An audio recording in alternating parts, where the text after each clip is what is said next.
Su-jin, your spiritual energy value is 45, intoned the class teacher, Mr. Meng Guichuan, his voice resonating throughout the room. As this information was revealed, it rippled through the classroom like a stone cast into a tranquil lake, stirring waves of reaction among the students. All eyes in the class converged, as if drawn by an invisible force, to a young boy seated in the corner by the window. He was slender, yet stood tall and resolute like a pine tree, exuding an indomitable spirit. His features were fresh and youthful, with soft black strands of hair cascading over his forehead, framing a pair of deep, luminous eyes that seemed capable of discerning the very essence of one's soul.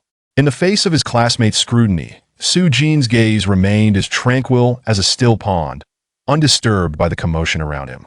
His calmness and composure seemed to transcend his years. Mr. Meng Guichuan stood at the podium, his gaze towards Su-jin filled with complexity. He understood well the significance of this spiritual energy value for a young man on the brink of the college entrance examination. Sighing deeply, he spoke earnestly, Su-jin, do not lose heart. There remains time before the examination, and there is still room for your mental fortitude to grow. With dedication, you should be able to increase your score by several units. Pausing momentarily, as if contemplating the most appropriate words, he continued, although your spiritual energy value falls short of the requisite 100 units for admission into the prestigious universities under the strong foundation plan, your academic performance has consistently been commendable. With that alone, you still possess the opportunity to enroll in a respectable institution. He fixed his gaze upon Su-jin. Your awakened ability is mechanical affinity, Mr. Meng added, a talent that holds vast potential within the machinery sector. You could secure a position in military enterprises, engaging in the maintenance of warships and mechs. Furthermore, you could serve illustrious families, providing private mechanical upkeep for their members, a profession that can be quite lucrative. Thus, do not succumb to despair, do not relinquish hope before the examination. Even if you do not become a formal superhuman, you still have a promising path ahead. His face was filled with encouragement as he regarded Su-jin. Yet the other students in the class did not share the same optimistic view. They exchanged glances, stifling laughter behind their hands, their eyes brimming with derision. In this society, to ascend to elite status, one must not be ordinary. The only path to distinction lay in becoming a superhuman. That if one fails to meet the mental energy benchmark of 100 before the examination, it signifies an inability to gain admission to the universities partaking in the strong foundation plan. Thus, upon graduation, they would never join the ranks of the elite, destined to lead a life of mediocrity. At that moment, Su-jin looked toward his teacher, nodding respectfully. Mr. Meng, I have taken your words to heart. I am truly grateful that you have not given up on me. After all, failing to enter a prestigious school would undoubtedly lead to a future akin to that of a beast of burden. In such circumstances, most individuals might succumb to despair or resign themselves to fate. But Su-jin was different. His composed demeanor stemmed from an unwavering confidence. With a flicker of thought, a translucent blue panel materialized before his eyes. Dimensional armory description. An ultra-ancient mechanical construct derived from an unknown civilization, possessing the ability to manufacture weapons and equipment across dimensions. Talent. Dimensional supply under specific conditions. Enables rapid production and resupply of various weapons and equipment from a dimensional space. Mental resonance through profound connection with mechanical units gradually enhances the host's mental strength. Capabilities. Automated manufacturing, automated repair, parts generation, upgrade count. 0 production lines. 1. This was the extraordinary revelation Su-jin had awakened to that very morning. The system known as Mechanical Sovereign. According to the system's introduction, Su-jin grasped the formidable power it bestowed. With each breakthrough in mental fortitude, a new mechanical talent would unlock. At present, he had only awakened one talent, which was the dimensional armory displayed on the panel. The strength of this talent lay in its capacity to ceaselessly provide Su-jin with machinery, given sufficient materials. Moreover, the consumption was merely 1/10 of the normal manufacturing materials. One could imagine that with adequate resources, Su-jin could cultivate an army of machines. I wonder how the physical examination was conducted that they mistook my mechanical sovereign talent for mechanical affinity. Su-jin mused inwardly, filled with exasperation. Of course, he would not voluntarily disclose the awakening of his extraordinary ability. In this era of technological explosion, As Blue Star ventured into the interstellar age, it had exchanged resources for many unfathomable technologies, including those pertaining to talent acquisition. Thus, whenever an individual of ordinary background manifested a talent of a grade or above, they often met with accidents leading to their premature demise. Regarding the college entrance examination, Su-Jin had already formulated a plan in his mind that was to promptly utilize the dimensional armory to manufacture machinery for himself, leveraging the talent of mental resonance to enhance his mental strength. As his thoughts settled, Su-Jin returned to the present moment. The class teacher had already commenced the lesson. Today we begin our final round of review, everyone. Please open to the first page of Modern History of Blue Star. Mr. Meng Guichuan was a history teacher. Su-Jin followed suit, flipping open his textbook to revisit this segment of history. Centuries prior, an envoy claiming to hail from the Selra civilization descended upon Blue Star aboard a spacecraft. This civilization transformed Blue Star into a resource-rich planet, precipitating a monumental transformation. Once a world dominated by martial arts, Blue Star gradually embarked upon the interstellar era. The rapid advancement of technology, spurred by the radiation of alien civilizations, led to the awakening of various supernatural abilities. These abilities were as diverse as they were peculiar. Some could manipulate flames, others could teleport in an instant, while still others could foresee the future. And the root of all these supernatural powers lay in mental strength. Mental strength became the yardstick for measuring the potency of one's abilities, as well as the foundation for all professions. In the context of this new era, the ancient art of martial arts found renewed vitality. Today, Blue Star has entered an age of remarkable technological and martial advancement. Individuals can utilize advanced technological gear for protection while simultaneously honing their martial skills to fortify themselves. In this era, technology and martial arts are no longer disparate realms, but rather a confluence that fosters mutual enhancement. The human spirit serves as the bridge connecting technology and martial arts.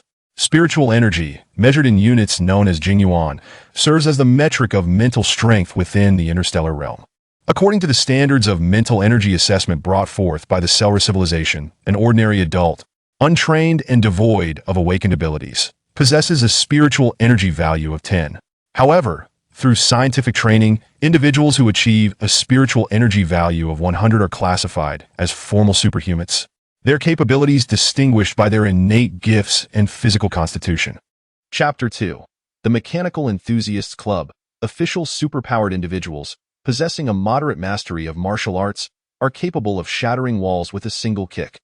When confronting adversaries, they can harness their mental energy to create an invisible shield, making it difficult for conventional bullets to penetrate and even capable of withstanding attacks from large-caliber sniper rounds.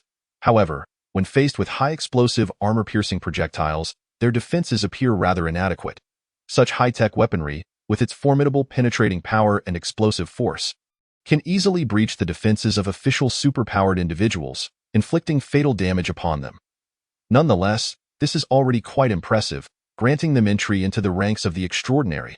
Of course, within the realm of the extraordinary, there are distinctions of varying degrees. Some superpowered individuals who have awakened physical talents can utilize their gifts to achieve astonishing prowess in martial arts, capable of obliterating anything with a single punch. Others, who have awakened natural talents, can wield elemental forces such as fire, ice, and lightning to attack, positioning themselves as elite among the extraordinary. Additionally, there are those whose talents are deemed beastly, as their awakened abilities are inherently designed to serve other superpowered individuals, for instance, healing talents, enhancement talents, and production talents. The mechanical affinity mistakenly attributed to Su-Jin is regarded as a production-type talent. This talent offers but a singular advantage: the ability to repair machinery more swiftly than others. To put it simply, it is akin to being a mechanic. The merit of this talent lies in its convenience for employment. Yet, in the context of this interstellar era, such a talent is deemed among the lowest tier. Lacking combat prowess, it cannot represent civilization in the plundering of resources, relegating its bearer to mere logistical tasks of repair and maintenance. At this moment, Su-Jin has been branded with the label of a mechanic in the eyes of his classmates. Indeed, they have mentally expelled him from their ranks. These young ones possess such naive notions. With a combined existence of over 80 years in both his past and present lives, how could he possibly stoop to the level of these children? At this juncture, He is disinterested in attending class, instead yearning to pursue his grand manufacturing ambitions after school. As the bell signaling the end of class rings, the homeroom teacher, Meng-Guichuan, casts his gaze across the students and delivers his usual admonition. With less than 20 days until the college entrance examination, I hope everyone can strive for steady progress. This year's examination boasts the highest number of candidates in history, totaling an astounding 20 million in an effort to bolster the students. The school has arranged for outstanding alumni to assist in further improvement. Naturally, due to time constraints, the seniors cannot attend to every individual student. Thus, only the top 50 students in terms of energy points will be eligible for guidance. He glances awkwardly at Su Jin as he concludes his speech. The class erupts into uncontrollable laughter, for there are only 51 students in the senior class. This means only one student is excluded, Su Jin, ranked 51st with a mere 45 energy points. Meng-Guichuan feels a pang of guilt towards Su Jin, unable to refrain from saying, Su Jin, you rank first in cultural subjects. I believe you can still improve. When the others receive guidance, I'll provide you with some additional tutoring. Realizing the absurdity of his suggestion, he quickly grasps that Su Jin's first place ranking in the senior class is already the highest in the entire grade, even topping the district. How could he possibly help him improve further? Would he think that I am mocking him? A bitter sensation washes over Meng. Thank you, Teacher Meng, but I prefer to study on my own. I've already enrolled in one-on-one tutoring online, so I wouldn't want to waste your time. Su Jin replies politely with a smile. This child truly possesses a sense of understanding that tugs at one's heartstrings. Meng can only nod in agreement, his mouth opening and closing without words. Finally, the long-awaited bell signaling the end of the school day rings. Su Jin is now alone, as his former friends have distanced themselves from him in their eyes. Ever since Su Jin awakened that mysterious mechanical affinity, it seems an invisible chasm has formed between them. However, Su Jin remains indifferent to this, finding solace in the tranquility that solitude brings. He makes his way to the subway station, opting for Line 3. With the bustling Yida Plaza as his destination in the carriage, a glimmer of determination flickers in his eyes. It is time to procure some materials, as he must create new machines. He contemplates the need to validate the talent of dimensional resonance from the interdimensional armory and ascertain the extent of enhancement it can provide to his mental energy. Presently, his mental energy stands at a mere 45 points, and he is in urgent need of improvement. As the subway train roars to a halt, 10 minutes later, Su Jin exits the station and ascends the elevator directly to Yida Mall. This mall is a sanctuary for professionals, where one can find everything from rare materials to everyday necessities. His gaze wanders among the various shops until it settles upon a store named the Mechanical Enthusiasts Club. Compared to the bustling other establishments, this one appears somewhat desolate, which is precisely what he seeks. Taking a deep breath, Su Jin pushes open the door and steps inside. As soon as he enters, a strikingly attractive staff member approaches him. Her hair shines with a lustrous silver hue, styled into adorable twin ponytails. Upon closer inspection, he notices that her skin exhibits a unique metallic sheen. Welcome to the Mechanical Enthusiasts Club. She greets him with a sweet voice, reminiscent of an electronic synthesizer. Is she an artificial intelligence? Su Jin muses silently. I am your intelligent assistant, Yueying. How may I assist you today? Yueying flashes a textbook smile. Just as Su Jin is about to make a request, a commotion erupts from within the store. With the college entrance examination approaching, what are you doing here? Indulging in distractions. Su Jin turns to see a lavishly dressed woman gripping a young man's ear. Storming out from the depths of the store, the boy hangs his head, his face flushed with embarrassment, rendered speechless by the adult's reprimand. As he is dragged away in a dejected manner, the woman departs. She casts a disdainful glance at Su Jin and Yueying, letting out a dismissive tsk. Though the sound is faint, it resonates sharply in the quiet store. Su Jin remains unfazed, not allowing it to affect him. Once the two have left and tranquility returns, Su Jin speaks directly to Yueying. I would like to rent a workshop and purchase some materials. I heard there is a promotion here. Spending a certain amount grants a free mechanical design blueprint. Yueying nods gently, responding in her melodious tone. Indeed, Mr. Su Jin. We do have such a promotion. If your expenditure reaches a specified amount, you will receive a design blueprint for the RX-78 Pursuer. Excellent, Su Jin thinks, elated that he has indeed come to the right place.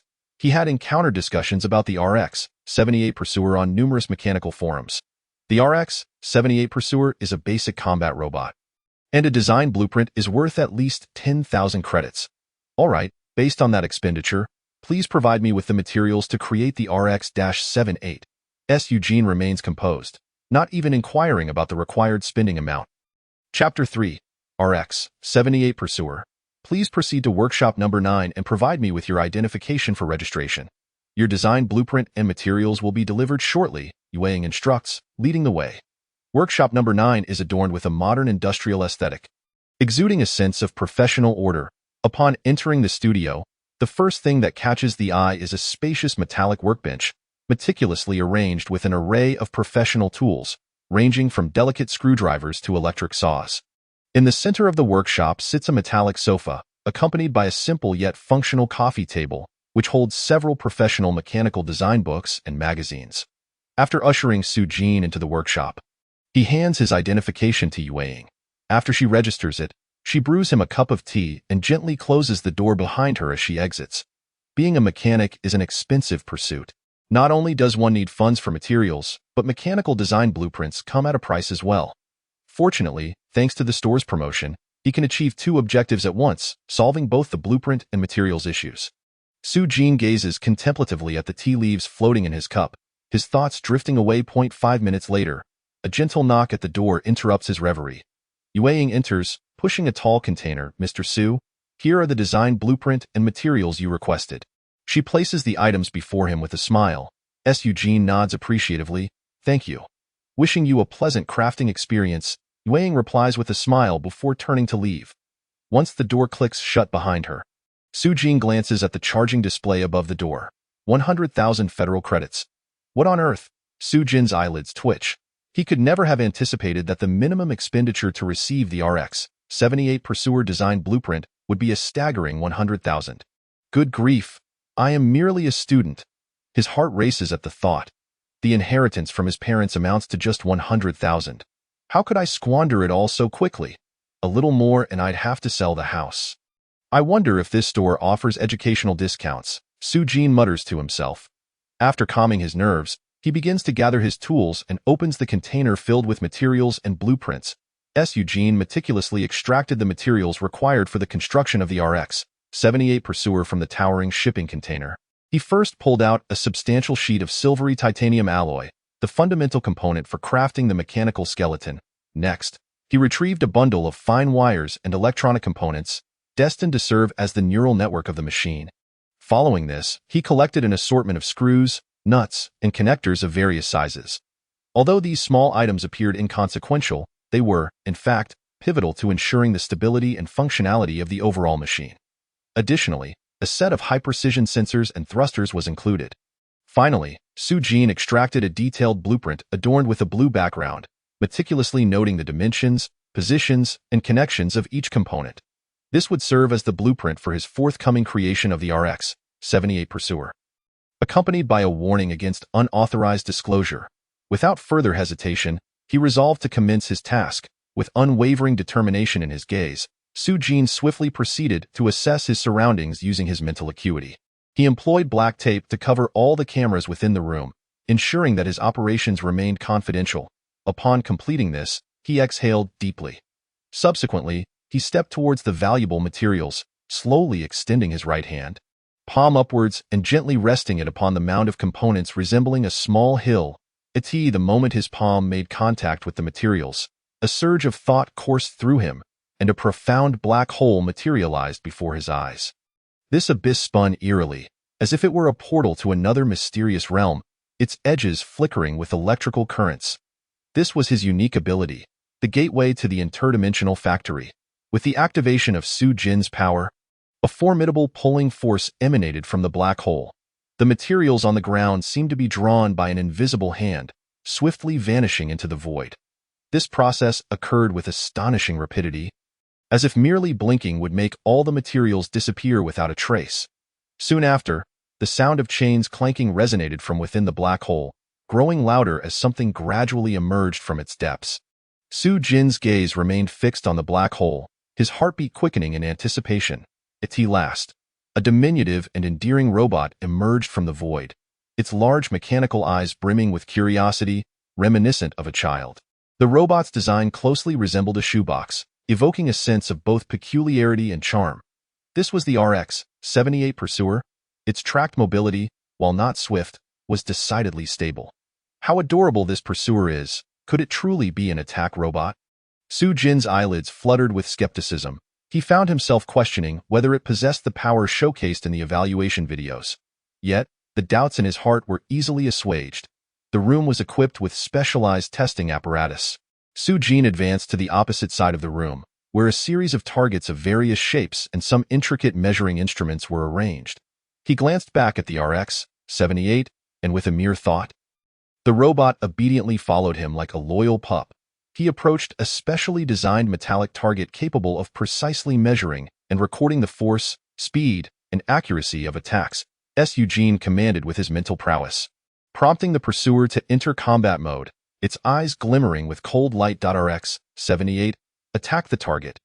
Upon receiving the command, RX-78 sprang into action. It swiftly adjusted its angle and distance, then unleashed a brilliant electromagnetic beam from its mechanical hands. Striking the metal target's center, bang, a resounding crash echoed as a charred hole appeared on the metallic target, while the figures on the measuring device fluctuated wildly. 100. This number was not merely a quantitative indicator.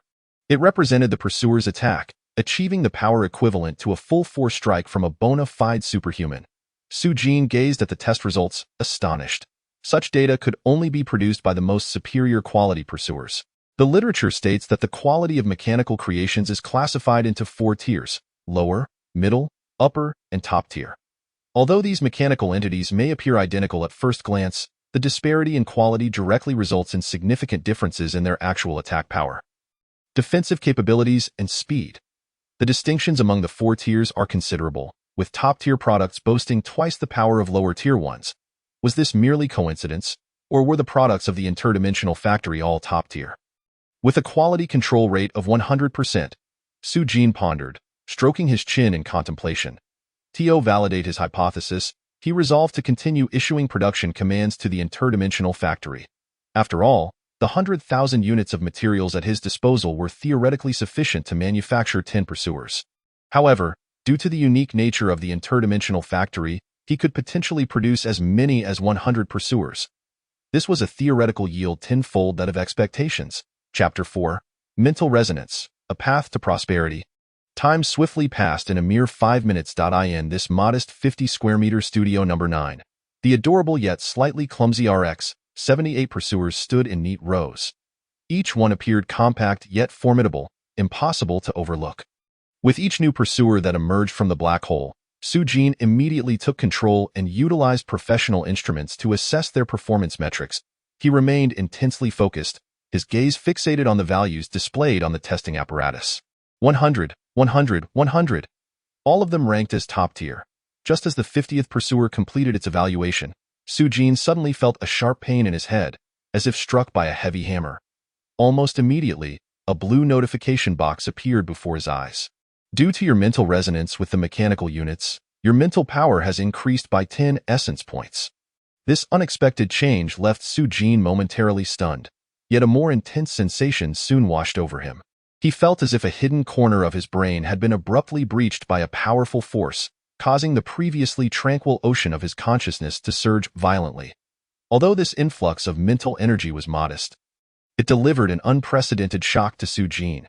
His temples throbbed, and the veins on his forehead bulged, as if an invisible pressure threatened to burst his skull. Fortunately, this agony did not persist for long. As the force gradually dissipated, Su Jin slowly regained his composure. He approached the testing apparatus, taking a deep breath, and concentrated intently on the display screen.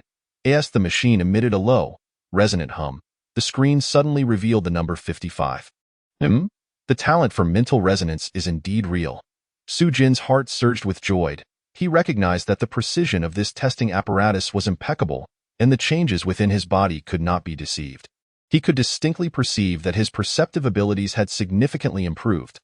Now, his range of perception extended just over 5 meters, undeniably a monumental advancement. From childhood to the present, Su Jin had diligently adhered to the 9th set of national mental training methods for meditation practice, never once relenting. Yet, Despite his relentless efforts, his essence value had only barely risen to 45, remaining far from the heights attained by the most elite students. Various factors may have influenced this, but ultimately, Su Jin's innate aptitude was unremarkable. However, in the mere 10 minutes that had just elapsed, a transformative change occurred. After creating 50 RX, 78 pursuers and establishing a mental resonance with them, his essence value surged by 10 points. The power of possessing a system is truly formidable. Su Jin clenched his fists, his excitement difficult to contain. He worked to steady his emotions, taking deep breaths while reminding himself, "Stay calm. I am now a man awakened to the system." With the anticipation of 50 more pursuers nearing completion, he hoped to elevate his essence value even further. 5 fleeting minutes passed. As the final batch of materials was nearly exhausted, Su Jin found himself encircled by a throng of pursuers.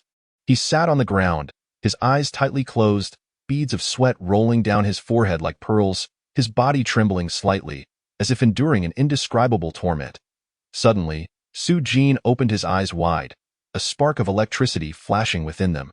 Simultaneously, the metallic tools in the room appeared to be drawn by some unseen force, quivering ever so slightly.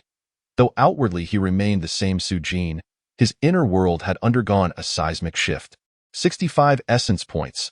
He murmured to himself, realizing that no one could fathom that he had managed to increase his essence by 20 points within a mere 10 minutes. After uttering this statement, he released a long sigh, filled with a sense of triumph. According to this pattern, each creation of 50 RX, 78 units could yield him an additional 10 essence points. However, Su Jin understood that such rapid enhancements were likely temporary. As his mental power continued to grow, the process would become increasingly arduous. Moreover, the pursuers were merely the most basic of robots.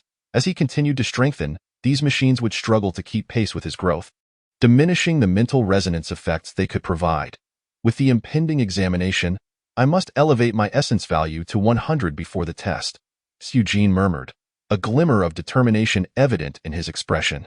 He pondered for a moment, his countenance turning contemplative.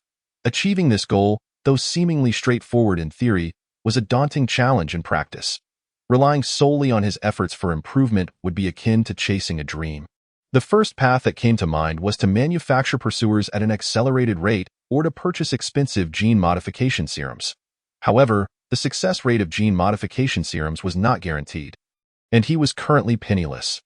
Both avenues appeared to be unfeasible, as for the second avenue, seeking individuals of formidable spiritual strength for a profound connection in order to augment one's own spiritual power. Wealthy patrons, such as the affluent and the gluttonous, remained tantalizingly out of reach for him. Alas, it all boils down to my own poverty. A mere penny can thwart even the most valiant heroes. Su Jin sighed deeply, his face etched with helplessness. He pondered intensely, his brow furrowed as if he could crush a fly between his brows. After much contemplation, he concluded that the most prudent course of action would be to feverishly manufacture 175 pursuers, harnessing spiritual resonance to enhance his essence value. Yet, he soon became troubled again. The crux of the matter remained money. I must devise a means to raise funds. Suddenly, a spark of inspiration illuminated his mind. The best strategy would be to sell the pursuers I create. Even a single top-tier pursuer could yield substantial returns. However, this notion was quickly dismissed. What a pity. I am but an ordinary student, lacking both power and connections. The relevant authorities would never grant me a wholesale mechanical sales permit. He then contemplated another path, accepting commissions from others to undertake mechanical production, but then he frowned again. Each item I create boasts the highest quality, and over time, it would surely attract attention. How could I possibly explain that? If the explanation faltered, would I not find myself confined in a dark room? He fell into deep thought once more. If he could secure the title of top scorer in the municipal college entrance examination, the school would award a bounty of 1 million. Yet, with an essence value below 100. How could I possibly compete with others? He shook his head wryly, deeming this idea equally unrealistic. Just as he found himself in a dire predicament, a sudden flash of insight struck him. How could I have overlooked this channel? I can earn money through gaming. He slapped the back of his head and exclaimed, his eyes gleaming with excitement. In this world, there exists a game called Star Realm. This game, brought forth by the Sela civilization, allows inhabitants of Blue Star to virtually experience the vastness of interstellar life. The characters within the game are generated in a 1-to-1 ratio with players, and any items or talents will be replicated within the game. Although the gains from the game do not translate back to reality, the allure it holds for people is immense if one can attain fame within the game, even while still on Blue Star. One's renown can echo throughout the entire galaxy. This is indeed a matter of great prestige. Countless professionals and power levelers on Blue Star toil day and night within the game, all in pursuit of a chance to stand out. Furthermore, should one earn glory for Blue Star within this game, both the Dragon Kingdom and the federal government would dispense certain rewards. These rewards encompass not only monetary compensation but also status, resources, and more. Chapter 5. Objective: The Church of Death. The rental studio time had expired, and Su-Jin stood at the checkout counter, a twinge of pain stirring within him. Watching his account balance rapidly dwindle to zero, he sighed in resignation. Truly, this is an expensive endeavor. Su-Jin shook his head with a bitter smile, reflecting on the swift depletion of his inheritance. To be precise, the 100,000 was not only his parents' legacy but also the dowry they had set aside for him to marry. As for why only a meager 10,000 remained, it was because Su-Jin had selected a prime burial site for his parents. Out of 1 million in dowry, he had spent 900,000, leaving him with a scant 10,000. Had he known being a mechanic was so financially draining. Alas, he surveyed his surroundings, a medley of emotions swirling within him. He wondered when he might possess a dedicated workshop of his own. The path of a mechanic, devoid of the support of a major corporation or a stable public service income, is indeed burdensome when relying solely on personal strength. Eugene was acutely aware that the battles of a mechanic demand not only skill but also a relentless war of resources. Each confrontation is a severe test of financial endurance. Many mechanics have faced bankruptcy after a single battle. However, he had no intention of retreating. Eugene understood that to elevate his spiritual power and become a true powerhouse, he must invest a considerable amount of resources and money. He took a deep breath, attempting to calm his agitated heart. Compared to those with no options, he at least had a clear path. Spending money can lead to strength. A surge of indescribable anticipation welled up within him as he prepared to step into the world of Star Realm. There, he would have the opportunity to leverage the 100 RX-78 pursuers he meticulously crafted, truly traversing the stars and unearthing his first fortune. The home left to him by his parents was a 3-bedroom, 1-living-room unit located in the heart of the city. Situated within the Chongfeng Academy district, this community is both mature and tranquil, surrounded by green trees and boasting a beautiful environment with complete facilities. Moreover, as a school district property, its market value is exceptionally high. Last year, Su-Jin learned that it had already appreciated to 20 million federal coins. Upon entering his home, Su-Jin eagerly removed his backpack, carelessly tossing it aside, causing it to thud heavily on the floor and stir up a small cloud of dust. He walked directly to his study, his gaze resolutely fixed on the technologically advanced gaming helmet. Su-Jin extended his hands, cautiously retrieving the helmet. He felt the cold metallic texture of the helmet, an inexplicable excitement swelling within him. His innate affinity for machinery granted him a natural fondness for metallic materials. Reclining on the spacious living room sofa, he found the most comfortable position and gently donned the helmet. That moment, his vision faded to black, as if he had been severed from the world. This gaming helmet was not merely a piece of entertainment equipment. It was a precious rite of passage bestowed upon him by his late parents. When his parents chose to gift him this gaming helmet, it was because they believed he was different from other children. Academically, he consistently excelled, dominating the top ranks whether in class or grade. The first place throne always belonged to him. However, in terms of personality, he appeared reclusive, reluctant to engage with others. His parents hoped that through this gaming helmet, he might find a bridge to communicate with others and become more cheerful and lively. Yet, due to his insufficient hardware capabilities, he awakened a production-type talent rather than a combat-type talent. Entering Star Realm would only subject him to suffering, which is why Su-Jin had never established a character before. After perusing several beginner tutorials, Su-Jin formed a concept in his mind. The most valuable items in the game are those rare materials, and the locations for acquiring these rare materials are invariably within high-difficulty dungeons. If I wish to earn substantial wealth, I must challenge dungeons that ordinary people cannot conquer. Su-Jin searched for the required conditions and ultimately pinpointed a particular dungeon. the Church of Death. This dungeon primarily drops a material that radiates a subtle glow, known as soul essence. Players can use a certain quantity of soul essence to unlock or enhance specific special talents, such as Touch of Death and Soul Reaping. However, due to the dungeon's extreme difficulty, any soul essence that appears in the auction house is snapped up in an instant, categorizing it as an ultra-rare material with a price yet no market. This enigmatic dungeon within Star Realm is set against the backdrop of a civilization that venerates death. The inhabitants of this civilization worship the power of death, believing it to be the culmination of life and the beginning of rebirth. Within Star Realm, this unique civilization has been ingeniously transformed into a dungeon filled with challenges and opportunities. Blue Star inhabitants can experience the customs and traditions of this civilization without ever leaving their homes. After all, given the current average lifespan of 150 years on Blue Star, even a lifetime of interstellar travel would not suffice to truly reach this civilization. The high difficulty deters ordinary players from daring to step foot. But I am different. With 100 E-class combat power at my disposal, I refuse to believe I cannot venture within. High risk, high reward. This dungeon aligns perfectly with my present requirements. Eugene had already formulated a plan in his mind. Ding dong, ding dong. Just then, the doorbell at Sujin's home suddenly rang. He slowly removed the helmet and walked to the door, his mind filled with curiosity. Since his parents' passing, few relatives or friends had visited him.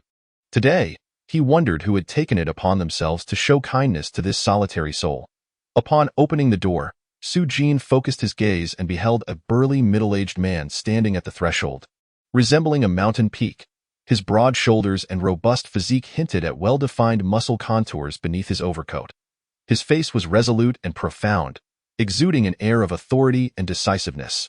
His hair was cropped extremely short, almost shaved, giving him an especially vigorous appearance. "Who are you?" Sujin cautiously opened the door a crack, his body concealed behind it as he scrutinized this uninvited guest. "What is the matter? Do you not recognize me? I am Li Jianjun, your father's friend.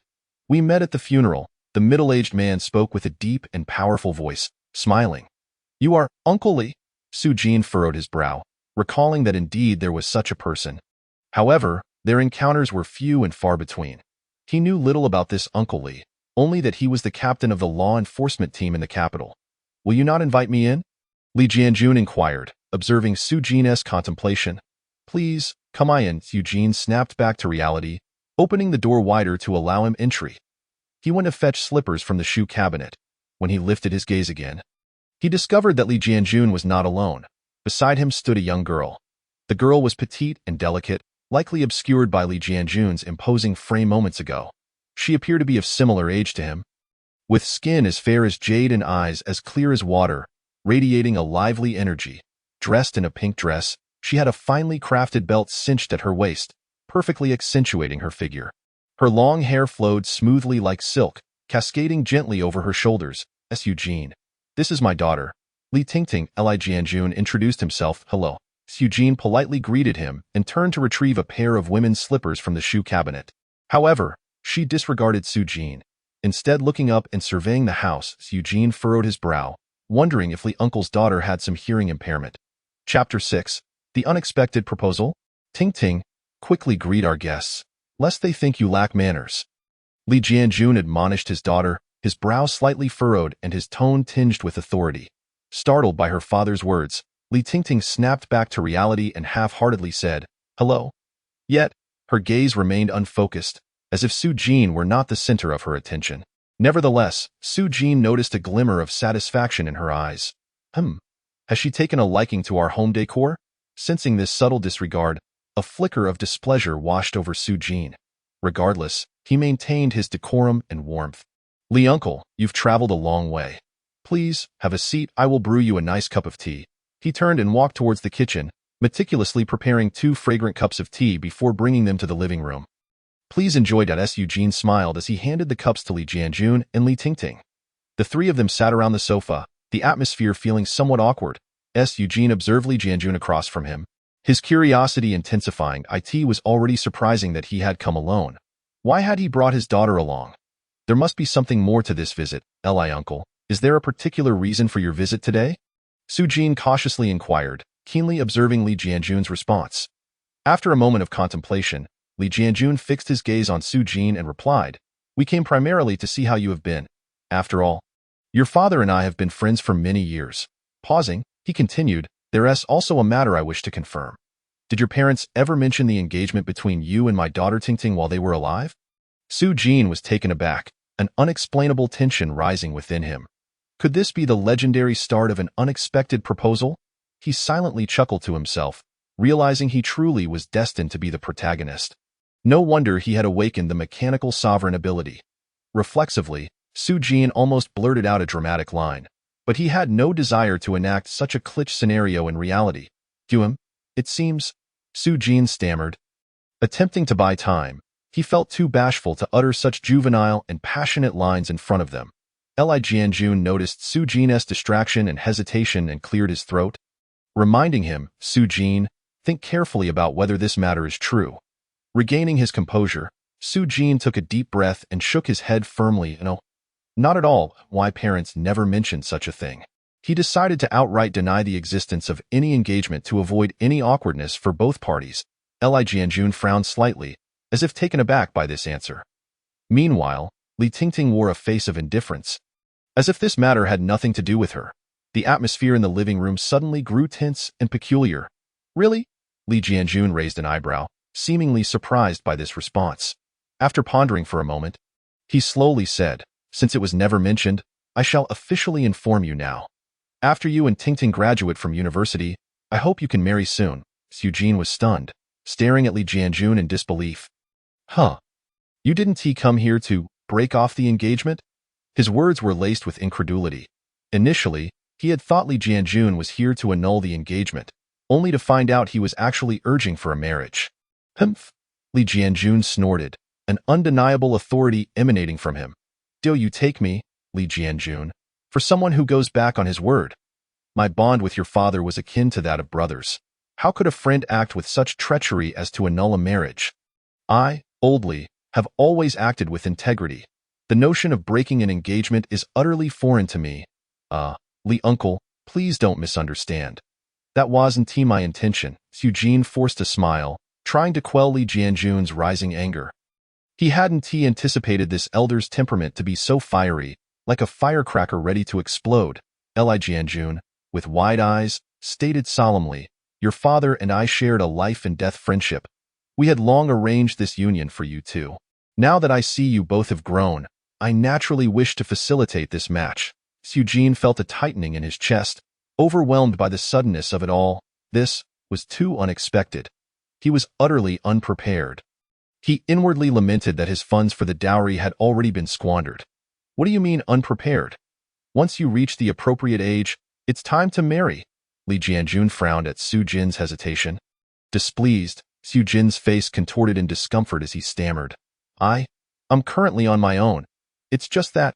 Li Jianjun waved his hand dismissively, cheerfully declaring, "Are you worried about the dowry? Fear not, we do not place much importance on such matters." Su Jin was momentarily stunned, feeling a deep respect for Li Jianjun's generosity and magnanimity. However, at that moment, the previously silent Li Tingting suddenly spoke coldly, "Dad, I want to marry." Li Jianjun's expression darkened as he glared at his daughter. Children should not interrupt adult conversations. "I have watched this boy grow up. It is your fortune to find such a fine match, Dad." Tears welled in Li Tingting's eyes, filled with unending grievance and defiance. "Don't call me that. If you don't let me out of this marriage, then consider me without a father." Li Jianjun's demeanor suggested a willingness to sever ties with his daughter. Su Jin, sensing the situation was spiraling out of control, quickly interjected, Li uncle, please calm down. There's no need to make things so tense over my situation." Li Tingting abruptly turned her sharp gaze towards Su Jin. "If I must marry, then he must agree to one condition." Li Jianjun looked at his daughter, puzzled. "What condition?" "As long as he agrees to sell this house after we marry to cover my additional expenses during university, I will agree to marry him." Li Tingting's voice was resolute and unwavering. Upon hearing her condition, Su Jin suddenly understood. He had previously wondered why she had been surveying the room. It turned out she was interested not only in their decor but in the entire house. "Tingting, that's a bit excessive." Li Jianjun's expression darkened considerably. He had not anticipated his daughter would propose such an awkward condition. Turning to Su Jin with a face full of apology, he said, Su Jin, I sincerely apologize. Ting Ting is just a bit emotional right now. Let us pretend we didn't hear her condition. However, before Su Jin could respond, Li Tingting vehemently retorted, why can't I say it? I have the talent. Once I enter university, I will surely excel. But our family's financial situation can only cover my basic education. Where will I get the advanced equipment, mental visualization techniques, and genetic serums I need? Her eyes sparkled with a mix of defiance and yearning. I've already sacrificed enough. If I am to marry him, I could have a better future. Can't I at least make a small request? Li Jianjun trembled with anger at his daughter's words, suddenly pointing at Su Jin and demanding loudly, Su Jin, tell her what your essence value is. Su Jin took a deep breath and responded without hesitation. 45. As soon as the number left his mouth, the air in the room seemed to freeze, the atmosphere plummeting to a frigid silence. The Li father and daughter stared at Su Jin in shock, disbelief written all over their faces. Li Jianjun was particularly astounded, his lips trembling. What? Chapter 7. Lingxi Liquid, Genetic Modification Serum, 45 Essence Value. Su Jin raised his voice, reiterating the number with utmost seriousness. 45. The Li family exclaimed in unison, their astonishment evident. This figure was clearly far below their expectations. In the capital of Jing, this essence value could almost be considered that of an ordinary person. Jing, being the capital of Longqing, was a hub for the nation's elite. In this era of interstellar competition, the number of superpowered individuals directly reflected a country's strength. Thus, the competition within Jing was particularly fierce, governed by the survival of the fittest. Su Jin's essence value of 45 implied that he would struggle to achieve a score above 100 before the college entrance examination, which meant he would be ineligible for the top 10 universities under the Strong Foundation program, destined to remain a permanent native of Blue Star. Li Tingting scoffed mockingly, Dad, is this really the good son-in-law you were so keen on? Only 45 essence value? Among so many, you truly picked a gem. She cast a disdainful glance at Su Jin, her chin raised as she looked at Li Jianjun. Now, do you still want me to marry him? Li Jianjun remained silent for a long time, his gaze towards Su Jin filled with confusion and bewilderment. Su Jin, I recall your father saying you were always his pride in your class, even in your grade. You were exceptional. At Chongfeng High School, students praised in such a manner should be among the very best. Shouldn't your talent be above B level, with an essence value exceeding 100? Su Jin maintained his composure and replied, Li uncle, you may have misunderstood. My academic performance is indeed among the top, but my mental strength is not particularly remarkable. Moreover, the talent I have awakened is mechanical affinity, which is merely a D-grade talent. In truth, its current essence value stands at 65, but anything below 100 is inconsequential. How could this happen? Li Jianjun murmured to himself, his complexion pale, as if he had suffered a severe blow. Li Tingting coldly remarked, just be an ordinary person and work as a mechanic after graduation. Do not aspire to our Li family. Her words dripped with disdain and mockery. Su Jin chuckled lightly, nodding in acknowledgement. Yes, I am self-aware. Thus, I have already begun to embrace mediocrity. His tone carried a hint of resignation and self-deprecation. Upon witnessing Su Jin's reaction, Li Tingting felt an overwhelming sense of boredom. She stood to leave, stating, Dad, I am going home. If you enjoy this place, then feel free to remain here. However, Li Jianjun suddenly grasped his daughter's wrist, exclaiming, Wait, Tingting. His face was a canvas of conflict and anguish. Our Li family has always kept their word. We cannot simply let this go. You must marry Su Jin. His eyes shimmered with a resolute light, as if he had made a monumental decision. Upon hearing her father's words, Li Tingting shook her head in disbelief. You are not my father. How can you push me into the fire pit? She struggled desperately to free herself from her father's grip, but his hand clutched her like a vice. A cry of pain escaped her lips as she glanced at her wrist, which had turned red like a branding iron. Li Jianjun's decision took Su Jin by surprise. He suddenly perceived this seemingly tough man as a true gentleman. Even in his less-than-ideal circumstances, he still wished to marry his daughter to him. A wave of inexplicable emotion surged within Su Jin. He exhaled deeply and slowly spoke, Uncle Li, I appreciate your goodwill. However, a forcibly twisted melon is not sweet. I believe it would be best to abandon this marriage proposal. Ting possesses exceptional talent and beauty, with a promising future ahead. Do not let me hinder her. His voice was imbued with sincerity and kindness. There is still time before the college entrance examination. And I believe that with hard work, miracles might yet occur. Li Jianjun continued, retrieving 3 glass vials the size of fingers from his pocket and gently placing them on the table. These are 3 vials of Lingxi liquid. If you have never used them before, they should enhance your essence value by approximately 50 units. With this, you should be able to gain admission to a prestigious university under the Strong Foundation program. A gene potion that enhances mental power? Su Jin exclaimed, staring at the 3 glass vials on the table that resembled test tubes. He had only seen such things in books. The Lingxi liquid exuded a pale golden glow, akin to flowing amber, shimmering captivatingly under the light. This liquid was exceptionally pure, devoid of any impurities, as if it contained a mysterious and formidable power. Indeed, this is a benefit for my team this year. I believe you are in dire need of it, Li Jianjun said, a hint of pain flickering across his face. Uncle, you? Ting, Su Jin stammered, pointing at Li Ting. Do not mind her. She has already consumed plenty of such potions and has developed a 100 resistance. Taking this would be no different from drinking water. A waste, that Li Jianjun explained. He then sighed. Child, you should have told me sooner. I would have surely found a way to enhance your mental power. However, now, time is too tight. I cannot procure a suitable gene potion for you in such a short period. Uncle! Su Jin felt a surge of emotion. He had never encountered anyone who treated him with such kindness outside of his parents. Do not say any more. If you wish to express your gratitude, then strive to attend a good school, Li Jianjun interrupted, waving his hand. Dad, I hate you. You should sell these 3 potions, giving them to this good, for nothing is a waste. I will go back and tell Mom. Well, Li Ting cried, her eyes brimming with tears. Uncle is leaving today. Ting has been under great pressure for the upcoming exam and is not in the best mood. I will bring her back to see you next time. He added, by the way, this year's college entrance examination has the highest number of candidates, with many hidden talents among them, far more than in previous years. Do not think that having taken the Lingxi liquid guarantees success. You still need to meditate diligently to enhance your mental power. Li Jianjun earnestly advised Su Jin before directly leading the now hoarse-voiced Li Ting away. With a resounding clap, the door closed behind them. Su Jin sat stunned on the sofa for 2 to 3 seconds before regaining his senses. He snatched up the 3 potions from the table, intent on chasing after Li Jianjun. However, after running out of the house and reaching the entrance of the community, he found no trace of Li Jianjun. Uncle is truly a great person. Su Jin spread his hands, gazing at the potions, feeling warmth within.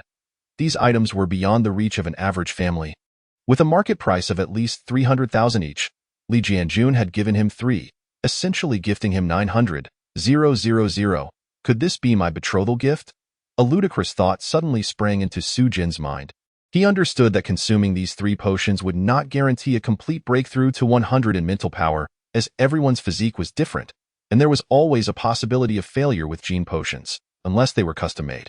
Li Jianjun likely intended to comfort him, encouraging him not to give up on the college entrance examination, hence his words.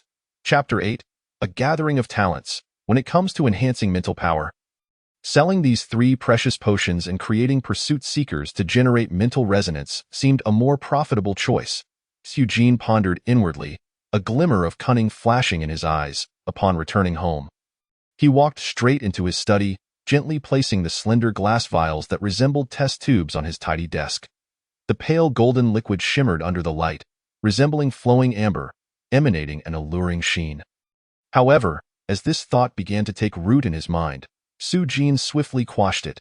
Sitting at his desk, his brow furrowed, he fell into deep contemplation. Although this method could maximize the enhancement of his mental power, selling the potions generously gifted by Uncle Li would be a betrayal of his goodwill. Deep within, Su Jin held steadfast to a principle. One should not blindly pursue profit nor trample upon the kindness of others. He understood that these potions symbolized Uncle Li's trust and care. To sell them lightly would not only violate his principles, but also damage that rare friendship. With that thought in mind, he resolutely abandoned the idea of selling the potions. Forget it. I might as well earn money by working in Starry Sky. That way, the money I earn will feel more worthwhile, Su Jin concluded, locking the 3 Lingxi liquids in a safe before donning his gaming helmet once more. By the roadside of Changfeng Community, a large black SUV stood quietly parked. The window was partially rolled down, and a low, rhythmic conversation emanated from within. Li Jianjun gazed intently, watching Su Jin disappear from view. His silhouette appearing so solitary yet resolute in the setting sun. A glimmer of satisfaction and solace flickered in Jianjun's eyes. "This child is truly commendable," he murmured, as if speaking to himself. Sitting in the passenger seat, Li Tingting's eyes were still slightly puffy. She shot her father an indignant glare, her tone laced with resentment. "Dad, you are far too soft-hearted. How could you just give him all 3 vials of Lingxi liquid?" Li Jianjun sighed, his brow furrowed. This child's parents were both interstellar explorers, but tragically fell victim to bizarre radiation, succumbing to illness. Now he is all alone. How could I not extend a helping hand? What else does he have besides good looks? His essence value is only 45, and he has awakened a D-grade talent in mechanical affinity. He is practically useless. Li Tingting's words were steeped in disdain. Yet, that does not justify pushing me towards him. Her voice rose slightly, tinged with agitation and grievance. "This is our agreement, is it not?" Li Jianjun's tone was gentle yet firm, though Su Jin may be ordinary. "He is polite and possesses a stable character. I believe he can provide you with a secure life." "Humph, honest? If he were clever, he would realize that your words are merely meant to comfort him." Li Tingting retorted coldly, "If it were me, I would rather sell the potions for money than use them recklessly." Li Jianjun fell silent for a moment before responding slowly. "If he truly did that, I would not blame him." Li Tingting shifted the topic, her expression growing serious. "Dad, the school has invited outstanding seniors to give us pre-exam guidance.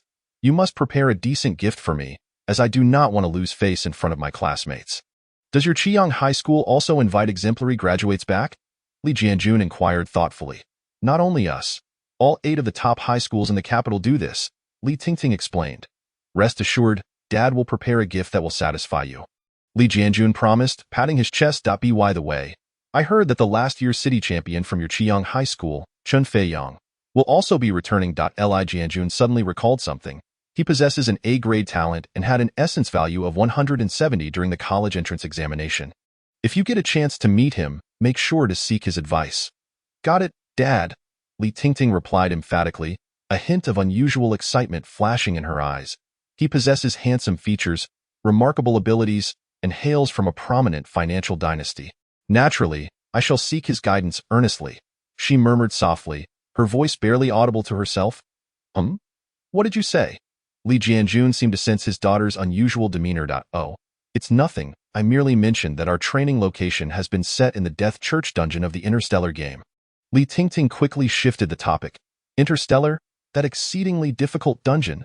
Li Jianjun gazed at his daughter in astonishment. "Your school certainly exhibits creativity by choosing to conduct training within a game. All the top students will gather together. The Death Church dungeon is specifically designed to test us. Who knows, if we perform well, we might even be granted direct admission. At the very least, it will enhance our scores in the college entrance examination." Li Tingting's tone revealed an unmistakable excitement. "Will everyone be attending? Does that mean Mayor Bai's daughter, Bai Pia Piao, will also be participating?" Li Jianjun remarked thoughtfully. "I've heard she is the most beautiful flower of your cohort, with an A-grade talent and an astonishingly high energy value. Dad, your daughter is no less impressive. I am also a school beauty," Li Tingting retorted with a hint of jealousy, realizing that the children of others would forever be her lifelong rivals. Su Jin slowly closed his eyes, and when he opened them again, he found himself in an entirely new realm, the world of the interstellar game. He swiftly logged into his gaming account, and the system promptly crafted a personalized character for him. This character not only bore an uncanny resemblance to him, but, remarkably, perfectly replicated the mechanical affinity talent. Was it merely mechanical affinity? Su Jin's eyelids twitched slightly. However, when he opened his backpack and beheld the 100 dormant pursuers, he instantly breathed a sigh of relief. These 100 pursuers, each possessing E-grade superhuman capabilities, appeared to be his invaluable allies within this game, forming the backbone of his resource-gathering endeavors. The newly awakened Su Jin found himself in an expansive plaza. Neon lights danced like vibrant ribbons against the night sky, adorning the entire city in a dreamlike splendor. Towering skyscrapers pierced the clouds, each structure brimming with unique sci-fi elements, their exteriors cloaked in intricate mechanical devices and pipelines. He gazed upwards, where countless planets hung overhead, seemingly within reach. This game world offered every inhabitant of Blue Star the opportunity to step into the cosmos, regardless of whether they had achieved C-grade status, fulfilling the basic requirements for interstellar exploration. Eugene surveyed his surroundings as various players descended like beams of white light, heading towards their respective destinations. He opened the map and quickly pinpointed the coordinates of the Death Church. The system then charted a navigational route for him. Why is there no automatic pathfinding feature? Eugene couldn't help but grumble. He was compelled to follow the navigation step by step, which felt rather exhausting. Upon arriving at the spaceport, he made his way directly to the ticket counter for public shuttles. Using the 20,000 token vouchers gifted by the system, he purchased a ticket to the Death Church. Although the ticket was costly, he had no choice but to buy it. This 20,000 token voucher was originally intended for players to acquire beginner gift packs, the very set of plain mechanical armor most players donned upon entering the game. Yet Eugene opted to use it to pay for his ticket. If others were to discover his decision, they would undoubtedly marvel at his audacity and naivety. Chapter 9. Arrival at the Death Star. The School Beauty, by Pia Piao. Eugene stepped onto the shuttle bound for the Death Church, his heart brimming with anticipation and curiosity. The interior of the shuttle was awash in shifting light and shadow, creating an atmosphere of futuristic technology. As he scanned the area, he was astonished to find every seat occupied. A wave of confusion washed over him. Wasn't the Death Church reputed to be an exceedingly challenging dungeon? Wouldn't ordinary players typically avoid it? Yet the scene before him contradicted this rumor entirely. He scrutinized the nearby passengers, confirming they were all casual players like himself in this game world. Prominent figures or members of illustrious guilds typically traveled in their luxurious private ships. Rather than opting for such public transportation, slow and cramped, Eugene pondered. A middle-aged man seated beside him initiated a conversation. This gentleman exuded a sense of calm and wisdom, his hair slightly graying yet meticulously groomed. A pair of thick black glasses rested on his prominent nose, through which one could glimpse his deep, bright eyes. "Young man, you look quite youthful. Are you aboard this shuttle to challenge the Death Church?" The middle-aged man inquired with a smile. Eugene glanced at him briefly and nodded. "Yes." The man chuckled lightly and continued. "You must have received news about this interschool selection, correct?" Eugene, looking perplexed, shook his head. "Not at all." The man flashed a confident smile. "Don't play coy with me. If you hadn't received that news, how could you possibly be on this shuttle with me?" He paused before adding. "Moreover, I noticed you aren't even wearing basic armor. You clearly possess superior gear, concealing your identity." Eugene was momentarily taken aback. Had this uncle concocted such an elaborate narrative on his own? "What a vivid imagination!" He clarified. "Uncle, you've misunderstood. I truly haven't received any news about an interschool selection." However, the middle-aged man appeared unconvinced by his explanation, continuing to analyze with unwavering confidence. Eugene glanced around and noticed many young individuals aboard the shuttle, their expressions brimming with excitement and eagerness. The adults beside them whispered instructions. Noticing Eugene observing the surrounding crowd, the middle-aged man advised, "I still recommend you only wander near the dungeon entrance. For this interschool selection, the 8 top schools of the capital have teachers escorting them, and I hear they've invited many high achievers for guidance. If you go alone, you'll inevitably be fighting a lone battle, unlikely to catch the eye of this selection committee." Although Eugene felt somewhat defiant in response to the middle-aged man's words, he recognized they were offered with good intentions. He nodded in gratitude. "Thank you for your advice." After that, the middle-aged man fell silent. Returning to his book, Eugene stole a glance at the book's cover. Internal Guide to the Death Church. His eyes lit up with interest at this guide. Stealing glances at the middle-aged man's internal guide to the Death Church, Eugene discovered it was not the ordinary guides found online. This guide contained in-depth and detailed content, revealing many lesser-known secrets and mechanisms. It was evidently the result of thorough research and first-hand exploration. He learned how to leverage terrain and architectural features to evade monster aggression and entanglement, how to seek and utilize resources more effectively, and even some unique tactics for maneuvering and team configurations. Such information was undoubtedly a boon for him. Eugene's heart swelled with astonishment.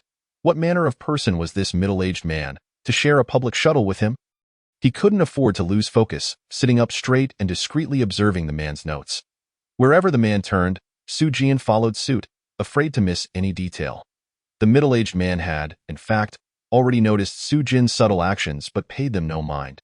Instead, he generously shifted to allow Soo-jin a clearer view of the pages. The two shared an unspoken understanding, refraining from excessive conversation. After 2 hours of interstellar travel, the shuttle suddenly trembled before gradually stabilizing. A clear, mechanical voice echoed throughout the cabin. "Dear passengers, you have arrived at your destination, Death Church. Please disembark in an orderly fashion." The announcement reverberated through the cabin. Though it was a public shuttle, the speed was astounding. Someone couldn't help but exclaim. Utilizing curvature engines and space jump technology, they had traversed a distance of 1,000 light-years in merely 2 hours to reach the Death Church. Another traveler expressed disbelief. Such speed was likely beyond even the military ships of Blue Star. Soo-jin, immersed in the experience, felt equally stunned. As he followed the flow of passengers off the shuttle, the environment around him underwent a dramatic transformation. "Young man, best of luck to you." The middle-aged man exited the shuttle, offering Soo-jin a brief farewell as they parted ways. Soo-jin looked around, observing the desolate and mysterious expanse of interstellar space. With distant lights twinkling in the darkness, was this truly the Death Star? The planet housing the Death Church, shrouded in mystery and darkness. Its surface was adorned with various peculiar structures, predominantly in shades of black and deep purple. Their designs strikingly unique, exuding a Gothic sharpness and eeriness. These buildings seemed to symbolize the faith of the Death Church, radiating an aura of reverence and fear of death. The inhabitants of the planet donned black robes, traversing the streets with expressionless faces. Their gazes were deep and indifferent, as if they had long grown accustomed to the darkness and mystery of this world. From the middle-aged man's guide, Soo-jin had learned that the true size of the Death Star was over 100 times that of Blue Star. "Look, that is the spaceship from Lungyue High School."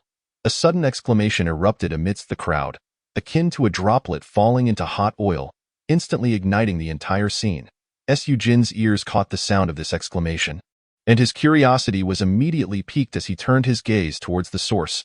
Before him descended a vessel, pristine and white as a crescent moon, gracefully landing at the bustling aviation port. Its elegant hull refracted the cosmic light, shimmering brilliantly, rendering it exceptionally captivating. The hatch of the spaceship slowly opened, and a beam of light cascaded from within. Shortly thereafter, a group of young men and women clad in silver-gray mecha emerged in an orderly fashion. Their faces radiated youth and confidence, exuding an undeniable air of pride. Leading them was a woman with hair like silver snow. Her locks danced gently in the breeze, each strand a meticulously crafted work of art. Her visage, delicate as finely sculpted porcelain, bore brows as slender and powerful as a new moon. Emanating an aura of striking beauty, it was the illustrious Bai Piao, the flower of the 8 prestigious schools. "The daughter of Mayor Bai?" Someone exclaimed loudly, evident in their tone. "I hear she possesses an A-grade talent. The moon's cycle's sacred body.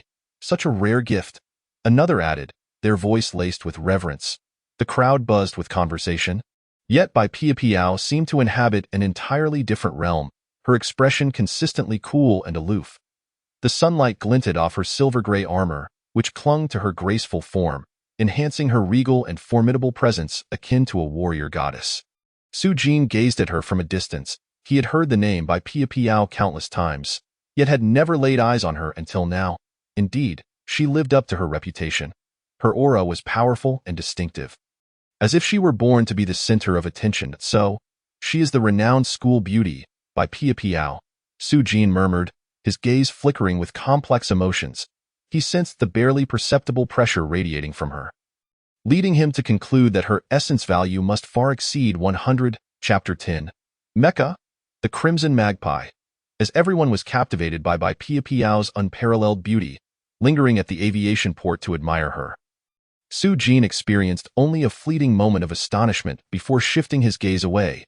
To him, the visual impact of a beautiful woman paled in comparison to a meticulously crafted design or rare materials that stirred his heart.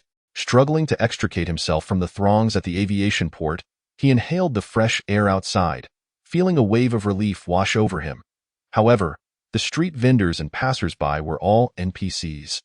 Mere simulations, and conversing with them yielded little valuable information. Clad in black cloaks, these NPCs hurried along, murmuring as if reciting some mysterious prayer. The entire atmosphere of the Death Star imparted a sense of enigma and eeriness. As if everything here was shrouded in an ineffable, mysterious power, as a planet ruled by religion. The ambience here was starkly different from that of Blue Star. Nevertheless, for Su-Jin, who had grown accustomed to exploring unknown worlds, this inscrutable atmosphere only heightened his curiosity and desire for exploration. He walked while observing his surroundings until he halted before a colossal teleportation portal. The portal emitted a faint black glow, resembling an unfathomable vortex. Is this the teleportation portal of the Death Church? Standing before it, Su-Jin felt a mix of excitement and apprehension. He took a deep breath, striving to quell the fluttering in his chest, then stepped resolutely into the shadowy vortex. The sensation of weightlessness washed over him, only to vanish swiftly. When Su-Jin regained his senses, the environment around him had transformed. Before him stood a magnificent complex of buildings, majestically perched atop a vast mountain range. From a distance, the densely clustered spires of churches below resembled a forest of stone and glass. The largest church at the mountain's peak stood like a lighthouse in the darkness, emanating a faint black glow, adding an air of mystery to the architectural ensemble. His gaze was first drawn to a statue of a jet-black, 12-winged angel. The statue was solemn and imposing, its 12 wings poised as if ready to take flight. Intricate and arcane patterns adorned its surface, with a flowing gray-black energy that appeared almost alive.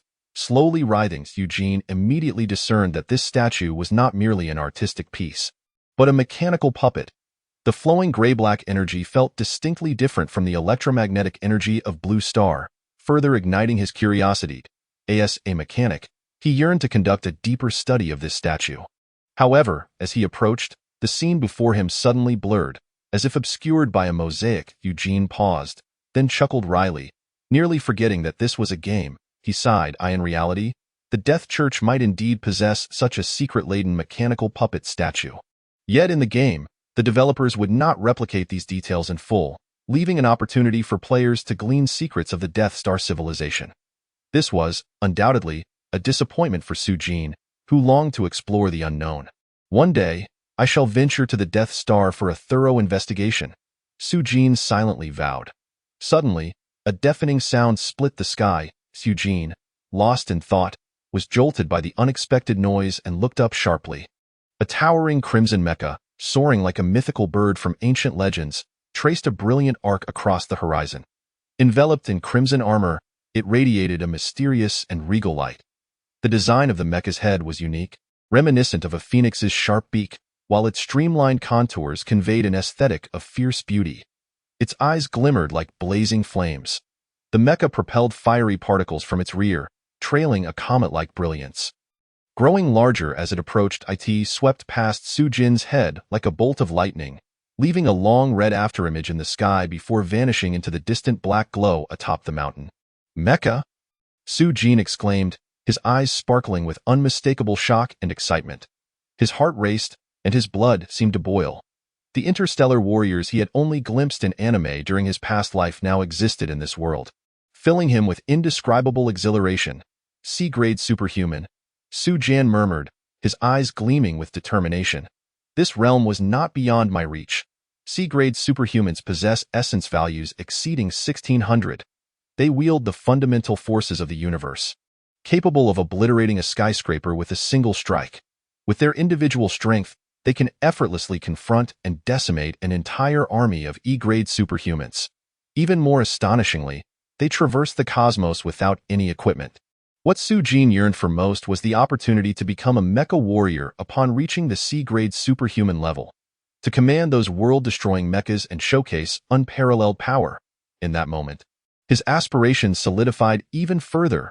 Before the grand cathedral atop the Death Church mountain, the ground tremored suddenly as a crimson mecha descended like a divine weapon, crashing onto the surface with a thunderous roar. The immense impact stirred a whirlwind, causing the perennial black mist atop the mountain to ripple. The hatch on the mecha's chest slowly opened, and a shadowy figure nimbly leaped out, landing firmly on the ground. Had Su Jin been present, he would have been astonished to recognize the figure emerging from the mecha as the very middle-aged man he had encountered on the public spaceship.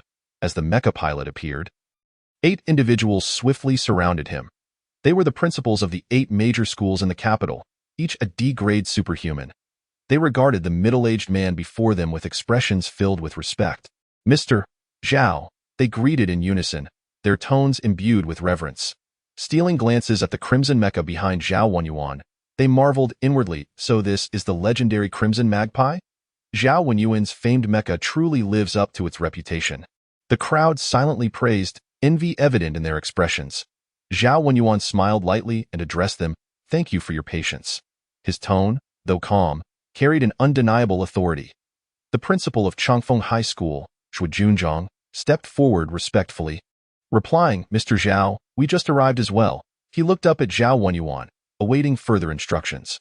"Once all the children have gathered, we shall commence the assessment."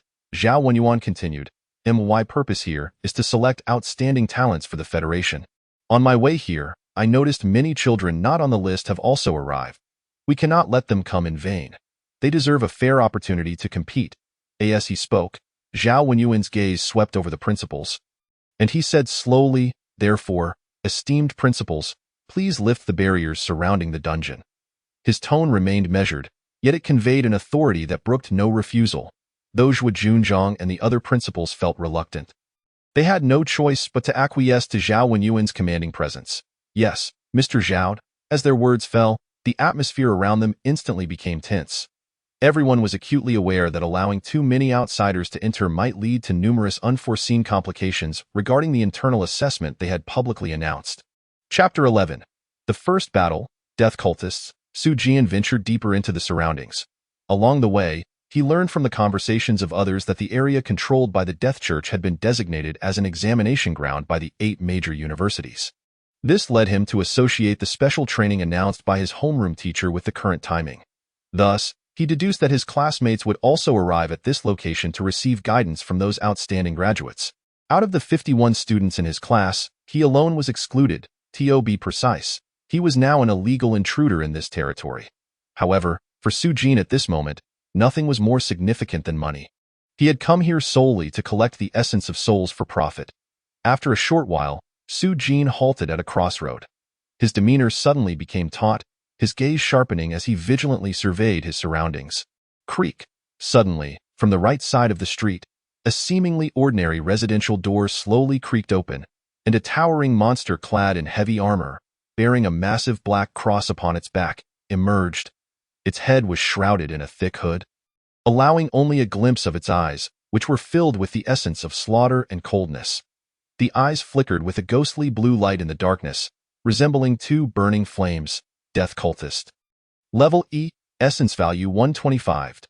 Wields a dark cross to deliver formidable physical attacks. The moment Su Jin fixed his gaze on the monster, the corresponding information instantly appeared in his mind. E-level. I cannot defeat it. Su Jin assessed silently, realizing this was indeed a high-difficulty dungeon, an enemy far beyond his current capabilities. Without hesitation, he waved his hand, and 5 78 pursuers materialized out of thin air, surrounding him like loyal guardians. This marked his first engagement in combat against another being. Though it was merely a game, everything felt so palpably real. Su Jin felt no fear. His blood surged with excitement, and a fiery spirit ignited within him. Focus fire. With a thought, Su Jin issued the command, boom. In the next moment, the 5 pursuers abruptly raised their mechanical arms, targeting the death cultist ahead. Unleashing 10 blue energy pulses with great intensity, roar. The death cultist bellowed in anger. Raising the dark cross on its back to retaliate, boom. Before it could land, the monster was engulfed by an explosion. The air filled with the acrid scent of gunpowder and charred remnants, stimulating his olfactory senses. The ground trembled slightly under the aftermath of the pursuers' assault, as if it could collapse at any moment. Su Jin dared not relax, and the next instant, the death cultist's figure burst forth from the massive explosion. Its robe reduced to tatters, revealing a visage akin to that of a zombie. Brandishing the dark cross, it howled as it charged towards Su Jin once more. The distance closed rapidly. Su Jin could distinctly sense the oppressive aura of death approaching. He could even detect a nauseating stench of decay mingling with the scorched air. Truly a high-difficulty dungeon. The monster's defense is formidable indeed. It could withstand 5 strikes of 100 essence value each. In a moment of crisis, Su Jin performed a roll to evade the lethal strike. Simultaneously, an idea struck him, and he summoned 10 more pursuers. Attack with all your might. Destroy it. Su Jin gritted his teeth as he commanded. With his order, a new barrage of energy pulses shot forth. This time, the assault was even more ferocious, as if the pursuers were determined to unleash every ounce of their power in this strike. 30 blue energy pulses screamed toward their target. The pursuers, in perfect sync with Su Jin's intent, unleashed another wave of attacks. The buildings flanking the street trembled under the force of the explosions.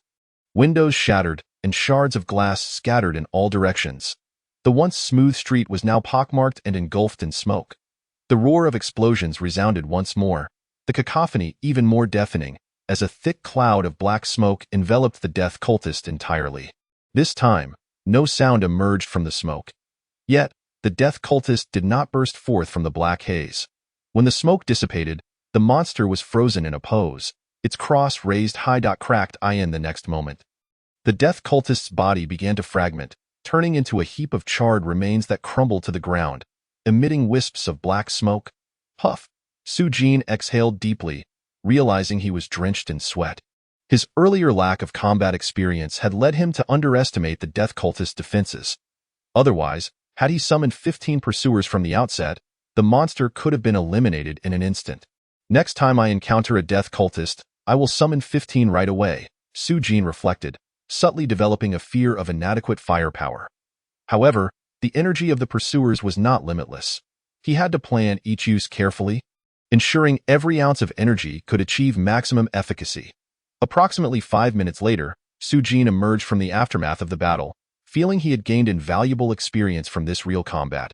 He profoundly understood that rather than rote memorization of theoretical knowledge from textbooks, engaging in actual combat was far more intuitive and effective. With steady steps, he approached the shattered remains of the death cultist. He did not find the desired essence of souls. Yet, inadvertently, his gaze fell upon the dark cross that still emitted a faint, black glow. Death Cross, quality, blue rare, type, weapon, base attributes, strength, 10, intelligence, 10, stamina, 15, spirit, 25, special effects, death's power, buff when equipped, increases attack power by 10, and each attack has a 5 chance to trigger the Touch of Death effect, dealing additional dark attribute damage to the target. Touch of Death, debuff when the Touch of Death effect is triggered. Surrounding enemies will suffer from the death erosion effect, losing 1 of their health per second for 5 seconds. This effect can stack up to a maximum of 5 layers. Description: this is a mysterious cross that dropped from a death cultist, containing the power of death. While it grants the wielder immense attack power, it simultaneously erodes the user's life. Only those brave enough to dance with death can harness this power. Binding status: unbound, tradable, durability 100/100, can be repaired with special materials. Su Jin furrowed his brow, his gaze perplexed as it fell upon the item in his hand. This is actually a weapon. He gently rotated the heavy object, his eyes glimmering with contemplation and curiosity. For him, as a mechanic, engaging in melee combat with enemies was evidently unwise. However, as he carefully read the information on the item, a spark of inspiration suddenly illuminated his mind. Perhaps I can utilize it as an auxiliary tool. He murmured to himself, a sly smile creeping across his face. This weapon not only possesses physical attack power but also harbors 2 mysterious buff effects. For a mechanic like Su Jin, who relied heavily on summoned entities, this was a serendipitous treasure in the game. He was acutely aware of the immense impact that buff effects could have on summoned entities. They could significantly enhance the combat effectiveness of his summons, making them stronger and more versatile. Increased attack power, fortified defenses, speed boosts, health recovery, and attribute enhancements. With these thoughts swirling in his mind, he eagerly bent down to retrieve the cross from the ground, slinging it over his back. Surprisingly, despite its seemingly cumbersome appearance, Su Jin felt no weight once equipped. Rather, he distinctly sensed an overall enhancement to his physical capabilities. Notably, his essence value surged by an astonishing 25 points. He surveyed his surroundings, His gaze landing on the pursuers, he noticed their mechanical eyes glowing with a faint black light, evidently benefiting from the buffs as well. Now, this is stable, Su Jin chuckled. Chapter 12. The Test Content. Su Jin's Determination. At this moment, numerous student teams from various universities, along with some independent squads from free organizations, had already stepped into the dungeon of the Death Church. They were randomly teleported to the outskirts of the dungeon, each filled with a mix of anxiety and excitement. As they delved deeper into this mysterious and perilous dungeon, teams of varying sizes encountered fierce battles one after another. Within the Death Church atop the mountain, Zhao Wenyuan and the 8 school principals behind him were intently focused on a massive blue screen not far away. The screen displayed a clear division into 8 sections, each showcasing a team engaged in intense combat. The group murmured among themselves, offering commentary on the performances of their respective students. Bai Piao's performance is truly impressive, Zhao Wenyuan remarked with keen interest, surprised that such a girl could be so decisive on the battlefield. Piao is indeed exceptional. Zhang Kaiying, the principal of Lengyue Middle School, beamed with pride and satisfaction. In both academics and combat, she is undoubtedly the best. However, Zhuo Junzhong, the principal of Changfeng Middle School, seemed somewhat dismissive. Remarking that Bai Piao's moon will sacred body attributes merely counter the monsters here. You are mistaken, Zhao Wenyuan calmly retorted. Aside from her attribute advantages, Bai Piao possesses an abundance of combat experience. Most students merely engage in blind assaults, unaware of the necessity to conserve their physical and mental stamina. I estimate they will exhaust their strength after only a few strikes, forced to rest in place. He gestured towards Bai Piao on the luminous screen, where the girl executed each of her moves with precision, combining strength with strategy. Our current test is to determine who can traverse the dungeon the furthest, not simply who can slay the most monsters. Thus, relying solely on brute force without cerebral engagement will not allow one to excel in this trial. Hearing Zhao Wenyuan's direct rebuttal to his viewpoint, Zhuo Junzhang's face flushed slightly, yet he dared not voice another counterargument, standing awkwardly among the crowd. The surrounding principals, observing his discomfort, could not suppress their smirks of schadenfreude. Su Jin inhaled deeply, continuing his exploration into the unknown depths of darkness. The surroundings grew increasingly dim with each step, visibility narrowing as if consumed by the night in this desolate void. It seemed Su Jin was the sole figure resolutely advancing. However, the occasional emergence of monsters shattered this solitude. Each time he encountered a creature, Su Jin calmly summoned 10 pursuers. A coordinated volley swiftly eliminated these sudden threats. Yet, fortune did not seem to consistently favor him. He faced multiple ambushes from the death cultists, only to be disappointed when these foes dropped no soul essence upon defeat, not even a single item. This left Su Jin feeling a tinge of frustration. Inno Wonder Soul Essence fetched a staggering price of 50,000 at the auction house. Su Jin couldn't help but chuckle ruefully. Upon reflection, if Soul Essence were to drop freely, countless individuals would risk death for a chance at it. Even if it meant clearing their accounts, half an hour elapsed. And Su Jin felt he had traversed the outer regions, gradually penetrating deeper into the cathedral's interior. The architecture here grew increasingly grand and imposing. Fortunately, movement within the game did not deplete his stamina, allowing Su Jin to maintain his vigor for further exploration. Otherwise, despite the combat requiring merely a flick of his finger, he would be panting with exhaustion. Should he linger in the outskirts or delve deeper? Standing at the clearly defined boundary between tall and short structures, Su Jin furrowed his brow in contemplation. The energy of his 10 pursuers had dwindled significantly, although 90 still remained at full charge. The growing strength of the monsters would inevitably necessitate summoning more pursuers. If he exhausted his energy and monsters appeared while he was resting to recharge, what then? Regrettably, due to his physical constitution and talent issues, he could not learn martial skills that suited him like his classmates. Alas, being a mechanic truly is a profession that demands financial investment. Yet, if fortune smiled upon him, and he were to acquire a few useful auxiliary pieces of equipment, combat would only become increasingly effortless. With this thought, Su Jin promptly resolved to delve deeper. Though it was perilous, he had come here to take a gamble. He could not afford to cower, with the college entrance examination approaching. Time was of the essence. He needed to earn money swiftly, crafting pursuers or even more powerful weapons that resonated with his spirit to elevate his essence value. His goal was not merely to elevate his essence value to the threshold of 100. Su Jin's resolve solidified. With a golden opportunity at hand, to remain complacent would be a disgrace to a transmigrator. Everyone claimed this year's college entrance examination had the highest number of candidates and formidable competitors.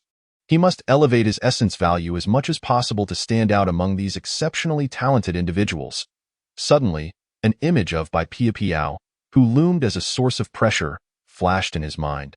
Su Jin paused momentarily, then gritted his teeth in determination. Possessing a level strength may not suffice. At worst, he would strive for D level. If he had sufficient funds, reaching C level in a short time would not be an issue. If he could pilot a mech before the exam, who could possibly hinder him from claiming the top spot? Retracting his thoughts, Su Jin ceased hesitating. His gaze fixed on the mountaintop, he resolutely advanced. His brow knitted, he treaded cautiously. Suddenly, the sound of footsteps shattered the silence. Su Jin's ears perked as he detected the faint sound. It emanated from the abyss of darkness. Instantly alert, his body tensed, ready to respond to any sudden occurrences. Yet, the footsteps did not seem to belong to a single individual, but rather a group. An ominous premonition surged within him. Could it be? The monsters in this area had become social creatures? This thought sent shivers down his spine. If it were a solitary monster, he would have confidence in his ability to confront it, but a swarm, that would present an entirely different scenario, in an instant. To be prudent, Su Jin took a deep breath. Following this, 50 pursuers materialized, arranged neatly around him, each emanating a chilling black aura, immediately entering combat mode. However, just as the pursuers prepared to attack, a piercing voice sliced through the darkness. "Wait, classmate, please hold." From the shadows, a figure cautiously emerged, a tinge of tension evident in their voice. Su Jin blinked in surprise, his actions halting as he swiftly recalled 40 pursuers. He warily focused on the figure gradually revealing itself from the darkness. Curiosity bubbling within him, as they drew closer, a tall youth with short hair stepped into view, a radiant smile illuminating his face. He approached and extended his hand in introduction. "Hello, classmate, I am Qin Feiyang from the Capital Defense University. Currently leading the team from Chiang High School." Su Jin scrutinized the young man, noting his extraordinary demeanor and the confidence radiating from his every action. Nevertheless, he remained vigilant. Yet before Su Jin could respond, a voice of disbelief rang out from the crowd behind Qin Feiyang. "Su Jin, what are you doing here?" The tone was filled with incredulity and surprise. Chapter 13. He actually called me insane. Su Jin recognized the familiar voice, turning his head in confusion. From the throng, a figure gradually approached, and as Su Jin squinted to discern their features in the dim light, he finally recognized her, Li Tingting. Her eyes widened in disbelief, scanning Su Jin and the surrounding pursuers. Suddenly, her gaze sharpened, seemingly realizing something, and she exclaimed loudly, "Su Jin, what is the meaning of these pursuers? Did you sell the Lingxi liquid my father gave you? Then rent all these pursuers to the death cult?" Her words were laced with anger. One pursuer commanded a market price of 50,000, making them highly cost-effective robotic bodyguards. This meant the 10 pursuers surrounding Su Jin were worth a staggering 500,000. She found it hard to believe Su Jin could afford to buy all these robots, concluding they must have been rented. "You're trying to sell equipment or soul fragments for cash, aren't you? How is this any different from gambling?" Li Tingting's voice echoed in the night, filled with disappointment and reproach. "Why, father truly must be blind to have placed his trust in you."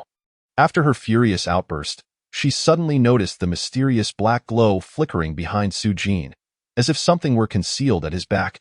However, the darkness was too profound for her to discern what it was. Behind her, Qin Feiyang gasped, "The Dark Cross? That's a rare blue weapon. I can't believe you managed to obtain it here." His words instantly stirred a commotion among the crowd.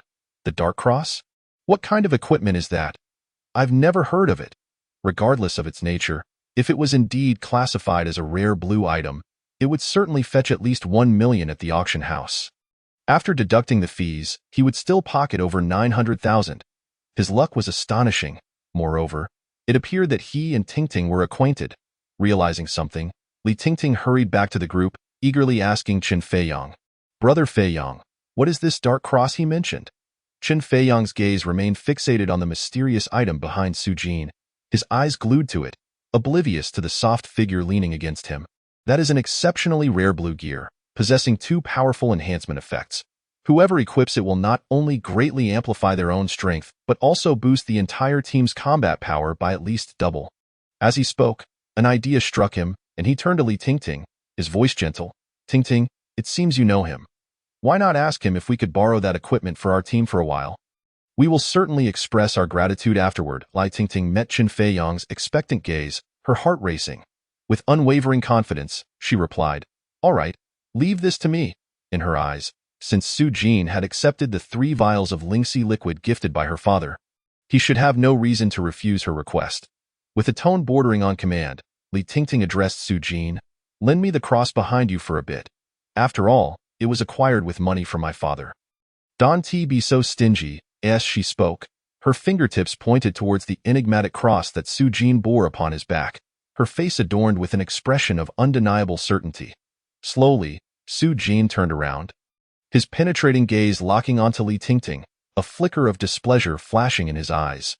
His eyes narrowed into a thin line, and coldly, he uttered 2 words, "Sickening," before the echo of his words faded.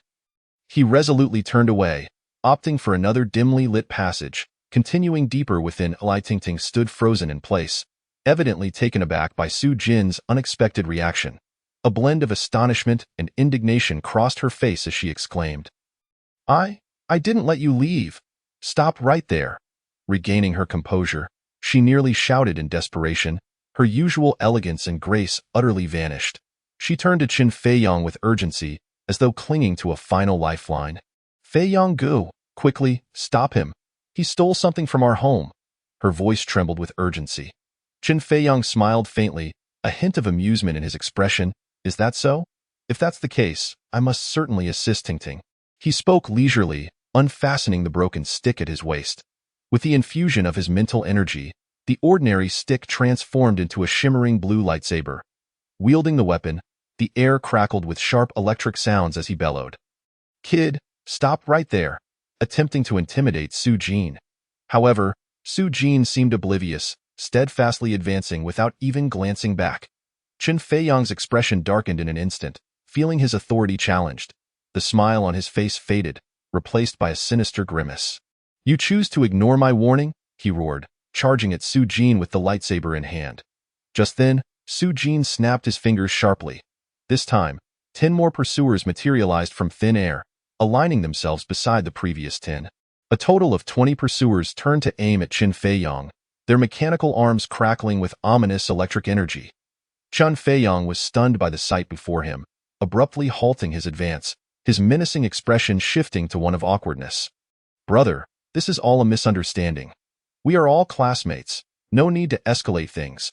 The team from Qiyang High School was thrown into disarray at that moment, unable to fathom the scene unfolding before them. Their tall and handsome senior, Qin Feiyang, appeared to be a coward at such a critical moment, leaving them utterly disappointed. Su Jin's figure gradually melded into the depths of darkness, vanishing from sight. Li Tingting gazed at the direction he had departed, her eyes shimmering with disappointment, and she questioned, "Feiyang Gu, why did you just let him go?" Qin Feiyang inhaled deeply, slowly retracting the lightsaber, its glow fading into the shadows. He cleared his throat to alleviate the awkward atmosphere, then explained, "Tingting, you must understand that we are here primarily to complete the examination task, not to engage in fight." He surveyed the surroundings and continued, "Do you comprehend the destructive power of 20 pursuers firing simultaneously? Even the weakest pursuers would merely inflict minor injuries on me, but you all would likely be obliterated instantly." Pausing to observe the reactions of his teammates, he noted their expressions of fear and continued, "So, in such circumstances, is it worthwhile for us to provoke that brat? Such actions would be imprudent and could lead us into peril." Upon hearing Qin Feiyang's explanation, the students from Qiyang High School felt a wave of trepidation wash over them. They were relieved that Qin Feiyang had not acted impulsively, for otherwise, their examination might have been entirely ruined. If they were eliminated due to a conflict, they would undoubtedly face severe reprimands from their parents upon returning home. Nevertheless, Li Tingting's expression remained grim. She felt she had lost face in front of her peers, her heart brimming with resentment. Qin Feiyang noticed her mood and inwardly cursed the trouble that beautiful women bring. Yet, He suppressed his annoyance and approached her to offer comfort. Ting, do not dwell too much on this. That kid merely relies on his pursuers. The costs of renting and the energy consumption for 20 pursuers are not trivial.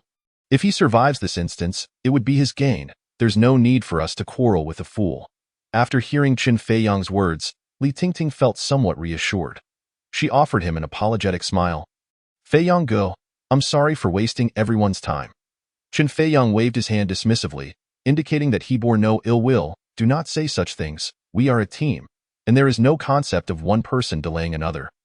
With that, he took her hand and led her back into the group. The students of Qiyang High School set off once more, but this time they chose an entirely different street, far from Sujin. Chapter 14. Encounter with the Death Priest. Initiate scanning mode. Am I truly the protagonist? Why is my luck so wretched? Su Jin's mood was utterly dismal, initially vexed by monsters that yielded no loot. He was further troubled by the encounter with Li Tingting. Had it not been for the favor owed to Uncle Li, he would have already unleashed his frustrations upon her. Moreover, these students were evidently here to partake in an examination, and it was likely their teachers were observing discreetly.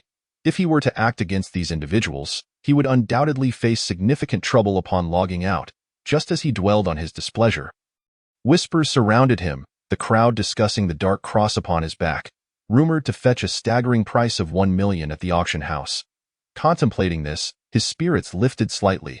At least this venture would cover his electricity costs. Although his interdimensional factory would automatically recharge after collecting pursuers, consuming no energy, he still felt a sense of profit. Walking alone down the street, he remained highly vigilant. Besides monsters, he needed to be wary of other players. After all, he understood the value of the cross on his back and the adage that possessing a precious item invites trouble. In this dark environment, one could easily be targeted from the shadows.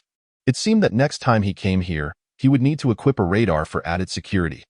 However, a good radar came with a hefty price tag, prompting him to lament.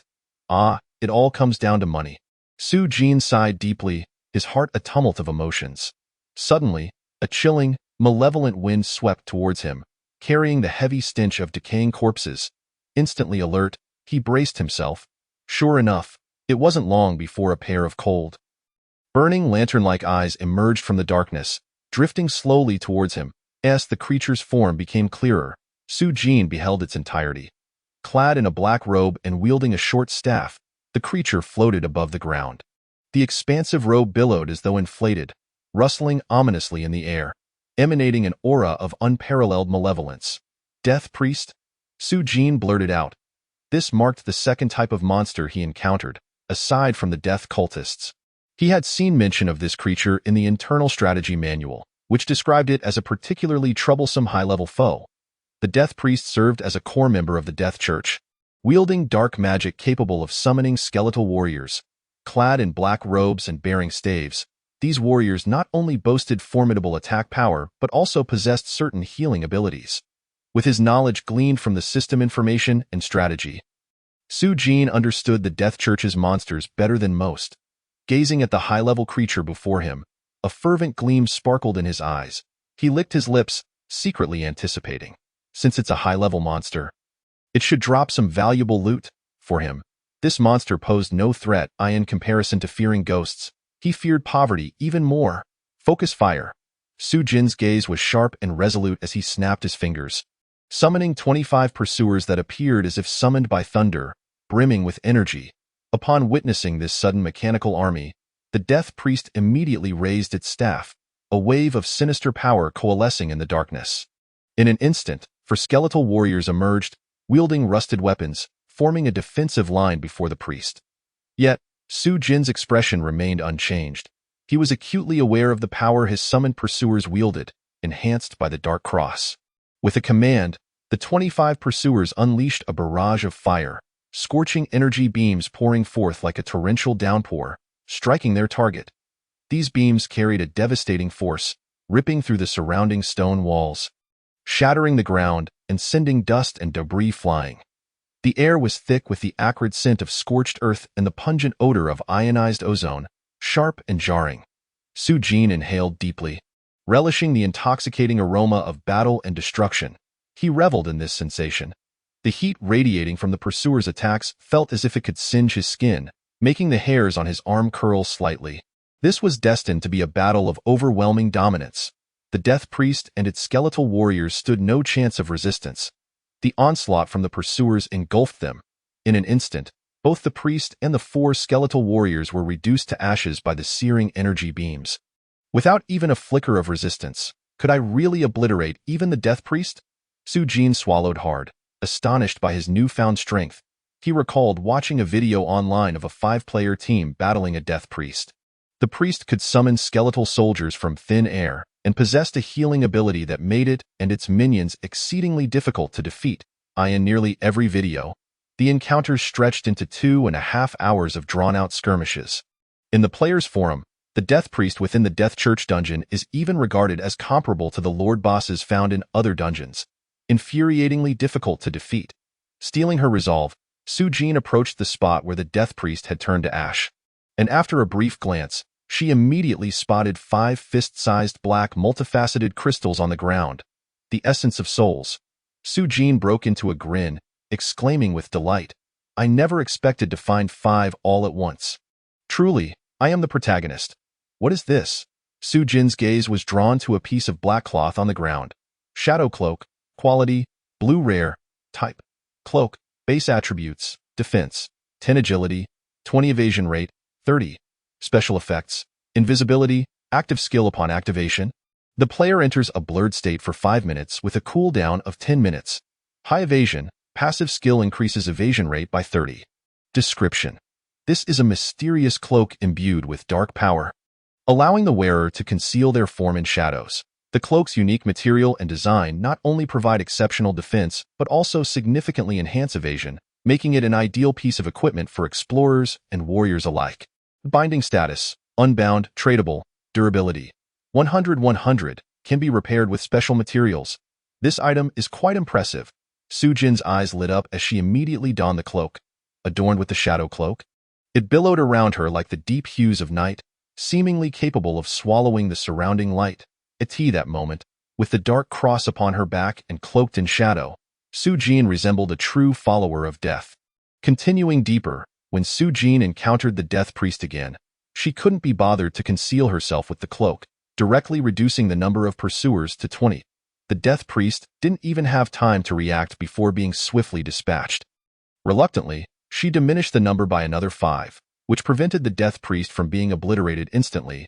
Yet the result remained that it couldn't withstand 2 shots. Su Jin strolled leisurely through the Death Church, unfazed by the battles that failed to deplete her energy. Instead, she focused a significant amount of her attention on remaining vigilant against other players. Along her journey, she encountered numerous players, comprised of a dozen or so individuals encircling a single monster. Shouting fervently, "I'll take the hits, heal me, watch your positioning, nicely done." Such exclamations ignited a fervor within.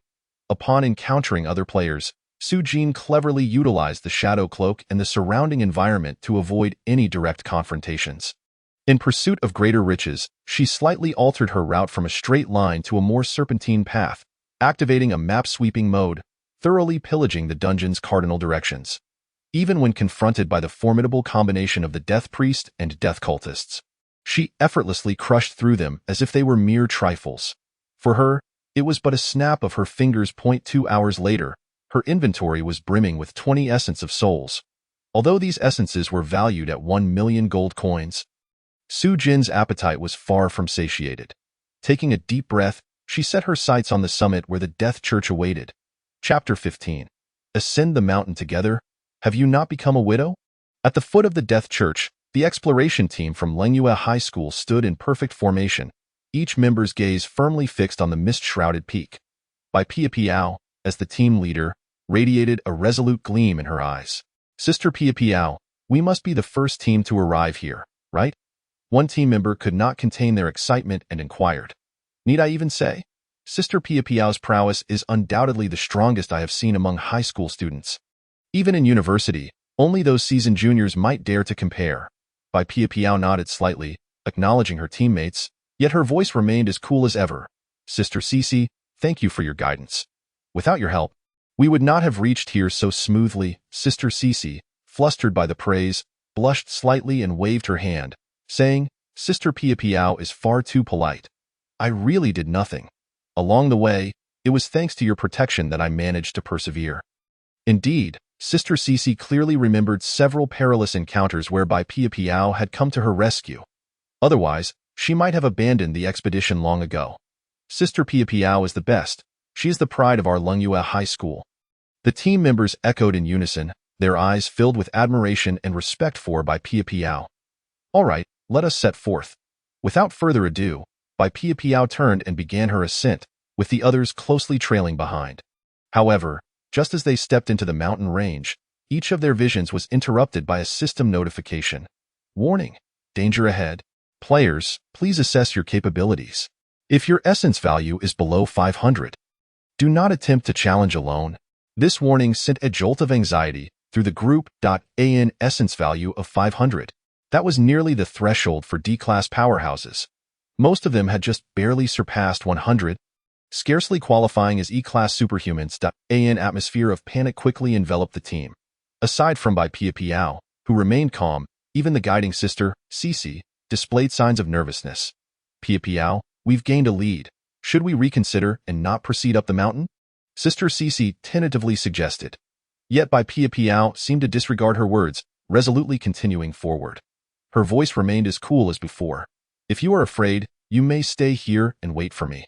The others exchanged glances, caught in a whirlwind of conflicting thoughts. Should they remain here and wait, or press on? After a brief hesitation, they chose to trust Bai Pia Piao and continued their ascent, for they understood that in this perilous dungeon, having Bai Pia Piao by their side instilled a semblance of security. Without her, a single death priest could easily obliterate them all. The team from Lungyue High School resolutely advanced toward the mountaintop. Students from other prestigious schools, such as Changfeng High School and Chiang High School, followed closely behind. Unlike the composed demeanor of Lungyue High School, those from the other schools appeared considerably more disheveled, with some teams even suffering a reduction in their numbers. Particularly, the last school to arrive had seen a staggering decrease of 70% in their ranks. This starkly highlighted the disparity in strength among the various schools. Were it not for the extraordinary talent of Bai Pia Piao, Lungyue High School would likely be overshadowed by Changfeng High School. At this moment, Su Jin had also concluded his map exploration and arrived at the foot of the mountain. He gazed up at the towering peaks, feeling a deep sense of awe. This dungeon was truly vast, as he had spent 4 hours exploring only a fraction of the cathedral's layout.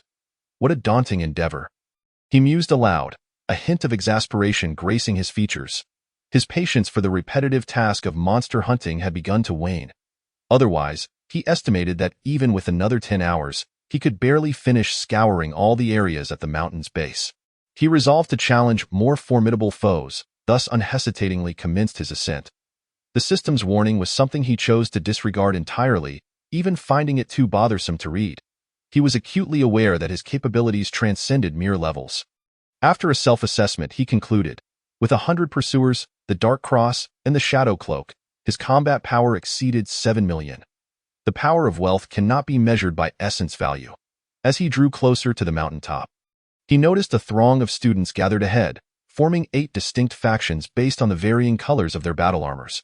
Among them, the azure armor of Changfeng High School stood out prominently, and Su Jin even recognized several familiar faces, most of whom were his classmates from the 3rd year. However, Su Jin refrained from revealing himself, instead melting silently into the shadows. Clad in the shadow cloak, he carefully approached the encampments of the various schools, using the darkness of the summit and the limited visibility of 3 meters to his advantage. Within the encampment, he overheard discussions that illuminated the challenges they faced. It turned out that along the crucial path leading to the mountaintop church, they had encountered both a lord boss and elite monsters, formidable foes that would typically reside within the cathedral, now obstructing their way. This predicament left the students from various schools feeling quite vexed as they debated possible solutions. Meanwhile, Su Jin quietly observed from the shadows, preparing for his own course of action. Suddenly, he heard a familiar name echoing from Chiang High School's territory. Tingting. Following the sound, he spotted Li Tingting and another female classmate whispering to one another. The crimson armor they wore stood out vividly against the darkness, resembling 2 blooming red lotuses. Intrigued, Su Jin inched closer to catch their conversation. He overheard one of the girls asking, "Tingting, is your fiancé here in the camp?" Which school is he from? Spill the beans. Sister. Su Jian stealthily crept closer, straining to see. He noticed that the girl standing next to Li Tingting appeared to be noticeably older, which explained her claim of sisterhood at that moment, when Li Tingting's friend mentioned Su Jin's name. Her expression darkened instantly, and she disdainfully remarked, "Him?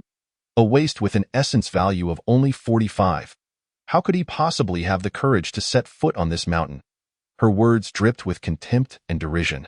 Furthermore, she continued, "I didn't see him at all in the Chongfeng High School team. He might have already perished at the foot of the mountain." "What? He's already dead?" My dear friend, astonished, inquired playfully, "Does that mean you have become a widow? Are you looking for a fight?" Li Tingting shot her friend a glare and feigned anger, turning her head away. "Ha ha, just kidding." Her friend chuckled, attempting to placate her. "However, I truly did not expect your fiancé to have such low vitality. I've heard that those with low vitality tend to not last long in that regard. Could you please refrain from bringing him up?" Li Tingting's expression darkened further. "You must keep the fact that his vitality is only 45 a secret. I do not wish to become the laughingstock of the entire school." Observing her distress, her friend quickly stifled her laughter and nodded earnestly. "All right, I won't say another word." At that moment, Chen Feiyang, the guide from Qiyang High School, approached with a somber expression. Upon seeing him, Li Tingting immediately abandoned her friend and rushed over. "Brother Feiyang, what's wrong? Is the negotiation not going well?"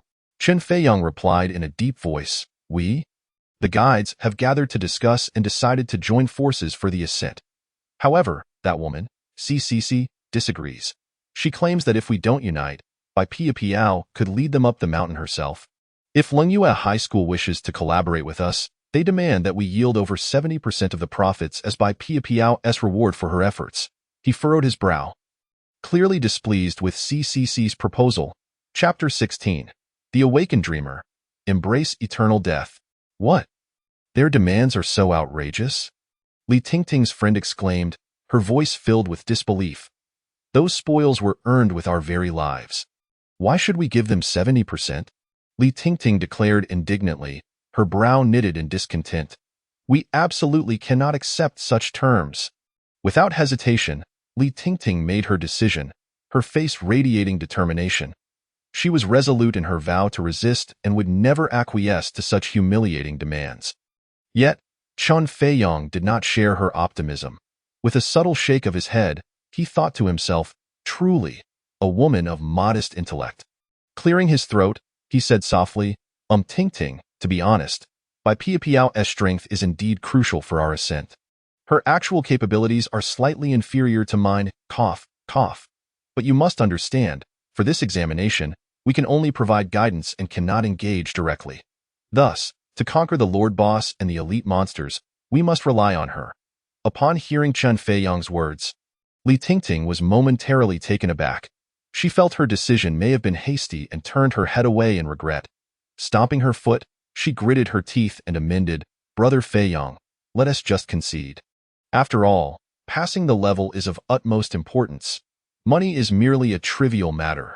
Chen Feiyang nodded in agreement without hesitation. "All right, we shall proceed with your decision. I will convey your opinion to everyone and see if any of the students have differing views. Thank you, Brother Feiyang, for running this errand for me." Li Tingting beamed at him, as if a tremendous weight had been lifted from her shoulders. "It's no trouble at all," Chen Feiyang replied with an indifferent smile. After all, this money was not coming from him. He was merely responsible for relaying the message. His inquiry was merely a precaution, fearing that, in the end, the students might place the blame for any losses on him. Once the opinions of the 8 major schools aligned, the guides from each institution gathered the spoils and presented them to CCC, the guide from Lengyue High School, SICC, with an expression resembling that of a miser, gleefully stowed all the spoils into her backpack. "Piao, Sister Cici will hold on to these for you. The weight of the backpack will affect your performance," CCC explained softly. Bai Piao maintained an air of indifference, nodding in agreement. "Now that everyone is present, let us briefly discuss our tactical arrangements going forward." Bai Piao continued to embody her goddess-like persona, speaking little and with a frigid demeanor. Thus, the responsibility of leading the meeting naturally fell to CCC. As she observed the eager and earnest gazes of those around her, CCC felt an overwhelming sense of gratification. Under her leadership, the group took turns sharing their knowledge of the dungeon mechanics and relevant monster information. Finally, CCC delivered a conclusive statement. Eugene listened attentively but sneered upon completing the discussion. The content they summarized was far less detailed than the internal strategy guide, and there were numerous inaccuracies. The true strength of the Lord Boss, the Death Priest, should be around 1400 vitality. He would unleash shadow waves, curse zones, and other area damage skills. Meanwhile, the elite monster, the Death Knight, is D- with approximately 1000 vitality and would initiate a death charge. Clearly, among these individuals, few had diligently studied the public strategies online. They were aware of the existence of the game but lacked understanding of its intricacies. Not to mention, the internal strategy guide contained vital tactics for evading these lethal skills. Sujin even suspected that most of them were merely casual players. They hadn't even glanced at the strategies and had come directly to tackle the dungeon. Wasn't that akin to an unprepared exam? If they were to execute their battle plan as devised, it would likely lead to their demise, and they could easily face total annihilation. Halfway through the plan, Sujin's gaze involuntarily drifted to Bai Piao. Bai Piao, the girl acclaimed as the strongest high school student in the capital, stood out like a brilliant star amidst the crowd. He wondered if she would interfere with his affairs or contest him for the spoils. Could he bring her to tears? He scrutinized Bai Piao with unabashed intent, attempting to discern any flaw in her demeanor while silently analyzing her every action and expression. Was this girl a figurine? Why did her expression seem perpetually frozen? At that moment, Bai Piao suddenly sensed something and glanced in his direction. Eugene's heart raced, and he quickly lowered his hood, concealing himself in the shadows. Bai Piao wore a perplexed expression, questioning whether she was experiencing an illusion, feeling as if a pervert was leering at her. Eugene stole a glance at her bewildered look, which, to his surprise, appeared quite endearing. Half an hour later, the group finally concluded their discussions. After checking their equipment and potions, they prepared to embark. The 8 major schools united in purpose, aligning their battle formations according to their talents and specialties. Some excelled in ranged attacks, others in close combat, while some specialized in healing and support. Their coordination resembled that of a well-trained army, gradually approaching the seemingly slumbering Lord Priest of Death and the Death Knights. The Death Priest emanated an eerie yet solemn beauty. He lay within an ancient sarcophagus suspended in midair, clad in a black robe adorned with intricate patterns that shimmered in the dim light, hinting at some mysterious power. His face was unnaturally pale, his eyes closed, and his hands were crossed over his chest, fingers elongated and sharp, evoking a sense of coldness and depth akin to a chilling night breeze. Below him knelt 12 Death Knights, encased in majestic armor, marked by the scars of age and battle. They knelt as though they were statues, guarding the Death Priest. The very atmosphere compelled onlookers to hold their breath, too fearful to exhale. Though this was merely a game, Sujin observed beads of sweat trickling down the foreheads of many. As the group approached the monsters, within 5 meters, their eyes ignited with a chilling dark flame, resembling 2 flickering ghostly fires from the underworld, illuminating the darkness. The ground trembled. A deep, authoritative voice reverberated through the air, the chants of the Death Knights ringing like an ancient tolling bell. Instilling fear in all, the air was thick with the stench of decay and death, a noxious and oppressive aroma that suffocated and sent chills down their spines. Damn it! Why is the game so realistic? The frightened crowd cursed inwardly. The Death Priest spoke in a cold, commanding voice. The sleepers have awakened. Mortal beings, are you prepared to embrace eternal death? Charge, frontline, advance. CCC's voice was resolute and decisive, issuing commands to the warriors and tank-class students without a hint of hesitation. However, the students' performance was somewhat disappointing. They charged towards the enemy, trembling like frail octogenarians, their legs quaking as if afflicted by acute Parkinson's syndrome. Some, unable to withstand the pressure, collapsed to their knees before the Death Priest and Death Knights, as if bowing in reverence. This scene caused CCC to furrow her brow. Thus, she encouraged them loudly, "Do not be afraid. This is just a game. It's all fake. You are taking an exam. Don't let the teachers laugh at us." Hearing CCC's encouragement, some students gradually regained their composure. They gritted their teeth, rose again, and hoisted their shields, Damn it! Let us charge! Shouted the frontline tanks and warriors. Close your eyes and embrace death. Chapter 17. The Fragile High Schoolers. As the horn of charge sounded, the Death Priest, in the moment of their advance, curled his lips in a mocking smirk, revealing a hint of human-like derision. The contempt and disdain in that smile, along with the playful glint in his eyes, was captured by Su-jin, who felt a wave of unease wash over him. His intuition warned him that misfortune was imminent. Indeed, in the next moment, the Death Bishop delicately raised a finger. This seemingly trivial gesture sent a tremor throughout the entire space, in the void. It was as if a small stone had been cast into a tranquil pond. Ripples began to radiate outward. These waves appeared gentle, yet bore an indescribable strangeness and danger. When these ripples touched the students at the forefront, their faces instantaneously turned ashen, more pallid than those mourning the seventh day after death. Following this, a series of dull thuds echoed, and those students affected by the ripples had their life force depleted in an instant. They barely had time to utter a final word before their bodies disintegrated into dust. By the heavens! The students in the back row were struck with terror at this sight. The fear and panic in their eyes spread uncontrollably like wild grass. Can we not withstand even a single wave? Many stuttered, their voices laced with unmistakable dread. The meat shields and warriors had been obliterated in an instant. What hope did they, the fragile ones at the rear, have against such overwhelming force? However, in this critical moment, Bai Piao suddenly sprang into action. With a light tap of her toes against the ground, she soared forward like a nimble swallow, landing firmly at the forefront of the ranks. Moon's protection, she called out softly, her voice imbued with resolve. As her words fell, a rift tore open in the previously pitch-black sky. A brilliant moonbeam cascaded down, enveloping Bai Piao in its glow. That moonlight coalesced around her, forming a circular shield that felt as solid as stone, emanating an indomitable aura. Thus, Bai Piao took the place of the fallen meat shields and warriors, standing as the front line for all. She positioned herself against the deathly ripples, and for a brief moment, two forces engaged in a stalemate. Yet, this impasse did not endure long.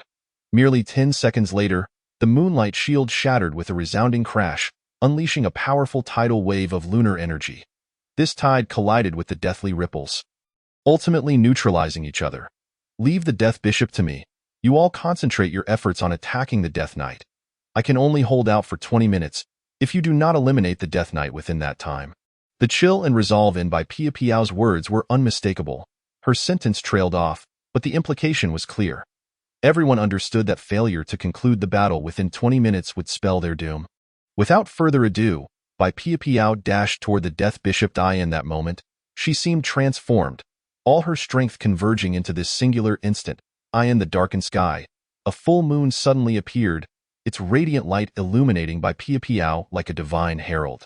She moved with an astonishing grace, leaving faint trails behind her as she deftly maneuvered through the Death Bishop's assaults. With each attack, she artfully evaded, even managing to unleash arcs of crescent-like blade energy from her laser scythe, striking directly at the Death Bishop. At that moment, the battle between Bai Piao and the Death Bishop exhibited a remarkable balance of power. The Death Bishop seemed to recognize the strength of his opponent. His expression grew grave as he swiftly gestured in the void. An ethereal tome of death began to materialize, preparing to unleash his unique and formidable attack. The atmosphere of the battlefield intensified. All eyes fixated on this climactic confrontation. Every dodge and strike from Bai Piao tugged at the hearts of the onlookers, while each counterattack from the Death Bishop sent shivers down their spines. What are you all doing standing there? Did you not hear Piao's command? Move now and alleviate the pressure on her from the Death Knight. CCC snapped back to reality, loudly directing the still immobile students outside the fray.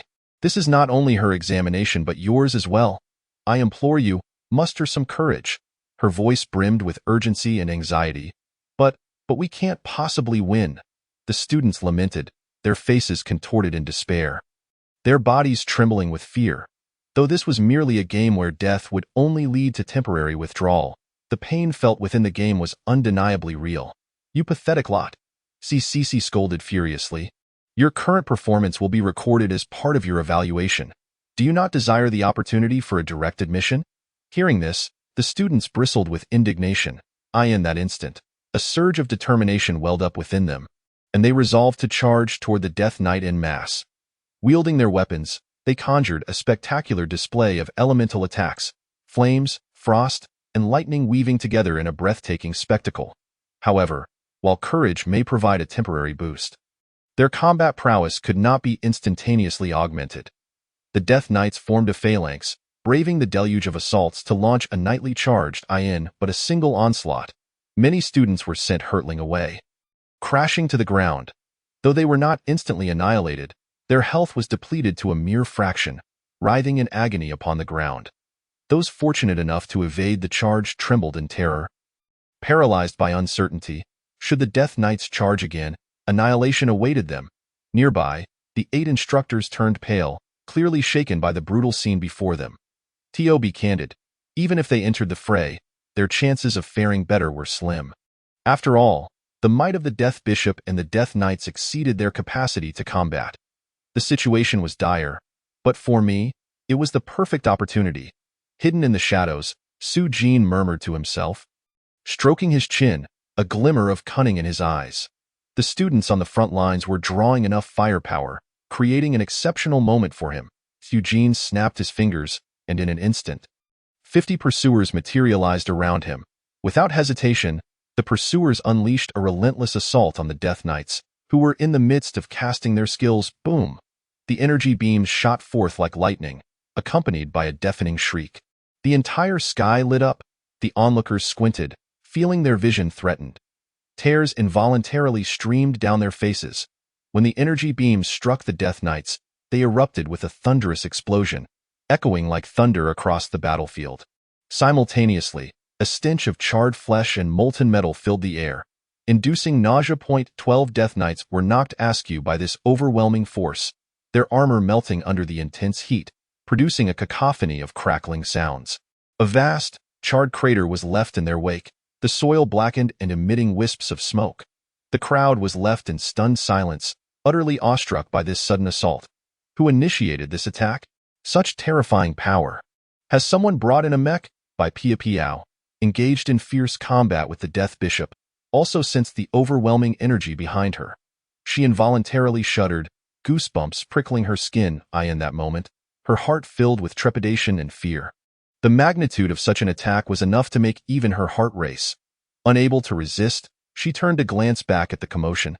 Chapter 18. Oh no! Out of power! Indeed, the Death Knights were formidable. Even 50 pursuers could not dispatch them in an instant. Su-jin, bearing the dark cross and cloaked in shadows, emerged from the darkness.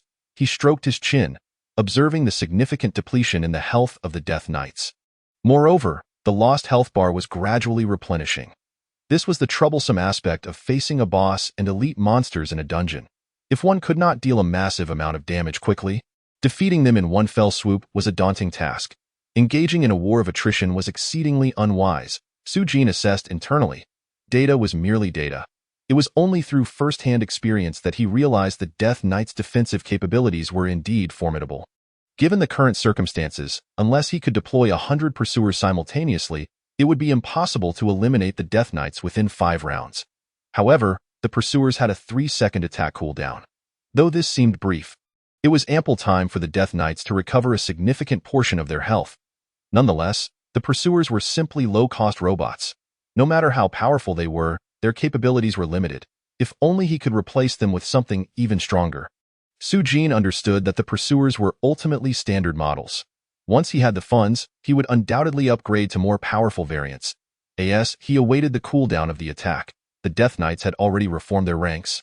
Preparing to charge once more. At this moment, the students' expressions shifted dramatically. That classmate, quick, attack! The Death Knights are coming. The crowd trembled, retreating towards the pursuers in search of safety. Although the pursuers had recharged, Su-jin did not command them to attack. Instead, he trembled as he spoke to the others. No, this is bad. My pursuers are out of power. As he spoke, he severed the energy supply to the pursuers. The once mighty machines instantly fell silent, becoming inert. What the? The students of the 8 major schools were left dumbfounded, unable to fathom that their saviors had failed them at such a critical juncture. During the course of the battle, a shortage of energy emerged. And such a fundamental error. How could you, my fellow student, commit it? The crowd could not help but voice their complaints. I apologize. It was my mistake. I shall take my leave now, sighed Sujin, who, with a snap of his fingers, effortlessly dispatched all the pursuing adversaries at his feet, turning on his heel without a moment's hesitation. Wait. Don't rush off, classmate. The students from the 8 great high schools felt a chill run down their spines upon seeing the poised Death Knights. At this juncture, the only way to withstand the onslaught of the Death Knights was to mobilize the pursuers. How could they possibly let this glimmer of hope slip away? Otherwise, if the Death Knights charged, they would surely meet their demise. Suddenly, someone in the crowd had a brilliant idea. A fist-sized blue energy crystal appeared in their hand, which they hurled towards Sujin, exclaiming, "Classmate, I have energy, use mine," without turning around. Sujin seemed to possess eyes at the back of his head, catching the thrown energy crystal with a voice filled with gratitude, saying, "Thank you, my brother." Upon finishing, the energy crystal vanished from his grasp. A pursuer immediately re-emerged, standing between the crowd and the Death Knights. The fully charged pursuer operated at full power, its cubic body vibrating violently, blue electrical sparks exploding from its mechanical arms, crackling audibly. At that moment, the crowd felt an almost surreal sense of security from this seemingly diminutive pursuer, as if it could single-handedly hold back a multitude.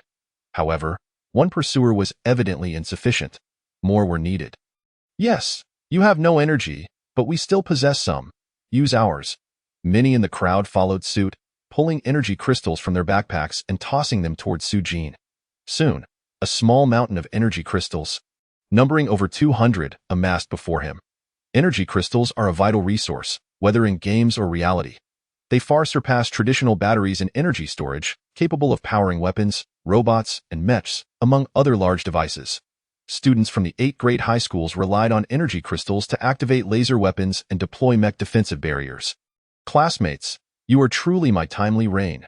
We are saved," Sujin exclaimed, sweeping his hand to gather the energy crystals into his backpack. He couldn't help but marvel at the generosity of his classmates, who had bestowed upon him such an abundance of energy crystals. Each energy crystal could fetch a price of nearly 200 at the auction house, with a total of 40,000 worth of energy crystals received. Sujin felt a wave of relief wash over him as he snapped his fingers. 50 pursuers promptly materialized on the battlefield, robust and resolute, ready to accumulate vast amounts of energy and launch an assault on the Death Knights. Boom! This time, as the Death Knights initiated their charge, they were met with a barrage of energy blasts that shattered their ranks. "Brothers, keep pushing. Strike while the iron is hot." Yet at this moment, Sujin shook his head and sighed. "This won't do. The pursuers cannot operate beyond their capacity. If they break down, I would be rather distressed. Come on, this is a game. The pursuers in reality are unharmed," the crowd urged eagerly. "However, while they may remain intact in reality, any damage incurred in the game means they will no longer be usable henceforth." "Tio me, it is the same," Sujin explained, feeling the sting of loss, as the crowd observed the Death Knights slowly reviving and preparing for another charge. Their faces turned a shade of purple, cursing the black-robed figure for being so obstinate. "Sujin, can't you make a sacrifice for your classmates just this once? Do you have no conscience?" Suddenly, a voice of condemnation erupted from the crowd. They turned to the source, puzzled. "Did you say he is called Sujin? Li Tingting, do you know him?" Li Tingting gritted her teeth. "I know him even if he turned to ash. He is Sujin from Class 1. Senior 3 of Changfeng High School." Changfeng High School? A Class 1 student from Senior 3. A wave of astonishment swept through the crowd. Upon learning the identity of the black-robed figure, the students from Changfeng High School exchanged bewildered glances. Unable to comprehend why Sujin, a so-called failure with a mere 45 affinity for mechanical awakening, was present in this situation. Meanwhile, those unaware of the circumstances began to hurl accusations at Sujin. "Don't you know we are in the middle of an exam? Can't you make a small sacrifice to help everyone through this challenge? We are all classmates. We share both hardship and fortune. What is the big deal about operating at Overlord? Just help us fend off the Death Knights." Realizing his identity had been exposed, Sujin felt no anger. After all, many had seen the crucifix on his back when encountering the students from Chiyang High School. However, He was slightly taken aback that it was Li Tingting who recognized him first. Sujin decided to abandon the pretense and removed his hood. Indeed, I am Sujin from Class 1, Senior 3 of Changfeng High School, but you all seem to have misunderstood something. I am not a participant in this examination. Your exam has nothing to do with me. Thus, even if you all fail, it is of no concern to me. His expression remained flat as he scanned the faces of those present. The crowd, upon hearing his words, turned ashen and collectively glared at the students from Changfeng High School. They looked awkwardly at one another, one of them explaining, what he says is true. This left the crowd utterly at a loss.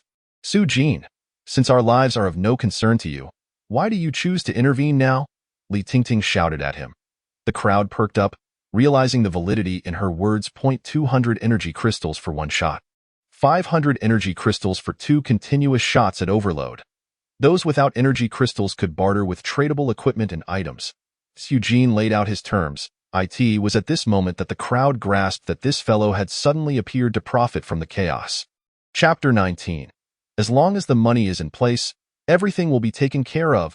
The armor of the Death Knights emitted a chilling clatter as it reassembled, reminiscent of ice forming in the depths of winter, an unstoppable force that froze the surrounding air.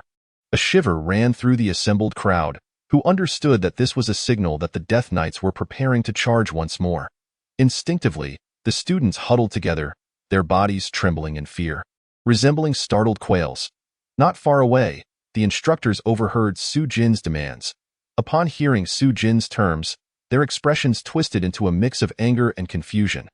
They erupted in outrage. This Sujin is utterly mercenary. His character is despicable. How could he dare to extort his classmates at such a time? I have never encountered such a brazen individual. His actions hardly resemble those of a student. How could someone like him ever hope to attend university? Cece furrowed her brow. She had initially thought he was a promising talent, only to discover he was a petty opportunist. Alas, I misjudged him. Qin Feiyang sighed. The atmosphere grew tense as the situation escalated. Many in the crowd wore expressions of determination, gritting their teeth as they pulled out handfuls of energy crystals from their pockets. What is a few energy crystals? I have some, one person shouted, hurling the crystals towards Sujin with fervor. Soon after, more began to follow suit, and a flurry of shimmering arcs filled the air as energy crystals rained down upon Sujin. He smiled nonchalantly, waving his hand gently as the crystals seemed to be drawn to him, landing steadily in his palm. After a quick count, he raised his gaze to the crowd, a sly smile playing at the corners of his mouth. In total, there are 245 crystals. Sujin's voice echoed through the air, laced with mockery. This amount is only sufficient for a single shot. He paused, his eyes sweeping over the anxious and eager faces of the crowd. Then he continued, if you could contribute just a little more, we could unleash 2 shots in succession. Now that would be more worthwhile. As soon as Sujin's words fell, a murmur of whispers erupted among the crowd. Damn it, a profiteer. His tone was laced with persuasion, reminiscent of a cunning game developer enticing players to spend more for a better gaming experience. Classmates, let us all chip in. At this crucial moment, everyone should do their part. As long as we can pass this level, energy crystals and items are mere trifles. What could be more rewarding than getting into a good university, making your parents proud? Classmates, do not hesitate any longer. Opportunities like this are fleeting. Yet amidst this crisis, no one had the time to ponder Sujin's motives. They only recognized that this was their sole glimmer of hope. Consequently, more individuals began to retrieve their energy crystals, willingly handing them over to Sujin. The energy crystals cascaded down like hail, pelting Sujin with a relentless downpour. Among this rain of crystals were various items. Colorful and dazzling, Sujin's eyes sparkled with excitement, and a satisfied smile spread across his face. The more, the merrier. He swiftly assessed the bounty he had gathered, which included not only a substantial number of energy crystals, but also tradable materials, equipment, and a plethora of other items, truly a treasure trove. Upon a rough count, he discovered that he had amassed over 2,000 energy crystals. As for those tradable items and materials, although it is currently inconvenient to check their prices one by one, he already has a rough estimate in his mind. He silently calculated that the total value of these items was at least over 4 million. This figure quickened his heartbeat, and an indescribable excitement surged within him. Indeed, he thought to himself, His classmates were but a flock of fat sheep. Merely by casually orchestrating a crowdfunding effort, he could reap such a fortune. Gazing at the eager and anxious faces of his classmates, Sujin suddenly found them incredibly endearing. He spoke loudly to them. Rest assured, everyone. I guarantee that you will find this expenditure truly worthwhile. Sujin's gaze was resolute. Without hesitation, he commanded the pursuers, channeling pulsing energy into the mechanical arms, aiming it at the Death Knight. Subsequently, he activated the dark cross behind him, its mysterious and ancient symbols shimmering with a deep luminescence under the moonlight. The bodies of the pursuers began to be enveloped in a dense black radiance. Boom! The sound of the first cannon fire reverberated across the battlefield, the shockwaves sweeping forth with destructive force. The pursuers did not pause. Another thunderous roar followed. Boom! These two consecutive cannon blasts were like twin bolts of lightning in the night, the dark energy pulses akin to a raging dragon, lunging towards the seemingly indestructible Death Knights. Under the onslaught of this power, the Death Knights charging towards the crowd appeared to be engulfed by a colossal wave. Their dark figures flickered unpredictably within the energy pulses.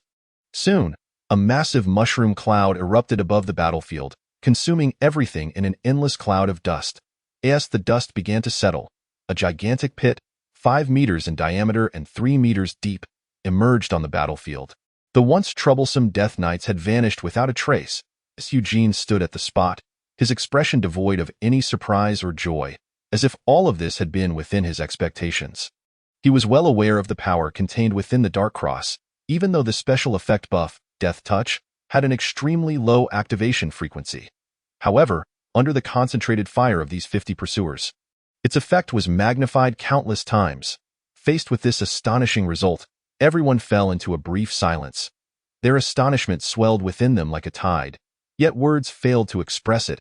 Some thought to themselves that had they known the RX-78 pursuers could unleash such immense power when gathered, they should have united earlier, each renting a machine from home. That way, they might not have found themselves in their current predicament, nor would they need to bow to that boy. These thoughts lingered in their minds, making their gazes towards Sujin complex and profound. An indescribable emotion spread among them, as if each person was re-evaluating the situation and Sujin. However, Sujin seemed to have perceived their thoughts. He slightly raised an eyebrow, his tone laced with a hint of mockery. Do you really wish to take action against me? As his words fell, the 50 pursuers seemed to receive an order. Rotating in unison, their dark gun barrels suddenly aimed at everyone. The crackling black arcs of electricity leapt between the gun muzzles, emanating an unsettling aura of intimidation. This scene sent a jolt through the hearts of the classmates, and their strange thoughts vanished in an instant. They hurriedly waved their hands, explaining to Sujin. Sujin, you misunderstood. How could we possibly harbor ill intentions towards you? Yes, we are all classmates. Please lower the guns of those pursuers. It's terrifying to behold, Sujin. We are grateful to you. How could we even entertain any negative thoughts? That's good. In response to their urgent explanations, a smile crept onto Sujin's lips as he waved his hand lightly, causing the pursuers to lower their guns immediately. Chapter 20. Miss by Pia Piao. Do you need my assistance? Sujin strode with a steady gait to the edge of the massive pit created by the Death Knight's assault. Without a moment's hesitation, he leapt down into the deep abyss. Under the watchful eyes of the crowd, he bent down to retrieve several fallen items from the pit's bottom. The onlookers watched this scene, their faces twitching involuntarily, a pang of pain in their hearts. They knew that every item dropped from the Death Knights was worth an extraordinary sum. However, in the current tense atmosphere, they did not dare to request a share from Sujin. Their inner greed was forcibly suppressed, and they could only choose silence and resignation. Eugene gracefully leapt out of the pit, his gaze inadvertently falling upon the distance. There, the goddess by Pia Piao was fiercely clashing with the Death Bishop. Draped in moonlight, she moved with an ethereal grace, yet in the fierce battle, she appeared somewhat strained, merely managing to fend off attacks clumsily. Taking a deep breath, Sujin cleared his throat and then called out loudly, Miss by Pia Piao. Do you require my services? This sudden shout detonated in the hearts of the crowd like a heavy bomb, leaving their heads buzzing on the battlefield. By Pia Piao also heard Sujin's call. Her movements faltered noticeably, almost leading her to be struck by the Death Bishop's assault. Fortunately, Her extraordinary reflexes allowed her to narrowly evade this fatal blow. How dare he tease our goddess? In that instant, many male classmates in the crowd felt their eyes redden. Flames of anger flickering in their gazes, they gasped, each of them overwhelmed by an impulse to tear Su-jin to shreds to relieve their fury. However, reason ultimately triumphed over impulse. They clearly understood that the gap in strength between them and Su-jin was an insurmountable chasm. Thus, they could only force themselves to calm down, suppressing the burning flames of rage deep within it. That moment, the anger on their faces gradually faded, replaced by a mixture of sorrow and indignation. I offer you a discount on the price, but the service remains at full value, Miss by Pia Piao. Would you care to consider? Su-jin smirked, a glint of mischief in his eyes. Time is running short. It seems you have only about 2 minutes left from the 20 minutes you allotted yourself? Su-jin's lips curled into a knowing smile. Eugene, quickly go help by Pia Piao. We just gave you the money. You only fired 2 shots. The service isn't over yet. The crowd shouted at Su-jin, yet he remained unfazed. He leisurely replied, what I quoted earlier was the price for the Death Knights, but if you want me to fire at the Death Bishop, that's a different price. Eugene paused. I'll need more money. The crowd's expressions darkened at his words. Scoundrel, Su-jin, how can you have the audacity to discuss money with Pia Piao? Helping her is your honor. Many people in the crowd grumbled in discontent. Shall I leave then? Su-jin raised an eyebrow, countering. You, fine. Name your price, and we will gather the funds. The crowd felt their blood boil, but seeing by Pia Piao's struggling state shattered their hearts. Thus, they decided to compromise with Su-jin. 200,000 crystal stones. Just 200,000 crystal stones. I can deal with the Death Bishop for you. Note, I said deal with him, not merely block him. Su-jin extended 2 fingers, a serious expression on his face as he addressed the crowd. Deal with the Death Bishop? You're talking nonsense. That's a Lord-level boss. The crowd's faces were filled with disbelief. You can choose not to believe me. Eugene remained unfazed. All right, we'll pay that amount. Everyone, for Pia Piao, let's pool this money. In the crowd, some immediately began organizing funds. However, after a moment, they discovered a horrifying truth. They were short on crystal stones. Even substitutes were insufficient. Our bags were just emptied by that brat. The crowd wore sorrowful expressions, their moods turning somewhat desperate. At that moment, Su-jin suddenly spoke up, reminding everyone. Did you not just hand over 70% of your spoils to that senior named CCC? Indeed, the crowd realized, instantly turning towards CCC outside the combat zone, collectively pleading. Senior CCC, please help us. Help Pia Piao. CCC appeared dazed, wondering why the sudden dilemma had fallen upon her. She looked at the earnest pleading in their eyes, then glanced at the increasingly strained by Pia Piao, ultimately gritting her teeth and declaring, Fine, I'll cover this cost. With a pained expression, she waved her hand, throwing a mountain of items and materials towards Su-jin. This was nearly 90% of her entire spoils. The value of these items far exceeded 20 million federal coins, equivalent to 200,000 crystal stones. Su-jin's grin nearly stretched from ear to ear. Ha ha. Rest assured, Senior CC, my services will not disappoint. He had secretly observed how much CCC possessed, and he was well aware as CC's face flushed bright red. You're not serving me, you're serving Pia Piao. After saying that, she felt her words were somewhat inappropriate and quickly corrected herself. You're serving everyone. Su-jin's smile abruptly froze. It's all the same. Senior CC need not be so particular.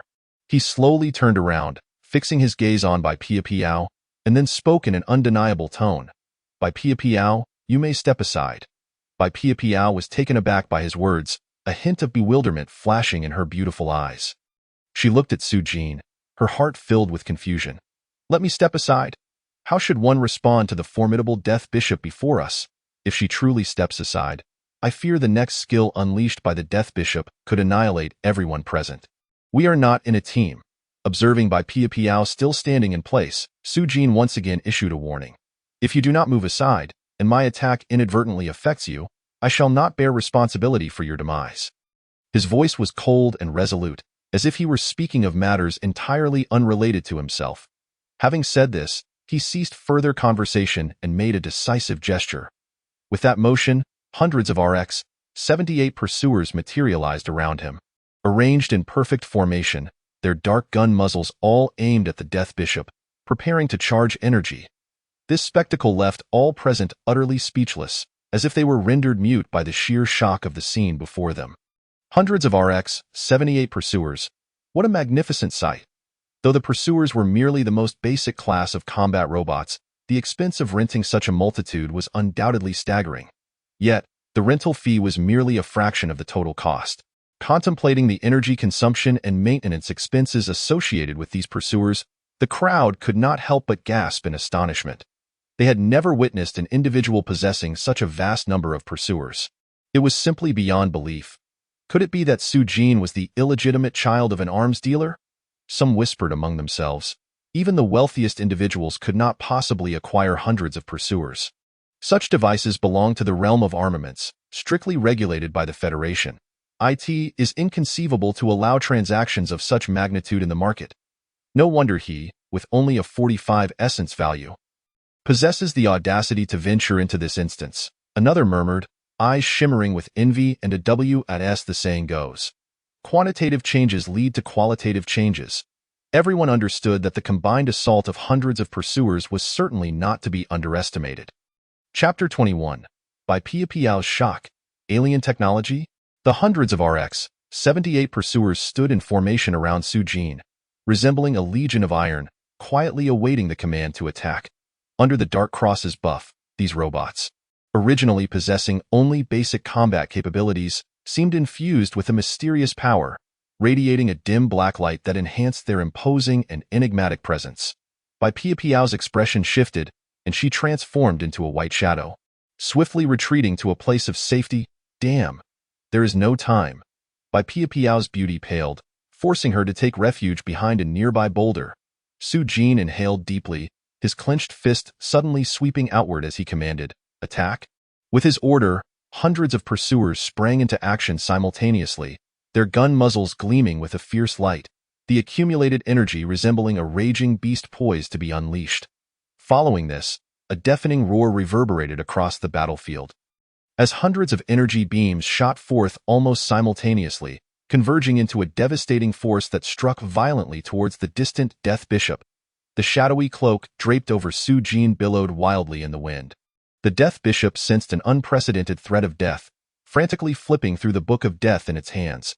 With a series of eerie incantations, the Death Bishop raised 9 enormous skull shields before it, exuding a chilling aura as if they could withstand any assault. However, against the volley from hundreds of RX-78 pursuers, these shields appeared woefully fragile. The energy beams surged forth like a tempest, crashing into the skull shields. Amidst the thunderous explosions, the 9 shields shattered as if they were made of paper, disintegrating into dust. The immense force stirred up a storm, uprooting trees in the vicinity, while students in the distance were thrown to the ground. Rolling in the aftermath, the massive form of the Death Bishop trembled under the impact, its roars drowned out by the pursuers' gunfire. As the blinding light faded, the onlookers were horrified to discover that the once mighty Death Bishop was now a pitiful wreck. Its body charred in multiple places, with some limbs even severed. The mysterious coffin behind it had long been sent flying to an unknown location.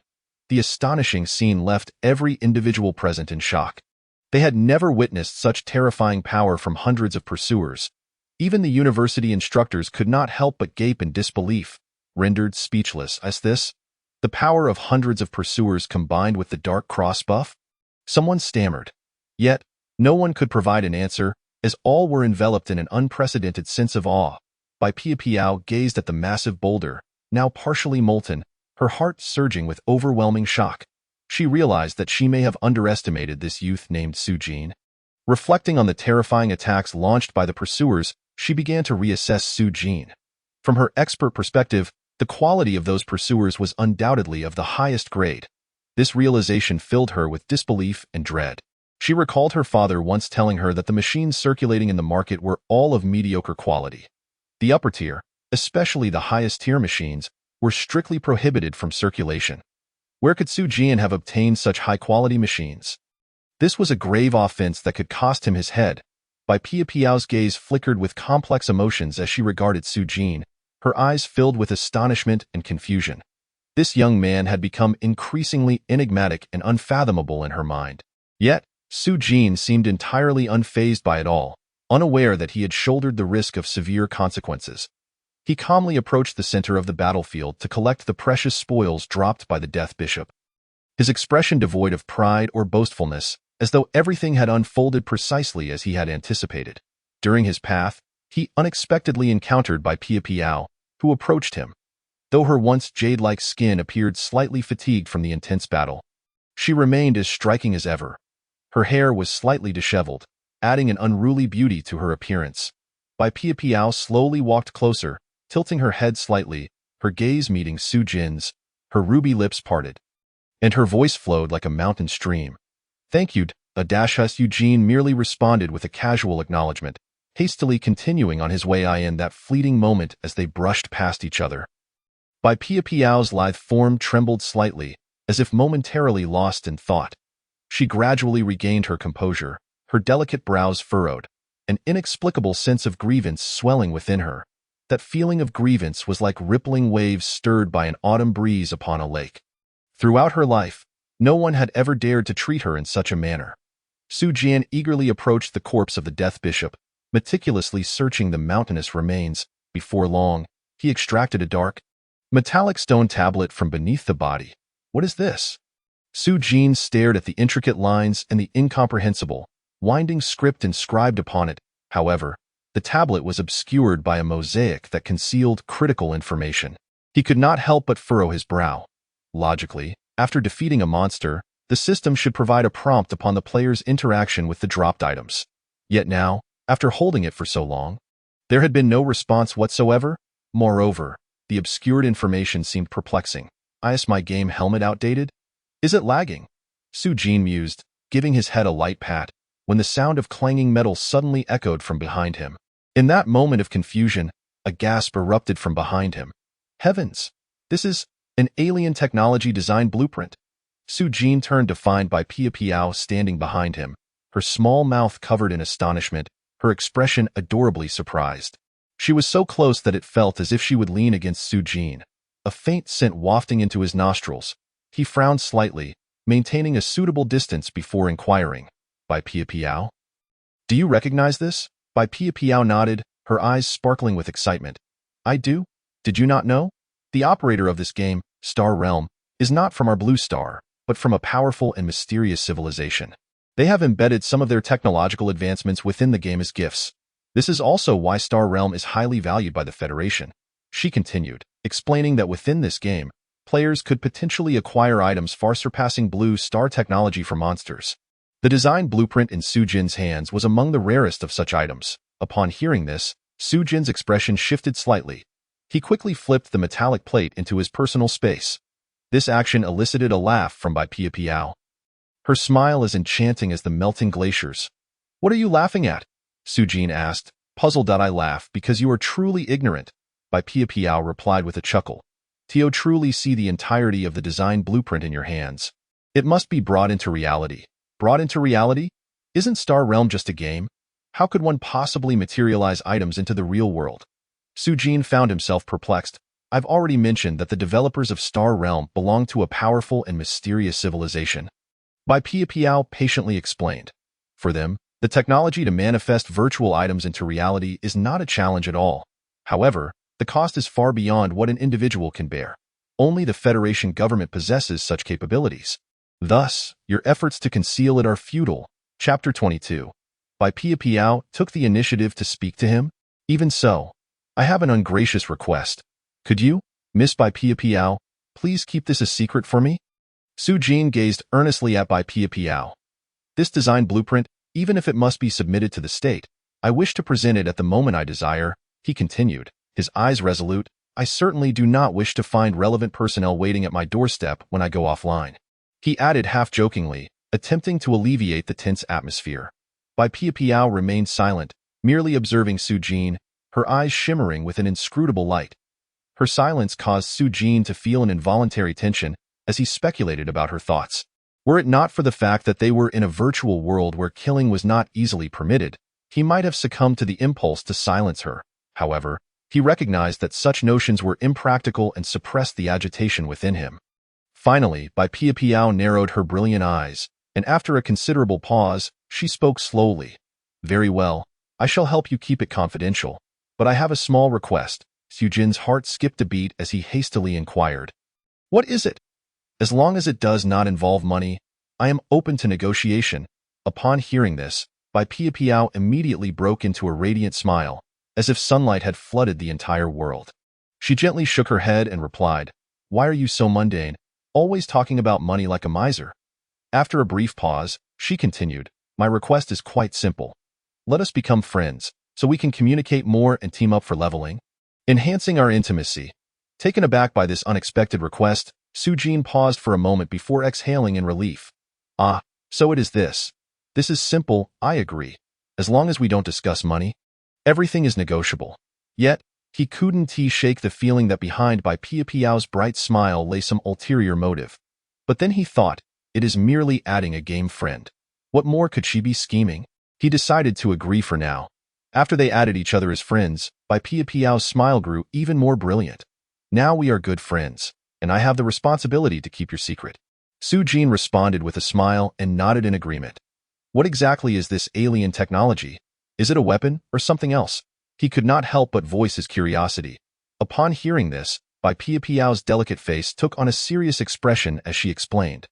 "It could be anything. A laser cannon, perhaps, or mechas.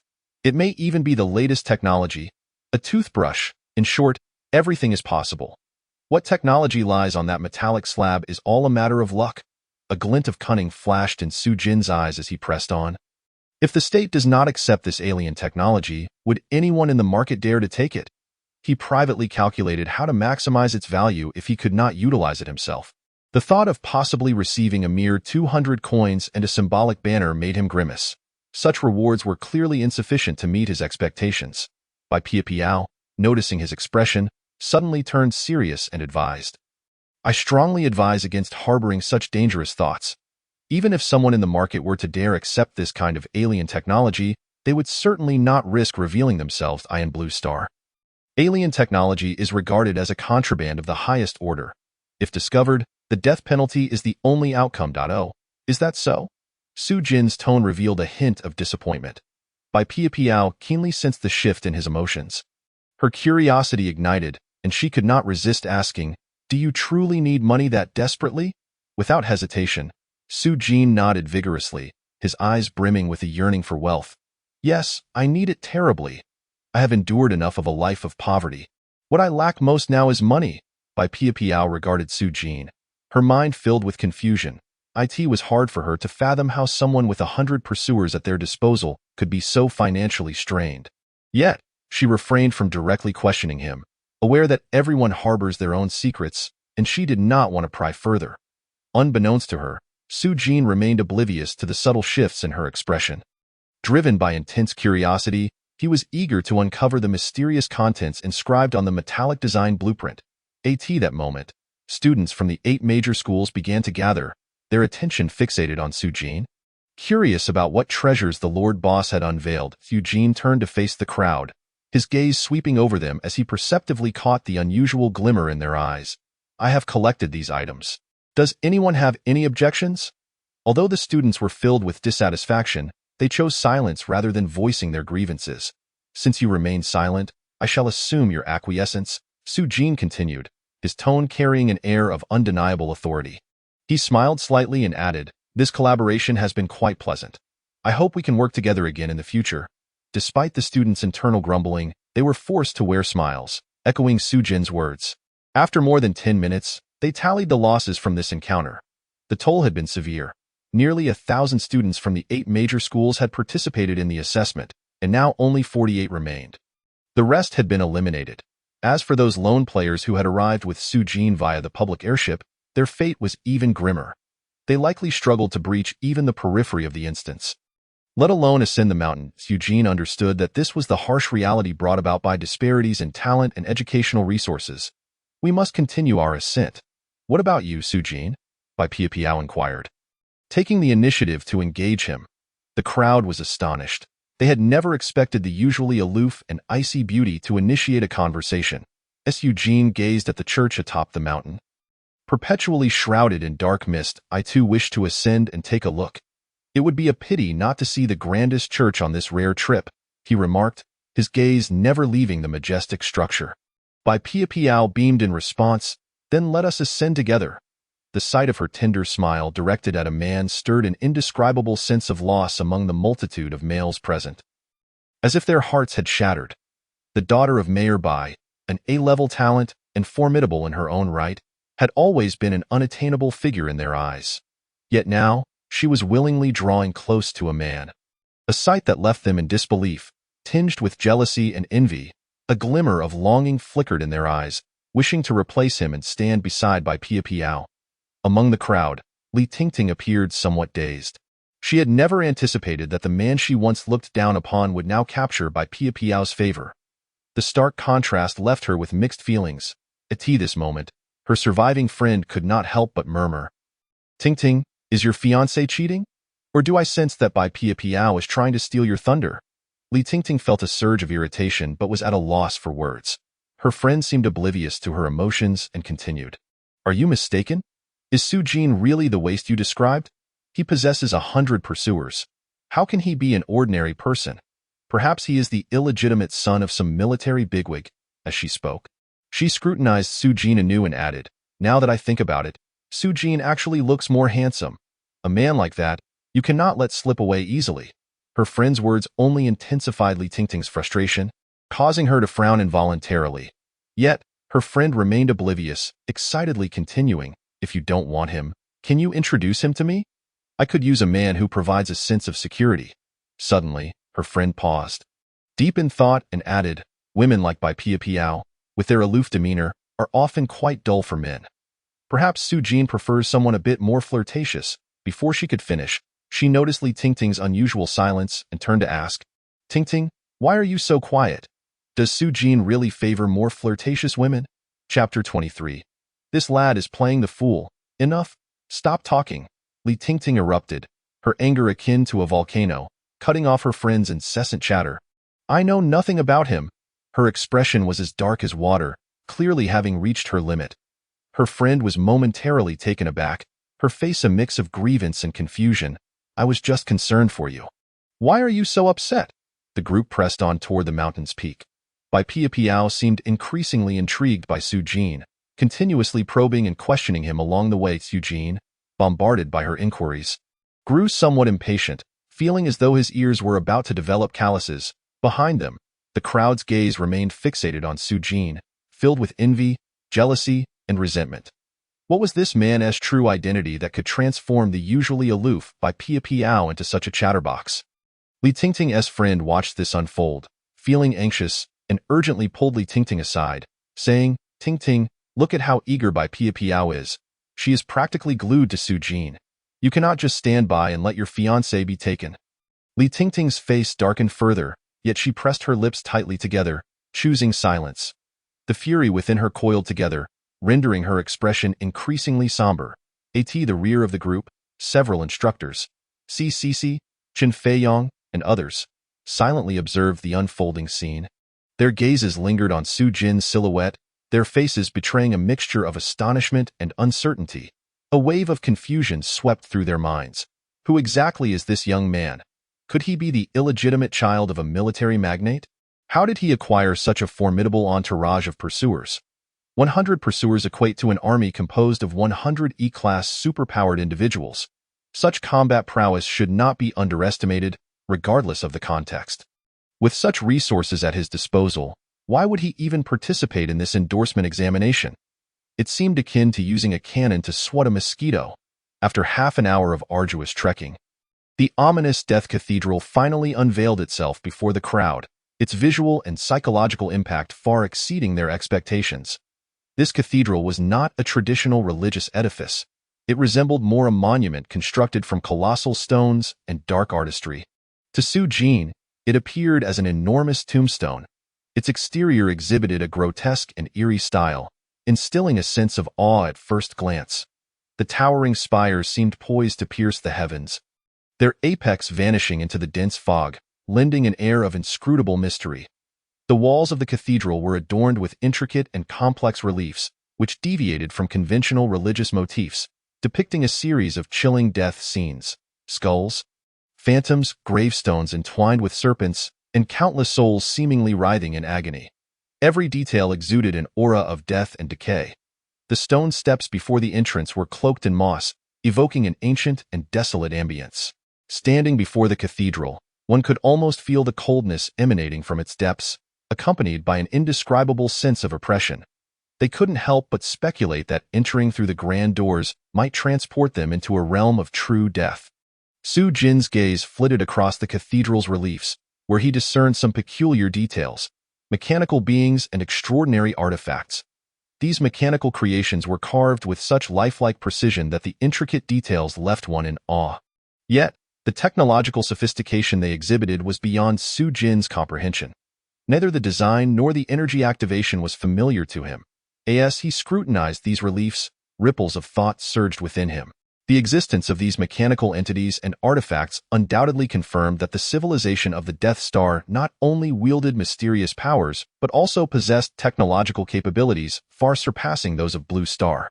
He imagined the brilliance of a civilization where technology harmoniously intertwined with mystique. What secrets might lie hidden within the cathedral? Su Jin's curiosity was thoroughly ignited. He surveyed his surroundings, noticing that everyone else remained ensnared in the shock imparted by the cathedral. Taking a deep breath, Su Jin was the first to step forward into the cathedral's interior. Bai Piao quickly regained her senses, fearful of being left behind by Su Jin, and hurriedly followed him into the enigmatic cathedral. The moment Su Jin crossed the threshold, darkness enveloped him entirely. The interior was barren, starkly contrasting with the typical sight of statues and altars filling a conventional cathedral. He looked around in bewilderment, a sense of confusion washing over him. Why is there nothing here? He muttered to himself, pondering whether the game developers had neglected to design these elements, or if the real Death Cathedral truly appeared this way. Various possibilities flitted through his mind, or perhaps certain reasons prevented the complete translation of these elements into the game. Just as Su Jin was lost in thought, 9 figures suddenly materialized from the shadows. They approached the gathered crowd with an air of nonchalance, their faces adorned with enigmatic smiles, as if welcoming everyone's arrival. Su Jin was momentarily taken aback, his gaze swiftly scanning the 9 individuals before settling on a familiar figure. Principal Zhua? He exclaimed, his voice laced with astonishment. Among the 9, he unmistakably recognized the principal of Changfeng Middle School, Zhua Junzhongde. At that moment, Principal Zhua's demeanor starkly contrasted with his usual stern and rigid persona. He regarded Su Jin with a complex gaze, seemingly attempting to peer through the young man's exterior to uncover the secrets hidden within. Su Jin and Principal Zhua had crossed paths numerous times. After all, as a standout student, Su Jin consistently excelled academically, frequently standing on the podium to receive accolades. However, now Principal Zhua regarded him with an unprecedented intensity that left Su Jin feeling somewhat uncomfortable, even unnerved. What has gotten into the principal today? Suddenly, Su Jin's gaze caught another familiar figure among the 9, causing his eyes to widen in surprise. Uncle? The distinguished middle-aged man he had encountered aboard the spaceship was none other than the mysterious individual. Uncle Zhao Wenyuan regarded Su Jin with a smile, his eyes radiating a clear sense of admiration and scrutiny. Young man, you have truly exceeded my expectations by making it this far. Zhao Wenyuan mused inwardly. This was the first time he had encountered a young individual who eluded his understanding. The boy who had once shared a public spaceship with him had effortlessly summoned 100 pursuers. A display of strength and background that piqued his curiosity. He silently speculated whether this young man might be the illegitimate child of a military high-ranking official, as far as he recalled. There were indeed a few officials with the surname Su among the military leaders. In response to Uncle's praise, Su Jin felt a tinge of bashfulness as he scratched his head. Uncle, my ability to reach this point is largely thanks to your assistance. He recalled the internal guidebook he had surreptitiously perused on the spaceship, which had helped him navigate the instance without floundering. Zhao Wenyuan chuckled knowingly at Su Jin's words. This is all the result of your own hard work. We have all witnessed your strength. Their brief exchange sent ripples of astonishment through the other principals and Bai Piao, igniting a wave of speculation regarding the young man's true identity. Could he genuinely be the illegitimate child of a military magnate? Otherwise, how could he possibly have connections with a legendary figure like Zhao Wenyuan? This young man seemed to have been playing the role of a humble underdog all along. Principal Zhou Junjiang of Changfeng Middle School felt an involuntary sense of resentment brewing within him. This child, who typically remained low-key at school, unexpectedly had such significant connections behind him. He inwardly grumbled, wondering why Su Jin never sought his help or an opportunity for advancement. Reflecting on it now, the boy truly was remarkably discreet. Principal Zhou resolved to engage more with Su Jin in the future. Otherwise, once the boy graduated, he would completely lose the chance to make further progress. With that thought in mind, he regarded Su Jin with newfound warmth, akin to a mentor observing a promising protege. A smile spread across his face as he warmly addressed Su Jian. Su Jin, I know you. You're from class 1 of the 3rd year. Right? I knew I hadn't misjudged you. Do come by my office for a chat sometime. Let us engage more, Su Jin? Chapter 24. The Enigma of Identity. Witnessing the amiable demeanor exhibited by the examiners towards Su Jin left the other candidates in a state of shock.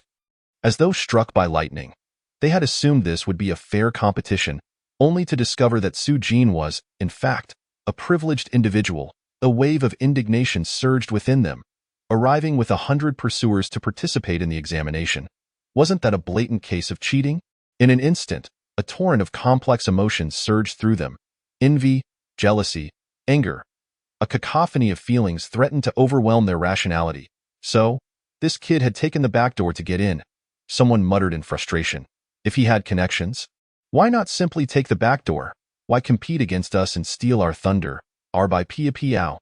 Another person couldn't help but complain. The collective lamentations echoed in their minds, as if a shadowy hand orchestrated everything behind the scenes. They could not help but bow their heads in despair, inwardly screaming against the injustice. In that moment, they felt an unprecedented sense of defeat and helplessness, as if all their efforts had become utterly meaningless. Ting, look at your fiancé. His background seems quite impressive. He even knows the examiners? Li Tingting's friend exclaimed in shock, her eyes wide. Li Tingting froze, her gaze involuntarily shifting towards Su Jin, who was engaged in lively conversation with the examiners. Leaving her in a daze, her friend tugged at her sleeve, eagerly saying, Ting, we are good sisters. Could you perhaps discuss with Su Jin about helping us take the back door? Let us through the back door? The back door? Li Tingting snapped back to reality, frowning at her friend. Indeed. I wish to be endorsed to the National Defense University. That would be the fastest route to interstellar travel. A glimmer of desire flickered in her friend's eyes as she spoke eagerly. At that moment, however, Li Tingting's mind was a tempest, her thoughts racing. She could not comprehend her friend's words. Her father's voice echoed in her mind. Didn't Su Jin's parents perish during a mission? He is now an orphan. How could he possibly have such a substantial background? Her thoughts were spiraling, yet she could not arrive at any coherent conclusion. She gazed at Su Jin's retreating figure, filled with confusion and disbelief. The Su Jin before her had become someone she no longer recognized. Ladies and gentlemen, allow me to introduce a special guest, Principal Zhou Junjiang announced, surveying the assembled crowd before continuing. This is Mr. Zhao Wenyuan. Mr. Zhao will play a pivotal role in this examination, responsible for meticulously documenting and evaluating everyone's performance. Zhao Chu Qiao. The moment Principal Zhui's words echoed, every gaze turned toward Zhao Wenyuan, their expressions brimming with astonishment. Feel my astonishment. Such a prominent figure is present at this assessment. Only Su Jin appears to be utterly bewildered, as this esteemed gentleman renowned. Su Jin's demeanor is markedly different. Instantly capturing the attention of the various principals, it becomes increasingly evident to them that this young man must have prior acquaintance with Zhao Wenyuan. Otherwise, how could he remain so composed? Zhao Wenyuan strides confidently to the forefront of the crowd. His posture impeccable, his gaze piercing, exuding an aura of authority that commands respect without a hint of anger. Taking a deep breath, Zhao Wenyuan, with a serious expression, declares, regarding everyone's performance today, I shall meticulously document and evaluate it, ensuring that a truthful report is compiled and submitted to select talent for the Federation in a fair and just manner. His voice resonates powerfully, each word distinctly reaching the ears of all present. Each individual yearns to ascertain how they are perceived in the eyes of this illustrious figure. Yet, They all understand that regardless of their own merits, they cannot rival Su Jin, the favored one. This incites a wave of envy among them. Cough, cough. Principal Zhuo Junzhang of Changfeng Middle School lightly clears his throat to capture the crowd's attention. He slowly steps forward, his gaze sweeping over each student's face, revealing a smile that is both satisfied and profound. Congratulations to all of you for making it this far, he proclaims, his voice deep and resonant, echoing throughout the spacious venue. We have witnessed your performance during this training session and felt it in our hearts. Each of you has exhibited remarkable perseverance and potential, which fills us with pride. He pauses before continuing. However, the journey of growth is still long. We hope that everyone can return and thoroughly reflect on this training experience, drawing valuable lessons and insights from it. Therefore, I require each student to compose a reflection of no less than 5,000 words, documenting your emotional journey and personal transformations. At this point, Zhuo Junzhang's gaze sharpens. This is not merely an assignment, but an opportunity for self-reflection and improvement. I hope everyone takes it seriously, writes with intention, and feels deeply. The road ahead is long. May you grow through continuous challenges and become the best version of yourselves. As Principal Zhuo Junzhang's words resonated, a brief silence enveloped the venue. Subsequently, the other principals took turns stepping forward. Each principal spoke with pride and anticipation, their words not only praising the students' performances but also expressing boundless aspirations for the future of education. However, for the students present, while these speeches were inspiring, the series of addresses began to weigh heavily upon them. As time passed, their eyelids grew increasingly heavy, and some even stifled yawns. When the final principal concluded his speech, the applause that followed was sparse and half-hearted, eliciting a flicker of embarrassment on the faces of the principals. The students of recent years have truly become less considerate. The principals quickly announced the dismissal, instructing the students to return and await further notifications.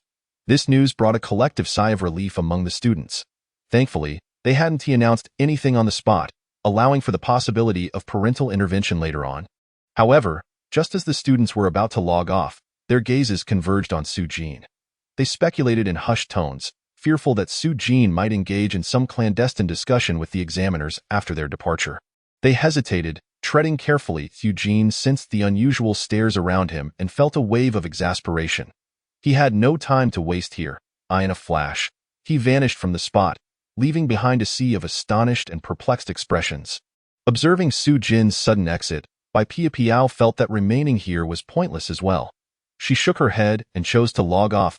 As the two departed, more figures began to dissipate from the scene. Once the throng of students had exited, the death chapel fell into silence. Zhao Wenyuan and the 8 principals remained in the vast hall. The principals exchanged glances, and ultimately, a more seasoned principal cautiously inquired of Zhao Wenyuan. Mr. Wenyuan, may we inquire about the background of that student, Su Jin? Upon hearing this, Zhao Wenyuan cast a blank gaze over the group, responding nonchalantly, Shouldn't you be asking Principal Zhuo for clarity on this matter? After all, Su Jin is a student of Changfeng Middle School. His tone carried a hint of indifference, as if the question held little interest for him. I have other matters to attend to, so I shall take my leave. With that, Zhao Wenyuan turned and exited the chapel. The others observed as he swiftly ascended into the air atop the Red Crow, vanishing into the horizon. Chapter 25. The Leak of Information. After Zhao Wenyuan's departure, the remaining principals exchanged glances, the atmosphere tinged with awkwardness. The principal of Lengyue Middle School broke the silence, stepping forward to address Zhuo Junzhang with a hint of reproach. Principal Zhuo, now that there are no outsiders here, could you enlighten us? With such a promising talent, why have you kept him hidden from us? Our Bai Piao's spotlight has been overshadowed by Su Jin from your school. The other principals echoed their discontent, expressing their grievances towards Zhuo Junzhang. Though their words were polite, they silently cursed him as a cunning old fox. Facing the scrutiny of his peers, Zhuo Junzhang furrowed his brow.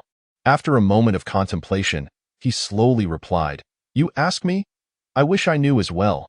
This child has concealed his abilities so well that even I have been kept in the dark.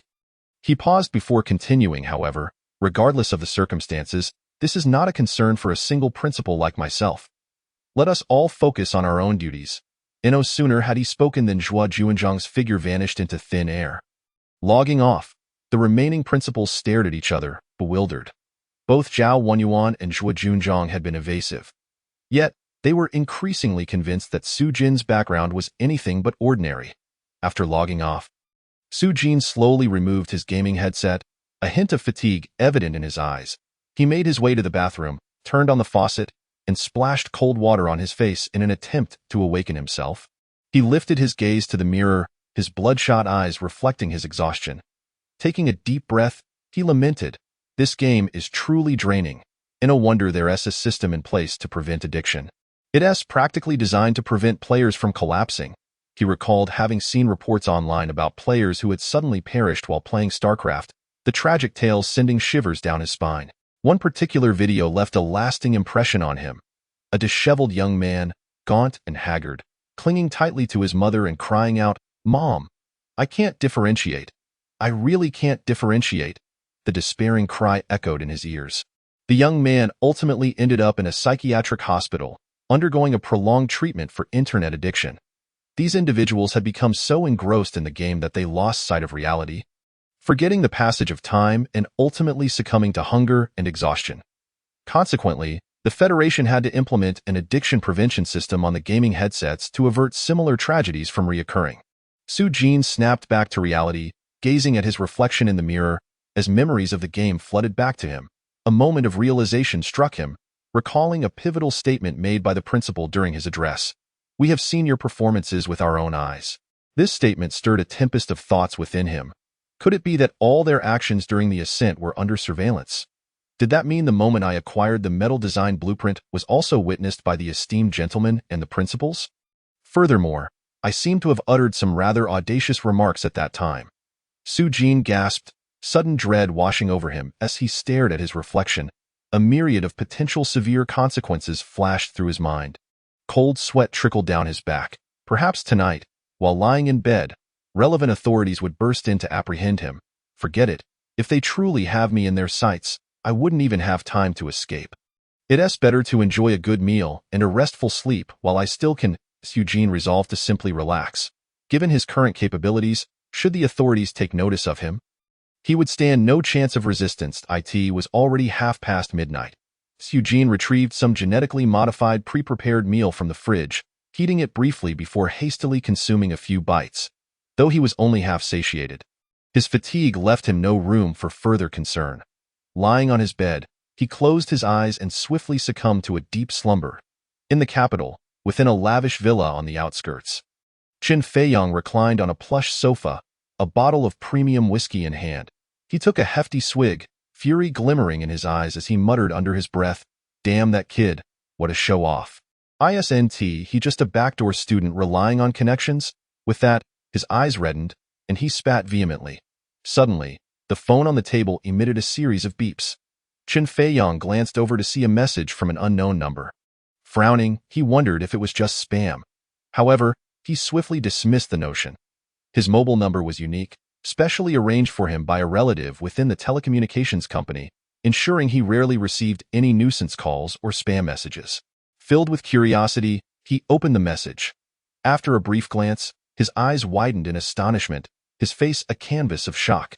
After Su Jin had slain the Lord Boss, an item had dropped, a metallic plate inscribed with alien technology.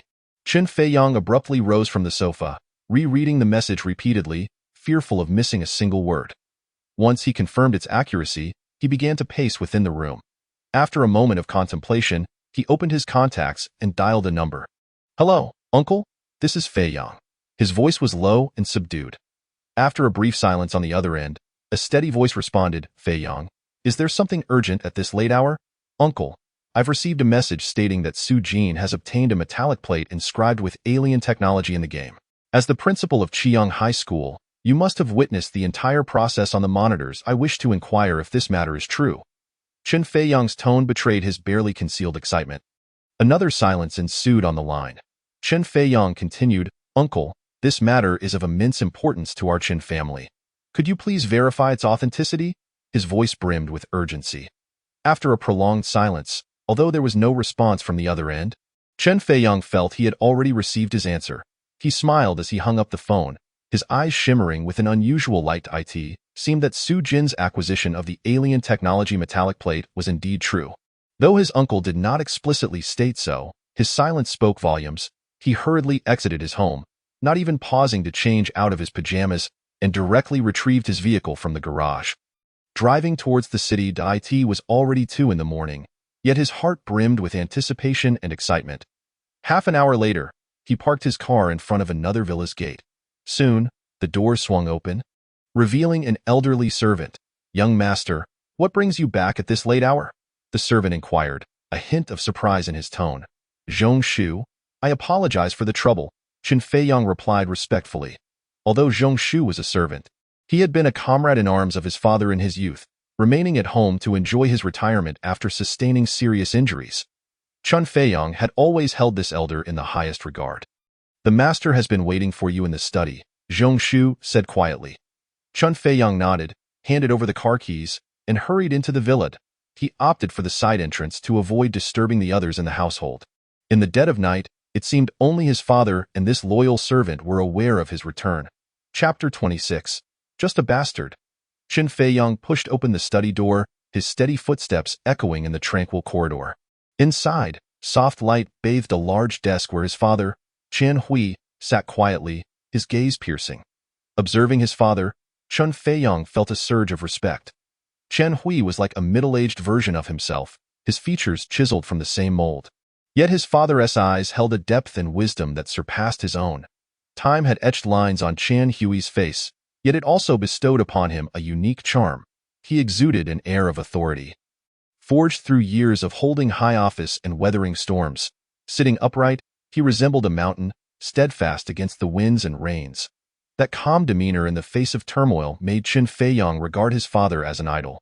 He aspired to become such a formidable figure. Every time he saw his father, he recalled the phrase, "When Mount Tai collapses before him, his expression remains unchanged." Approaching his father, Qin Feiyang took a deep breath and said, "Father, I sincerely apologize for disturbing you at this late hour." "Speak," Qian Hui replied in a calm, profound voice, as if he could see through all facades. Qin Feiyang inhaled deeply, striving to quell his excitement. "Father, Uncle has arranged for me to guide the student team at their school. Will this assessment take place within the interstellar realm?" Qian Hui raised an eyebrow, revealing his familiarity with the virtual world. "Yes, father. However, this time is different." A student named Su Jin, after defeating the Lord Boss, dropped a metallic plate inscribed with alien technology. Qin Feiyang's voice was laced with uncontainable shock and excitement. A metallic plate inscribed with alien technology? Qian Hui's expression suddenly shifted, a flicker of emotion crossing his eyes. "Are you certain this news is genuine? Such metallic plates have not appeared in a long time, and each technology inscribed upon them has the potential to revolutionize an industry. If we were to obtain this plate and unlock the technology within, our Chen family would undoubtedly ascend to new heights." "Absolutely certain." Qin Feiyang nodded emphatically, his eyes shimmering with resolute fervor. The weight of this news was enough to earn him newfound respect from his father, who had always looked down upon him. Qian Hui pondered for a moment, then gestured to a nearby chair, urging him to sit. "Now, elaborate on this student named Su Jin, and whether we have a chance to procure this metallic plate from him." Qin Feiyang complied, recounting the events that had transpired, and the information he had gathered about Su Ji and Su Jin's identity had always been shrouded in mystery, but there were speculations that he might be the illegitimate child of a high-ranking military official. In this assessment, he had exhibited astonishing prowess, commanding 100 pursuers, yet it remained uncertain if he harbored even greater abilities. "However, there is one peculiar detail that eludes me," Qin Feiyang continued, a hint of confusion crossing his face. "The intelligence suggests he is merely a senior student from Changfeng High School's Class 1. Although he has consistently excelled in academic subjects, his awakened talent is only mechanical affinity, with a mere essence value of 45. Qin Feiyang paused, revealing his perplexity. Qian Hui fell into a prolonged contemplation after hearing this, his gaze shifting to Qin Feiyang, tinged with admiration. Finally, he broke the silence. "You have handled this matter with remarkable prudence, and your analysis is quite thorough. It seems you have indeed made significant progress lately." Qin Feiyang, taken aback by his father's praise, expressed his surprise. "This is all thanks to your guidance, father. I have always kept your teachings in mind." He dared not appear overly proud before his father. Even if he truly is the illegitimate child of a military official, we still have a chance to obtain that metallic plate. Qian Hui's tone was imbued with unwavering confidence. He narrowed his eyes slightly and continued his analysis. You must understand, the illegitimate child of a military official does not pose any threat to me. In this federation, breakthroughs in genetic technology have led every military official to yearn for a prodigious offspring through IVF. After all these years, the so-called illegitimate children of military officials could likely populate an entire city. A sardonic smile crept across Qian Hui's lips. As for this Su Jin, while he may possess mechanical affinity, his essence value is a pitiful 45. Even if he is the illegitimate child of a military official, he is merely slightly better than refuse. He paused before adding, those 100 pursuers are likely the extent of this boy's capabilities. Military bigwigs wouldn't invest excessive resources in such a waste. Qin Feiyang listened to his father's analysis, a complex emotion flickering in his eyes. He understood all too well that in this era of advanced genetic technology, many prominent figures aspired to create exceptional offspring through genetic modification. His father was one of them. This reality rendered his position as the scion of the Qin family precarious. Despite his decent talents and being a legitimate child, should a prodigious sibling suddenly emerge, he could swiftly find himself replaced. His life felt like walking on thin ice, unsure if he would ever reach the other side.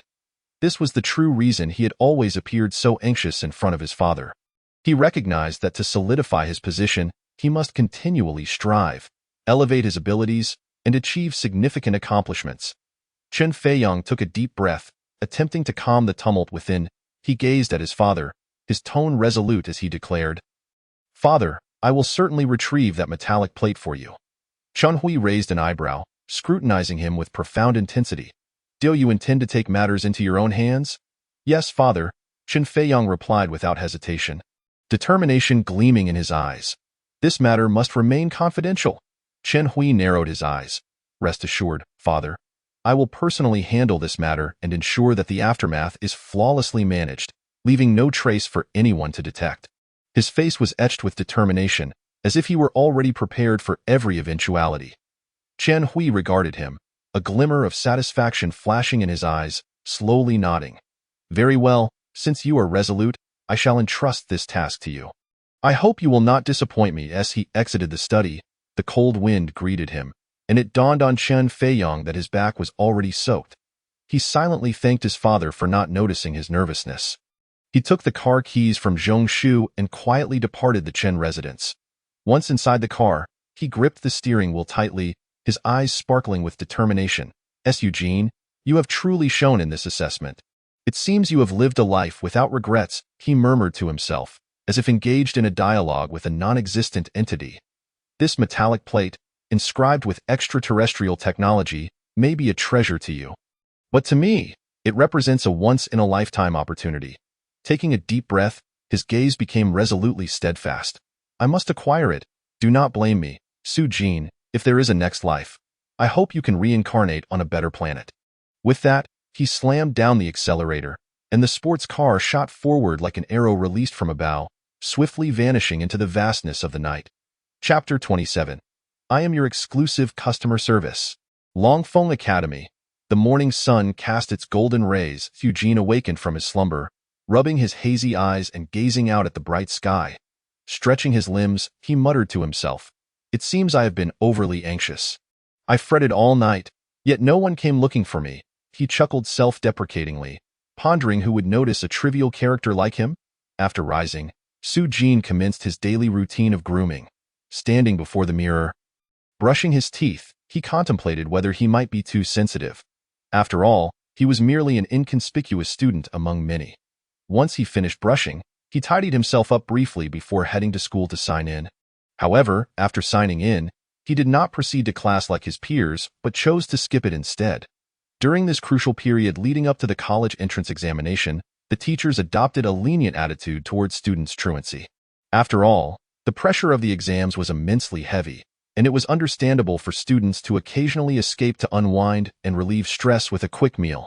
As Eugene left the school, making his way directly to a nearby internet CAF. Donning his gaming headset, he logged into his account for Starry Sky. Upon entering the game, he immediately became busy, listing all his acquired items from his backpack. Except for the gear he was wearing on the auction house, he decided to keep the Dark Cross and the Shadow Cloak, just in case he needed to make some extra money in the future. He carefully counted his belongings and listed 20 Essence of Souls for 1 million credits. Additionally, he packaged the 2,245 crystals he obtained from his classmates and listed them for 400,000 credits. What thrilled him the most were the materials worth 20 million credits that CCC had gifted him. Without hesitation, he listed them all as well, watching the myriad items on the auction house. Su-jin felt a swell of satisfaction within him. This collection encapsulated at least the efforts of over 1,000 classmates. In no time, his items were snatched up within mere seconds. Su-jin had listed everything below market value, ensuring that the merchants who habitually frequented the auction house would not overlook them. Subsequently, he promptly withdrew the funds from the auction house into federal currency. After deducting the transaction fees, Su-jin's bank account swelled to just over 33 million federal credits. His wallet had finally become substantial. However, the 5 transaction fee had cost him 1.07 million federal credits, which felt quite oppressive. As Su-jin logged off, he felt a pang of regret. That over $1 million was an astronomical sum for an ordinary person. In a single night, he could afford a set of housing in a desirable district. Su-jin was exceedingly pleased with his earnings from Starry Sky. For not everyone could amass 100 RX, 78 pursuers to dominate the game, especially with the generous support of his classmates. Leaving the dimly lit internet CAF, Su-jin briskly headed toward the Mechanical Enthusiasts Club, his gait exuding an air of affluence. Upon reaching the entrance, he hesitated not a moment and pushed open the heavy metal door. Beyond lay a world steeped in machinery, with intricate devices and blinking indicators creating a unique tableau. As soon as he stepped inside, a familiar figure approached him. It was the dual ponytailed, anime-themed server, Yun-ing, who appeared before Su-jin with an almost comic-like charm. "Esteemed guest, Mr. Su, welcome back to our humble establishment." Yun-ing greeted, her voice sweet and imbued with warmth. Su-jin was taken aback, asking, "How is it still you? Are you the only server busy in the entire shop?" Yun-ing smiled and replied, "You have spent the most with me, so according to our policy, I am your exclusive customer service representative. Unless you are dissatisfied with my service, you would need to choose another server and spend more federal credits with them." As she spoke, she donned a pitiful expression, fearing that Su-jin might turn to another server. I have no such intention. I think your service is quite satisfactory," Su-jin responded, surprised by Yun-ying's level of intelligence. Not expecting this artificial intelligence to possess such thoughtfulness, it seemed that the Federation's recent advancements in artificial intelligence technology had indeed made significant strides. Hearing Su-jin's affirmation, Yun-ing clapped her hands in excitement, exclaiming, "Wonderful, from now on, Yun-ing shall be Mr. Su's RBQ. RBQ. Su-jin was startled by her words, interpreting the term as somewhat sensitive. Noticing his reaction, Yun-ing quickly clarified, RBQ stands for Reserved Butler Attendant, meaning exclusive customer service. "Did you not know, Mr. Su?" She tilted her head, gazing at him with innocent curiosity.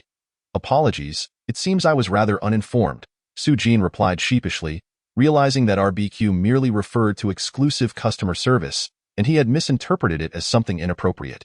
He shook his head lightly, unable to suppress a chuckle at his own folly. "Mr. Su, welcome back. How may I assist you today?" Yun-ing eagerly approached him, her eyes sparkling with anticipation. Su-jin replied, this time, "I wish to rent a studio and purchase some materials." He paused, seemingly in thought, before continuing, "Additionally, do you have any mechanical blueprints for sale?" Upon hearing this, Yun-ying's eyes brightened, and she promptly responded, "Certainly, Mr. Su. We have 2 types of blueprints available. One set is approved for sale by the federal military, and the other comprises private designs listed by individual mechanics. Which type piques your interest?" Su-jin raised an eyebrow, intrigued, and inquired, "Oh, what distinguishes the two?" "The military-issued blueprints are public but cannot be disseminated freely after purchase. Conversely, private designs become entirely yours upon acquisition. You have the liberty to decide how to utilize or sell them," Yun-ing patiently explained, adding, "However, private blueprints tend to be priced somewhat higher, yet the mechanical products they yield are often more formidable." Su-jin nodded in understanding, contemplating for a moment before asking, "May I see the price list?" "Of course," Yun-ing replied with a smile, beginning to unzip her garment. Su-jin was taken aback by this action. hastily stepping back and inquiring warily, "What are you doing?" Yuning looked at him quizzically, explaining, "Did you not ask to see the price list? How could you see it if I do not unzip my clothing?" With that, she revealed a display screen embedded beneath her skin. Eugene was momentarily stunned, then sheepishly chuckled. My apologies, I overreacted." "Not at all, take your time." Yuning graciously showcased the price list on the display screen, assuring him that even if he chose not to purchase, he was welcome to browse at his leisure. As Eugene scrolled through the display, he sensed an odd atmosphere enveloping him. However, he quickly became engrossed in the showcased blueprints. Name, War God type, category, medium, multifunctional combat model, price, 800,000 federal credits. Name, Guardian S type, category, large, defensive model, price, 500,000 federal credits. Name, Phantom R type, category, miniature, reconnaissance model, price, 200,000 federal credits. Gale Hunter, category, light, assault model, features. This machine is renowned for its exceptional mobility and assault capabilities. Its streamlined design reduces air resistance, ensuring stability during high-speed maneuvers. Additionally, it is equipped with an advanced targeting system and rapid launch mechanism, capable of delivering significant damage to foes in a short span. Price, 30 million federal credits. Designer, Senior Mechanic, Li Feng. Among the myriad creations by private mechanics, several showcase distinctive characteristics, excelling not only in design but also in functionality and performance. The performance descriptions were far more detailed and comprehensive than the military's, which merely provided a price list without additional information. However, the prices of private mechanics' blueprints were exorbitantly high, starting at millions. Eugene was taken aback after just a glance, hastily closing the introduction and beginning to sift through the military models instead. Chapter 28. Selecting Machinery. The military blueprints unfolded before Eugene, with significantly more accessible prices. Even the most expensive model was priced at merely 1 million. These blueprints captivated Eugene, prompting him to scrutinize them closely. Many powerful models he had seen introduced by online content creators. "Mr. Su, seeing your focused demeanor, it seems you are particularly interested in the military blueprints?" Yuning inquired, her eyes glinting with the shrewdness characteristic of a savvy merchant. Eugene looked up and nodded slightly. "The military blueprints are indeed well-designed and align with my preferences. If you are capable of manufacturing machinery that meets military standards." Yunying's enthusiasm was ignited, her tone laced with temptation. "Our humble shop is more than willing to procure from you on behalf of the military." "Oh? What would the acquisition price be?" Eugene raised an eyebrow, clearly intrigued by the topic. "As for the pricing, you need not worry at all."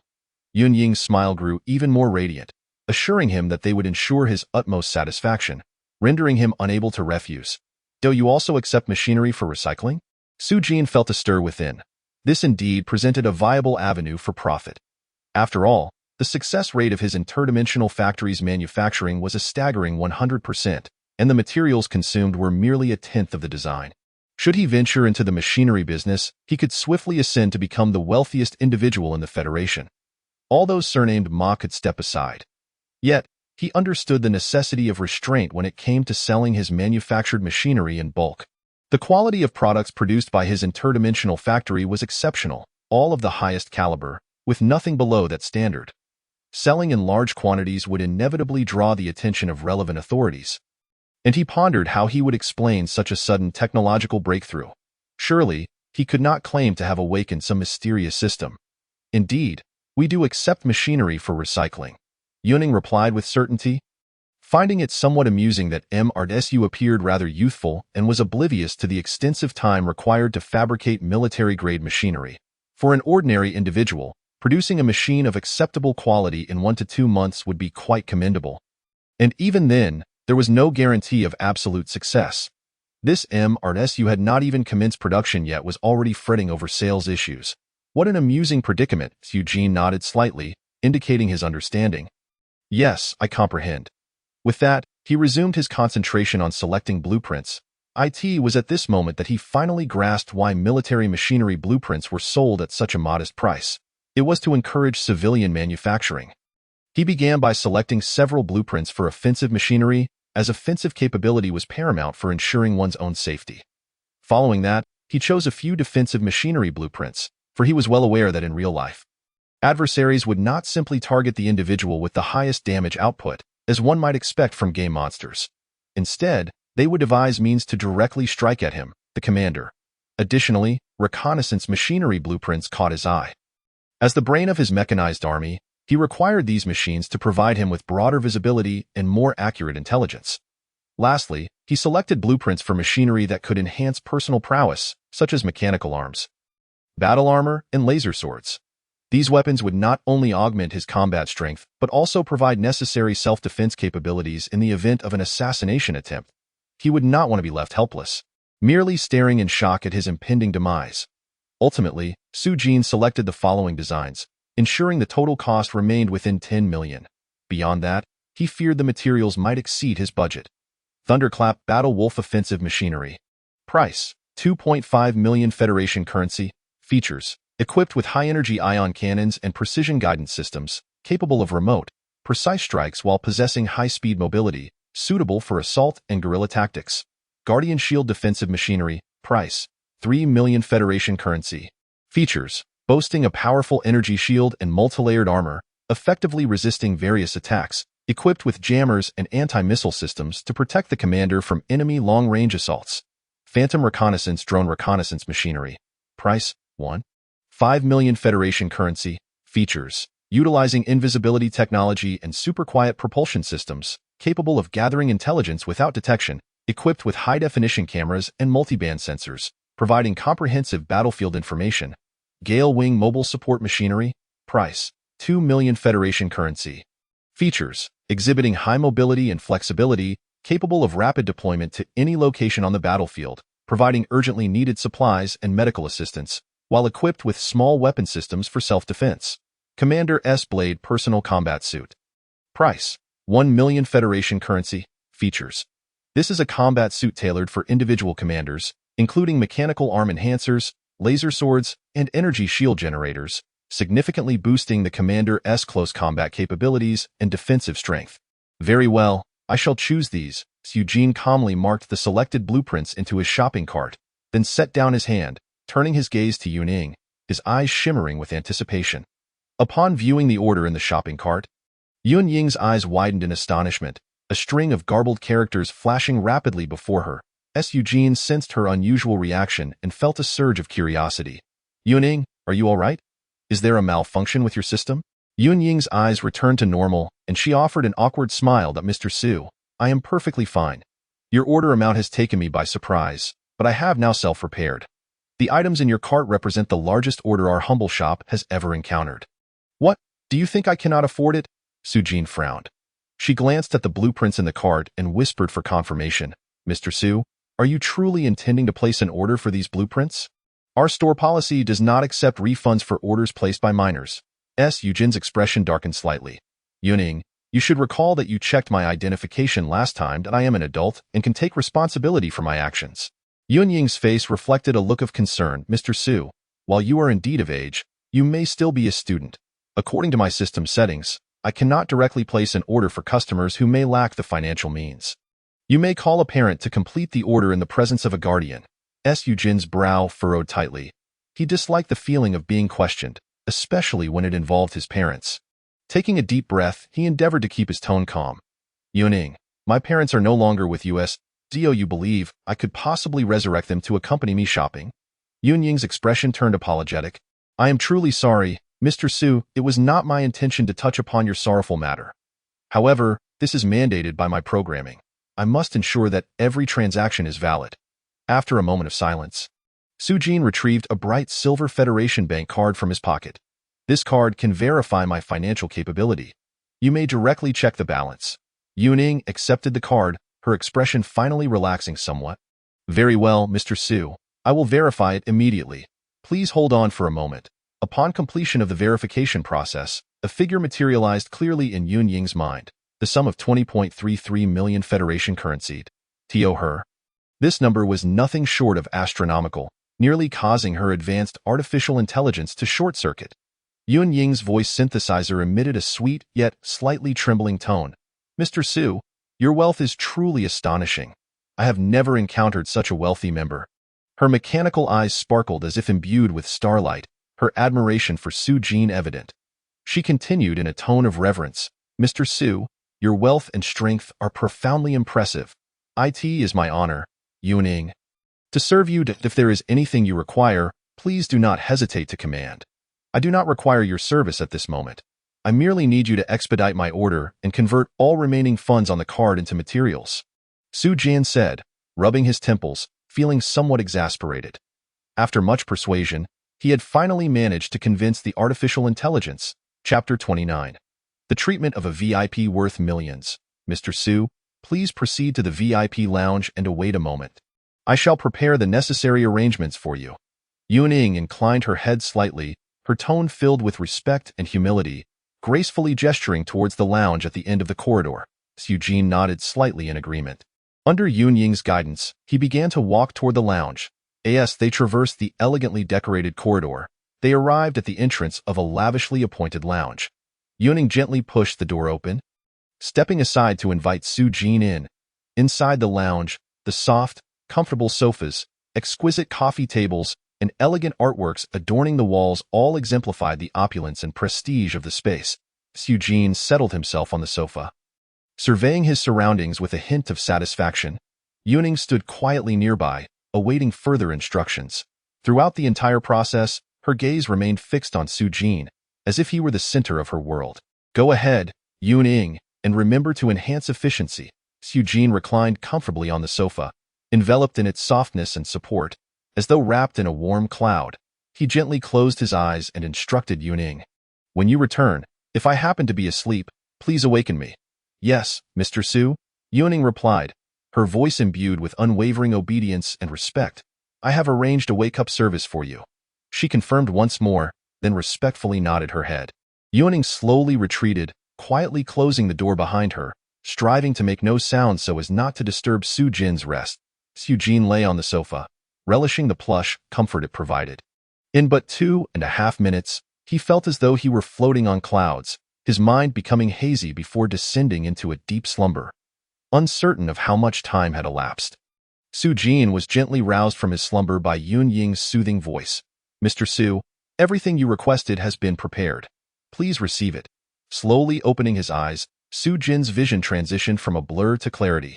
However, the moment he laid eyes on Yunying, he was so taken aback that he nearly leaped off the sofa. How could you dress like this?" At that moment, Yunying appeared in stark contrast to her previous image. Previously, she was always clad in a form-fitting leather combat suit that enveloped her entirely, exuding an air of heroism. Yet now, she donned a refreshing bikini, the fabric barely the size of a palm. Crafted from a special translucent material, what was even more astonishing was that she seemed to have changed her module. The display screen on her chest had been replaced by a true and ample bosom. Her figure had transformed into a perfect hourglass, reminiscent of a goddess emerging from a two-dimensional realm.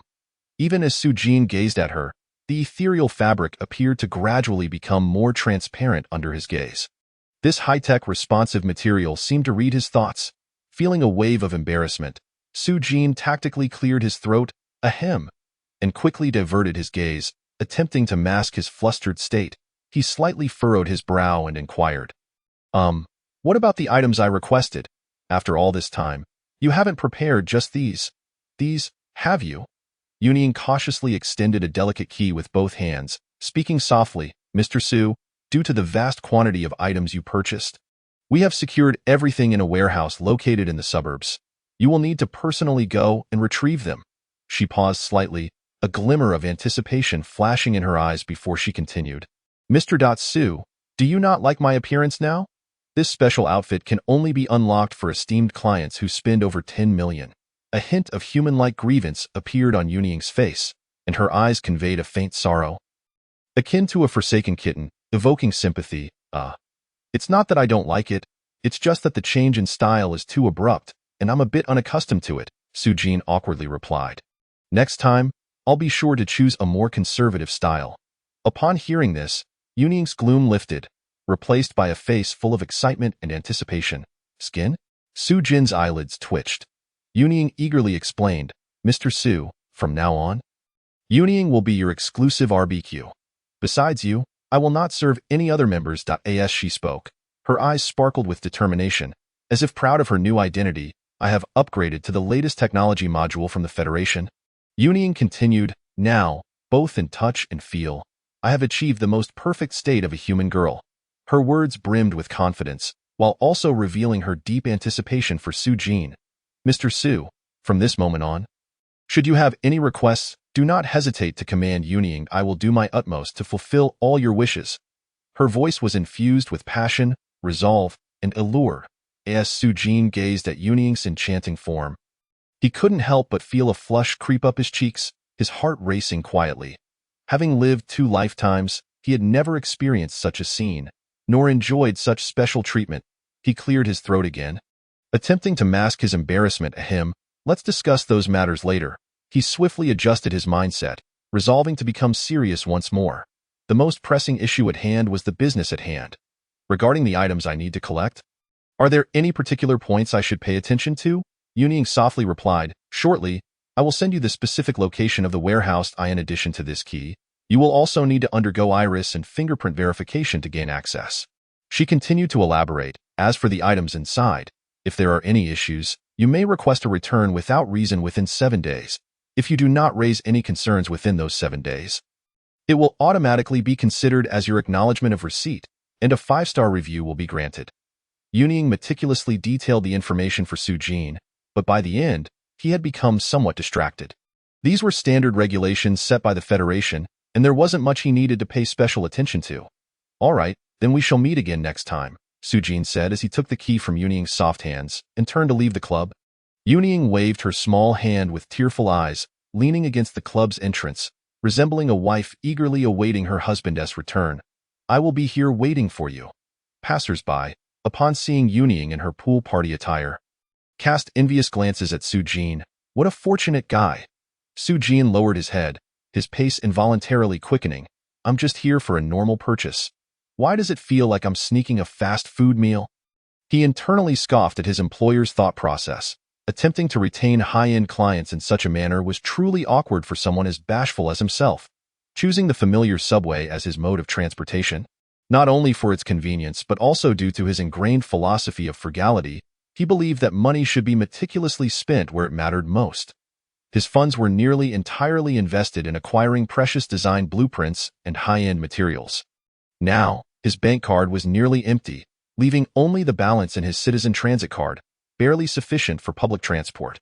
Just as Su Jin stood before the subway ticket machine, diligently purchasing his ticket, far away in a suburban villa, Chun Fei-yong's phone suddenly vibrated. He glanced down to see a message. The target has boarded line 12 of the subway and is en route to the suburban Debong Logistics Park. A sharp glint flickered in Chun Fei-yong's eyes. I didn't expect you to proactively come to the suburbs. Truly, the heavens are assisting me. Chapter 30. Activate the Dimensional Factory, Mental Breakthrough. Su Jin arrived at the Debong Logistics Park in the suburbs. Clutching the address Yunying had sent him, weaving through the intricate maze of warehouses. Finally, he stopped before an unremarkable warehouse, taking a deep breath. At the entrance, there was an old keyhole. Su Jin cautiously inserted the key and heard a faint click as an operational panel sprang forth from the wall. Following the panel's instructions, he gently touched the fingerprint recognition area and aligned his eyes with the iris scanner. Both iris and fingerprint verifications were successful. A mechanical female voice reverberated across the expansive logistics park. Subsequently, the warehouse door slowly creaked open with a series of clicks. Su Jin stepped inside, and the door automatically closed behind him, while the lights within the warehouse illuminated the entire space. His gaze scanned the interior, where 20 containers were neatly arranged, occupying most of the area. Approaching the first container, he placed his palm on the palm print lock. The lock quickly scanned and verified, and with a whoosh, the cabinet door opened automatically. Inside lay various materials required for manufacturing machinery, quietly awaiting his inspection. Su Jin couldn't help but feel a surge of emotions. In the Federation, the management of personal possession of offensive machinery was extremely strict. Yet the bulk trading of materials for manufacturing machinery was relatively lenient. This peculiar regulation had long puzzled him, but at this moment, he was secretly grateful it was precisely such rules that afforded him the opportunity to purchase such a vast quantity of materials. Within the first container, he discovered a password-protected box. After entering the password, the box opened to reveal an encrypted USB drive. He knew that within it lay the military machinery blueprints he had purchased. This encrypted USB drive could only be read by specific devices and could not be privately duplicated, ensuring its high security. Eugene inserted the USB drive into the adjacent device and opened the blueprints. He merely glanced at it before eagerly accessing the dimensional factory panel within the mechanical Overlord system. Instantly, the detailed information of the dimensional factory refreshed before him. Dimensional factory. Upgrade information. Current upgrade count. 0. Upgrading unlocks manufacturing process optimization. Reducing machine manufacturing costs. Production line status. Current number of production lines. 1. Additional production lines can be increased with upgrades, enhancing manufacturing efficiency. Manufacturing speed. 65 units minute, affected by essence value. The higher the essence value, the faster the manufacturing speed. Current available manufacturing. Pursuer, Thunder Warwolf, Guardian Shield, Phantom Scout, Gale Wings, Commander S Sword Set. Automatically reads blueprints mastered by the host. Su Jin's gaze fixated on the current available manufacturing options. The list before him clearly displayed the military blueprints he had meticulously reviewed earlier. However, those options, which should have been vibrant, now appeared dimmed. As his consciousness gently brushed against these options, a list of missing materials naturally surfaced in his mind. Thunder Warwolf, missing materials, Dean alloy, Snapdragon 88 chip, high-energy ion cannon component, precision guidance system module. These materials and components had already been ordered at great expense from the club and were all located within this warehouse. He had even fantasized that if he could possess these materials and the design blueprints, he could produce and sell them through the dimensional factory. By merely acquiring iron ore and other more basic, cost-effective materials, his manufacturing costs would decrease even further. However, this beautiful vision was as fragile as a bubble. These design blueprints were regarded as core secrets by major federated conglomerates, rendering them an unattainable dream for someone like him. He shook his head in resignation, casting aside his unrealistic fantasies. Taking a deep breath, Su Jin scanned his surroundings, ensuring there were no prying eyes from surveillance cameras, before finally solidifying his resolve. He closed his eyes, concentrating his mind, and a profound black hole quietly manifested within the container. This black hole seemed to possess a life of its own, beginning to greedily consume the surrounding materials like a vacuum cleaner. He carefully manipulated the black hole, absorbing the contents of each container one by one. With each container devoured, a sense of reassurance washed over him. When the last container's materials were completely engulfed by the black hole, he nervously summoned the panel of the dimensional factory. Once more, at this moment, the previously dimmed icons of manufacturable machinery flickered back to life. Beneath each icon, the quantities available for manufacture were clearly displayed. Thunder Warwolf, 500.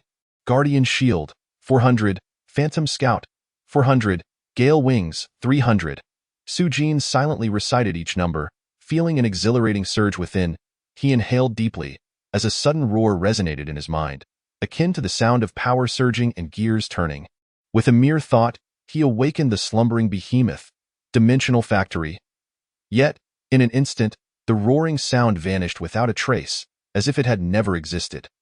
However, Su Jin knew this was not an illusion, for he could distinctly feel the production of machinery by the dimensional factory.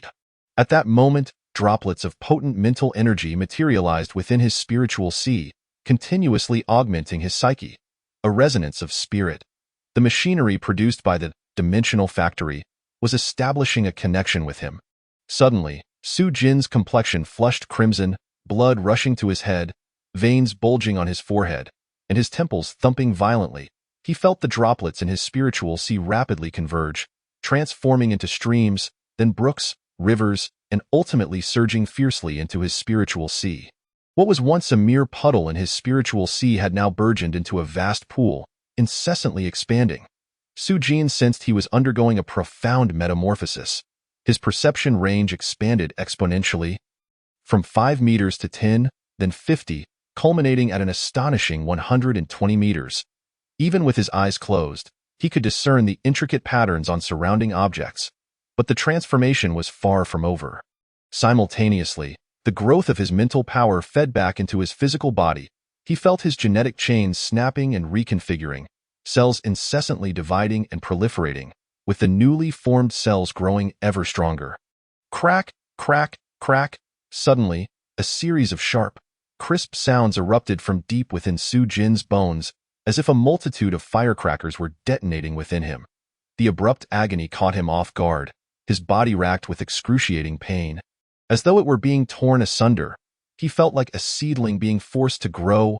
Ugh, ugh, ugh. Su Jin gritted his teeth, striving to endure this indescribable torment. His face contorted, sweat pouring down like rain. His body curled up on the ground, resembling a shrimp just pulled from a boiling pot. His skin a terrifying shade of red, as if scorched by raging flames. Streams of sweat mixed with impurities surged from every pore, quickly soaking his clothes and pooling into a murky puddle on the ground, exuding a foul odor. Despite the overwhelming pain, Su Jin's pupils trembled with an indescribable madness. "I am becoming stronger," he screamed within, yearning to howl to the heavens, to let the world hear him. Yet, the relentless tide of agony crashing through him mercilessly stifled his impulse. He was in pain yet filled with joy. Half an hour passed. The redness of Su Jin's body gradually subsided. With his eyes closed, he deeply felt the fullness in his spiritual sea. That almost tangible mental energy rippled gently within the sea, akin to waves lapping at the rocks, producing a soothing sound, granting him an unprecedented sense of satisfaction. Chapter 31. Breakthrough to D-Class, Awakening the Second Talent. I purchased 10 million worth of materials, yet the machinery that can be produced from these materials is a full 10 times the theoretical design. Su Jin murmured softly. Just how great an amplification of power has this spiritual resonance bestowed upon me? He pondered, his brow furrowed. Closing his eyes, he attentively sensed the subtle changes within his body. The mental energy surged like a torrential flood, ceaselessly washing through his meridians and cells. The genetic chains were fracturing and recombining, undergoing an unknown evolution. The textbooks once stated, "The might of mental power propels humanity along the path of evolution." This sensation was both foreign and exhilarating. Lacking specialized testing equipment, he could not precisely measure his current essence value. However, he could distinctly sense that his power had undergone a tremendous transformation. My strength has undoubtedly surpassed D-Class. A resolute light flickered in Su Jin's eyes, as if he had already confirmed his judgment. He abruptly opened his eyes, unleashing an invisible ripple from his pupils. This ripple distorted the space within his line of sight. It instantly shot towards the metal wall before him, boom. Accompanied by a deafening roar, the metal wall suddenly caved in significantly, as if violently struck by a speeding dump truck. Layers of metal peeled away from the wall, revealing its complex internal structure, causing the lights throughout the warehouse to flicker momentarily. This power has undoubtedly transcended D-Class. Su Jin murmured, disbelief etched across his face. He clenched his fists, feeling the surging power within him. As if he could obliterate everything around him at any moment, D-Class superhumans fearlessly confront heavily armed foes precisely because they can erect formidable mental barriers with their mental power, effortlessly deflecting bullets and artillery fire. However, Su Jin realized that his current strength far exceeded the D-Class realm. He attempted to unleash a mental energy attack, the sheer force of which astonished even him. Whether he had reached C-Class remained uncertain, but such power was sufficient for him to be perceived as a legendary figure among ordinary people. Su Jin took a deep breath, striving to calm the excitement within. Wait, with each breakthrough, I should awaken a talent of the mechanical sovereign. Su Jin's brow furrowed, an inexplicable premonition rising within him. If he truly broke through 2 levels, then he should awaken 2 talents. He composed himself, contemplating how to verify this hypothesis. Suddenly, his gaze sharpened as he thought of the most reliable method. Su Jin closed his eyes, took a deep breath, and with a thought, summoned his system panel. He anxiously scrutinized the panel, fearful of missing any detailed that moment. Alongside the original, dimensional factory, talent, a brand new entry appeared. Core of Mechanical Sovereignty. Is it just one? It seems I have merely advanced to D-Class, achieving a single tier upgrade. Su Jin finally confirmed. Core of Mechanical Sovereignty. Description: an ultra-advanced mechanical intelligence core derived from an unknown civilization, integrating cutting-edge nanotechnology and quantum computing capabilities, possessing unparalleled mechanical research and innovation prowess. Talent: blueprint analysis, capable of swiftly analyzing and deconstructing any mechanical device blueprint, even if incomplete or encrypted. Technological reverse engineering. Through reverse engineering, able to perfectly restore and optimize existing mechanical device blueprints. Intelligent creation, combining the host's creativity with the core's computational power to generate unprecedented mechanical blueprints.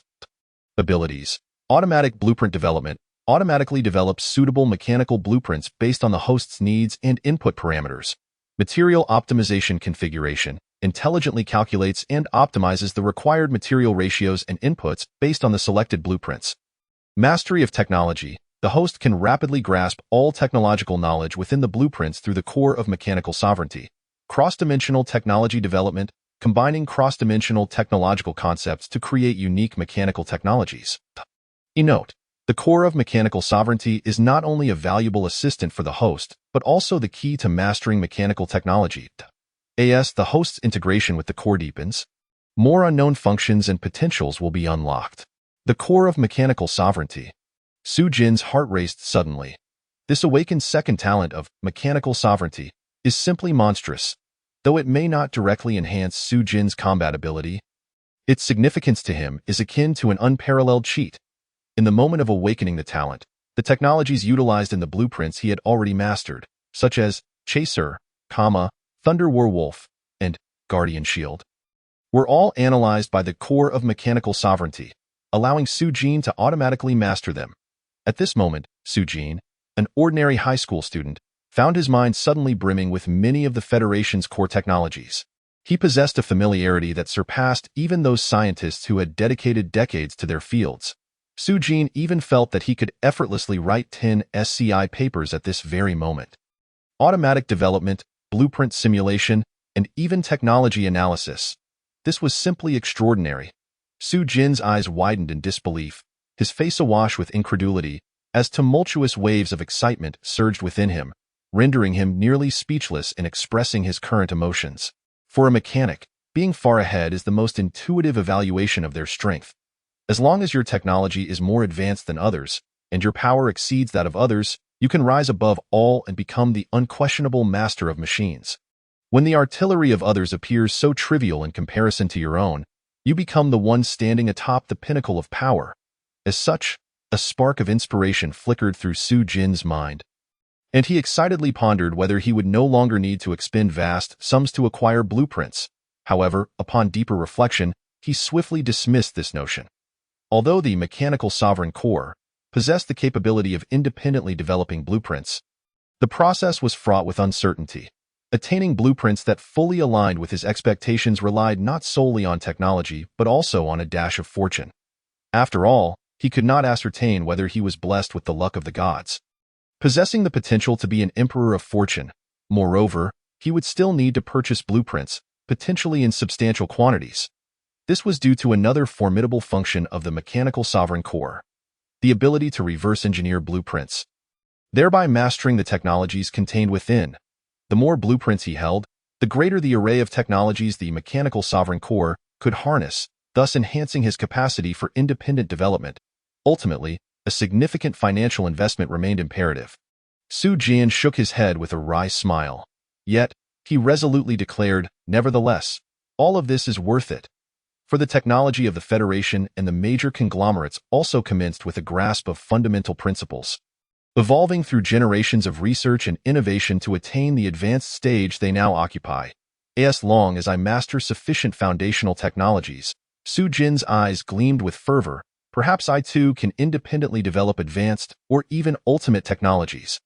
Most of the technologies available on the market are merely basic or rudimentary. One can easily learn them through a systematic education. However, the more advanced technologies are confined to the black market or the inner sanctums of the Federation and major conglomerates. Those elite and ultimate technologies are the closely guarded secrets of the great powers, inaccessible to the average individual.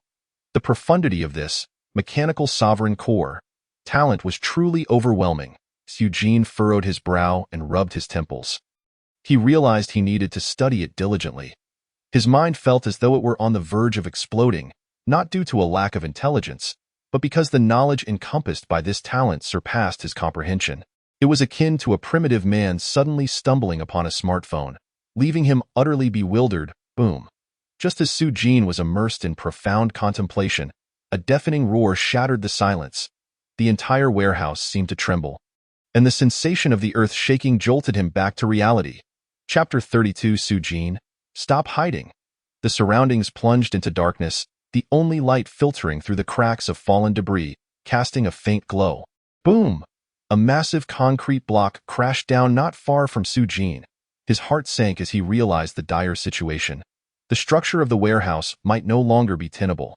Without a moment's hesitation, he swiftly summoned a guardian shield, which materialized beside him.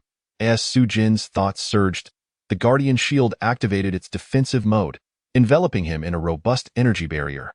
Most striking were its two formidable arms, colossal alloy shields that securely protected him. The shield emitted a soft luminescence, instilling an inexplicable sense of reassurance in Sujin. His taut nerves began to relax slightly. With the guardian shield's protection, he was temporarily safe. This dilapidated warehouse turned out to be surprisingly sturdy. It appeared that the overseer had been quite diligent, not indulging in corruption. A grim voice echoed from outside the vast warehouse. You all go in and search. Make sure to drag that brat out. Just leave him with a breath. The tone exuded an unyielding ferocity.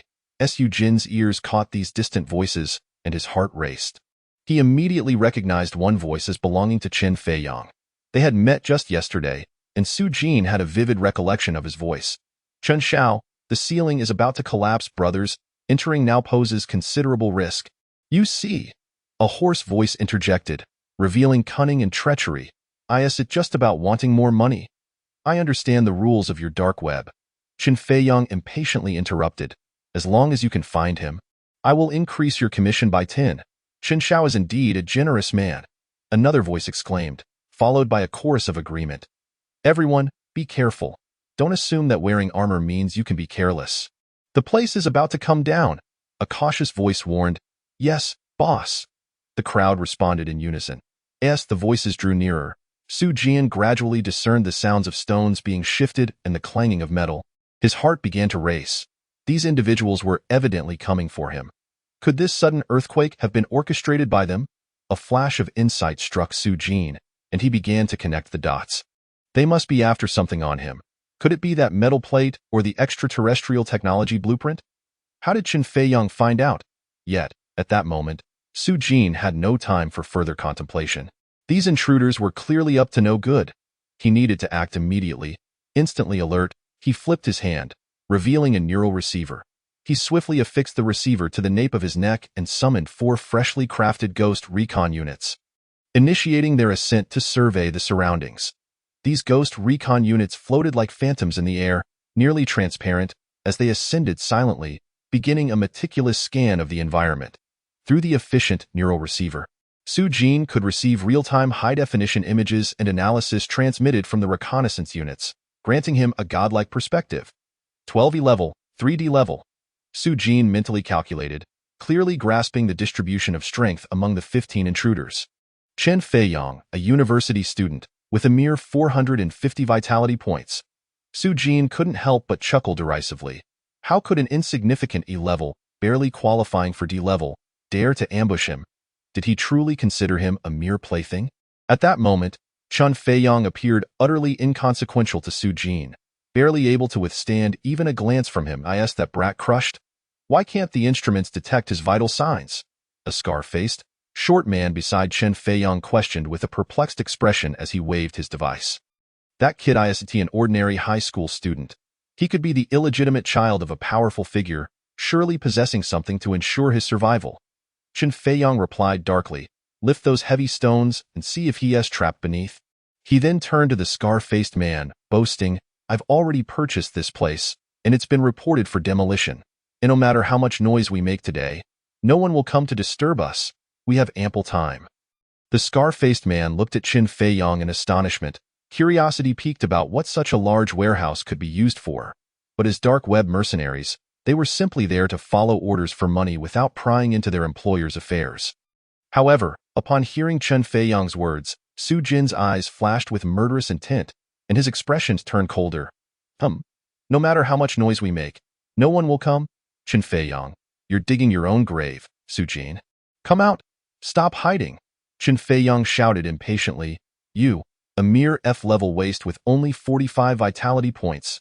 Don't think about struggling. Trade me the metal plate, and I might spare your life. Rumble. Suddenly, the ground trembled slightly. The Guardian shield, covered in a thick layer of dust and blending into the surrounding environment, shook off the debris, instantly capturing the attention of everyone present. The 14 mercenaries quickly shielded Qin Feiyang in the center, scanning their surroundings warily. The Guardian shield? Upon realizing that the source of the disturbance was a towering 3-meter-tall figure, they collectively directed their light towards it. To their astonishment, they discovered that the giant was none other than the renowned Guardian shield model from the Federation.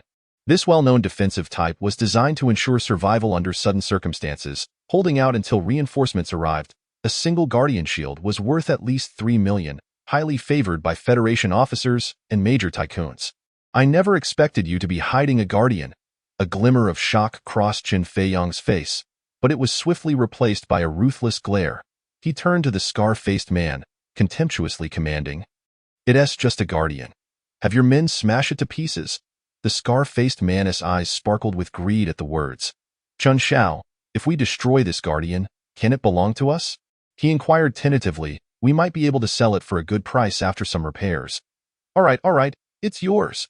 Qin Feiyang waved his hand impatiently, clearly uninterested in the Guardian. "I only need to capture that person. The rest belongs to you and your brothers." "Got it, Qin Shao, just wait and see." The scar-faced man excitedly called out, turning to his subordinates and signaling, "Brothers, it's time to show our strength. Let Qin Shao see that we're not just here for show." Upon hearing this, the mercenaries' morale surged as they brandished their laser weapons, shouting as they charged towards the Guardian shield. Laser swords, laser knives, laser axes. Various weapons glimmered brilliantly as they were infused with the psychic energy of the superpowered individuals. Even the awakening of each individual's unique talents resulted in laser swords entwined with special attributes such as flames and ice. Notably, the performance of the scar-faced brute and 2 other D-class superhumans was particularly striking. Their mental prowess augmented the laser weaponry, rendering its brilliance and energy over 10-fold greater than that of an ordinary individual. With effortless ease, they wielded their laser weapons, slicing through metal floors and concrete blocks as though they were mere sheets of paper. However, at this critical and tense moment, the Guardian shield's defense abruptly vanished, revealing Su Jin within. His demeanor remained calm as he slowly emerged. "You are courting death." Qin Feiyang momentarily froze, but elation swiftly replaced his astonishment. To him, the metal plate inscribed with alien technology was practically within his grasp. A disdainful smirk crept across Su Jin's lips as his gaze locked onto the first E-class mercenary charging towards him. He extended a hand towards the mercenary, who suddenly emitted a chilling scream, his body instantly curling up into a grotesque ball, as if ensnared by an invisible, intangible force. Under the pressure of that force, his body was wrung like a towel, expelling copious amounts of blood. Chapter 33. The 3 demons of the Huang family. Wormhole ring. Mental power is indeed supremely effective. Su Jin regarded the E-class mercenary crumpled on the ground, a profound and satisfied smile gracing his face. His eyes radiated an indescribable confidence and strength. With a dismissive wave of his hand, the mercenary, now a lifeless heap, tumbled to the ground like discarded refuse.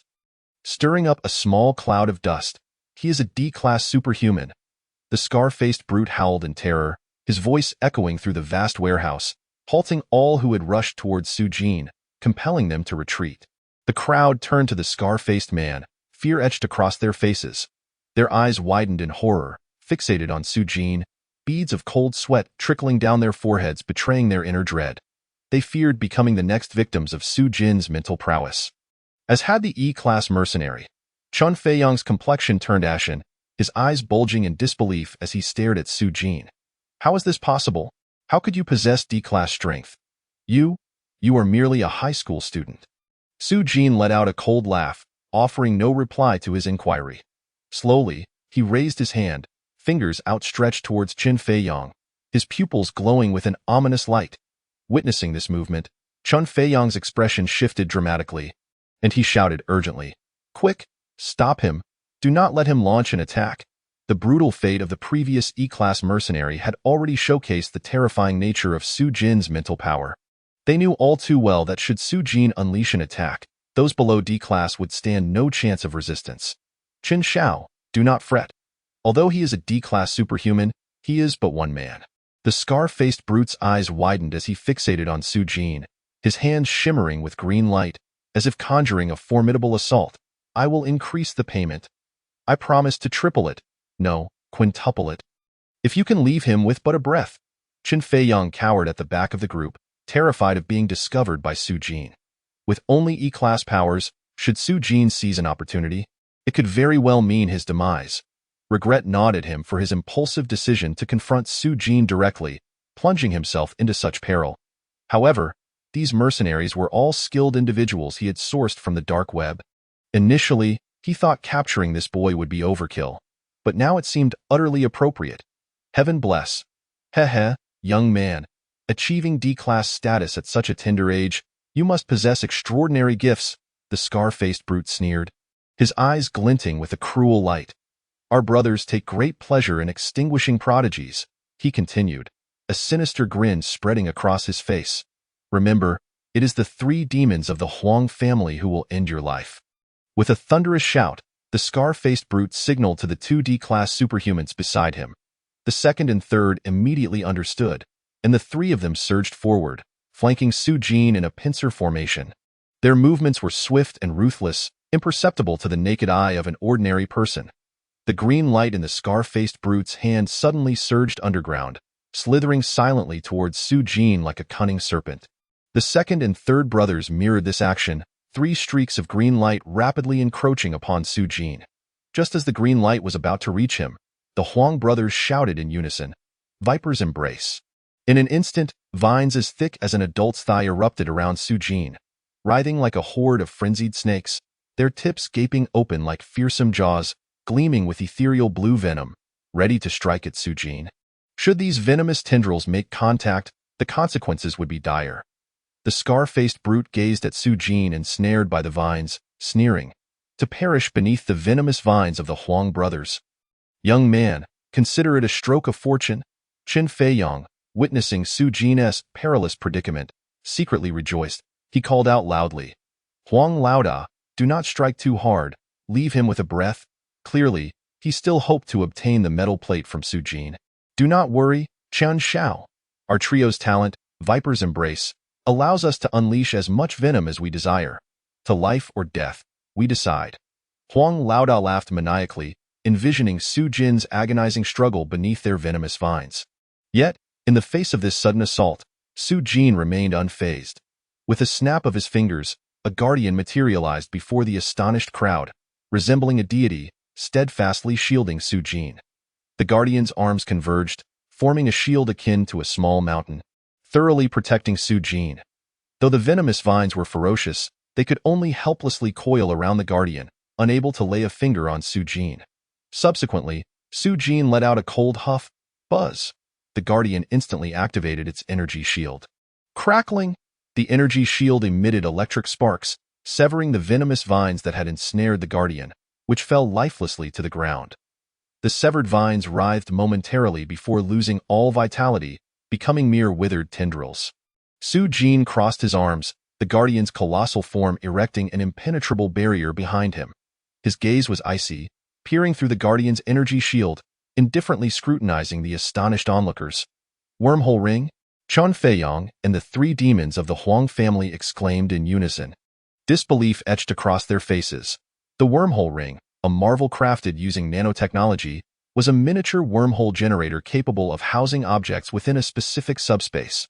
The ring served as a stabilizer and controller for this micro-wormhole, enabling the user to effortlessly store or retrieve items with simple commands. Such advanced technology was a recent acquisition by the Federation from higher civilizations, reportedly still in tightly controlled experimental phases. Not yet made public. Yet, here it was, manifesting in the hands of a mere high school student, and not just one, but 2 gargantuan guardians. Just how vast could this wormhole ring be? How did it differ from the online descriptions that claimed it was merely shoebox-sized? The crowd felt their minds reverberate with shock, their astonishment rendering them utterly speechless. They widened their eyes, fixated on the seemingly ordinary ring on Su-jin's finger, an inexplicable fear surging within them. And greed? Rarity breeds value, especially for such legendary artifacts. What other secrets does this youth conceal, with means beyond comprehension? What forces support him from behind? Chen Xiao, just what is this kid's background? Before you sought us out, did you not discern his details? Huang Laoda swallowed involuntarily, a hint of tension in his voice. What use was it to discuss this now? We are already in the same boat. Chen Feiyang endeavored to maintain a calm tone. I assure you, if we can capture this kid, I will increase your commission tenfold.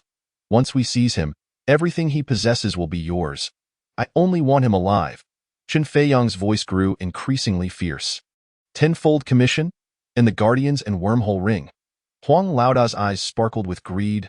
Brothers, once we complete this haul, we shall never want for food or drink again. Forward, driven by avarice and ambition, the crowd, like ravenous wolves, set their sights on the target with fiery eyes. There is strength in numbers. Let us unite and shatter this boy's defenses. The three demons of the Huang family led the charge, faces fierce with determination. Huang Laoda, hurry. There may be 100 pursuers lurking within the wormhole ring. If they are unleashed, it will spell trouble. Chen Feiyang warned urgently, his expression tense. Humph. Mere pursuers are but toys to us, even if he has 1,000. We remain unperturbed, Huang Laoda scoffed, dismissing the pursuers entirely. Suddenly, a crisp snap echoed in everyone's ears. This was Su Jin's signature gesture, a precursor to his every action. Chapter 34. The killer pays, be careful, Huang Laoda shouted, alerting the others while scanning their surroundings warily. At that moment, a sudden sound of a heavy object crashing down split the air above them. Instinctively, they looked up, their eyes widening in terror. Hundreds of guardians plummeted from the sky, descending upon them like meteorites. Good heavens! By the time Chen Feiyang and the Huang family's three specters realized what was happening, the guardians had already landed with tremendous force. Only 2 words remained as their dying breath. Boom! The entire warehouse trembled as if an earthquake had struck. Those caught off guard were scattered and cried out in agony, thud, immediately followed by the sound of tomatoes being squished under the weight of the 20-ton guardians. Only the 3D-class superpowered individuals from the Huang family struggled to hold on with their immense strength. They knelt on the ground, supporting themselves with their limbs, their faces flushed. Spare my life. The Huang family's 3 specters managed to squeeze out a few words. Oh? Do you still have the strength to speak? A flicker of surprise crossed Su Jin's eyes, and with a mere thought, 3 more guardians descended from the sky, stacking upon the 3 like iron statues. Crack! A crisp sound of bones breaking echoed, and the 3 were utterly crushed beneath the weight of the guardians. 2.5 minutes later, Su Jin withdrew the guardian's defense and snapped his fingers. The hundreds of guardians on the ground vanished into thin air, as if they had never existed on the ground. Pools of dark red blood appeared shockingly conspicuous. These bloodstains were irregularly scattered across the corners of the warehouse, reminiscent of the bright red mark left on one's arm after swatting a mosquito in summer. Su Jin approached one of the bloodstains, examining it closely without a hint of concern. This was the exhilarating moment of looting after a kill, the fear of taking a life for the first time. He scoffed at ITI in the game's star domain. He had slain countless monsters. Blood had long ceased to faze him. The visceral realism, in both sensation and taste, blurred the line between reality and the virtual world. At this moment, his heart was as calm as still water. For him, killing a person was not much different from casually squashing a mosquito. After a thorough search, Su Jin discovered several laser weapons. Along with 3 unregistered bank cards taken from the Huang family's 3 specters, he had no way of knowing how much money was on those cards for the time being. Laser weapons were regulated in reality, and he couldn't possibly walk the streets with a conspicuous pile of them. Moreover, he was too apathetic to sell them on the black market. The value of these items was negligible to him. Thus, he left the laser weapons behind, awaiting the next fortunate soul to stumble upon them. As for Chen Feiyang, the so-called young Master Chen, he had nothing on him. Even his car keys had been reduced to dust. What a bunch of paupers! Eugene shook his head and sighed, lamenting the 10 minutes he wasted entertaining them. Had it not been for his desire to experience the power of his mental breakthrough, he would never have engaged with them for so long. The moment Chen Feiyang and the group of mercenaries arrived at the warehouse, he had the capability to ensure they never even laid eyes on him before perishing. Besides directly summoning the guardians to crush them, he had a dozen other effortless methods to secure victory. The sensation of the otherworldly factory continuously producing mechanical creations allowed him to feel his strength surging. However, this growth was not boundless. He estimated he would soon reach a bottleneck. To continue resonating with the otherworldly factory, he needed to create even more powerful machinery. The current, pursuers, thunder werewolves, and guardians, once reaching a certain quantity, no longer provided him with that resonance. He tidied up the battlefield swiftly and then turned to leave the warehouse. Just after he departed, the overburdened warehouse collapsed with a thunderous crash, turning into a heap of ruins. Yet, this did not attract the attention of those nearby, as they had all received news of the warehouse's impending renovation. In the heart of the capital, the Chen family estate sprawled majestically, akin to a radiant gem embedded within the city's bustling splendor. This 2-hectare estate stood as a tranquil oasis amidst the surrounding clamor, delicately maintaining a subtle distance from the chaos. Lush greenery and exquisite architecture harmonized within the estate, the design preserving a classical elegance. This moment, in the study on the second floor of a villa at the estate's center, Qian Hui stood quietly before the floor-to-ceiling window, gazing into the distance toward the outskirts of the city. His eyes were deep and complex, as if lost in contemplation. Suddenly, a hurried knock at the door shattered the tranquility of the study. "Come in." Qian Hui's voice was calm and indifferent. The door creaked open, and the old servant, Uncle Zhong, entered with heavy steps. He approached Qian Hui, remaining silent for a long while before finally uttering with difficulty, "Master." "Young Master Fei Yang. He is dead." Upon hearing this, a fleeting glimmer of sorrow crossed Qian Hui's eyes. His fists clenched involuntarily, producing a cracking sound, but he quickly relaxed. The sadness on his face vanished in an instant. Replaced by an expression of calm detachment, he turned, furrowing his brow as he looked at Uncle Zhong. "When did this happen?" According to the time displayed on the device, young Master Fei Yang's vital signs ceased this afternoon at 2:30. Uncle Zhong responded softly. This was a common method employed by prominent families in the capital to safeguard their members, implanting chips within family members to monitor their vital signs continuously. Should any anomalies arise, alerts would be triggered immediately. The complete cessation of Chen Fei Yang's vital signs indicated that he was indeed deceased. 2:30, you say? Chen Hui murmured. Fei Yang informed me that his operation was scheduled for 2:20 in the afternoon. Thus, he only managed to hold on for 10 minutes before succumbing entirely. Qian Hui's eyes narrowed slightly, seemingly analyzing what transpired during that brief interval. 10 minutes. Uncle Zhong's face flashed with disbelief. Young Master Fei Yang had hired a ruthless and fierce group of mercenaries from the dark web. What kind of adversary was he facing? To have only encountered them once, and yet only managed to last a mere 10 minutes. He was not well acquainted with the details of this operation. However, it was certain that Chen Fei Yang would never skimp on hiring a bunch of useless individuals for such a task. Just a high school student. Chen Hui's tone remained flat. A high school student? This is impossible. Uncle Zhong could hardly believe his ears. In this world, nothing is impossible. Qian Hui turned once more to gaze out the window, considering the possibility that this high school student was the illegitimate child of a military bigwig, perhaps possessing formidable means of self-preservation. Master, who exactly killed young Master Fei Yang? Uncle Zhong's voice trembled with sorrow and fury, his eyes ablaze with the flames of vengeance, soon turning resolute. Young Master Fei Yang grew up under my watch. I must avenge him. Even if the culprit is the illegitimate child of a military bigwig, I shall not waver. Uncle Zhong took a deep breath, bowed his head, and made a startling decision. Master, allow me to seek retribution. From this moment on, I shall sever all ties with the Chen family. Upon hearing this, Qian Hui raised an eyebrow, his tone laced with amusement. Oh? Are you worried about implicating the Chen family? You need not concern yourself with that. His voice rose slightly. A mere illegitimate child of a military bigwig daring to kill my family's legitimate heir. Even if this case were to reach the highest court of the Federation, we would still have the upper hand. He paused before continuing. The murderer must pay with their life. This is an unchanging truth. Zhong, assemble the Falcon Squad. I will personally seek vengeance for my son. Qian Hui's gaze glinted with cold light, akin to a beast awakening from slumber. Yes, master. Uncle Zhong knelt partially, hands clasped tightly, Accepting the order, he then slowly rose and exited the room.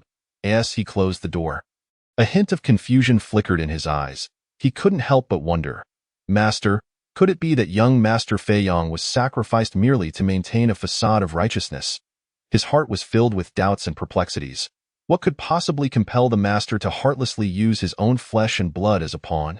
Genuine kinship differs vastly from those genetically modified test tube babies. Their significance and emotional weight are worlds apart. How could the master bear to part with him? Contemplating this, Uncle Zhong felt a chill run down his spine. He looked back toward the study, his eyes filled with reverence and fear. He was now more deranged than ever. Uncle Zhong silently recited in his heart before turning to leave.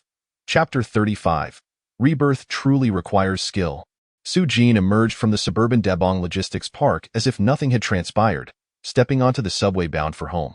The carriage was brightly lit, and as usual, he pulled out his phone to peruse various bits of information. The subway was bustling with people, yet Su Jin felt as if he existed in an entirely different realm, wholly absorbed in the vast ocean of mechanical knowledge. His eyes sparkled with excitement and curiosity as his fingers danced swiftly across the screen, seemingly in search of a hidden treasure. This is not an illusion. I can genuinely comprehend this knowledge instantaneously. Suddenly, he paused, a look of astonishment crossing his face. He realized he could effortlessly remember any information related to machinery. Moreover, he could apply this knowledge creatively, contemplating existing technologies and attempting improvements. This transformation astonished him, mingling surprise with a hint of delight. The core of mechanical domination, he murmured, his shock beyond words. He was acutely aware that all these changes stemmed from his newly awakened talent, the core of mechanical domination. This gift seemed to open an entirely new door for him, propelling his mechanical knowledge from a high school level to that of an expert in an instant. The classification of professional knowledge mirrored that of supernatural abilities and martial arts, encompassing various tiers: foundational, introductory, proficient, expert, and pinnacle levels. The expert level required a profound understanding and research of specialized knowledge, coupled with the ability to innovate. If Su Jin were to achieve a significant breakthrough in a particular technology, he would instantly ascend to the pinnacle level. However, as he endeavored to delve deeper into a technical issue, he suddenly found himself at a standstill. He realized that despite his extraordinary talent, his reservoir of knowledge still fell short. At that moment, he felt an even greater thirst for learning more about mechanical expertise. He continued to search and browse relevant information on his phone at an accelerated pace, akin to a parched sponge eagerly absorbing water. Never before had he been so fervently passionate about mechanical knowledge. This was the sensation of being a true academic prodigy. He mused to himself, for the first time feeling that the once complex and obscure principles of mechanics had become astonishingly simple. He discovered that he only needed a glance to grasp the concepts thoroughly. For him, the mechanical knowledge that previously drained his energy and caused him to lose hair had transformed into a smooth journey devoid of any learning barriers. Previously, he could only be considered a top student. Yet now, he felt he had transcended the realm of mere academic excellence, emerging as a genuine scholarly genius. A top student scores 100 points because their capability is limited to that score. But a genius scores 100 points because the exam itself only allows for that score. The chasm between the two was nothing short of monumental. This feeling filled him with unparalleled joy. Amidst the cacophony of the subway, Su Jin's excitement grew ever more intense. Upon pushing open his front door, he was greeted by a familiar and comforting atmosphere. He made a beeline for the refrigerator, casually grabbing a bottle of chilled cola and tilting his head back to take a hearty gulp. He exhaled contentedly, a satisfied smile gracing his lips. Indeed, the essence of cola resided in that first sip. This was the true worth of 3 yuan. He strolled into the spacious living room, lazily sinking into the soft embrace of the sofa, relishing a moment of tranquility. Yet, this peace was short-lived. Bang, bang, bang. The sudden sound of knocking shattered the stillness of the room. Su Jin bolted upright, his brow furrowed. He pondered anxiously, could trouble have come knocking? With alien technology on his person and having just dealt with Qian Feiyong, either could very well be the source of his predicament. He took a deep breath, striving to maintain his composure. In an instant, with a mere thought, his commander's suit rapidly unfolded around him. This ensemble was his most formidable individual means of defense. He had prepared a total of 100 spare sets to ensure swift responses in any situation. After all, this was his home. He could not carelessly summon powerful machines like pursuers or guardians, lest he inadvertently obliterate his own abode. Were it not for the fact that the battle armor was classified as a prohibited technology within the Federation, he would have decisively chosen to merge with the armor. Su Jin listened intently to the sounds outside, each knock resonating against his heart. Bang, bang, bang. The knocking grew more urgent than before. He inhaled deeply, gently turning the doorknob to crack the door open. "Who is it?" Su Jin's voice betrayed a hint of wariness. He pressed his eye against the gap, attempting to discern the situation outside. "Su Jin?" "It's me, Principal Zhua." The voice of Principal Zhua Junzhong drifted in from the other side. Su Jin focused his gaze and saw Principal Zhua and the homeroom teacher of Class 3, Menguichuan, standing at the threshold. Their smiles were conspicuously bright, revealing pearly whites as if they feared he might not notice. "Principal Zhua? Teacher Meng, what brings you here? Please, come in." Su Jin hurriedly opened the door, warmly inviting them inside. He felt a mix of surprise and relief. Su Jin realized he needed to position some scouts around his home to avoid such anxious moments. Otherwise, he might frighten himself to death before any genuine trouble arrived. "Su Jin, what is this?" Just as Principal Zhua and Teacher Meng were about to step inside, they halted in their tracks, utterly astonished at the sight of Su Jin.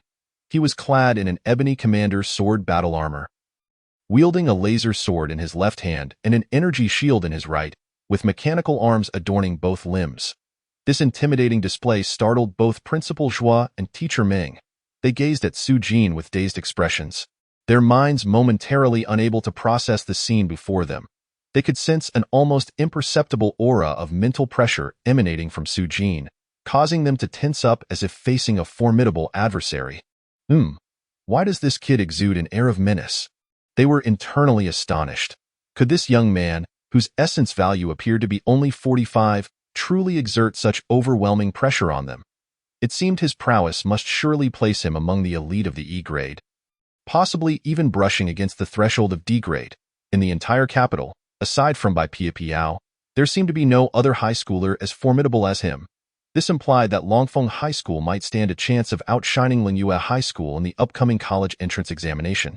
Preserving its title as the foremost institution among the 8 elite schools, Principal Zhua and Teacher Meng exchanged glances, recognizing the astonishment mirrored in each other's eyes. They understood that their visit was fortuitous. Su Jin might become a crucial asset for Longfeng High School. "Oh!" Menguichuan suddenly let out a yelp, rubbing his arm with a pained expression. "Principal, why did you pinch me?" Tears welled up in his eyes from the discomfort. Principal Zhua, however, appeared oblivious, murmuring to himself, "I can't be dreaming." Menguichuan felt exasperated. If one needed to confirm they weren't dreaming, they ought to pinch themselves. He wore a look of grievance. Su Jin observed this scene, feeling a bit awkward, and quickly explained, "Apologies, Principal Zhua. Teacher Meng, I recently acquired a new outfit and was just about to try it on when you arrived." With that, he dashed to his bedroom, stowing away the commander's suit before changing into ordinary clothing. After 2.5 minutes, ensuring everything was in order, he returned to the living room. "Principal Zhua, Teacher Meng, please have some tea." Su Jin cheerfully invited them to sit down, offering hot tea.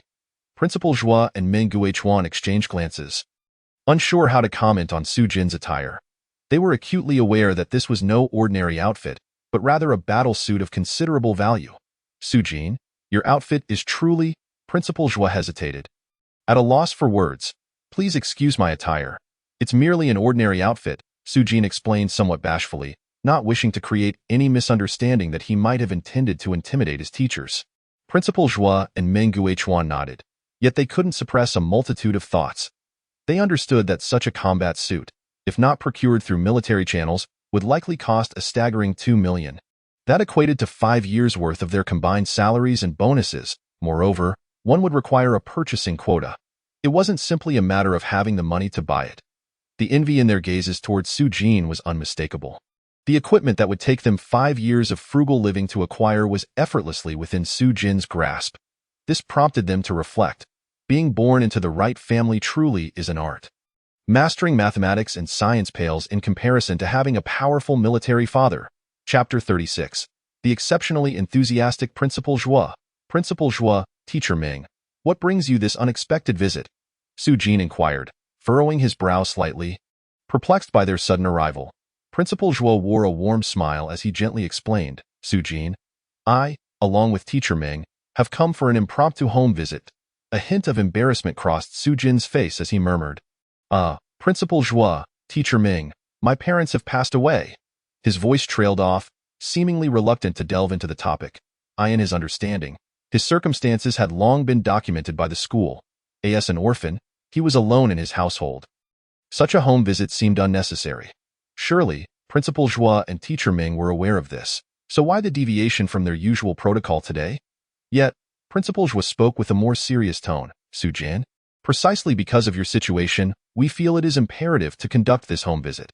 Students in unique circumstances like yours deserve heightened care and attention from the school. Upon hearing this, Su Jin's expression grew even more puzzled. Is that so? He pondered internally.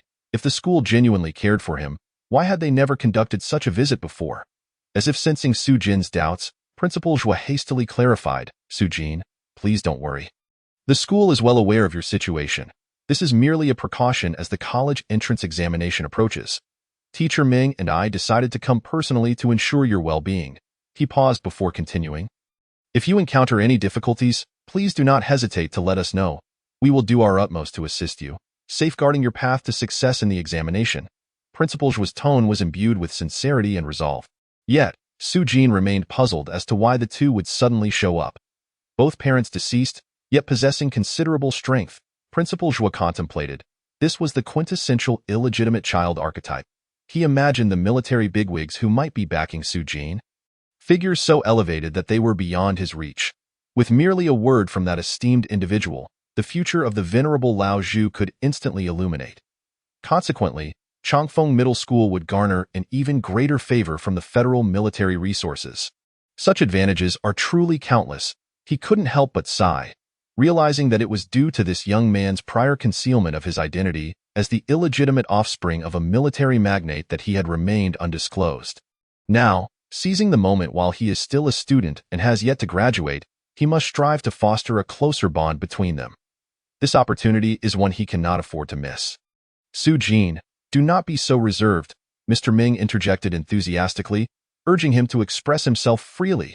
He scrutinized Su Jin, as if seeking to rediscover his student.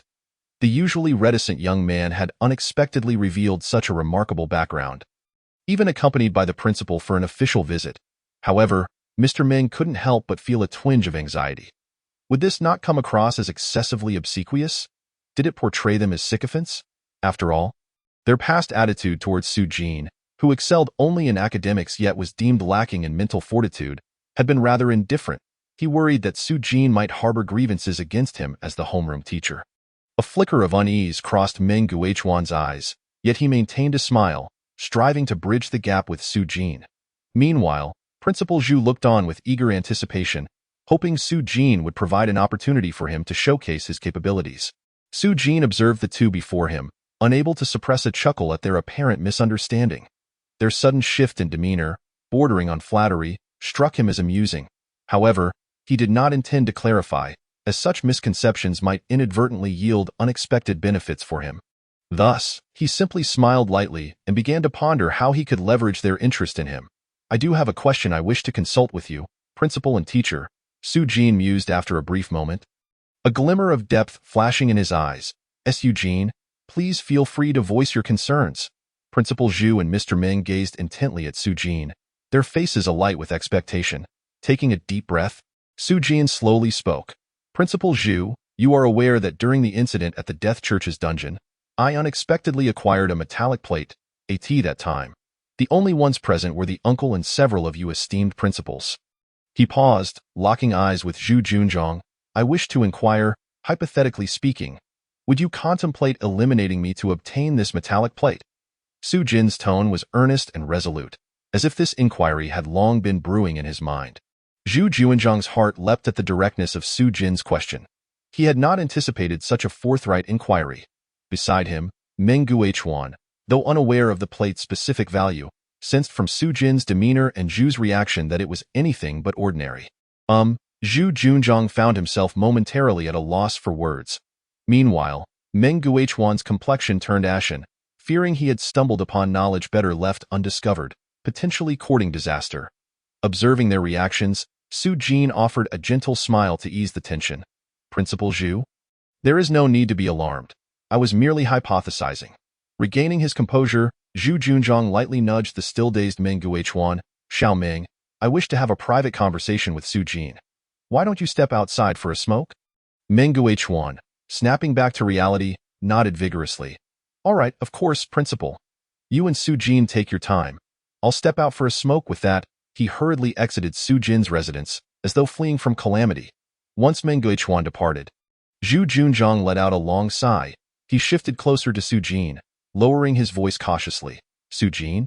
It seems you are facing some troubles lately. Su Jin did not deny it, merely nodding solemnly. Zhu Junzhong furrowed his brow and continued. The metallic plate you lost is indeed a troublesome issue, but you must realize that with that individual supporting you, who would dare act against you? But what if someone truly disregards the consequences and takes action? Su Jin inquired coolly, a flicker of doubt rising within him concerning the identity of the individual Zhu had mentioned.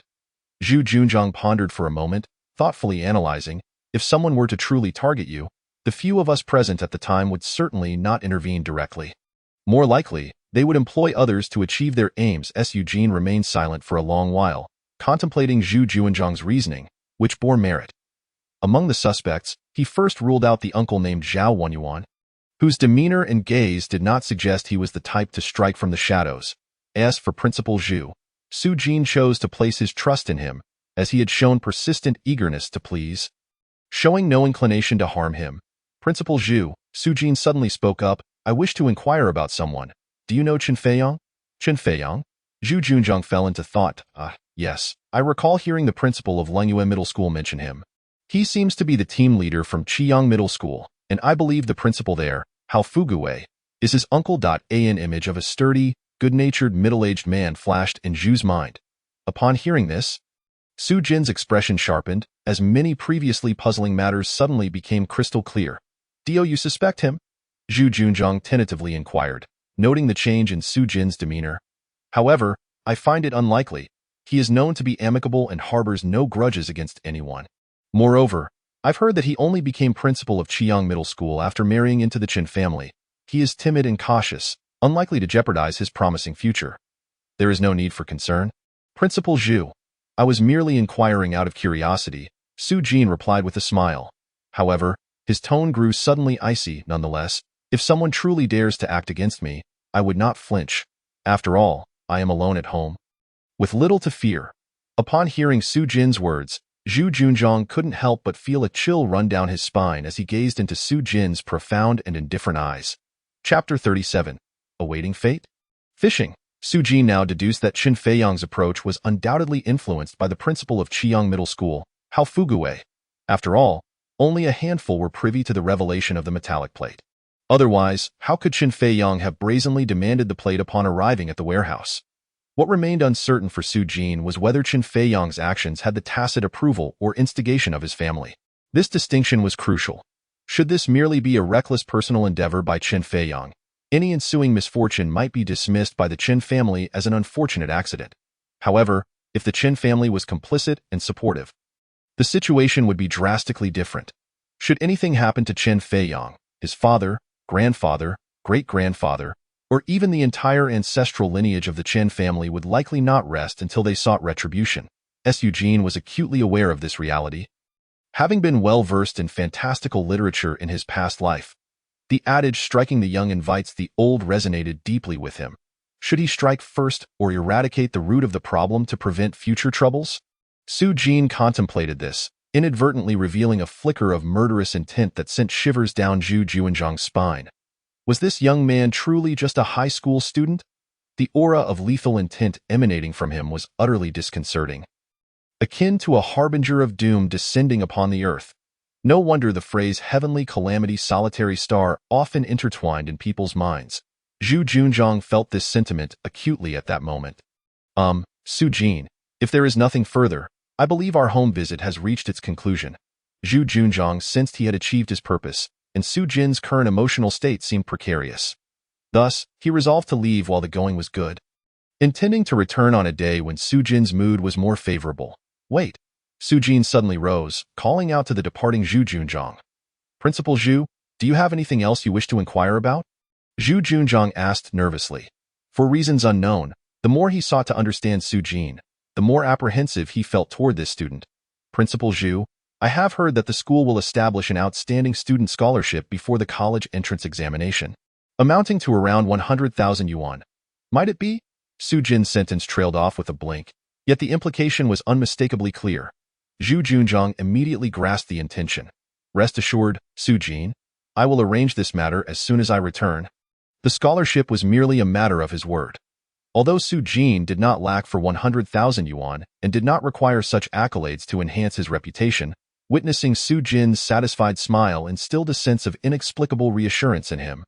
Then I shall trouble you, Principal. Sujin smiled as he graciously shook hands with Zhu Junzhang in gratitude. While this sum was not substantial, it still held value for him, as even the smallest morsel is still sustenance. Furthermore, with 100,000 yuan, he could procure a few more mechanical devices. It is my duty, Zhu Junzhang replied, equally delighted. Observing Sujin's contented smile, he felt an inexplicable sense of stability wash over him. Sujin, please do not see me off, it is unnecessary, Zhu Junzhang said with a charming smile, aiming to lighten the atmosphere. Yet, Sujin insisted, you are our esteemed guest, how could I not see you off? That would be exceedingly rude. His face radiated a genuine smile, imbued with a maturity not typical of his age. The two exchanged polite words, finally pushing open the door. Outside, Meng Guichuan, who was smoking, was taken aback by the scene before him.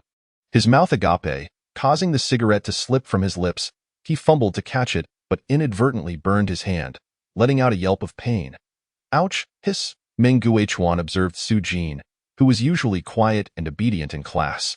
Now engaged in lively conversation with Principal Zhua, their rapport seemingly quite intimate. This scene struck him as utterly surprising, for in his memory, Sujin had always been an introverted student, not one for words. Yet now, the smoothness and sophistication Sujin displayed felt foreign and shocking to him. Guichuan, we should be going, it's quite late, and we wouldn't want to disturb Sujin's rest. Principal Zhua interjected, rousing Meng Guichuan from his reverie. Yes, Principal, Meng Guichuan hastily replied, bidding farewell to Sujin. Then, Sujin, we shall take our leave to farewell. Sujin smiled and waved goodbye to the two. Principal, goodbye. Teacher, goodbye. Then, with a firm thud, he closed the door behind him. Walking ahead, Zhu Junzhang couldn't help but exclaim, Guichuan, this student of yours is truly remarkable. He is certainly not an ordinary illegitimate child. Upon hearing this, Meng Guichuan quickly showered compliments.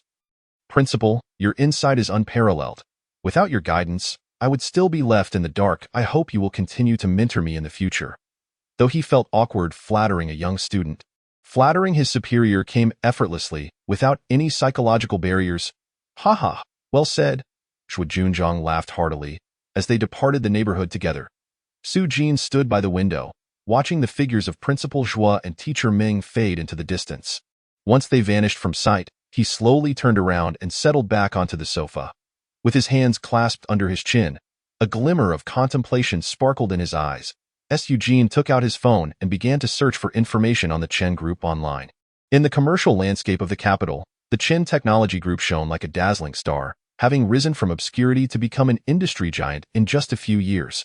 Founded by the patriarch Chen Hui, the group rapidly expanded into frontier fields such as artificial intelligence, big data, and cloud computing, armed with core technologies of unknown origin acquired after his return from the interstellar military. Tio swiftly seized market share. The Chen Group resorted to illicit means to obtain competitors' trade secrets, even employing hacking to disrupt rivals' operations. They conspired with certain government officials, using bribery to gain unfair competitive advantages. This behavior hinted at a growing trend of becoming industry leaders. Despite the continuous exposure of scandals surrounding the Chen Group, their public relations efforts were exceptionally skilled. They hired top public relations firms to rehabilitate their image while leveraging media and social platforms to cultivate a positive corporate persona. Consequently, the public perception of the Chen Group remained resplendent. It appeared that the Chen Group had long been accustomed to operating in the shadows. Eugene murmured to himself, his brow furrowed. The law? As the cornerstone of civilization is particularly stringent in advanced societies, aimed at safeguarding the rights of every individual. Yet, some individuals excel at exploiting legal loopholes, deriving pleasure from harming others for personal gain. Deep within Su Jin's heart, Chen Feiyong and the Chen group behind him embodied such an existence. They not only adeptly maneuvered around legal pitfalls, but at times, their influence even eclipsed the law, brazenly erasing any obstacles in their path. In contrast, Su Jin was alone, adrift in a world devoid of support. He was confident that, with the mechanical dominion system at his disposal, he would one day rise above civilization itself. At that point, the laws of civilization would hold no sway over him. Yet, for now, he lacked the formidable capital of the Chen group to challenge the legal boundaries. He understood that he could not openly defy federal law or directly eradicate his adversaries, lest the consequences be dire. Thus, finding a way to resolve these troubles discreetly, without infringing upon the law, became a pressing matter for him to ponder. Suddenly, Su Jin slapped his forehead, realization dawning upon him. Wait. Why am I even considering this? If they truly wish to harm me, they would undoubtedly prepare thoroughly. Perhaps the grave they prepared for me will ultimately become their own. With this thought, a cold smile crept across Su Jin's lips. Waiting idly and fishing for an opportunity are two different matters. While both seem to involve waiting, the distinctions are profound. Su Jin had already formulated a plan, a sly smile illuminating his face as a glint of cunning sparkled in his eyes. He commanded his scouts, discreetly dispersing them within a 10-kilometer radius of his home, weaving an invisible net that would capture the slightest of disturbances. As night fell, Su Jin retired to bed, appearing as if all was normal. The next morning, sunlight streamed through the curtains, warming Su Jin's face. He stretched, rose, washed up, and leisurely enjoyed breakfast. Though initially intending to attend school, he reconsidered after a moment's thought. He retrieved his phone and sent teacher Ming a text. Unable to think of a suitable excuse, he simply typed 2 words, leave of absence. Dressed in casual attire and shouldering a hiking backpack, Su Jin appeared as though he were off on a carefree spring outing. He exited his home and boarded an intercity tourist bus heading towards the scenic Hongfeng Mountain. Meanwhile, within the Chen estate, Uncle Zhong rushed into Chan Hui's study, his face a mask of confusion. "Master!" he gasped. "That boy has moved. He is on the bus to Hongfeng Mountain." Chen Hui snorted coldly, a glint of malice flashing across his face. "This boy has killed someone and dares to run off to a remote place." He mused, either he is truly foolish, or he is deliberately baiting us, casting himself as the lure. He paused, then inquired, "Does he have anyone following him for protection?" Uncle Zhong thought for a moment and replied affirmatively. "No, I've arranged several teams to follow him at various distances, and none have detected anyone shadowing him." "Oh?" Chen Hui's eyes narrowed, revealing a dangerous glimmer. He dares to venture into isolation alone. It seems he is not fishing but genuinely lacks sense.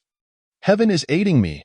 He rose, moving to the window to gaze at the highest point in the distance, which was Hongfeng Mountain. "Zhong," he commanded coldly, "the arrangements I tasked you with can now be set in motion. Ensure that boy is captured in the shortest time possible." "Yes, master," Uncle Zhong responded, turning quickly to leave. Meanwhile, Chen Hui remained at the window, a cruel smile playing at the corners of his mouth. Chapter 38, Werewolf. Flying Eagle. At Hongfeng Mountain, Su Jin, clad in leisure gear, appeared merely to be enjoying a day of hiking, steadily ascending with his backpack. The morning sun filtered through the treetops, casting dappled light upon him, leaving clear imprints of his footsteps in the morning soil. It was still early, and the mountain path saw only a smattering of climbers, some walking alone, others in groups, yet all maintaining a respectful distance from Su Jin. As the altitude increased, the surroundings began to blur. A dense fog, playful like a mischievous child, rose from the base of the mountain, gradually enveloping Su Jin in a veil of obscurity. He continued onward until he arrived at a location embraced by mountains on 3 sides. Here, an eerie silence prevailed. The only sounds were the echo of Su Jin's footsteps and the occasional chirping of birds. Eugene paused, a hint of vigilance flashing in his eyes. Suddenly, he heard a faint yet hurried footstep behind him, distinct in the stillness of the morning. Out of the swirling fog emerged a slender yet imposing figure, whose sharp gaze bore into Su Jin with deep-seated fury. Is you who killed the young master. Uncle Zhong's voice was low and seething with anger, each word seemingly forced through clenched teeth. Su Jin merely smiled faintly in response. Chen Feiyong, right? He sought to kill me. I couldn't he just sit idly by. Could I? Given your age, how can you not grasp such a simple truth? Uncle Zhong's eyelids flickered, clearly enraged by Su Jin's retort. He snorted coldly. I shall see if you can still be so glib when facing your demise. As his words fell, he made a signal, and from the depths of the fog emerged several figures, their hands adorned with specialized gloves that flicked out sharp blades, transforming their hands into talon-like claws. Are they all D-level?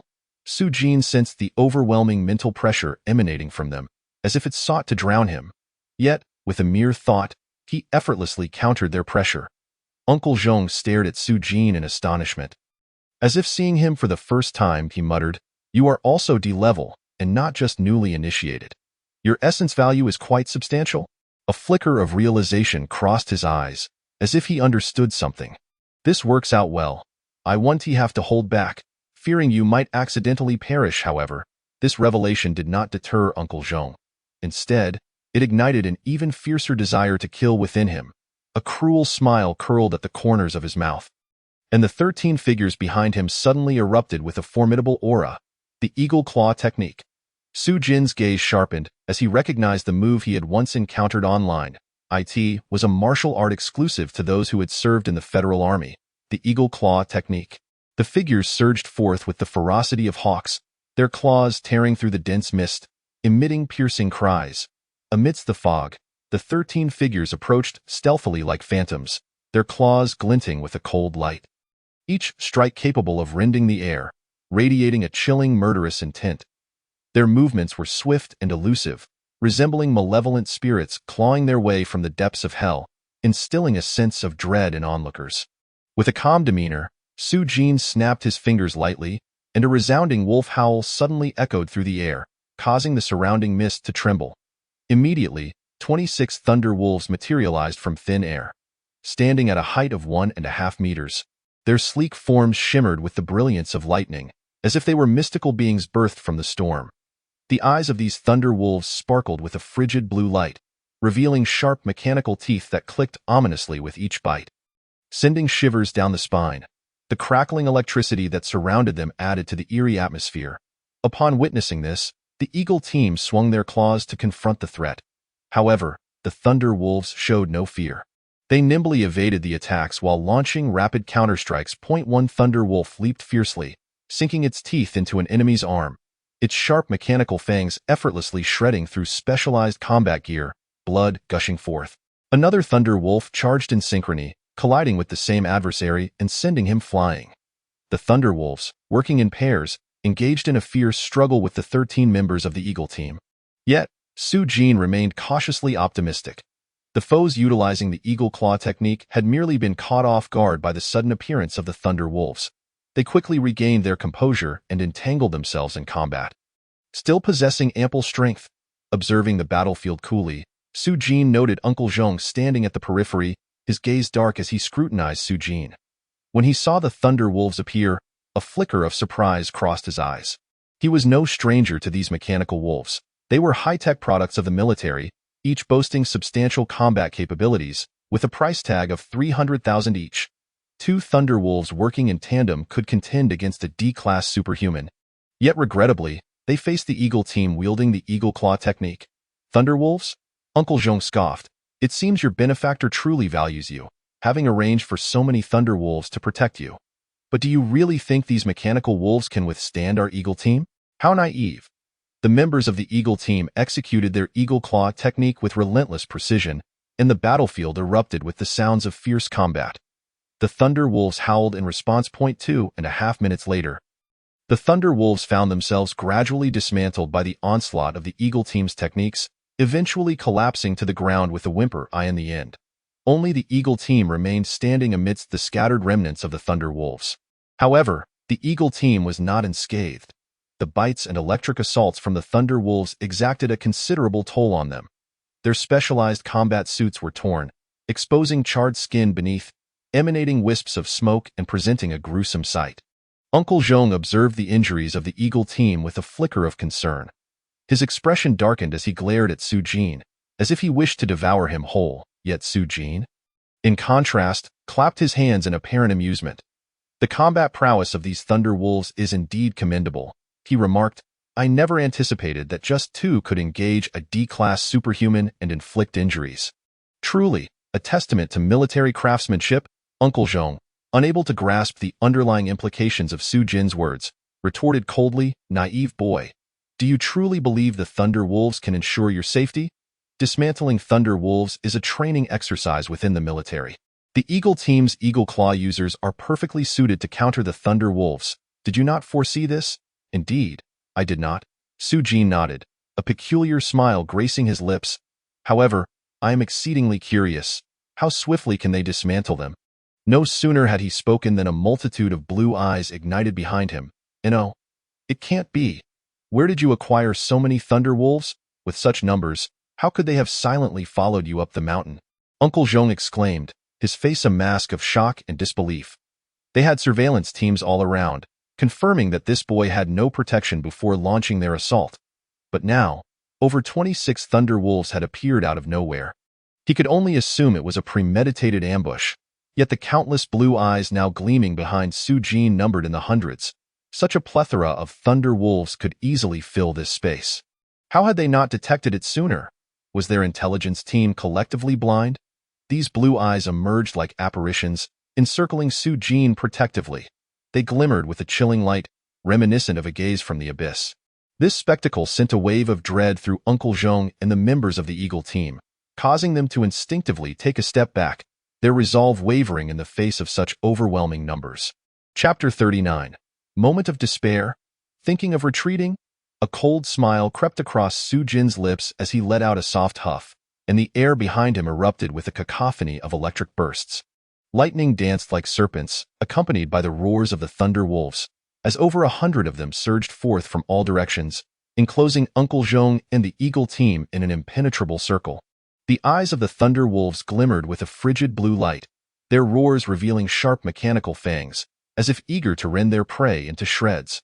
Facing this overwhelming tide of Thunder Wolves, Uncle Zhong and the members of the Eagle team felt a surge of fear. They had never witnessed such a multitude of Thunder Wolves, and the sight was enough to instill terror in their hearts.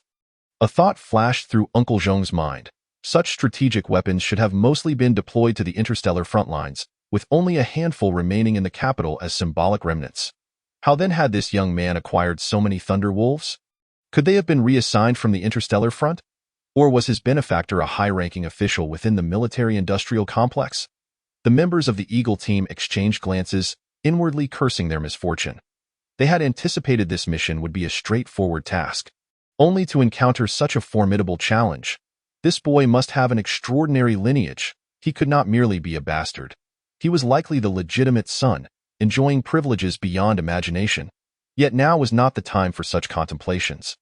Their immediate priority was to break through and halt the advancing patriarch.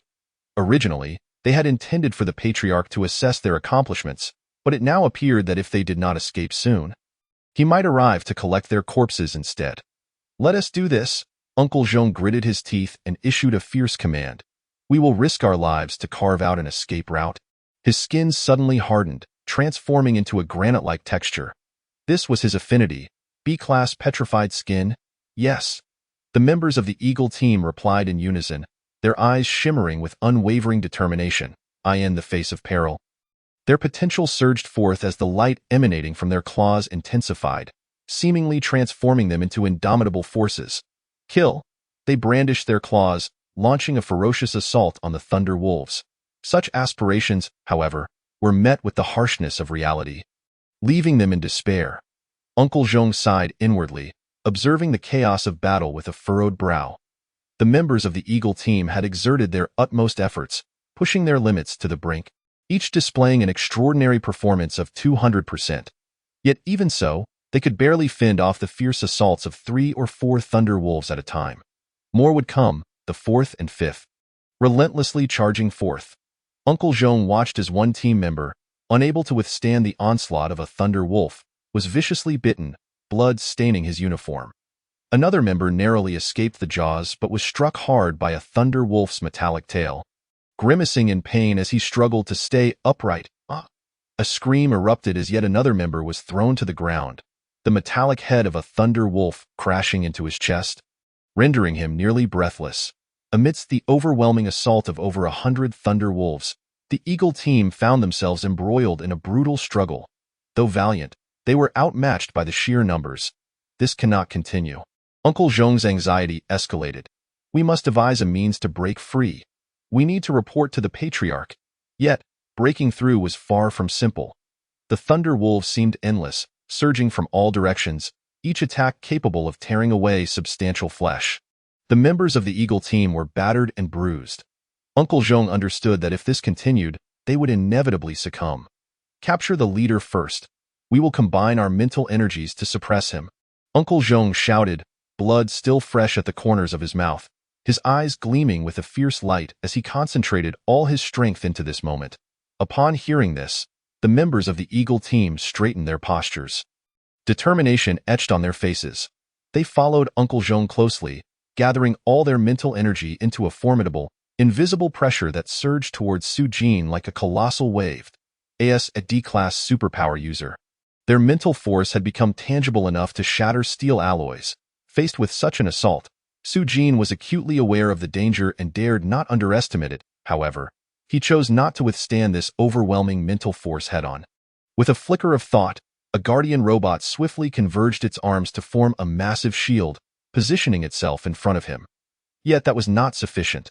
With another thought, a dozen more guardians descended from the sky, each taking their place before Su Jin, creating an unassailable line of defense. What is happening? Uncle Zhong and the members of the Flying Eagle team stared in astonishment at this scene, their shock beyond words. They had never anticipated that Su Jin possessed such capabilities. Just as they were momentarily stunned, a sudden howl of wolves echoed in their ears. In an instant, a pack of thunder wolves surged forth like a deluge, overwhelming them completely. The sound of tearing fabric echoed continuously, accompanied by screams and roars, forming a tragic symphony. How I loathe this! Uncle Zhong's furious roar reverberated through the air but was soon drowned out by the howls of the thunder wolves. He was thrown high into the air by the surrounding thunder wolves, torn to shreds mid-flight, his severed head rolling to rest at Su Jin's feet, eyes wide open in a final gaze of disbelief. How tragic! Su Jin sighed softly, observing the disheveled head on the ground. His eyelids twitching slightly, he lifted his foot and gave it a gentle kick, sending the head flying far away, out of sight. Following this, he fell into contemplation, his brow furrowed. From their conversation, it seemed they intended to break out and seek their master. He muttered to himself, beginning to deliberate on his next course of action. Could it be Chun Hui? Is he coming to meddle as well? A cold smile crept across Su Jin's lips. What a bother. Can't they come all at once? Must they deliver themselves one after another? Would they not form a cohesive unit? Su Jin shook his head in resignation, feeling a growing annoyance at the never-ending troubles. However, he chose not to depart. He decided to wait right here, to eradicate the roots of the problem once and for all.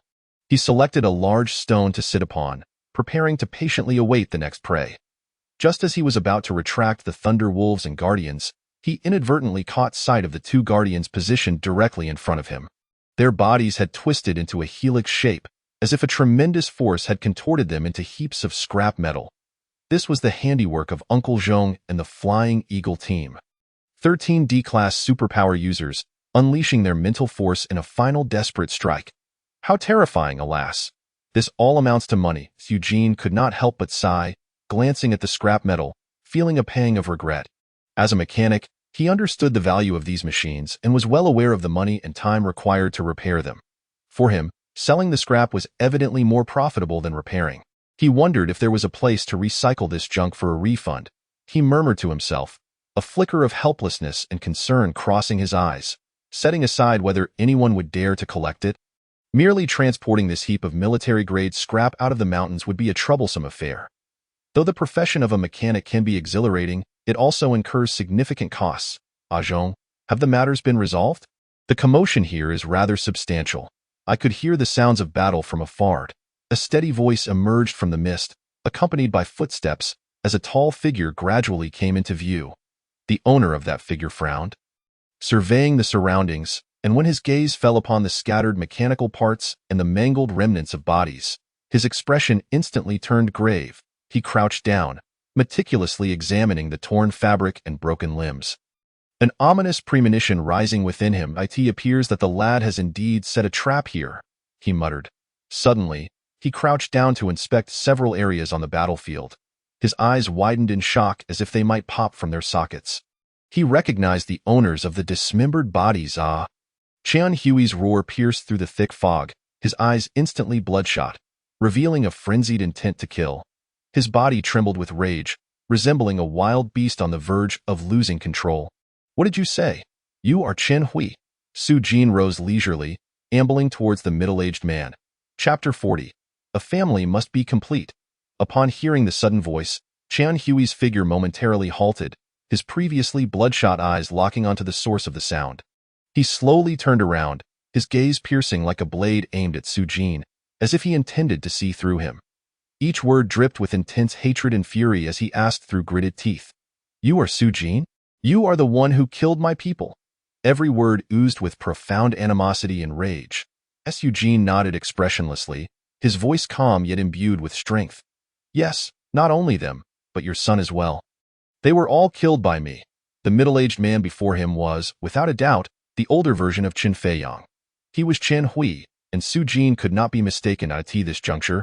He shifted his tone and continued, Therefore, I am here waiting for you, to escort you to meet them. A family must be complete, mustn't they? As he concluded, a smile graced his lips. You need not thank me. I am simply a helpful person. Su Jin waved his hand humbly. I thank you. What the hell? Qian Hui bellowed, his voice reverberating like thunder in the air. Suddenly, his entire body erupted in a brilliant radiance, resembling a miniature sun rising in the night.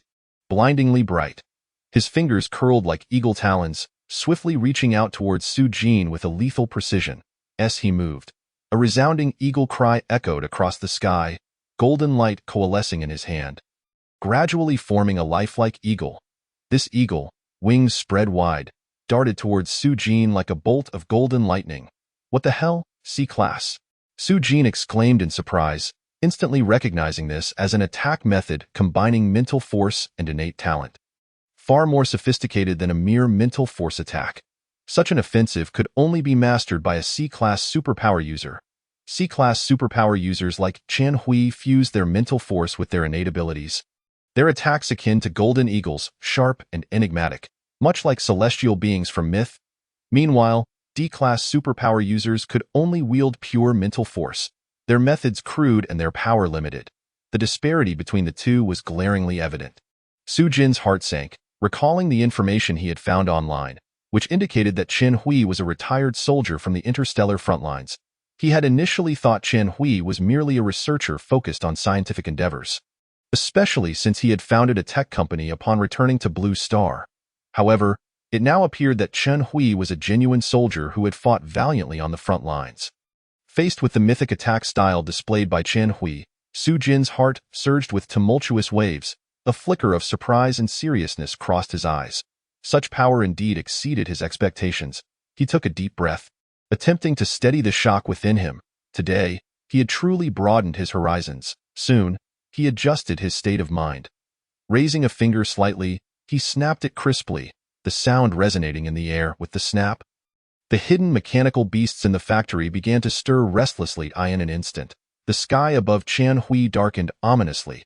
He looked up in confusion, only to be met with a mass of mechanical wolves. Along with those discarded pursuers, they all descended like hail from the heavens. They gathered their energy, shimmering with dangerous light, poised to unleash a deadly strike. Qian Hui's expression shifted drastically. The eagle claw that had been reaching for Su Jin suddenly halted in midair. Swiftly, he channeled his mental force, conjuring a dazzling golden shield above his head, radiating a blinding brilliance. Immediately afterward, he leaped into the air, his movements swift as lightning, like an indomitable blade. He forcefully tore through the web of attacks formed by the thunder wolves and pursuers. In that moment, his figure shone brightly in the air. Qian Hui landed steadily, his eyes fixed intently on Su Jin as he asked in a low voice, Who the hell are you? How could you possess abilities akin to a wormhole ring and conceal so many military machines? His tone brimmed with confusion and disbelief. In a fleeting moment, an astonishing thought flashed through Chen Hui's mind. He suddenly felt that this seemingly ordinary lad was as if he had emptied an entire federal armory. Such means and power could not possibly belong to an ordinary individual. Could this lad truly be the illegitimate child of some military bigwig? Whose illegitimate child could possess such wealth?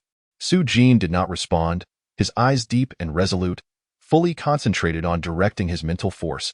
He commanded the thunder wolves and pursuers, unleashing them to charge at Chen Hui with a ferocious roar. For a mechanic, the greatest utility of mental force lay in its unparalleled command ability. Su Jin's mental force acted like invisible threads, precisely manipulating each thunder wolf, allowing them to be as agile as his own limbs within a short span of time, coordinating their assault. However, mental force is not boundless.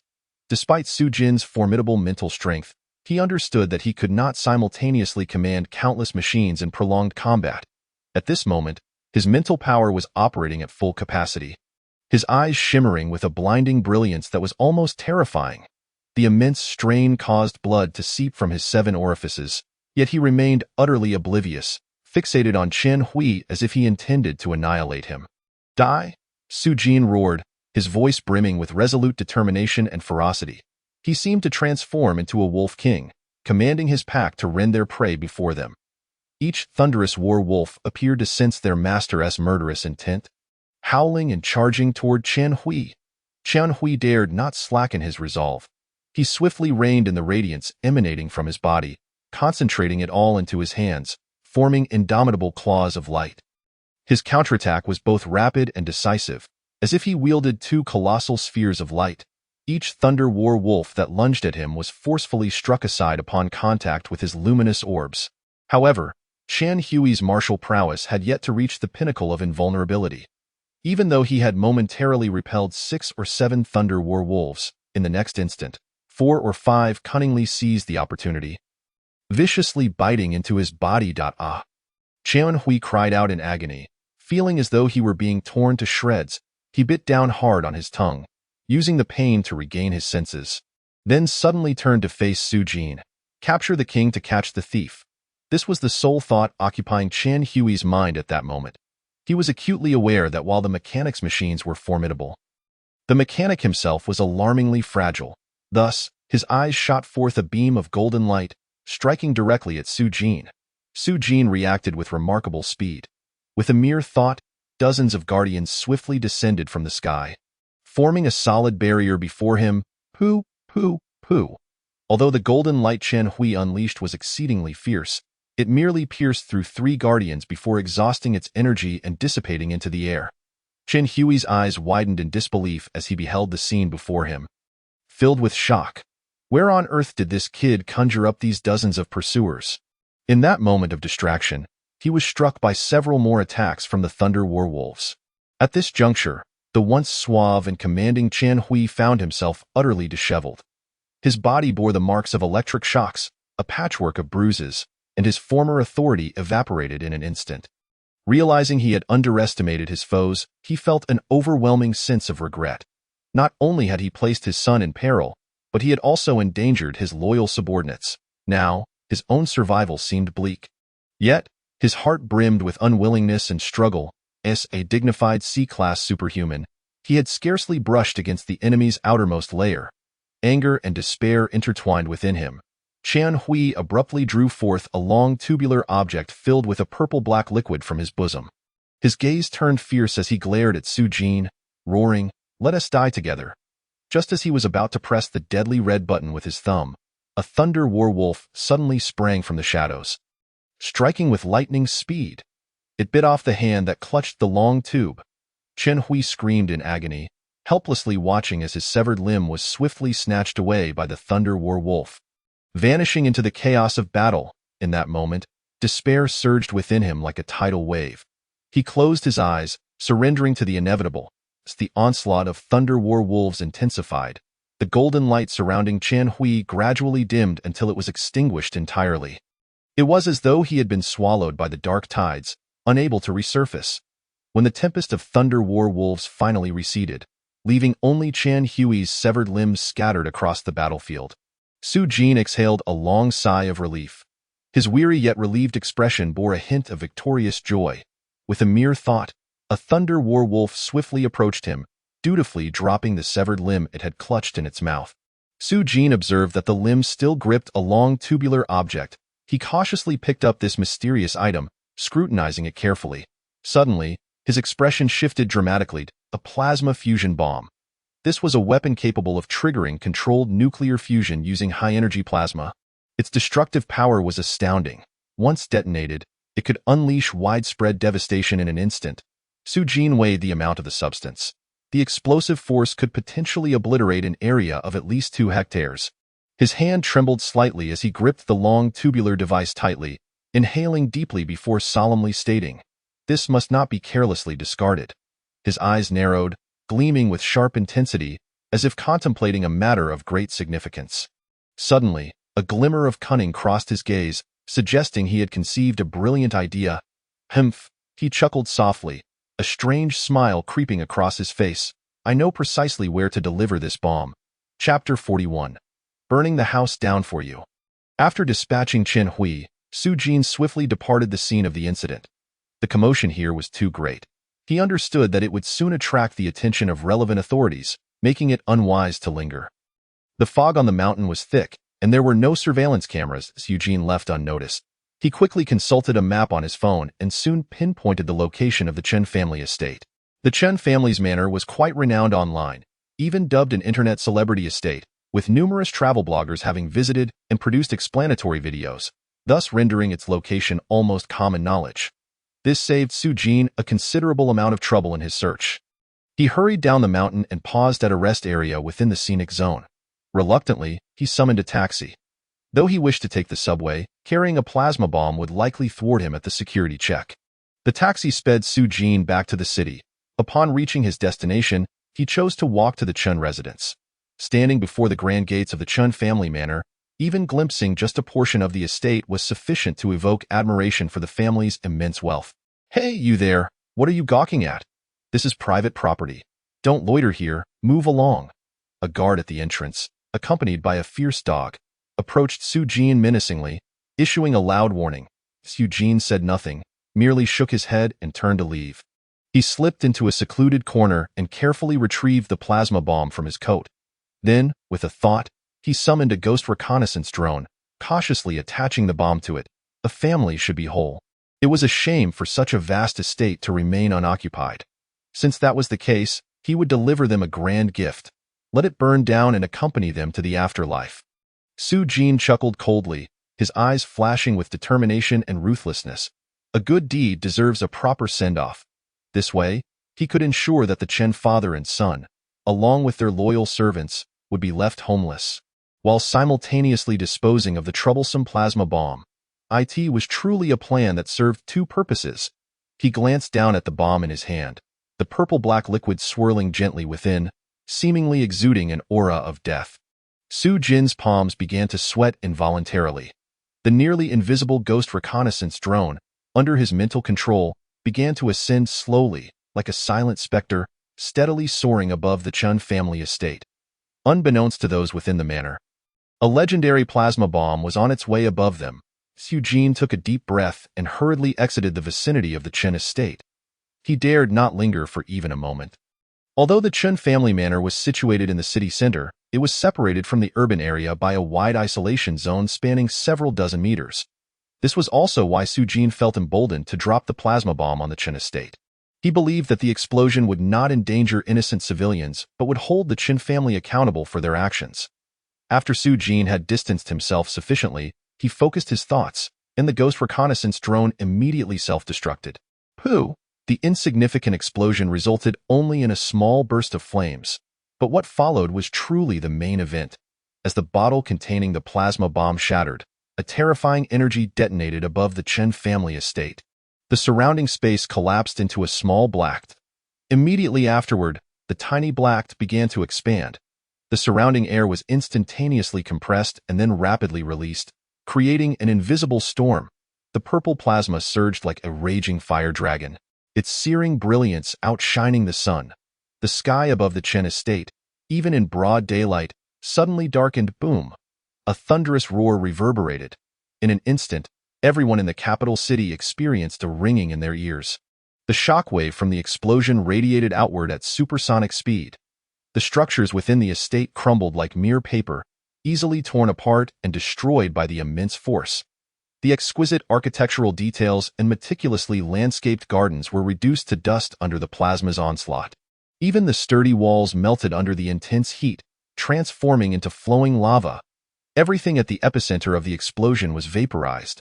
The sound was deafening, even at a distance from the blast site. The ground trembled. The air was thick with the acrid scent of charred remains and the odor of ozone produced by ionization, rendering it suffocating. Trees were uprooted by the shockwave, windows of distant buildings shattered, and the streets were filled with dust and debris. The entire city felt the force of this cataclysmic explosion. People screamed in terror, scattering in all directions. Holy crap! The power is immense. Su Jin found himself amidst the chaos. The might of this plasma bomb seemed far greater than the theoretical data suggested. In the wake of the explosion, the Chen family estate vanished completely from the map, leaving behind a bottomless pit. This station brings you a special report on the recent terrorist explosion incident involving the Chen Group. Preliminary investigations suggest that the explosion may have resulted from operational errors during the illegal development of a plasma bomb by the Chen Group. The leakage of plasma energy triggered this catastrophic explosion, yielding horrifying consequences. Currently, relevant authorities have intervened and will impose stringent measures against the Chen Group's violations. We will continue to monitor the situation closely and provide timely updates to our esteemed audience. Please remain vigilant and attentive, but there is no need for excessive panic. We trust that the government and related departments will handle this incident appropriately.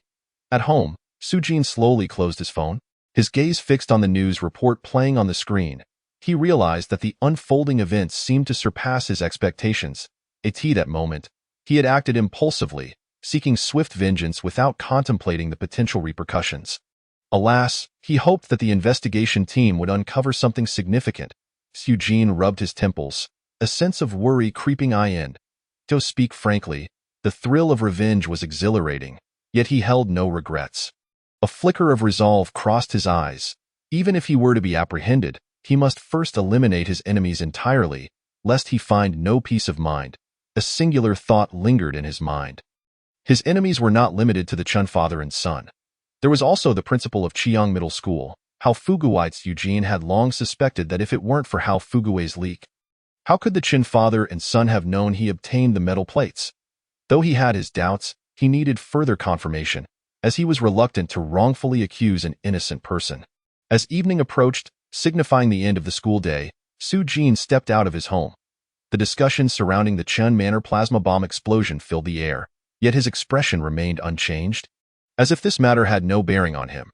Chiang Middle School was conveniently close to the subway station. With little effort, Su Jin arrived at Chiang Middle School. At that moment, the entrance was bustling with students pouring out. The vendors at the food stalls shouted enticingly, "Come take a look, delicious grilled skewers, free if not tasty. Tonghulu, traditional craftsmanship, a taste of childhood, come and try. Don't miss out, authentic jinbingguozi, paired with our secret sauce. Guaranteed to leave you craving for more." Navigating through the throngs of food stalls, Su Jin's mind was meticulously orchestrating his next move. He casually selected a few skewers of fried food and settled into a corner to savor them slowly. However, his focus was not on the food but rather intently watching the school gate, awaiting the appearance of his target. Suddenly, a gasp from behind interrupted his concentration. "Su Jin, what are you doing here?" The voice was all too familiar as he turned to face the speaker. A flicker of surprise crossed his features. Standing before him were Li Tingting and a girl with flowing red waves of hair. They stood there, their faces painted with astonishment as they stared at him. Both girls widened their eyes in curiosity, completely taken aback by encountering Su Jin in this place. Internally cursing his luck, Su Jin maintained a facade of indifference, continuing to focus on his skewers while discreetly observing the school gate from the corner of his eye. How infuriating! He pretended not to see me. Li Tingting, feeling utterly ignored by Su Jin, was overwhelmed by an indescribable fury. Heidi felt as though she had been entirely overlooked, a sensation that nearly drove her to the brink of explosion. With a firm stomp of her foot, she marched towards Su-jin, her face flushed with anger. "Eugene," she exclaimed, finally confronting him. "How dare you show up here, nonchalantly devouring skewers?" Her voice brimmed with indignation and dissatisfaction. "Do you realize how embarrassing this is for me?" she continued to shout, her chest heaving with suppressed ire. Eugene lifted his gaze, casting her a fleeting glance, a barely perceptible smirk curling at the corners of his mouth. "If you don't want to be embarrassed, don't push me to slap you at your school gate." Chapter 42. Green tea? That is the understanding good sister. What did you just say? Li Tingting's eyes widened in disbelief, her voice trembling as if she feared she had misheard.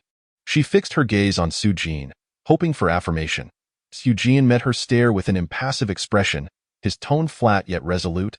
"I said, don't push me into taking action against you at your school." Li Tingting trembled with rage, her hand rising in a shaky gesture, seemingly intent on pointing at Su-jin, yet her anger rendered her fingers unsteady. "You? How could you say such a thing?" Su-jin remained unmoved, crossing his arms with a dismissive glance at Li Tingting. "What of it? Did your ears get stuffed with donkey hair, rendering you incapable of understanding human speech? Don't tell me you didn't hear me clearly." His voice carried a hint of impatience and disdain. Seeing the sudden tension in the atmosphere, Li Tingting's friend interjected, "Tingting, don't be angry. I'll have a word with him." She immediately released her grip on Li Tingting and gracefully approached Su-jin. Sitting beside him with elegance, gently, she wrapped her arm around Su-jin's, leaning in closely, her voice soft as silk. "You must be the legendary fiancé of Tingting, Su-jin, right? I'm Gu Pingru, Tingting's closest friend." Gu Pingru's eyes sparkled with an inscrutable light as she spoke softly. "You can call me Pingru, or more affectionately, Ru." With that, she edged closer to Su-jin. "Since you are Tingting's fiancé, you should be a bit more accommodating toward her. You know, Tingting is recognized as the school beauty. She is quite particular about her image. Being seen eating skewers from a stall at the school gate as her fiancé might attract unwanted comments from classmates. Who said I'm his fiancé? Such words cannot be tossed around carelessly." Su-jin interjected, furrowing his brow in immediate clarification. He thought to himself, this matter isn't even underway yet, let alone that it was merely Li Uncle's one-sided wish. When he visited her home a few days ago, he had not consented to such an arrangement. He cast a puzzled glance at Li Tingting, wondering how she had even broached the topic with her friend. "Is that so?" Gu Pingru exclaimed, her cherry lips parting in surprise, her gaze flitting between Su-jin and Li Tingting, as if searching for answers. "Tingting is such a wonderful girl. You must feel lucky to have met her. Why do you appear so unwilling?" Li Tingting felt a pang of grievance as she heard Su-jin's outright denial of their relationship, her eyes glistening with unshed tears. Noticing this, Su-jin frowned and explained, "Hey, don't cry. I'm just speaking the truth. Weren't you the one who stormed out of my house in a huff? Had he been too harsh? Yet, he had only stated facts, not fabricated tales. But considering she was Li Uncle's daughter, he couldn't be too harsh. Oh, Tingting, please don't cry. Every man has his moments of frustration." Gu Pingru, observing the scene, quickly rose to comfort Li Tingting, feigning a stumble that caused her fiery hair to brush against Su-jin's face. Inadvertently falling into his embrace, she shyly lifted her head, timidly saying, "I'm so sorry," before swiftly standing and rushing to console the emotionally fraught Li Tingting. "Tingting, don't cry. Su-jin is just having a bad day. He doesn't harbor any ill feelings toward you." Su-jin felt a twitch in his skin, inwardly lamenting. Li Tingting's friend possesses remarkable charm.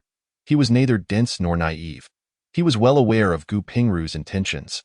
At this moment, Su-jin's impression of Gu Pingru was etched in his mind.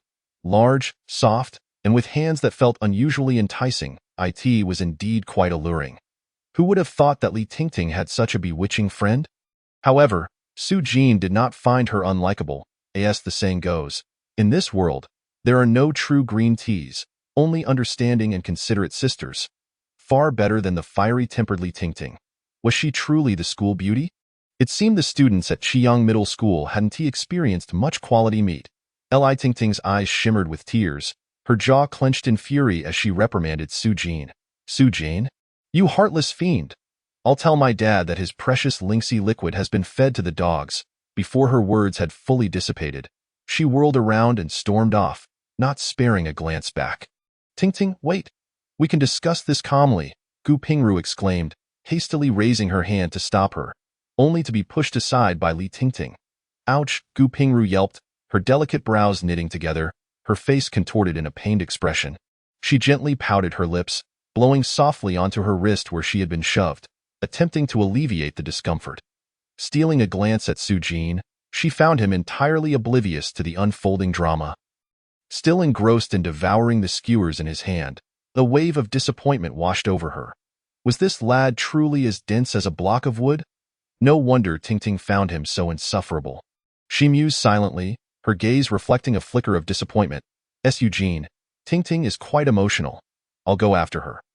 Remember to contact me when you have the time, Gu Pingru, while speaking, took out her phone and opened the scanning interface, preparing to add Su Jin's contact information. However, Su Jin seemed unmoved by her words. His gaze remained fixed on the school gate, as if he were waiting for something. Feeling a touch of embarrassment, Gu Pingru reluctantly retracted her phone. Yet, unwilling to concede defeat so easily, a clever idea crossed her mind. She altered her approach, softly addressing Su Jin. Su Jin, I've been talking for quite a while, and my mouth is getting a bit dry. Could you perhaps treat me to a glass of water? Unfortunately, Su Jin still offered her no response, not even a glance in her direction. Damn it. It seems your ears are stuffed with donkey hair. What a blockhead. Gu Pingru seethed internally, almost losing her composure, tempted to slam Su Jin's head against the ground in frustration. Nevertheless, she restrained herself, deciding to unleash her final trump card. With a flirtatious tone, she said to Su Jin, is it too much to ask for you to buy me a grilled sausage? Before Su Jin could nod in agreement, she snatched a sausage from his hand. Then, she seated herself directly across from Su Jin and began to savor the sausage. Su Jin frowned at her, about to shoo her away, when he witnessed her audacious maneuver. Gu Pingru elegantly extended her little tongue, swiftly licking off the chili and cumin from the sausage, and then, in one go, stuffed the entire sausage into her mouth. She tilted her head back and swallowed it whole. After finishing, she sensuously licked her lips, winked at Su Jin and coyly said, "Thank you for the sausage. See you next time." As soon as the words left her mouth, she sprang up and chased after Li Tingting, leaving Su Jin dazed in his seat for quite some time before he regained his senses. He watched Gu Pingru's retreating figure, his face twitching, unsure of what to say. He shook his head vigorously, striving to dispel Gu Pingru's image from his mind, and refocused his attention on the entrance of Chiyang High School. Fortune favors the diligent. Soon, a silver luxury sedan slowly emerged from the gates of Chiyang High School. Wherever the vehicle traveled, there was no need for honking. Students and teachers ahead parted to create a path, their faces reflecting respect as they nodded in acknowledgement and chorused farewell. Goodbye, Principal Hao. Hao Fuguwei. This name stirred a ripple in Su Jin's heart. His eyes narrowed slightly, revealing a glint of sharpness. Resolutely, he stood up, leaving behind most of his unfinished skewers. A thought struck him, and he summoned the ghost observer, which quietly hovered in the air, closely tracking the silver sedan's movements. Meanwhile, Su Jin strolled leisurely towards the subway station. Everything was under control. Chapter 43, The Hidden Hand, Using a Knife to Kill, Dongqing District, Fuchin Mountain Residence. This was an exclusive villa area, with trees lining the roads and flowers blooming, adding a touch of tranquility and beauty to this upscale residential enclave. Hao Fuguwei's vehicle finally halted in front of his villa. The observer hovered silently in the air, its lens firmly fixed on the silver luxury sedan. Through the images relayed by the observer, Su Jin clearly saw the parking position of the vehicle.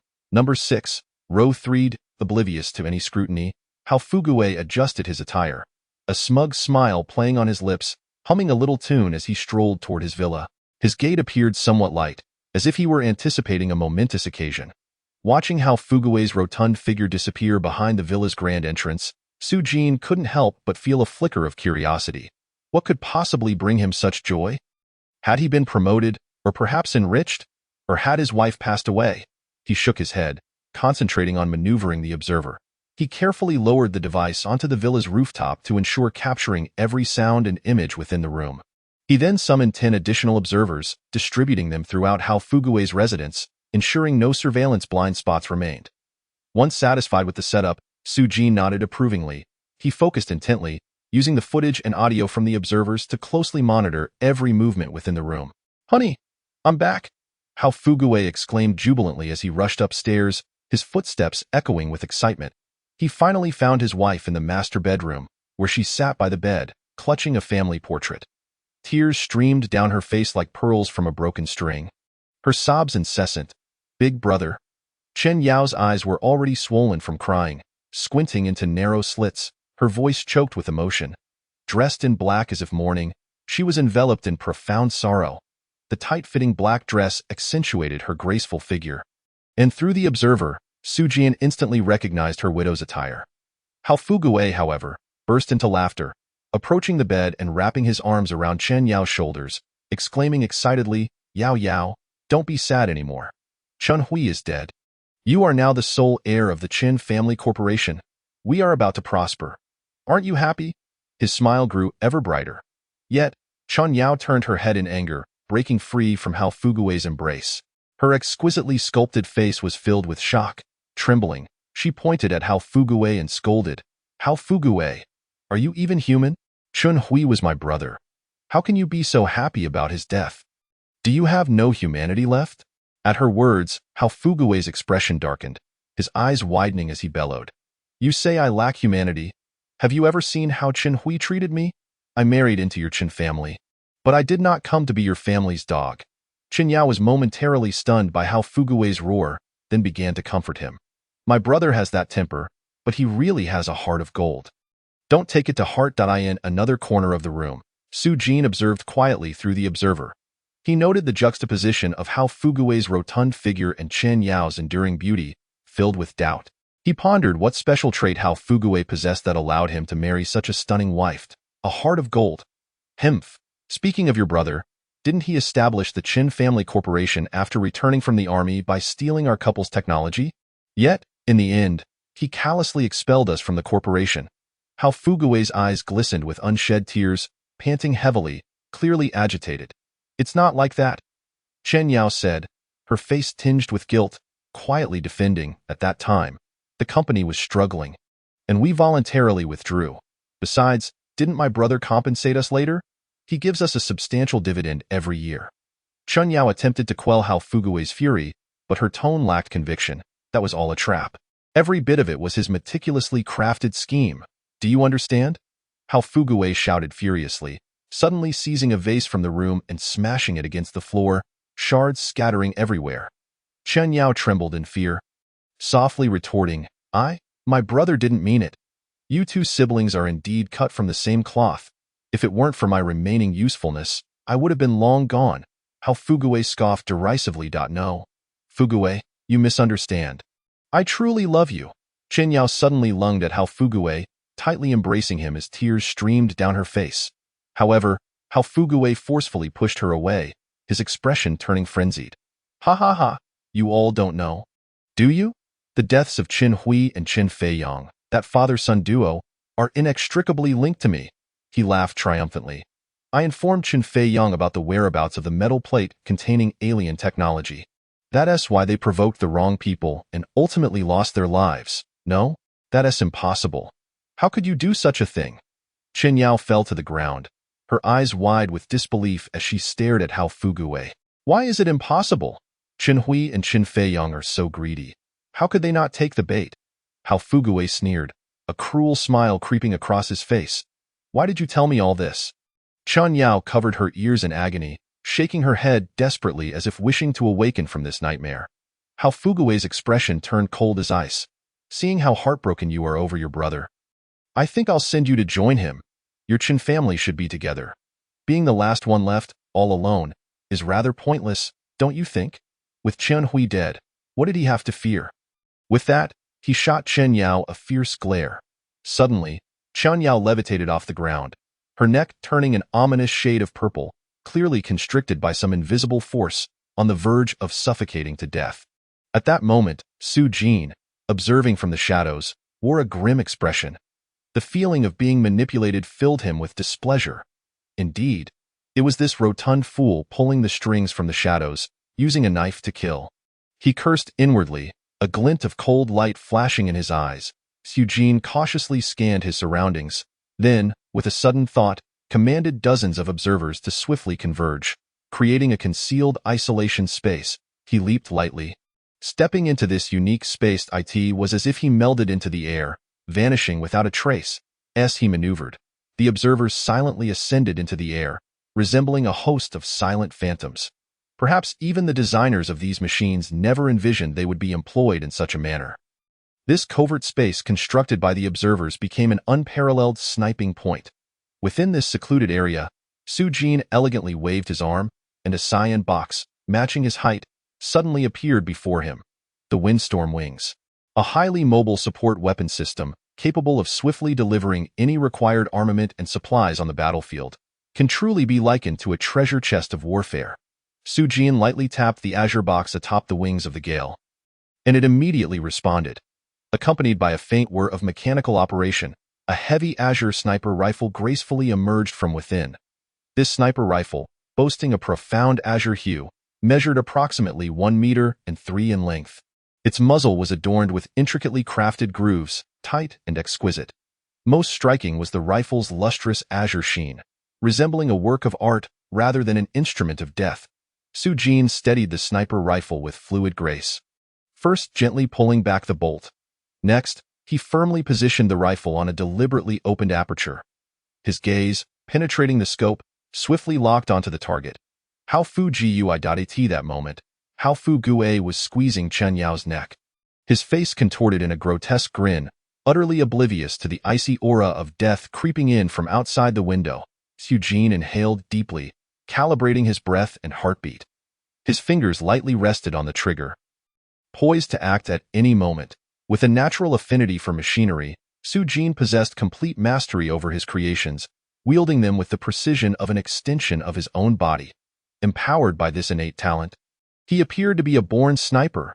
He steadied the rifle, his gaze unwavering as he coolly aimed at the target. In that fleeting instant, he squeezed the trigger. Bang! An azure bullet silently shot forth from the barrel, nearly devoid of sound. This was the unique characteristic of the wings of the Gale. Its weaponry was as light and elusive as the wind, rendering it nearly impossible to evade. In the blink of an eye, a small red dot materialized upon How Fu Gue's forehead.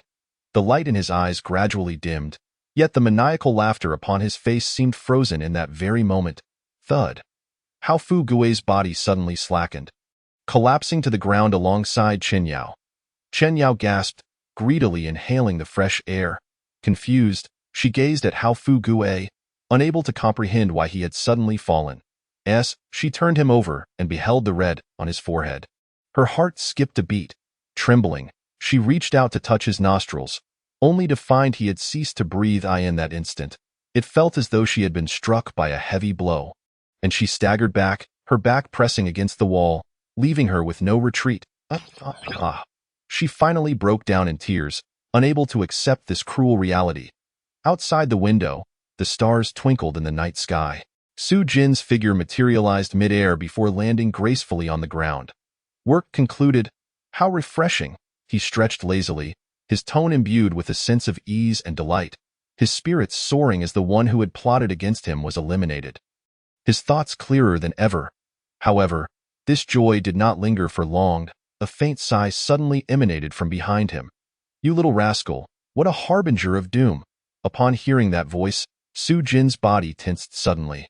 An inexplicable chill crept up his spine. Chapter 44. On-the-spot arrest. A glimmer of hope for survival. Su-jin was abruptly seized by a chill rising from his back. He stiffly turned around, only to witness a colossal shadow rapidly engulfing the ground. Surging towards him like a wave of darkness, the shadow expanded, ultimately enveloping Su-jin entirely. He looked up to see a towering figure standing beneath the night sky, obscuring the once bright moon. It was a towering, 20-meter-tall crimson avian mecha, majestic and enigmatic. Su-jin was all too familiar with this mecha. Just days prior, he had a brief confrontation with it in Star Trek, and the awe and intimidation from that encounter still lingered vividly in his mind. This was his first close encounter with a mecha in this world. How could he not be familiar with it? As his gaze focused on the mecha's right shoulder, he was astonished to recognize the identity of the figure. Uncle? How could it be you? Su-jin's voice trembled with disbelief. How did you come to be piloting this mecha? Zhao Wenyuan adjusted his glasses, looking at Su Jin with surprise. I've always been the one piloting this mecha. He replied. Did the person behind you not inform you that someone like me exists within the Federation? In the military, the name Crimson Magpie was surely well known. Yet, the young man before him seemed entirely unaware, which surprised Zhao Wenyuan. Su Jin raised a hand to scratch his head, his brow furrowed as he sought the right words. Whenever anyone encountered him, they would always mention that individual, yet he remained utterly perplexed about their identity. At that moment, Su Jin suddenly realized that these people had misunderstood something. All right, stop playing coy with me. Zhao Wenyuan's voice resonated from above as he leaped down from the Crimson Magpie mecha. Landing steadily before Su Jin, he raised a hand to halt any potential excuses from Su Jin. Zhao Wenyuan's gaze pierced through Su Jin, as if attempting to see into his very soul. I've been following you, and it seems your intent to kill runs exceptionally deep. His words carried a hint of helplessness and reproach. You unhesitatingly wiped out an entire family. Su Jin felt somewhat uneasy under Zhao Wenyuan's scrutinizing gaze. Offering an awkward smile. You saw all that? Of course I saw it. Do you think the Federation Skynet system is blind? The net of heaven is vast, yet nothing escapes its grasp. Zhao Wenyuan chuckled at Su Jin's naivety. Su Jin's eyelids twitched as he attempted to explain his actions. I had no choice. I'm the only one in my family. If they kill me, it's as if they've annihilated my entire family. Isn't it reasonable for me to defend myself and eliminate their family in return? Zhao Wenyuan stared at Su Jin in astonishment, clearly taken aback by his twisted logic. You little rascal, your tongue is quite sharp. He found himself momentarily at a loss for words. Indeed, as Su Jin pointed out, he was the sole survivor of his family. If others sought to kill him, it could be construed as the destruction of his entire lineage. Was it not seemingly reasonable for him to retaliate in kind? So, what brings you here today? Su Jin cautiously inquired, uncertain of Zhao Wenyuan's intentions.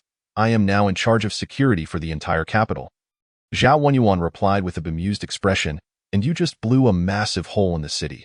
What do you think I'm here for? In charge of security for the entire capital? Su Jin exclaimed. Wide-eyed with shock, a sense of respect washing over him. Someone entrusted with such a significant responsibility must be extraordinary.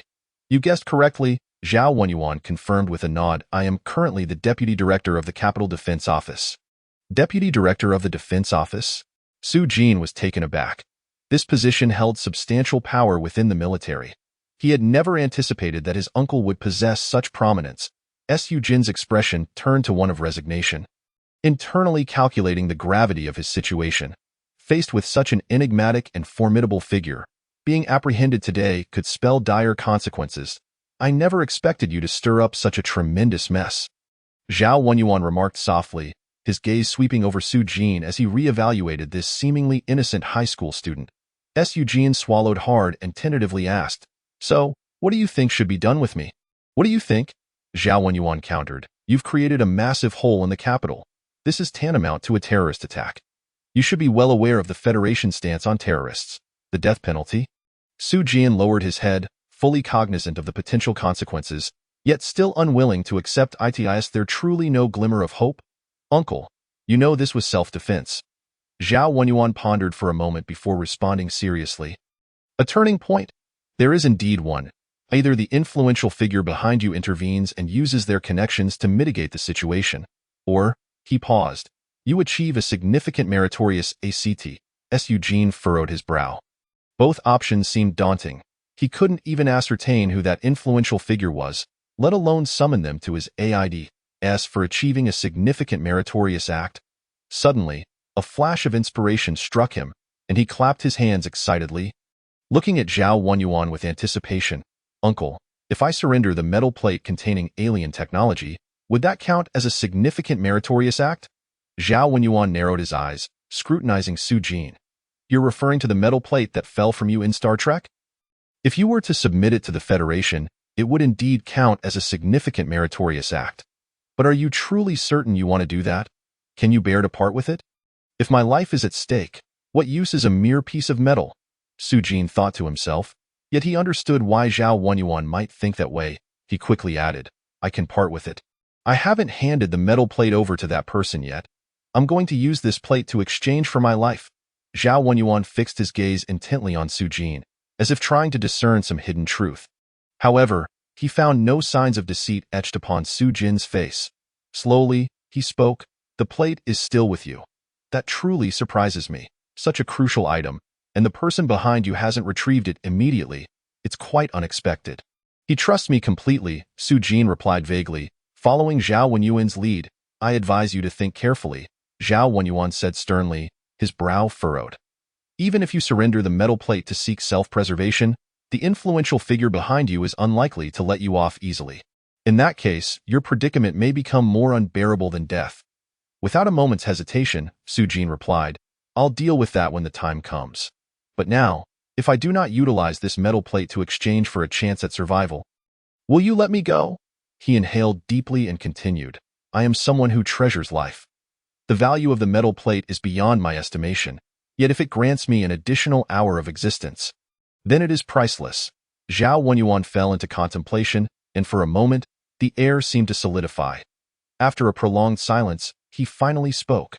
"Very well, if you can surrender the metal plate, I shall consider this a significant achievement on your part."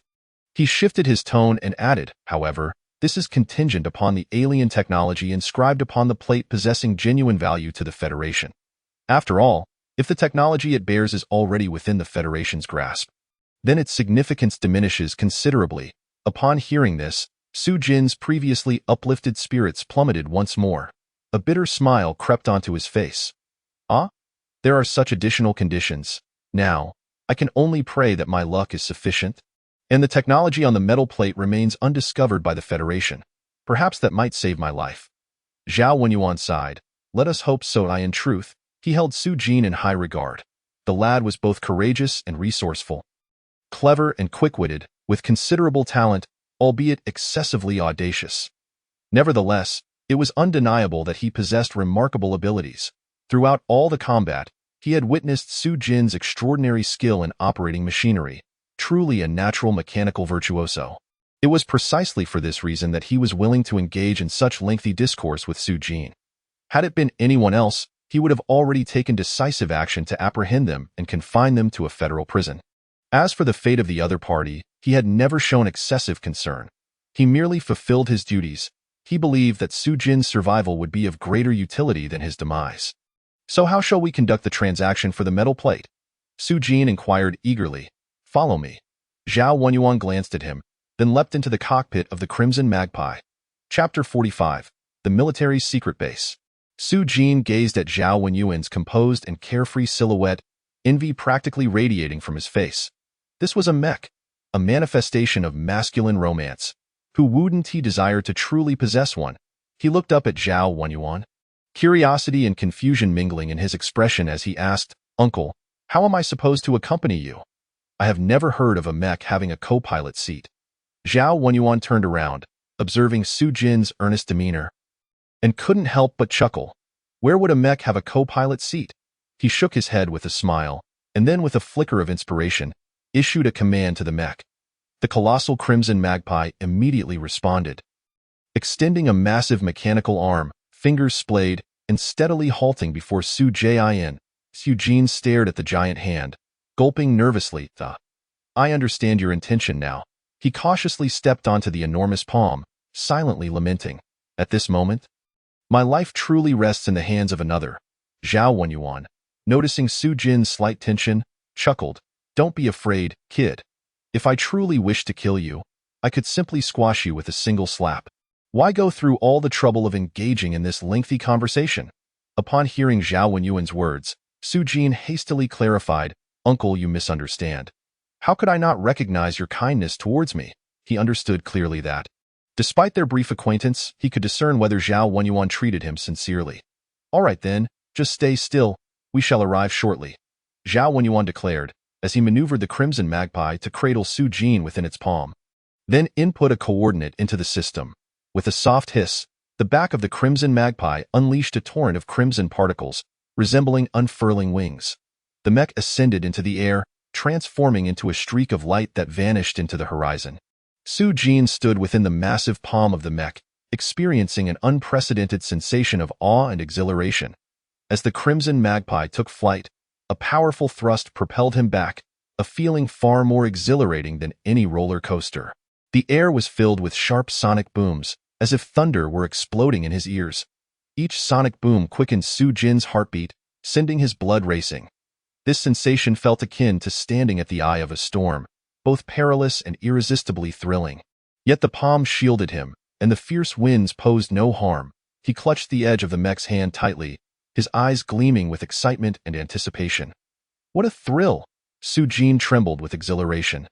2.5 minutes later, the Crimson Magpie abruptly halted, hovering mid-air. Su Jin steadied himself against the edge of the mech, cautiously peering downwards. Below lay an expanse of dense forest, rippling like waves under the wind. Stretching endlessly.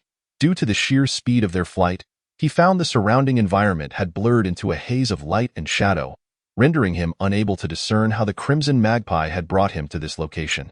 He had no idea how far they were from the capital. "All right, we have arrived." Zhao Wenyuan's voice resonated from within the mech. With a gentle motion of the mechanical arm, Su Jin was safely placed on the ground. Following this, Zhao Wenyuan leapt down from the cockpit, agile as a cat. The Crimson Magpie, having fulfilled its mission, transformed into a streak of light and vanished into the sky, its destination unknown. "Kid, stop staring. Perhaps one day you will possess a mech of your own," Zhao Wenyuan remarked, observing Su Jin's nearly craned neck with amusement. Su Jin withdrew his gaze, determination shining in his eyes. "That is precisely what I hope for." He nodded earnestly. "To live another life. How could one not aim for a mech?" Zhao Wenyuan regarded him with surprise. "You think that way too? Do you have any idea how much money and resources are required to customize a mech?" Su Jin honestly shook his head, though curiosity gleamed in his eyes. "I do not know," he replied candidly, his gaze fixed on Zhao Wenyuan, yearning for an answer. Zhao Wenyuan took a deep breath, resolved to enlighten this young man. "Take my Crimson Magpie as an example. I waited a full 20 years to obtain it. Moreover, the cost alone for the Crimson Magpie consumed 300 billion from the military. This figure did not even account for the vast maintenance team required to sustain it." Upon hearing these staggering numbers, Su Jin's eyes widened in astonishment. "What? Is it truly that extravagant? Uncle, you look no more than 40. Does that mean you began waiting for the Crimson Magpie when you were in your 20s? Heh, to be precise, it was when I was 16, Zhao Wenyuan reminisced. I defeated hundreds of thousands of talented youth nationwide. I outperformed all my classmates in the youth class. Only then did I earn the qualification to pilot the Crimson Magpie." As he spoke, pride and nostalgia illuminated his eyes. Su Jin listened to these legendary experiences. Feeling a tingling sensation on his scalp, he found it hard to fathom what kind of life this uncle must have led to arrive at this point. Observing Su Jin's expression, Zhao Wenyuan felt a sense of satisfaction. He patted Su Jin on the shoulder, encouraging him. "Don't lose heart. With your talent and determination, I bet you will have the chance to become a trainee pilot before you reach 60. Keep pushing forward. I have faith in you." After saying this, he draped an arm around Su Jin's shoulder and headed deeper into the forest. 60. Su Jin repeated this number, somewhat speechless. "Kid, don't underestimate 60. It's prime age," Zhao Wenyuan remarked, noticing Su Jin's expression, and playfully tapped his head. The two continued their conversation as they walked, gradually venturing further into the forest. Zhao Wenyuan began to explain to Su Jin about the metal plate transaction. "We are heading to the location where the metal plate will be exchanged. A secret military base. Did you think extracting the metal plate from the star domain was a simple task? In truth, there are numerous complex procedures behind it." Zhao Wenyuan guided him until they finally stood before what appeared to be an ordinary massive rock. He extended his palm and pressed it against the stone. A series of subtle cracking sounds ensued as the surface of the rock slowly split open, revealing a silver elevator door. The two stepped into the elevator, and what greeted their eyes was a dazzling silver world. The elevator was entirely silver, exuding a futuristic aesthetic. The digital display screen within the elevator flickered continuously as they descended rapidly. Once the digits finally settled at 260, the elevator doors gradually parted. Inside, the floor, walls, and ceiling were all a blinding white, making it painful for the eyes to behold. Su Jin scanned his surroundings, attempting to glean the secrets of the base from this unmarked corridor and room. However, everything remained shrouded in mystery, evading understanding. Zhao Wenyuan stood at the elevator's entrance, turning to Su Jin with a serious expression. This is a secret base. Do not look around or ask unnecessary questions. Just follow me. Su Jin immediately nodded, comprehending that this was a military secret base, and curiosity could invite unwarranted trouble. He closely followed Zhao Wenyuan down the corridor. Along the way, they encountered numerous staff clad in white lab coats. Whenever these personnel spotted Zhao Wenyuan, they would halt and salute him. Zhao Wenyuan merely nodded in acknowledgement. Su Jin noted these details, forming an assessment of Zhao Wenyuan's standing. They continued onward, traversing identical corridors. Turning corner after corner, each one indistinguishable from the last, Su Jin felt a throbbing headache as he walked. The walls and corridors around him seemed to whirl in a dizzying dance, rendering him unable to discern the way back to the elevator. This disorientation made him feel as though he had been cast into a labyrinth. Finally, Zhao Wenyuan came to a halt before an unassuming door. Su Jin made a concerted effort to steady his mind and raised his gaze towards the door, attempting to discern any distinguishing features. To his disappointment, he found that this door was indistinguishable from the others around it, all composed of the same gray metallic material with identical unmarked surfaces. Zhao Wenyuan gently raised his hand and knocked rhythmically on the door. A mechanical sound faintly emanated from within, and after a brief moment, the door slowly opened of its own accord. Director Zhao? What brings you here today? A voice called from inside, tinged with a hint of mockery and caution. It's not another upgrade for your crow, is it? I must warn you, this time there's no way. Su Jin followed Zhao Wenyuan into the room, immediately spotting an elderly man with disheveled white hair dressed in a lab coat. The old man scrutinized Zhao Wenyuan with a nearly critical gaze, as if trying to pierce through his true intentions. Maintaining his usual composure, Zhao Wenyuan adjusted his glasses, the lenses reflecting a cold light. With a casual yet composed tone, he addressed Dr. AI. It seems there has been a misunderstanding. Oh? Have you had a change of heart? Dr. AI raised an eyebrow in curiosity, awaiting Zhao Wenyuan's elaboration.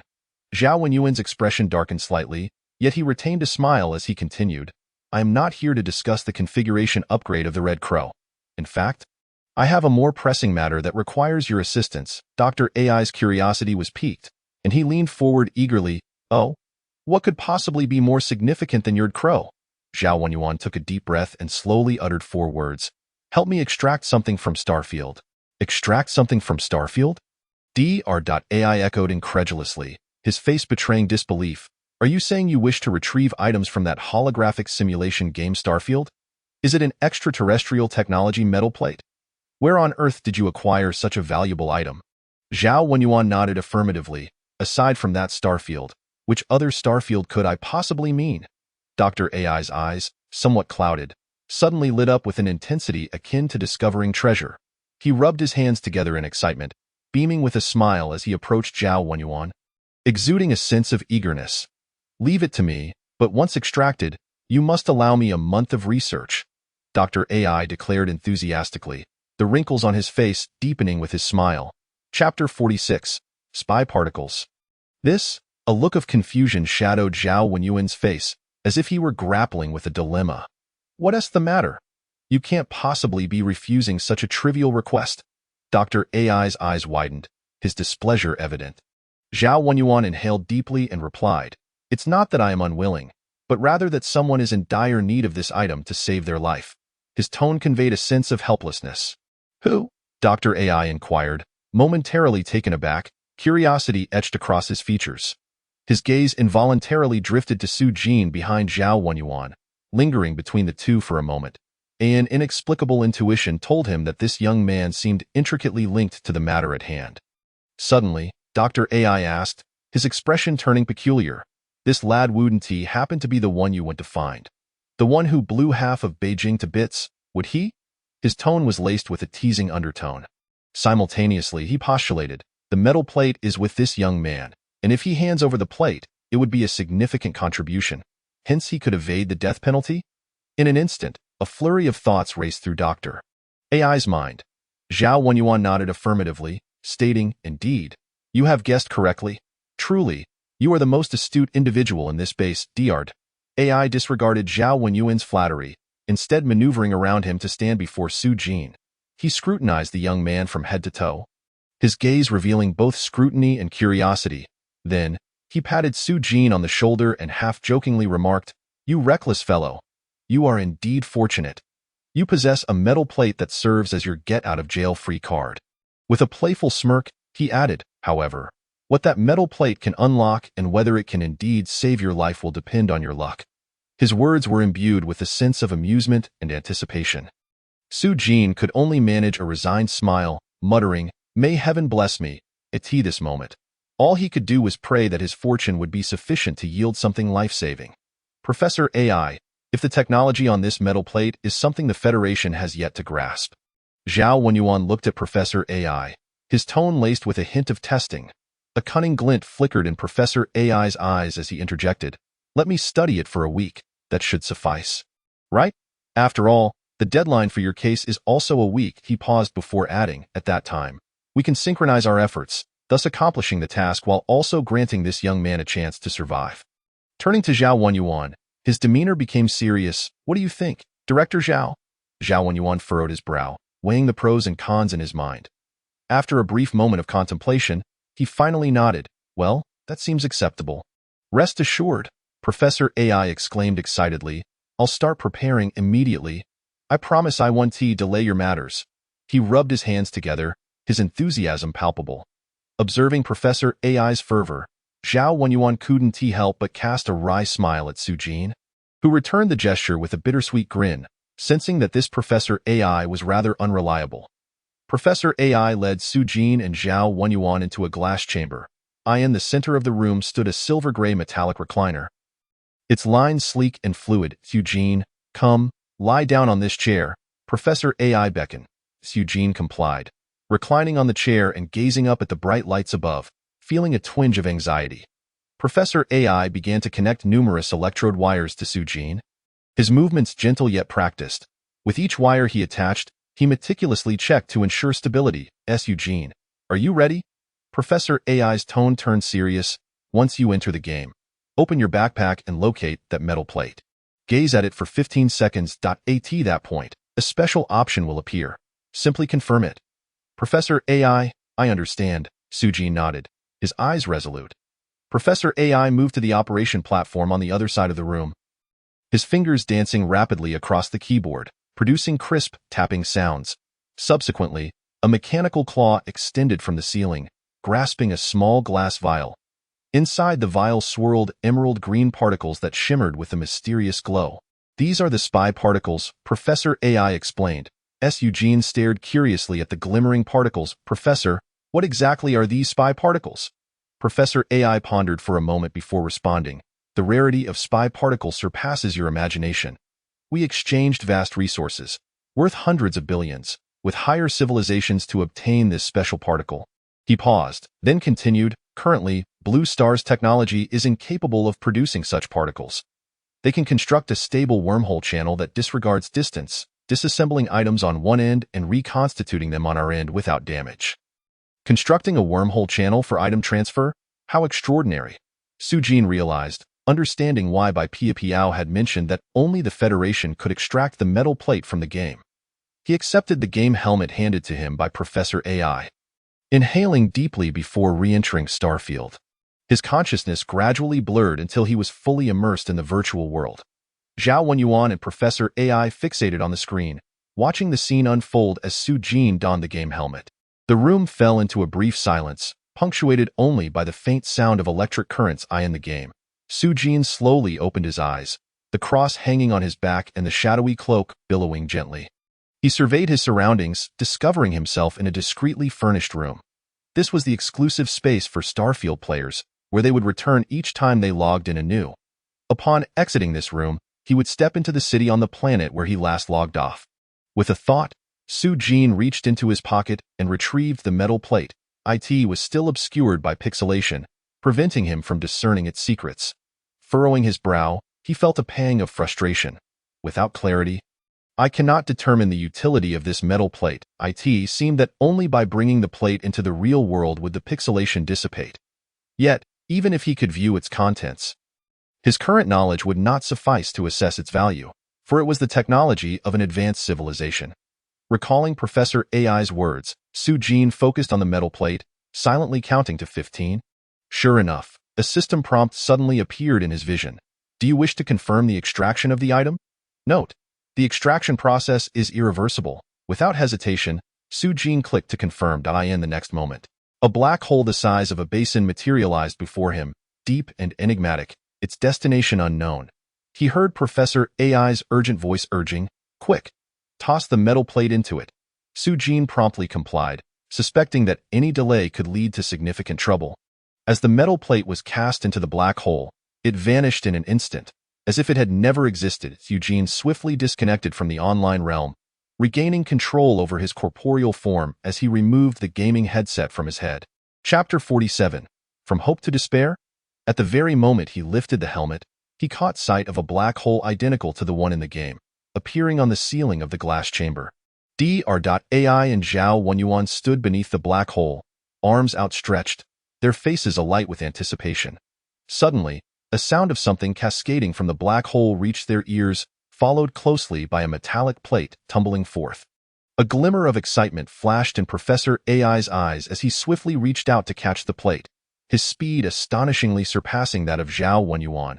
Observing this, Zhao Wenyuan came to a halt, allowing him the moment. "Ha ha ha! It worked!" Professor AI exclaimed, securely grasping the metallic plate. His face beaming with joy. Su-Jin leapt down from his seat, hastily approaching to assess the situation. After all, the contents of the metallic plate pertained directly to his fate. The three of them huddled together, their gazes fixated upon the plate. A brief glance from Professor AI led him to conclude. Based on the design, this is a blueprint for a mech? Zhao Wenyuan, equally astonished, stared at the metallic plate. It truly is a mech design. Although Su-Jin lacked comprehension of the value and significance of mech blueprints, the astonished expressions of Professor AI and Zhao Wenyuan brought him a modicum of reassurance.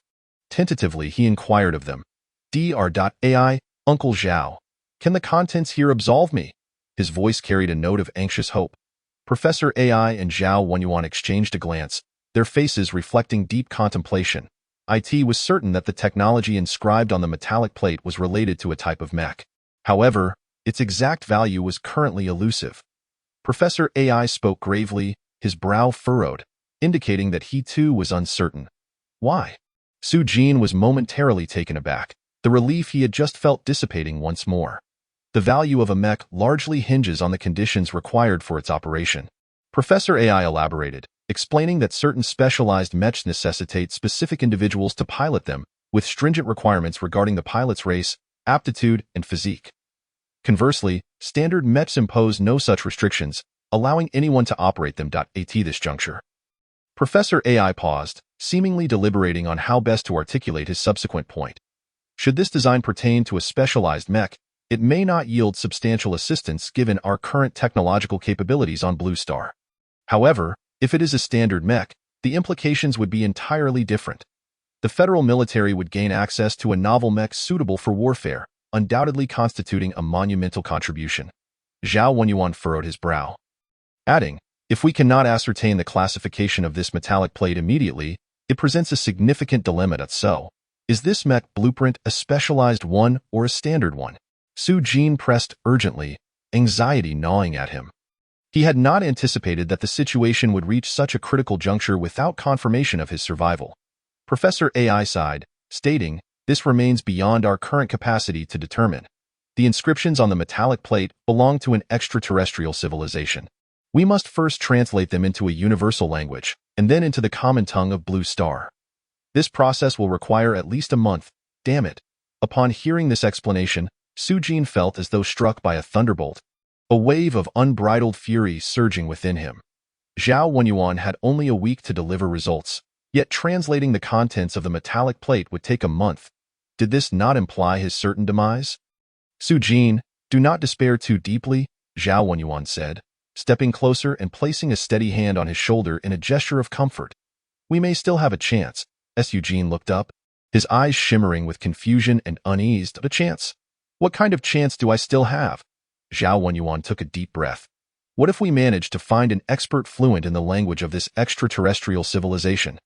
Such an expert might swiftly decode the information on the metallic plate and identify the type of mech.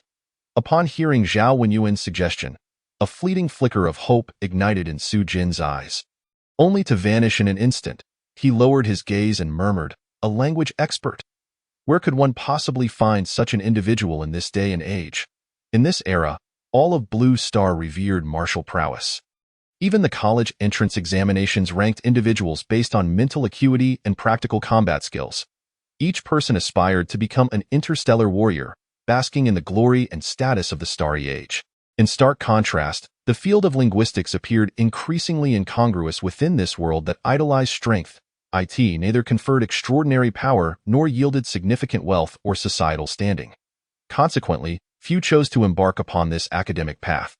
Against such a backdrop, seeking a language expert proficient in the script of a specific extraterrestrial civilization was akin to searching for a needle in a vast ocean, an endeavor fraught with insurmountable difficulty.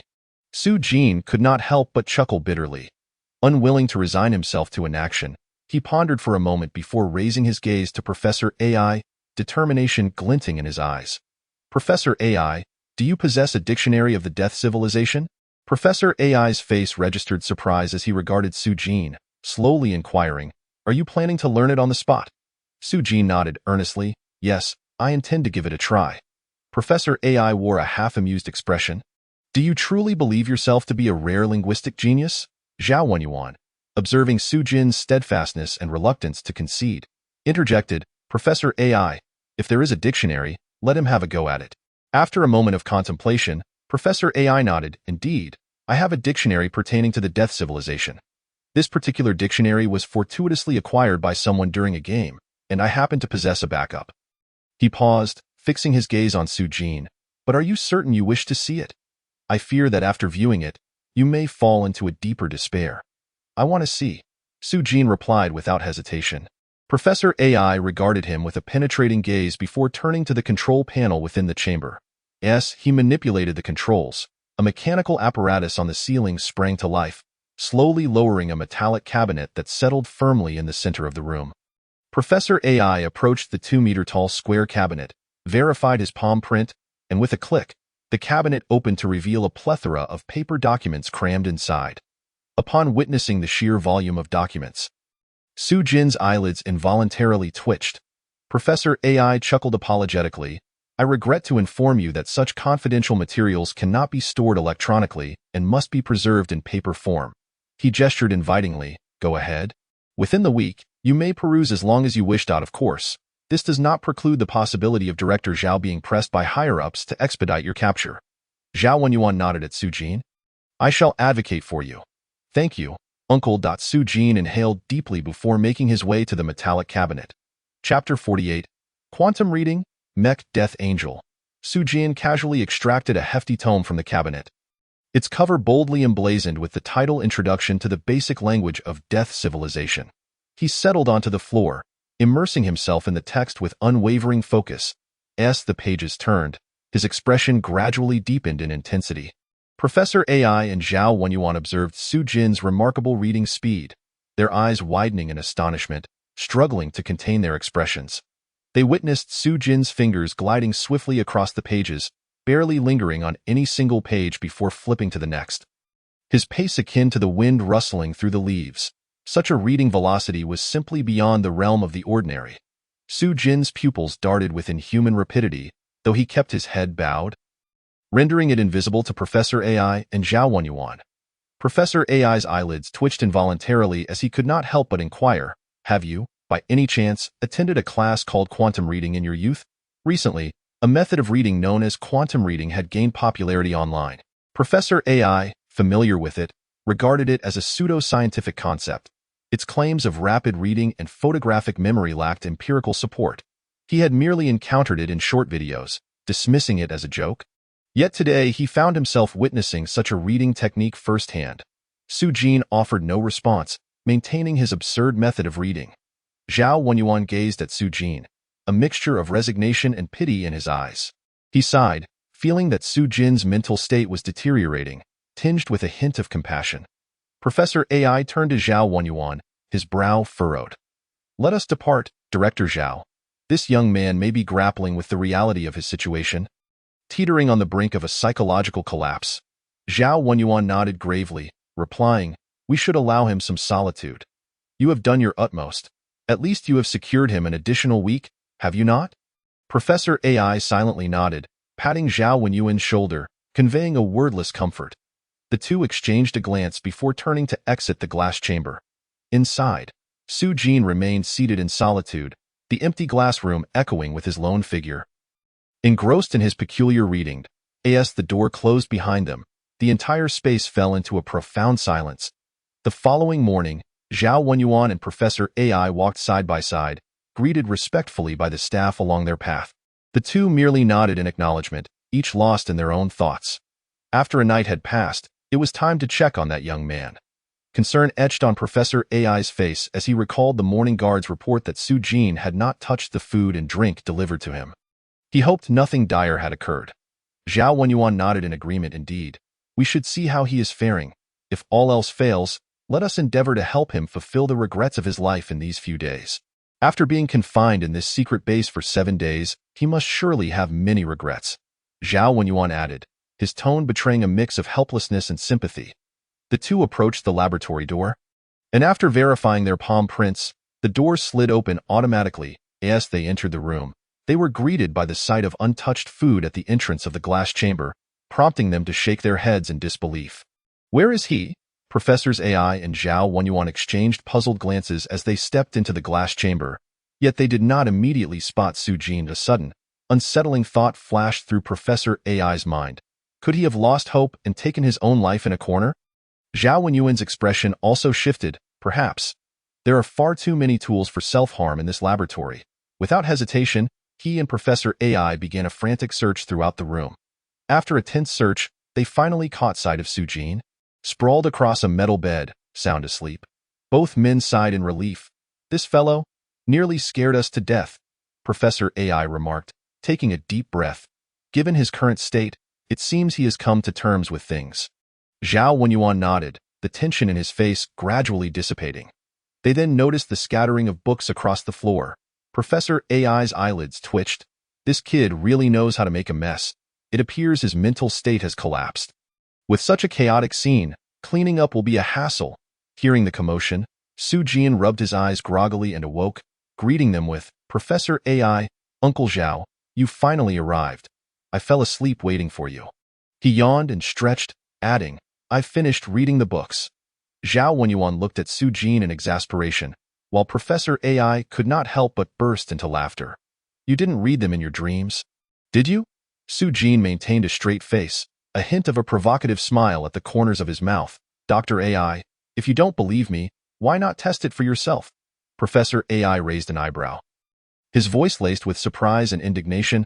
"Oh, you're quite bold, aren't you, Director Zhao? Do you think this kid has truly lost his mind?" He turned to Zhao Wenyuan, seeking his support. However, Zhao Wenyuan simply gazed intently at Su Jin, adjusting his glasses as if trying to see through him. Yet, apart from the pronounced dark circles and fatigue on Su Jin's face, he could discern no abnormalities. Unlike Professor AI's skepticism, Zhao Wenyuan chose to trust Su Jin. He nodded earnestly, "I believe you." Professor AI's eyes widened in disbelief as he looked at Zhao Wenyuan. "I see you've gone mad along with him. Fine. Since you say so, let me put you to the test." Professor AI turned and walked toward a corner of the laboratory to retrieve a metal plate. "While I am not particularly versed in the script of the Death Civilization, I can still grasp some of the information on it." "Don't you think you can fool me?" he bellowed as he walked away. "Are you sure you comprehended all this in just one night?" Once Professor AI left, Zhao Wenyuan quietly sought confirmation from Su Jin. After a moment of contemplation, Su Jin replied, "Well, I can only say that I might understand the information on this metal plate." He could not guarantee that he had mastered the script of the Death Civilization, but the core of mechanical domination granted him the ability to comprehend all knowledge related to machinery. However, this understanding was built upon his existing knowledge. After all, the core of mechanical domination could not conjure knowledge from thin air. "You can understand it?" Zhao Wenyuan furrowed his brow, but upon seeing the determination in Su Jin's eyes, he chose to trust him. "As long as you are confident, that is enough." He refrained from saying more, quietly awaiting Professor AI's return. Soon, Professor AI returned, carrying another metal plate. "Here, take this. Let us see what you can make of it." His gaze was piercing as he focused on Su-jin. "I won't put you in a bind. Speak as much as you can." Eugene cautiously took the metal plate, his eyes fixed upon it. Unlike yesterday, at the moment he glanced at the metal plate, a torrent of patterns and text transformed into a flow of information. Buzz! A deluge of information surged into Su-jin's mind, as if a flood were crashing against the shores of his consciousness. Death energy, the angel of death, the fusion of mysticism and technology. Su-jin's pupils seemed to be shrouded in a veil of gray fog as he began to mutter to himself in a daze. The sound of low, reverent murmurs echoed in his ears, akin to devotees on a pilgrimage. "Eugene, are you all right?" Professor Ai and Zhao Wenyuan were startled by Su-jin's unusual behavior and rushed forward to check on him. As they shook him and called out, Su-jin gradually regained his senses. His pupils cleared, but his complexion had turned as pale as a sheet, his body limp as if he had just emerged from a fierce battle. "I'm fine." Su-jin struggled to muster a faint smile, attempting to rise from the metal bed, but his hands quickly fell weakly back onto the bed. "Perhaps we should call a doctor?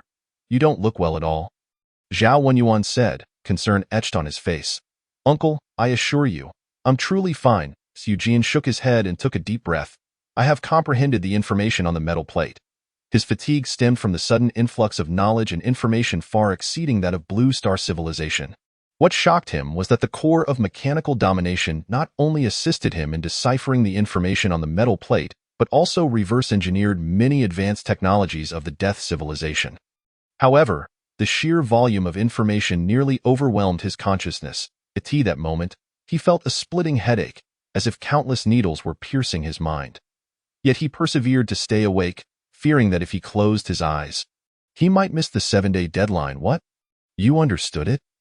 Professor Ai exclaimed, his eyes wide with astonishment as he urgently sought confirmation from Su-jin. "Quick, tell me, what does it say?"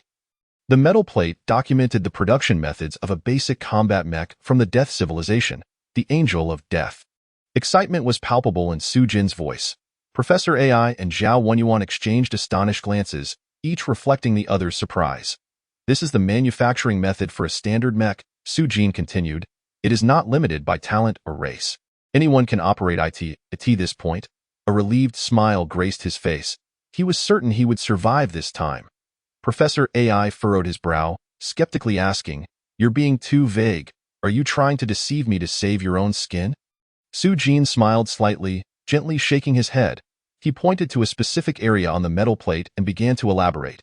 "Gentlemen, please look here. This is the energy core of the Angel of Death. The energy we use on Blue Star is vastly different from that of the Death civilization. Their core energy is known as Death energy." He paused momentarily, scanning the expressions of Professor Ai and Zhao Wenyuan. Seeing their curious and focused looks, he continued, "The term Death energy refers to a unique form of energy exclusive to the Death civilization." At this juncture, Su-jin's voice grew more somber and mysterious. "Death energy is not the same as what we typically understand as the energy of death. It is, in fact, a type of biological electromagnetic energy extracted from the deceased through special techniques." As he spoke, he observed Professor Ai and Zhao Wenyuan's reactions. Noticing their rapt attention, he further explained. "This energy not only encompasses all the information and potential accumulated by the life form during its existence, but it is also transformed and refined through a series of precise and complex processes, ultimately resulting in a highly efficient and easily controllable energy source. Importantly, death energy is not purely a negative or destructive force. It actually contains profound secrets regarding the transformation between life and death." After sharing this, Su-jin felt somewhat parched. He cleared his throat and looked towards Professor Ai and Zhao Wenyuan. "Did I explain sufficiently? Is there anything you don't understand?" Professor Ai and Zhao Wenyuan were both left in a state of bewilderment. Chapter 49. Survived? In the Divine Liquid. Su-jin observed the dazed expressions of the two before him. Realizing that in his moment of excitement, he had perhaps revealed too much knowledge that surpassed the comprehension of Blue Star inhabitants. Taking a deep breath, he decided to temper his revelations. He must not expose too much lest he be captured for research. Everything has its limits. Having just resolved a life and death crisis, he must not fall into another predicament. He shifted his approach, choosing to be more circumspect. "Uncle, Please fetch me some paper and a pen, he requested of Zhao Wenyuan. Zhao Wenyuan paused for a moment, as if awakening from a dream, and quickly responded, "Oh, all right. I'll get that right away." With that, he hurriedly turned to find the items, only to realize that he was in Professor AI's territory. He had no idea where anything was kept. He quickly nudged the still-dazed Professor AI. "Hey, did you hear me? Hurry up and find some paper and a pen." Professor AI, finally regaining his focus, stared at Su Jin with fervent eyes. "Hold on a moment." Then, he stumbled toward the laboratory's storage cabinet, rummaging for paper and pens. His movements appeared awkward, as if he had just awakened from a stupor. Su Jin waited patiently, a hint of weariness crossing his face. Taking advantage of the time, he caught his breath. When Professor AI handed him the paper and pen, he nodded in gratitude, took a deep breath, and forced himself to focus. He gently laid out the white paper, grasped the pencil, and after a brief moment of contemplation, began to write. His wrist moved with dexterity, the pen tip dancing gracefully across the paper, each stroke precise and forceful, every line fluid and natural. Professor AI and Zhao Wenyuan, observing from the side, were left utterly astounded. They had never witnessed such exquisite hand-drawing skills. For an ordinary person, hand-drawing without any tools could only be deemed abstract art. Yet at this moment, Su Jin could be likened to a master of printing. As time passed, beads of fine sweat began to emerge on Su Jin's forehead, yet his eyes shone with an alarming brilliance. "It's done."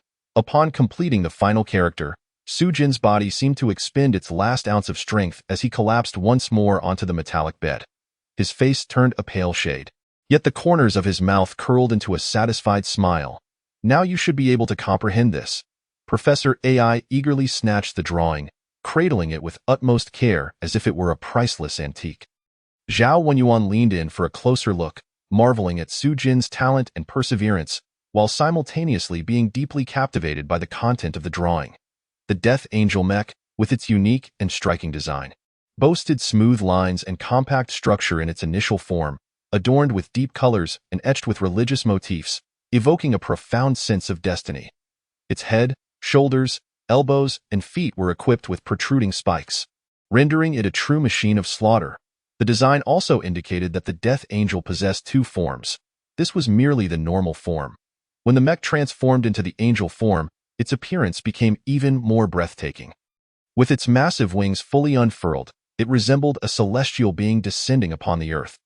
This transformation not only enhanced the mech's aerial maneuverability, but also granted it greater stealth and assault capabilities on the battlefield. Moreover, the Death Angel was not an ordinary offensive-type mech, but rather a highly specialized assassination type. It ingeniously utilized a unique death energy to achieve remarkable stealth, akin to a phantom on the battlefield. When executing assassination, reconnaissance, or other tasks requiring utmost concealment, the Death Angel could silently approach its target and unleash a swift and devastating attack. Such a standardized mech was non-existent within the Federation. Not for lack of desire, but because the technology was far from sufficient. Even basic concealment could not be guaranteed, let alone assassination. A treasure. This truly is an invaluable gem. Professor AI's eyes widened in astonishment. Trembling with excitement, each wrinkle on his face seemingly dancing with fervor. The drawing in his hands felt like a fragile treasure, handled with care to avoid the slightest damage. Beside him, Zhao Wenyuan, a battle-hardened man, could not conceal his inner astonishment. However, his rich experience allowed him to regain composure swiftly. He reached out, firmly steadying Professor AI's trembling hands, furrowing his brow as he murmured, "Old AI, steady yourself. You're shaking so much that it's hard to see the drawing."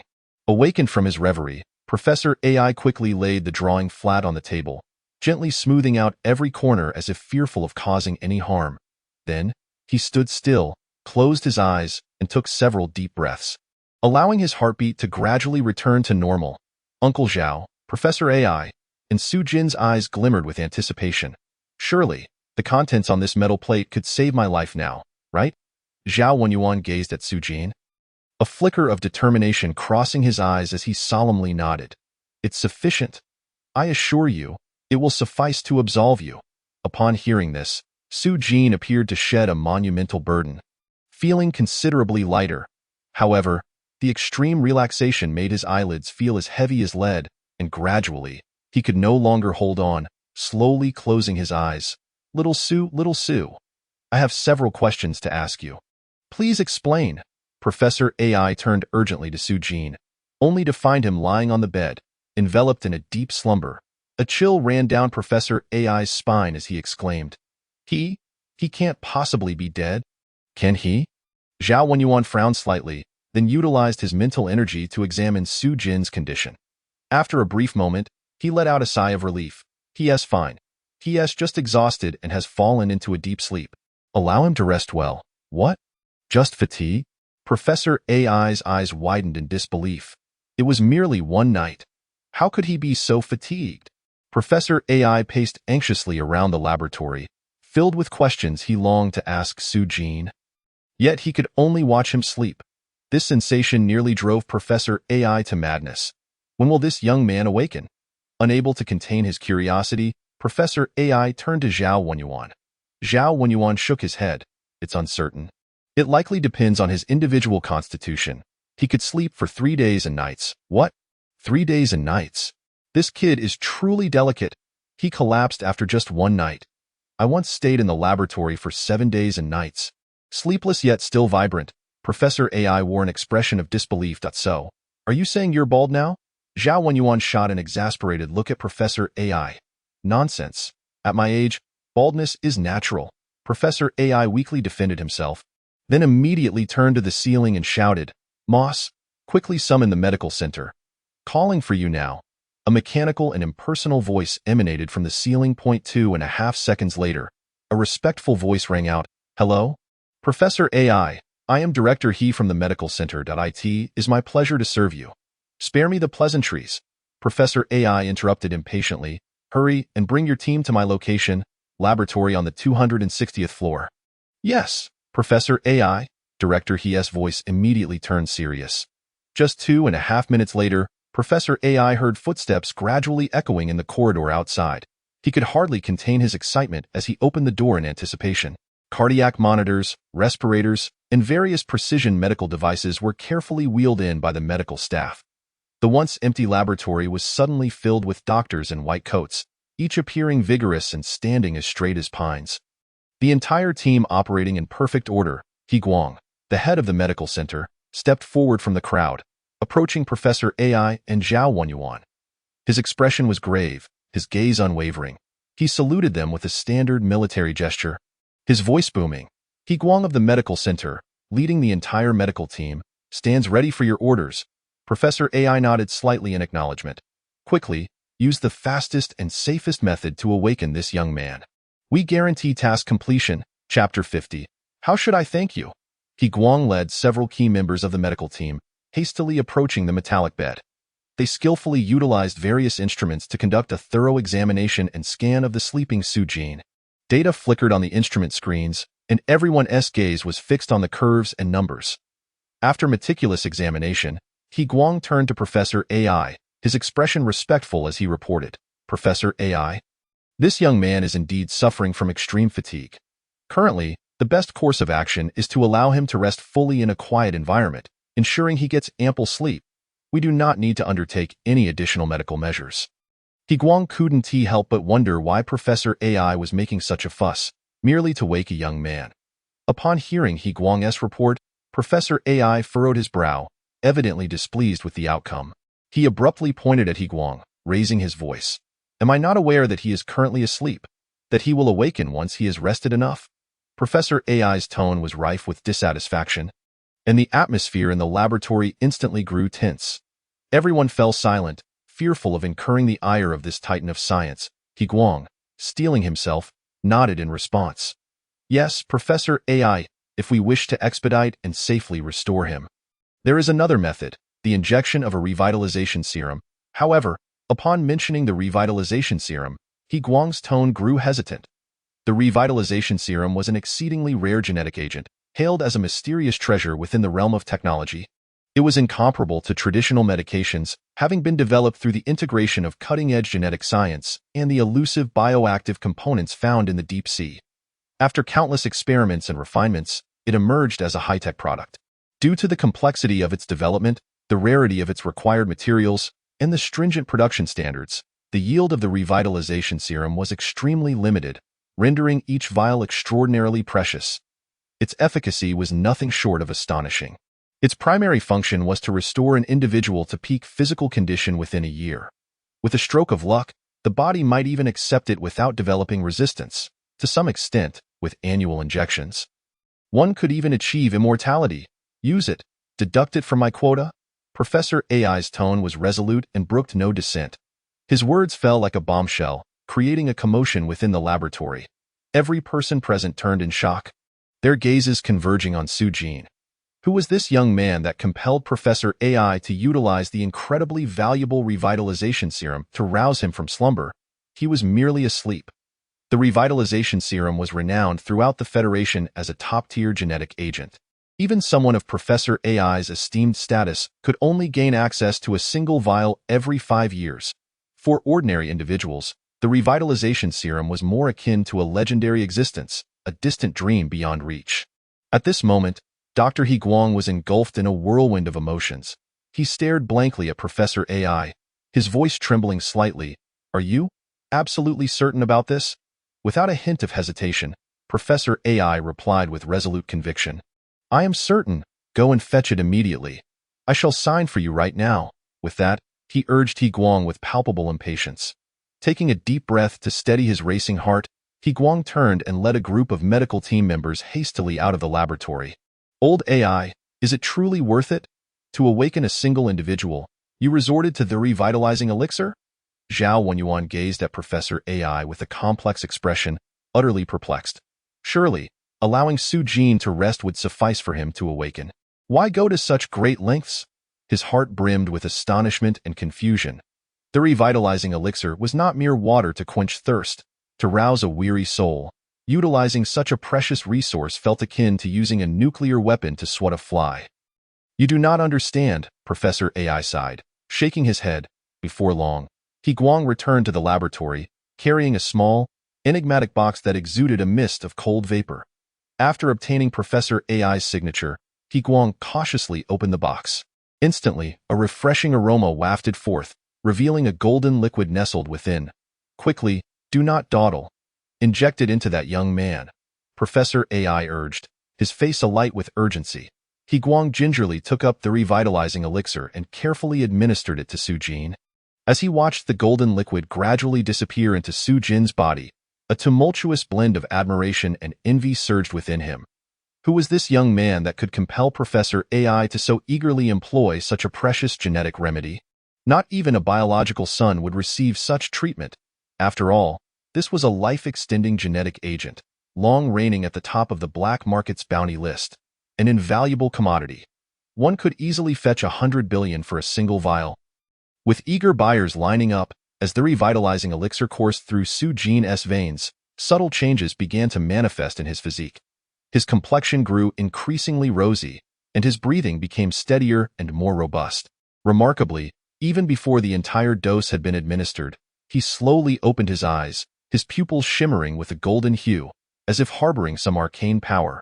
Upon witnessing this, Professor AI hurriedly intervened, calling out to He Guang. "Shao he is awake, cease the injection, leave some for me." He Guang halted at once, a sheen of sweat forming on his brow. He silently rejoiced at having exercised restraint. Had he squandered the majority of the revitalizing elixir, the sight of Professor AI's pained expression would have certainly terrified him. This task was both arduous and thankless, leaving He Guang feeling utterly drained. "Shao He, it is no longer your concern. You may leave the laboratory now." Professor AI gestured for He Guang to exit. As the ensuing conversation would delve into matters of utmost secrecy, unfit for outsider ears, with a hint of resentment and resignation, He Guang departed the laboratory, as the door sealed shut behind him. Professor AI swiftly approached Su-jin's bedside, his tone filled with concern. "Shao Su, how do you feel? Is your body recovering?" Su-jin stretched and felt the surge of vitality coursing through him. It was as if every cell in his body rejoiced. Even the sea of consciousness in his mind radiated a golden hue. He was astonished to discover that his mental prowess was spontaneously expanding. This was an unprecedented state of well-being. He was filled with curiosity and bewilderment, pondering what miraculous transformations had occurred during his slumber. Observing Professor AI's concerned gaze, Su Jin politely replied, "Professor AI, I feel remarkably well. How long have I been asleep?" "Only 10 minutes, Zhao Wenyuan interjected, his voice calm. "Professor AI administered a vial of revitalizing elixir to you. Has your sea of consciousness turned golden?" Su Jin nodded, his astonishment growing at the extraordinary changes brought about by this miraculous potion. "It won't be long before you break through to level C.It is merely a matter of time," Zhao Wenyuan elucidated. "What exactly is the revitalizing elixir?" Su Jin inquired, his heart racing with astonishment. Professor AI, adhering to the principle that good deeds should be acknowledged, began to expound on the rarity and remarkable qualities of the revitalizing elixir. His tone brimmed with pride and reverence for this extraordinary potion, embellishing its virtues to some extent. Zhao Wenyuan merely shot him a sidelong glance, opting to remain silent and not expose the exaggerations. Upon hearing Professor AI's account, Su Jin wore an expression of greater distress than the professor himself. "What? This precious genetic agent was used on me? I merely felt a bit fatigued. A little rest would have sufficed. This is an utter waste," he lamented, filled with guilt and unease. "A potion worth billions. Merely to rouse him from slumber. How much better it would have been if converted into currency. The otherworldly factory could have flourished with such riches. No matter. Your health is of paramount importance," Professor AI reassured him with a forced smile. Attempting to alleviate Su Jin's burdensome thoughts, "Professor AI, you are far too kind to me. I am at a loss as to how I might repay you," Su Jin declared, rising from the bed and bowing deeply in gratitude toward Professor AI. His heart swelled with appreciation and respect for the professor's generosity and magnanimity. "Become my disciple," Professor AI said with a smile, as if he had been waiting for this moment. Zhao Wenyuan and Su Jin exchanged bewildered glances. Chapter 51. Master, please allow me to bow before you. Professor AI. You wish to accept a disciple? Zhao Wenyuan's eyes widened in astonishment.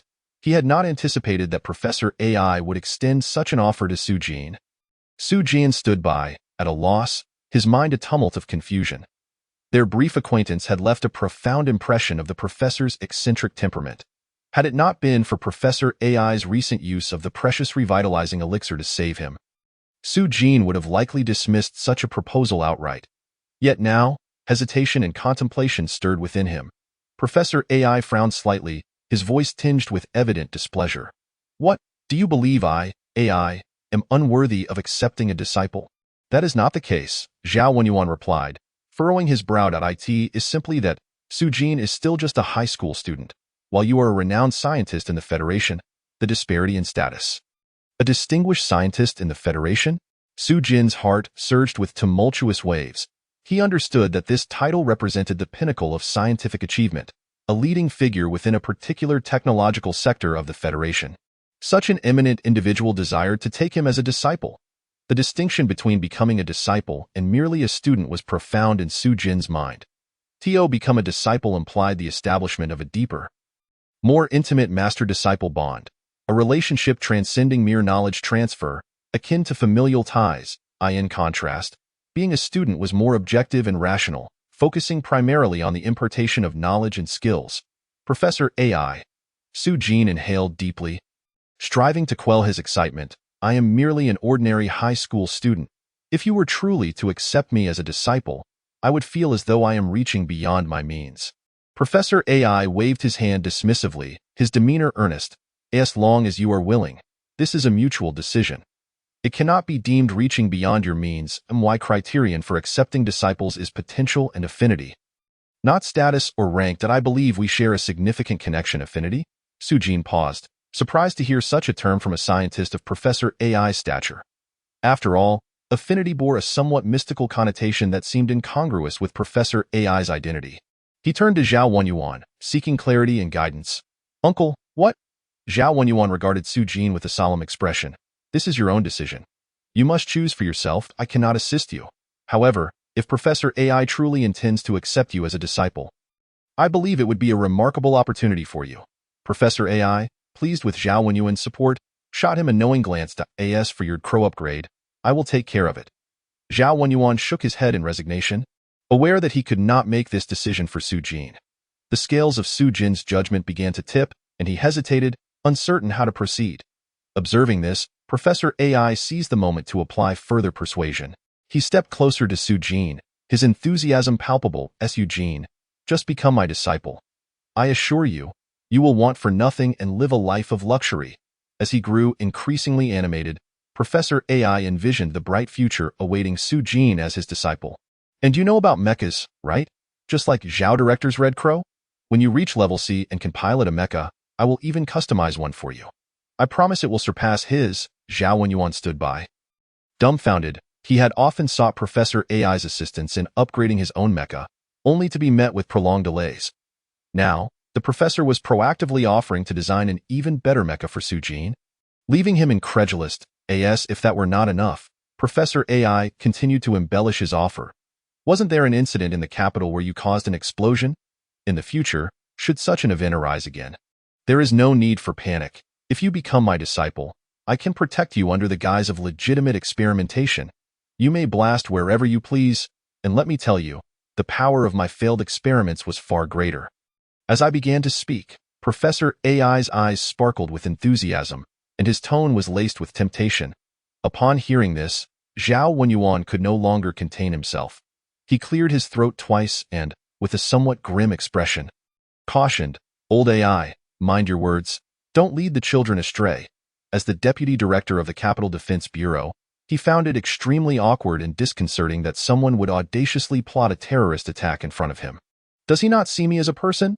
Upon hearing Zhao Wenyuan's admonition, Professor AI too felt a sense of impropriety.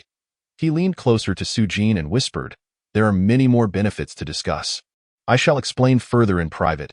With that, he winked at Su Jin, signaling discreetly. Su Jin's heart stirred slightly upon hearing Professor AI's words.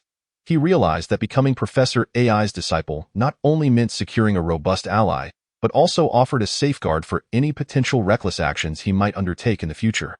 From that moment on, he need no longer fear being apprehended for impulsive behavior, nor the threat of facing the death penalty for committing heinous acts. Of course, he was not inherently bloodthirsty, but the notion of being unable to retaliate if someone were to harm him felt exceedingly constricting. If he were to take Professor AI as his mentor, would not all of this be effortlessly resolved? It was simply too perfect. With these thoughts in mind, Su Jin cast aside his reservations. He took a deep breath and, in accordance with the ancient customs of the Dragon Kingdom, solemnly performed the rite of apprenticeship before Professor AI. The moment he knelt, his peripheral vision caught sight of a cup of covered tea that had appeared beside him unbeknownst to him. Without a moment to ponder further, he swiftly picked up the teacup and respectfully offered it to Professor AI, saying, "Master, please enjoy this tea." Professor AI accepted the cup, his face aglow with delight.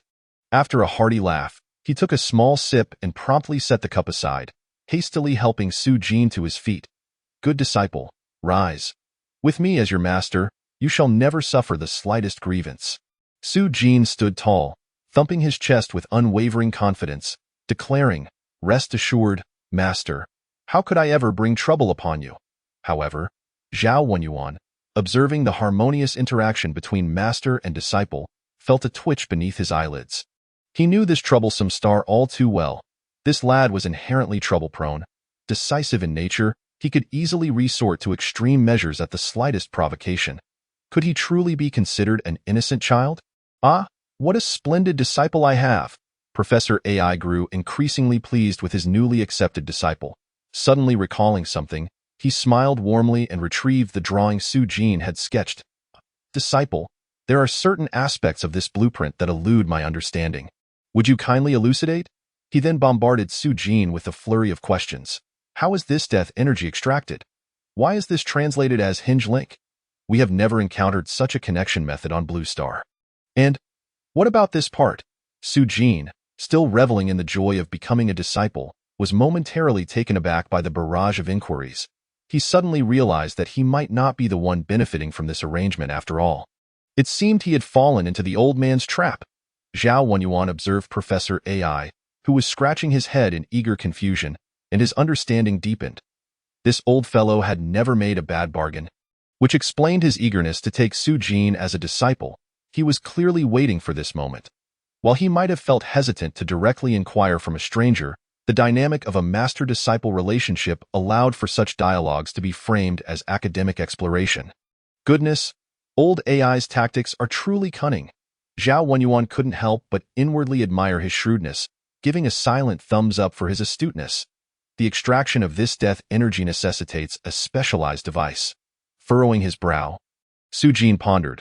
We could design a particle capture device and position it in hospitals, graveyards, or other locations with a high occurrence of death. According to the principles of death civilization, upon death, a unique energy field is formed. Generating these special particles, his fingers danced in the air as if sketching a complex apparatus.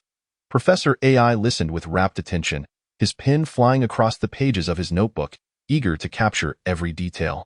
Furthermore, Su Jin continued, this connection method is pivotal for the transformation between the two forms of the Death Angel. Indeed, such a design does not exist on Blue Star, perhaps due to our mecha's lack of need for transformative capabilities. He paused, scratching his head in mild exasperation. Beyond this, I cannot provide further insight. These are merely my conjectures. Please do not take them too seriously. If any issues arise from direct application, do not hold me accountable. As he spoke the last words, his voice dwindled, and a grimace crossed his face. He dared not reveal more, fearing potential complications. Certain matters needed clarification, such as the extraction of death energy.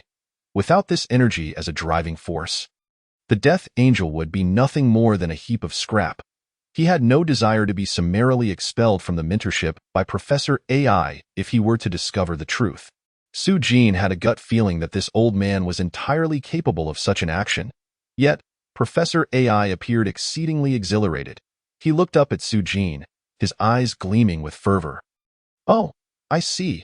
How marvelous," he exclaimed, praising the concept while fervently scribbling in his notebook. Observing this scene, Zhao Wenyuan felt a mix of emotions. He gazed at the duo, momentarily unable to discern who was the master and who the disciple. Su Jin watched the excited Professor AI and suddenly felt a pang of regret for having agreed to be his disciple. Had he made this decision rather hastily? Chapter 52. Death penalty avoided. Living penalty inevitable. Time flew by swiftly, like a fleeting shadow. Before long, the wheel of the seasons had turned to September. During this period, Su Jin felt as though he had been tethered to the laboratory by his master. Old AI, day after day, he immersed himself in research endeavors. They were striving to create a functioning death energy collector. This monotonous existence felt tedious and dreary to Su Jin, akin to an endless odyssey of suffering. His soul was ill-suited to be confined within the walls of the laboratory. Deep down, he yearned for the stars and the vast oceans. His true aspiration was to become a Class C superhuman and venture into the cosmos for exploration. He did not wish to become a researcher, buried in test tubes and instruments day in and day out. His thoughts often drifted outside, reminiscing about the free and unrestrained days of attending school. Whenever he had a break from official duties, Zhao Wenyuan would come to check on him. Spending every day with these two elderly gentlemen made Su Jin feel as though he could easily renounce worldly ties and become a monk. "Uncle Zhao," Su Jin chuckled wryly. Looking up, "Can I say I am in a situation where the death penalty can be avoided, but living penalties are inescapable? Although, thanks to the technology on the metal plates, Su Jin had been absolved of the death penalty for the terrorist attack due to his extraordinary contributions. He had not returned to a normal life. Now clad in a white lab coat and sporting protective goggles, he appeared to embody the image of a standard researcher. Yet, an unmistakable aura of resentment seemed to emanate from him. Zhao Wenyuan, observing him, felt a flicker of sympathy but could not help but jest. "As for that question, I genuinely do not know how to respond. You see, old AI has never been this invested in any student, spending months immersed in the lab collaborating on experiments." He paused and continued. "If your senior classmates were to learn of this, they might turn green with envy. Su Jin was an indispensable part of the technical work researching death civilization, and old AI would certainly not let him off the hook." Su Jin could only shake his head helplessly. "Uncle Zhao, you know me well enough. I am not the type to sit still in a laboratory all day. This lifestyle is truly torturous for me." He gazed out the window, his eyes revealing a longing for freedom, and added, "Moreover, it is already September, and the university term has commenced. My classmates must be reveling in their new campus life right now." Indeed, he had missed the college entrance examination. Su Jin's heart brimmed with a yearning for the new university experience. In his previous life, his university days were filled with indulgence and revelry, making him a veritable ne'er-do-well. However, in this life, he vowed to genuinely experience the vibrant life of a university student. Yet now, he found himself trapped in this laboratory, engaged in monotonous research day after day. He felt akin to a bird confined within a cage. At this moment, he yearned for freedom more than ever. Those students who had entered the Hall of Death alongside him had all been directly admitted to prestigious institutions by now. Zhao Wenyuan spoke slowly, his gaze clouded with complex emotions. They need not endure the rigors of the college entrance examination to enter their desired schools. They owe this privilege to you, he continued, his tone tinged with teasing. Zhao Wenyuan furrowed his brow, recalling the scene from that time. Go be honest, at the outset of that expedition, I believed only Bai Piao would make it to the end. I never expected you to emerge like a dark horse. Allowing so many to reach the finish line, he gently shook his head, casting a discontented glance at Su Jin. Do you have any idea how much additional workload we have taken on to properly accommodate these students? At this point, he couldn't help but shoot Su Jin a reproachful look, vividly recalling the spectacular scene of Su Jin manipulating 100 pursuers. While it may not technically qualify as cheating during the assessments, it certainly felt like an unfair advantage. Upon hearing this, Su Jin displayed an expression of innocence, retorting, "You can't blame me for this. How was I to know your conditions for guaranteed admission would entail such a thing?" He sighed, his face etched with regret. "Sigh. I had originally planned to participate in the college entrance examination and showcase my talents, aiming for the title of top scorer. But now, it seems all those aspirations have gone up in smoke." Su Jin couldn't help but feel a pang of disappointment. With the mechanical overlord as his golden key and his D-grade mental prowess, securing the top score should have been an effortless endeavor. He envisioned soaring to new heights, commanding respect across universities, establishing a harem of campus beauties, garnering the attention of the federal government, and becoming a hero of the entire Blue Star, ultimately reaching the pinnacle of life. The novel described it this way, and Su Jin intended to follow suit. Yet now, he found himself trapped in this secret base, laboring alongside old AI in research day in and day out, missing out on the chance to embark on an invincible path. Life, indeed, is absurd, Su Jin lamented. However, he couldn't deny that old AI's research capabilities were truly admirable. He was indeed a distinguished scientist of the Federation. Over the past 3 months, he had learned a wealth of invaluable mechanical knowledge under old AI's guidance. Simultaneously, the Death Star technology that had suddenly flashed in his mind during this period had been further solidified and refined. With Master Old AI playing an indispensable role at this moment, Su Jin felt an overwhelming surge of creative desire about to erupt. Countless inventions danced in his mind, yet the constraints of his current environment stifled his ability to fully express himself. In this space, he felt utterly invisible. The artificial intelligence assistant, Moss, was perpetually monitoring him. Thus, he could only temporarily suppress his inner yearning, hoping for the day he could escape this place. Zhao Wenyuan, observing the dejected Su Jin, couldn't help but shake his head in resignation.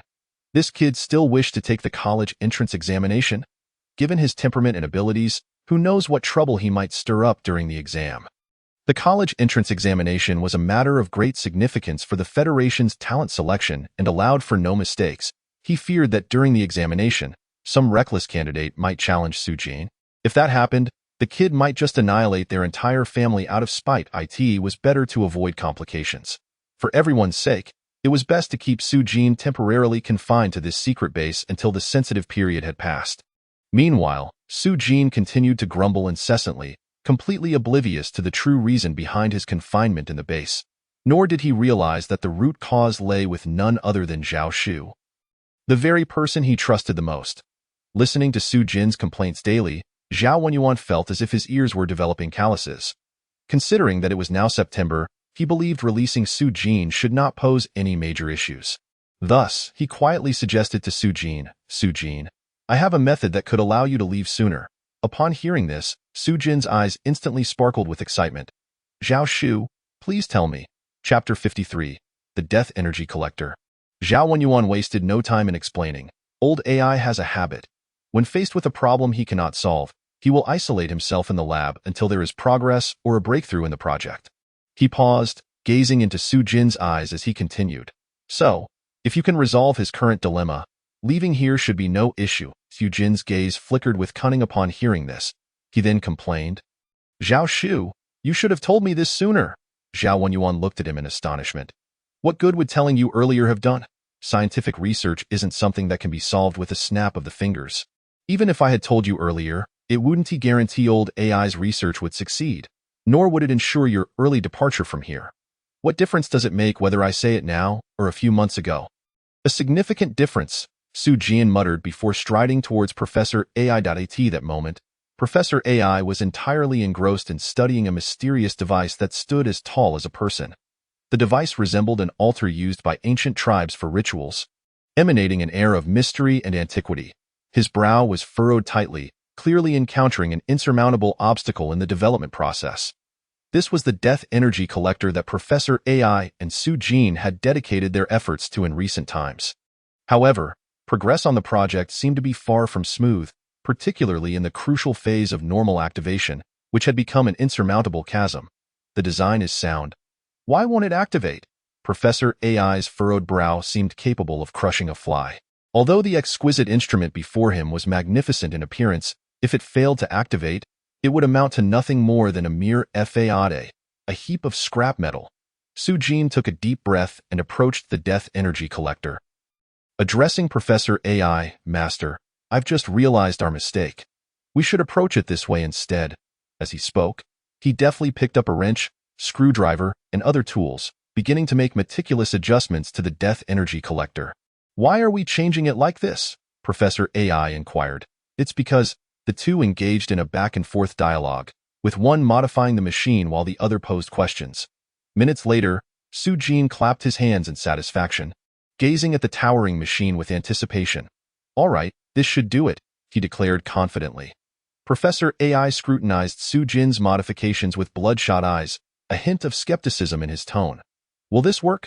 Su Jin chuckled lightly, responding nonchalantly, we'll find out by trying. Besides, Master, you won't be overly affected by one more failure. How can you talk like that? You're really getting under my skin. Professor AI shot Su Jin a glare, pretending to be angry as he initiated the activation sequence for the death energy collector. With a low hum, as the activation program reached its conclusion, the death energy collector suddenly emitted a deep, resonant buzz, reminiscent of ancient ritualistic instruments coming to life. The air was filled with the chanting of mysterious incantations. Did it succeed? Professor AI's voice trembled with disbelief as he rubbed his eyes. Fearing that this might all be a mirage, Zhao Wenyuan, unable to contain his astonishment, turned to Su Jin with wide eyes. Meanwhile, Su Jin maintained a calm demeanor, as if everything unfolding was entirely anticipated. A smile tugged at the corners of his lips, as if he was contemplating some delightful prospect, arms crossed as he observed the spectacle before him. The entire room began to tremble, as if an invisible force of immense magnitude was awakening. A peculiar atmosphere enveloped the laboratory, shrouding it in an unknown magnetic field. What followed was a chilling sight that sent shivers down everyone's spine. Countless ethereal blue phantoms, seemingly crossing over from another realm, began to drift within the laboratory. These phantoms took on various forms, some resembling half-headed dinosaurs, others disemboweled corpses, and some severed insects. The lives that had perished here now reappeared in this eerie fashion. Of course, there were also some phantoms that appeared relatively whole, their deaths not as gruesome. These phantoms flickered in and out of visibility, seemingly drawn to the death energy collector by some mysterious force, converging into a swirling vortex of energy. Is that Wryly? Professor AI's eyes widened in horror and disbelief as he pointed to a shadow that was charred black yet still vaguely recognizable. It was unmistakably a colleague who had perished in their base. Su Jin glanced over, deducing that Wryly had likely succumbed to flames. Zhao Wenyuan stared in shock at the phantoms within the room, his voice quivering. Are these ghosts? As a staunch materialist, he had never imagined he would witness such a haunting scene in his lifetime. At that moment, even he, who had weathered countless storms, found himself trembling. He felt an unsettling sensation as if his very soul might uncontrollably burst forth from his crown, drawn in by the death energy collector like a vacuum cleaner. Strangely, however, the death energy collector only affected living entities. The tables and chairs in the laboratory remained steadfast and unperturbed. Witnessing this bizarre scene, Zhao Wenyuan hurriedly rushed to Professor AI and Su Jin, grasping both of their arms urgently. "We must leave. This place is dangerous." Yet, Professor AI resolutely shook off his grip, declaring, "No, I cannot leave. This moment is too significant. I must document everything with that." He immediately grabbed a nearby tablet and began meticulously recording the experimental data from the instrument. Oblivious to the fact that several strands of his precious hair were being drawn toward the death energy collector due to its immense suction, Su Jin, maintaining his calm demeanor, reassured Zhao Wenyuan. "Uncle Zhao, don't worry. There's no danger. The death energy collector only collects the energy produced by death. It poses no threat to the living." Zhao Wenyuan's anxiety began to ease as he cast a deep, complex glance at Su Jin, realizing that this young man had likely known all along how to successfully create the death energy collector, yet had been concealing his true abilities. If he hadn't suggested escaping this place, who knows what might have transpired? He remains oblivious to how long this young rascal will continue to masquerade as a pig to eat the tiger. Old AI was right. This lad is indeed a treasure. Zhao Wenyuan cast a deep glance at Su Jin. 15 minutes later, accompanied by a low, fading hum, the death energy collector gradually ceased its operations. The anomalous phenomena within the laboratory dissipated, as if all the extraordinary occurrences had never transpired. Professor AI's expression shifted slightly. He hurried forward to meticulously examine every component of the death energy collector, fearing he might overlook any detail. His brows furrowed, and his eyes betrayed profound concern. What caused it to stop? Professor AI's voice held a hint of urgency. Could it be a design flaw, rendering it incapable of sustaining the collection of death energy? Chapter 54. This child, why didn't you say so earlier? Su Jin gently shook his head, a calm smile gracing his face. "No, master. The machine is functioning properly. It's just that the amount of death energy present here is limited. Being able to collect for 15 minutes is already quite remarkable." He paused before continuing. "Didn't we discuss this before?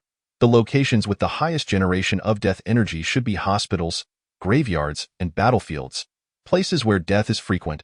Collecting this much death energy here is already an unexpected delight." Su Jin had not anticipated that remnants of death energy would linger from dinosaurs that had died so long ago. Moreover, the energy was not at all inferior to that of the recently deceased Shaoli. It seems the quantity of death energy is intricately linked to both the individual and the passage of time, an aspect he had not considered prior to the experiment. Upon hearing Su Jin's explanation, Professor AI's taut nerves relaxed somewhat. He nodded, contemplatively stating, "So that's how it is." However, Professor AI suddenly cast a mournful glance at Su Jin, his voice tinged with reproach. "You young rascal, tell me honestly, did you already know the correct method to manufacture the death energy collector?" Su Jin's expression stiffened, uncertain where he had revealed himself. He immediately began to explain. "Master, how could that be? You know I am merely a high school student. Leagues away from your expertise in scientific research, the success of the death energy collector was merely a stroke of luck." Hearing Su Jin's words, Professor AI's resentment subsided somewhat. With a wry smile, he pointed to his thinning hair. "You young man, I have toiled for 3 months on this. Poor Xiao Ming, Xiao Li, and Xiao Bai have all perished in vain." Su Jin was momentarily speechless. It was his first time witnessing someone lamenting over their own hair. Observing Professor AI's sorrowful demeanor, he felt a pang of compassion and thought he ought to say something to console the old man. "Master, it's not quite like that." Eugene carefully chose his words. "I possess no extraordinary abilities. It's all due to your meticulous guidance over these past months that I have accumulated sufficient knowledge to ultimately resolve those pressing issues. Without your mentorship, the death energy collector would never have come to fruition." As he spoke, admiration for Professor AI shone in his eyes. Upon hearing this, the confusion on Professor AI's face gradually faded, replaced by a hint of gratified smile. "Is that so? You are not just flattering me, are you?" he questioned, a touch of insecurity in his tone. "I swear, everything I said is true." Su Jin immediately raised 3 fingers, his expression earnest as he vowed. Yet, behind his back, he secretly intertwined his index and middle fingers. Witnessing Su Jin's demeanor, Professor AI's gloom lifted considerably. He chuckled, saying, "You truly are a promising disciple, not disappointing my hopes and efforts in nurturing you." For reasons unknown, Professor AI suddenly felt his previously dismal mood lighten significantly. This apprentice not only had a sweet tongue, but also possessed emotional intelligence far surpassing that of his older disciples. He was exceedingly pleased with having taken on this student, Su Jin. "You are too humble. Your contributions to the study of death energy are invaluable," Professor AI praised, his face aglow with enthusiasm. No. All of this is your merit, Master. I have merely been slacking off, contributing little of substance." Su Jin hastily waved his hands in protest, a hint of embarrassment coloring his expression. "Your assertion is quite mistaken. I have always recognized your efforts and dedication," Professor AI admonished, his expression serious. Cough. Zhao Wenyuan, standing to the side, could no longer contain himself and cleared his throat heavily, interrupting their exchange. Professor AI shot him an irritable glance, brows furrowed. "Old Zhao, what is the matter? Is there some obstruction in your throat? As a B-level superhuman, how could you possibly feel unwell? Don't feign illness here. Can't you see the two of us are having a heartfelt exchange? What a delightful atmosphere, ruined by this inconsiderate fellow." Zhao Wenyuan ignored Professor AI's displeasure and spoke earnestly. "Old AI, could you consider the feelings of others? This child, Su Jin, has been cooped up in this wretched place with you for 3 months. He must be utterly exhausted in body and mind. Now that the death energy collector has been successfully developed, could you grant him a respite?" Su Jin looked at Zhao Wenyuan with gratitude, silently acknowledging, "Only Uncle Zhao truly understands me." Meanwhile, under Professor AI's scrutinizing gaze, he quickly adjusted his expression and demeanor, turning pale and emitting soft groans of discomfort. Upon hearing Zhao Wenyuan's suggestion, Professor AI couldn't help but furrow his brows. Surely not? By all accounts, after injecting restoration liquid, he should be brimming with energy for a year without food, drink, or sleep.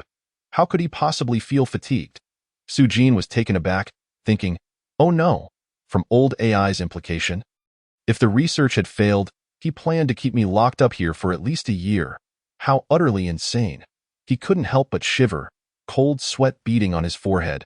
In light of this, he slumped to the ground, his breath faint, and said, "Master, you're unaware, but I have suffered from severe depression for an extended period.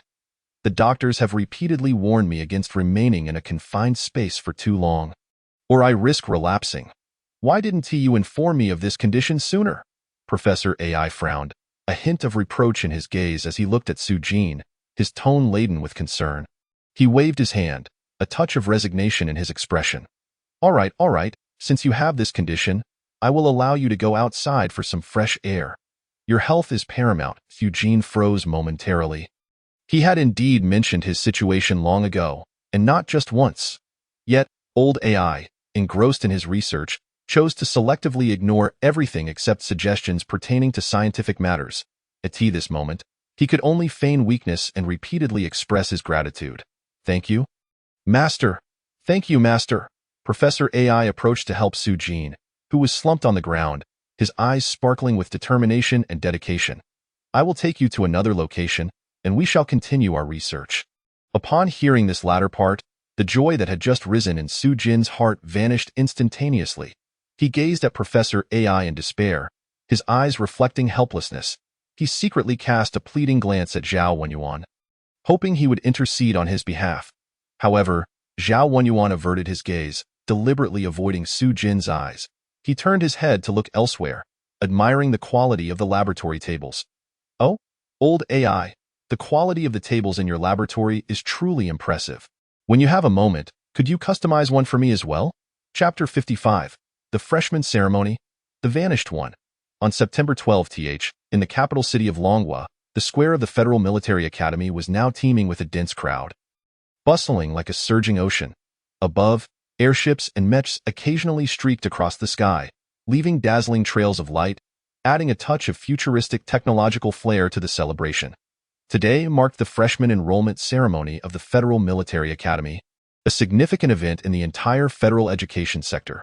Not only the military academy, but freshmen from other esteemed institutions such as national defense, technology, and the Federal University also attended, resulting in an astonishing gathering of 200,000 people in the square.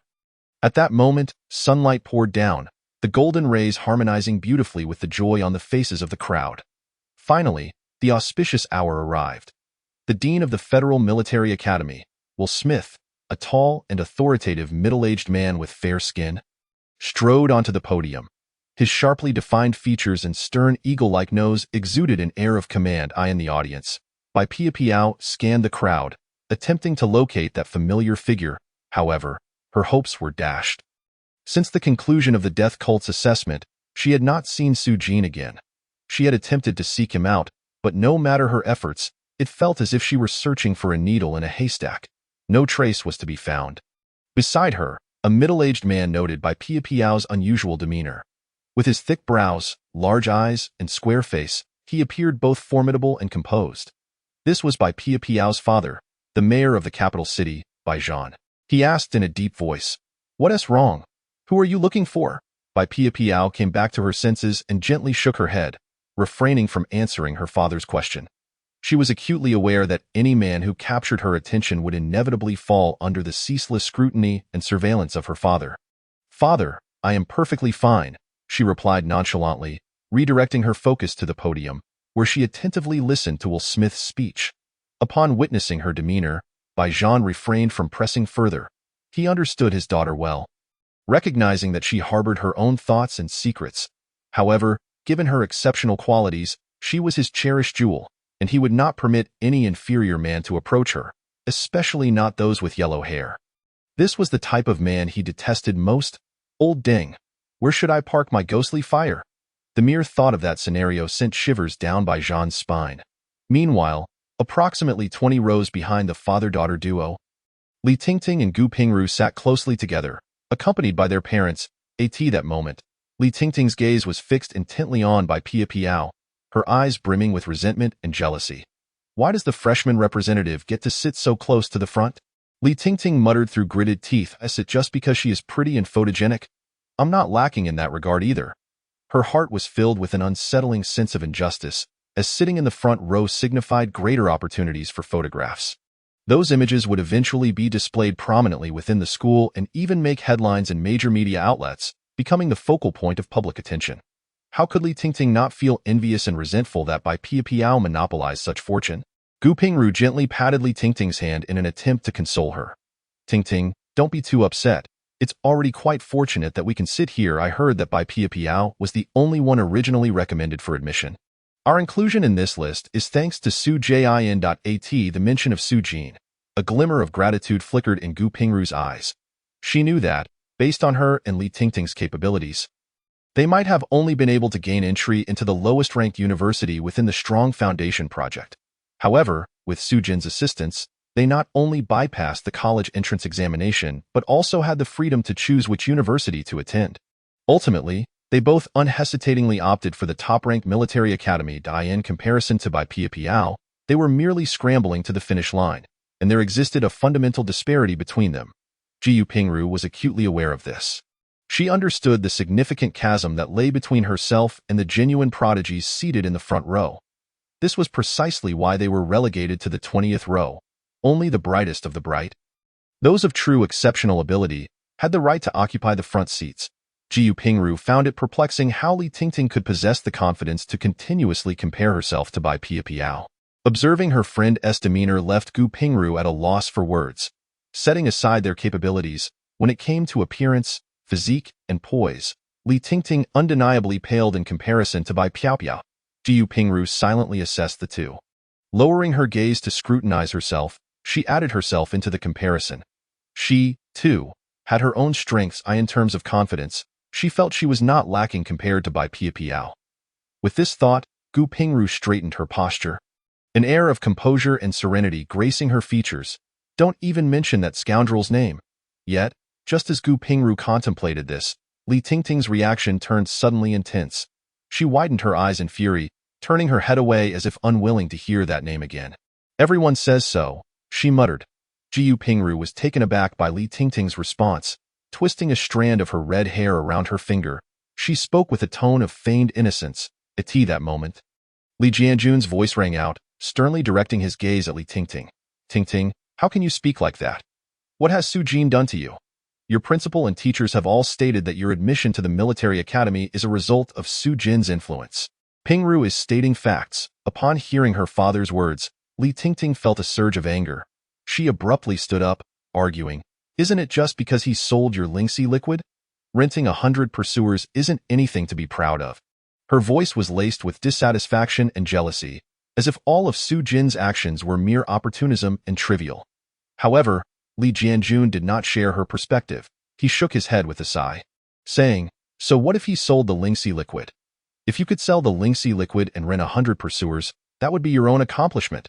Selling him the Lingxi liquid was for the sake of university.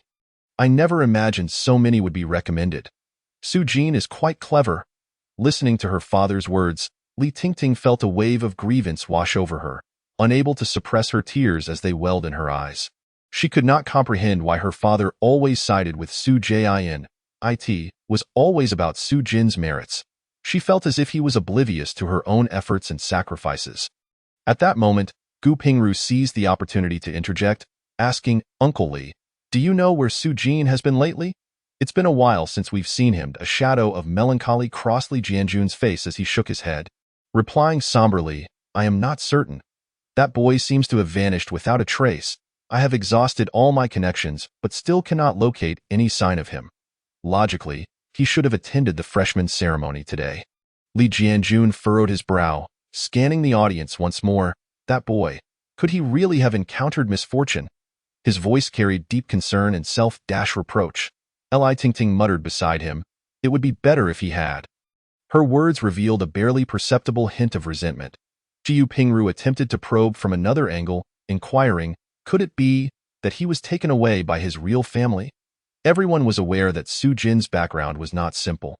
It was rumored he was the illegitimate child of a significant figure.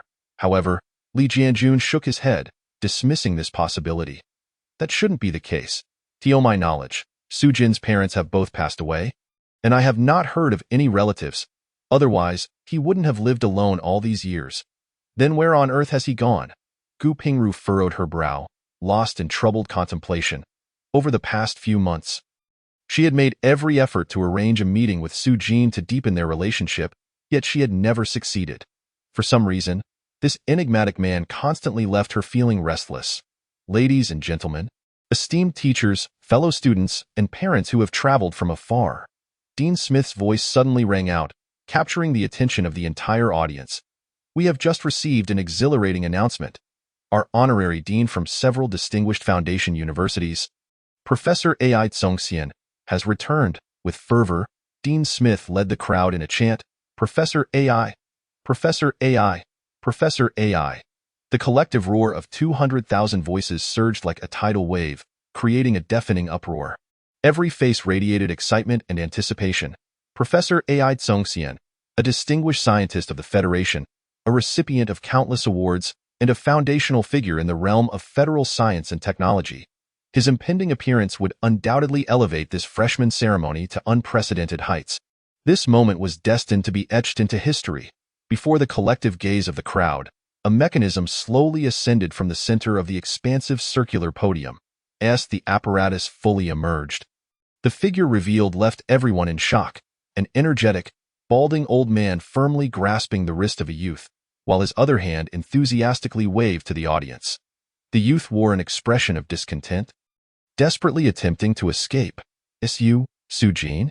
How is he here? In the audience, by Pia Piao, Li Tingting, Gu Pingru, Li Jianjun, Zhuo Junzhang, Meng Guichuan, and others who recognized Su Jin all stood in astonishment, their eyes wide as if they could hardly believe what they were witnessing. Chapter 56. A New Experimental Arena. Time rewinds to the moment of the freshman ceremony, where the military academy's president, Will Smith, was preparing to take the stage. At this juncture, there remained half an hour before his speech commenced. Within a sleek military private plane gliding gracefully over the skies of Beijing, Su Jin was accompanied by Professor Ai and Zhao Wenyuan.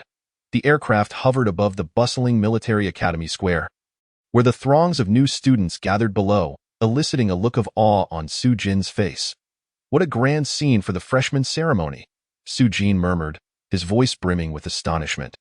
Zhao Wenyuan lifted his gaze from a book, peering at Su Jin through his glasses, a gentle smile gracing his lips. "Su Jin, you seem quite eager to join the festivities below.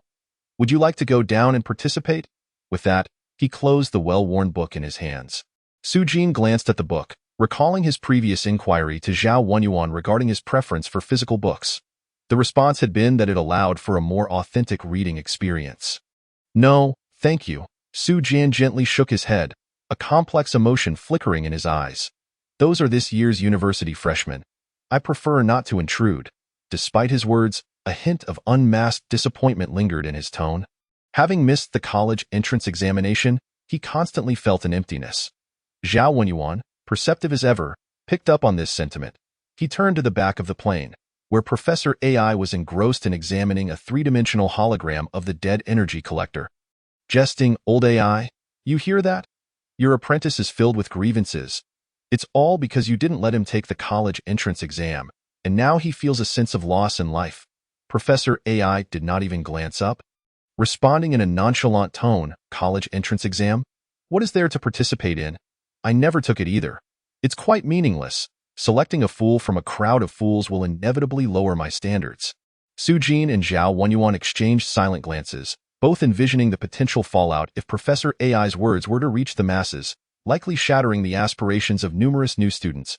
Su Jin, after the college entrance examination, you are merely an undergraduate. I shall directly appoint you as my graduate student.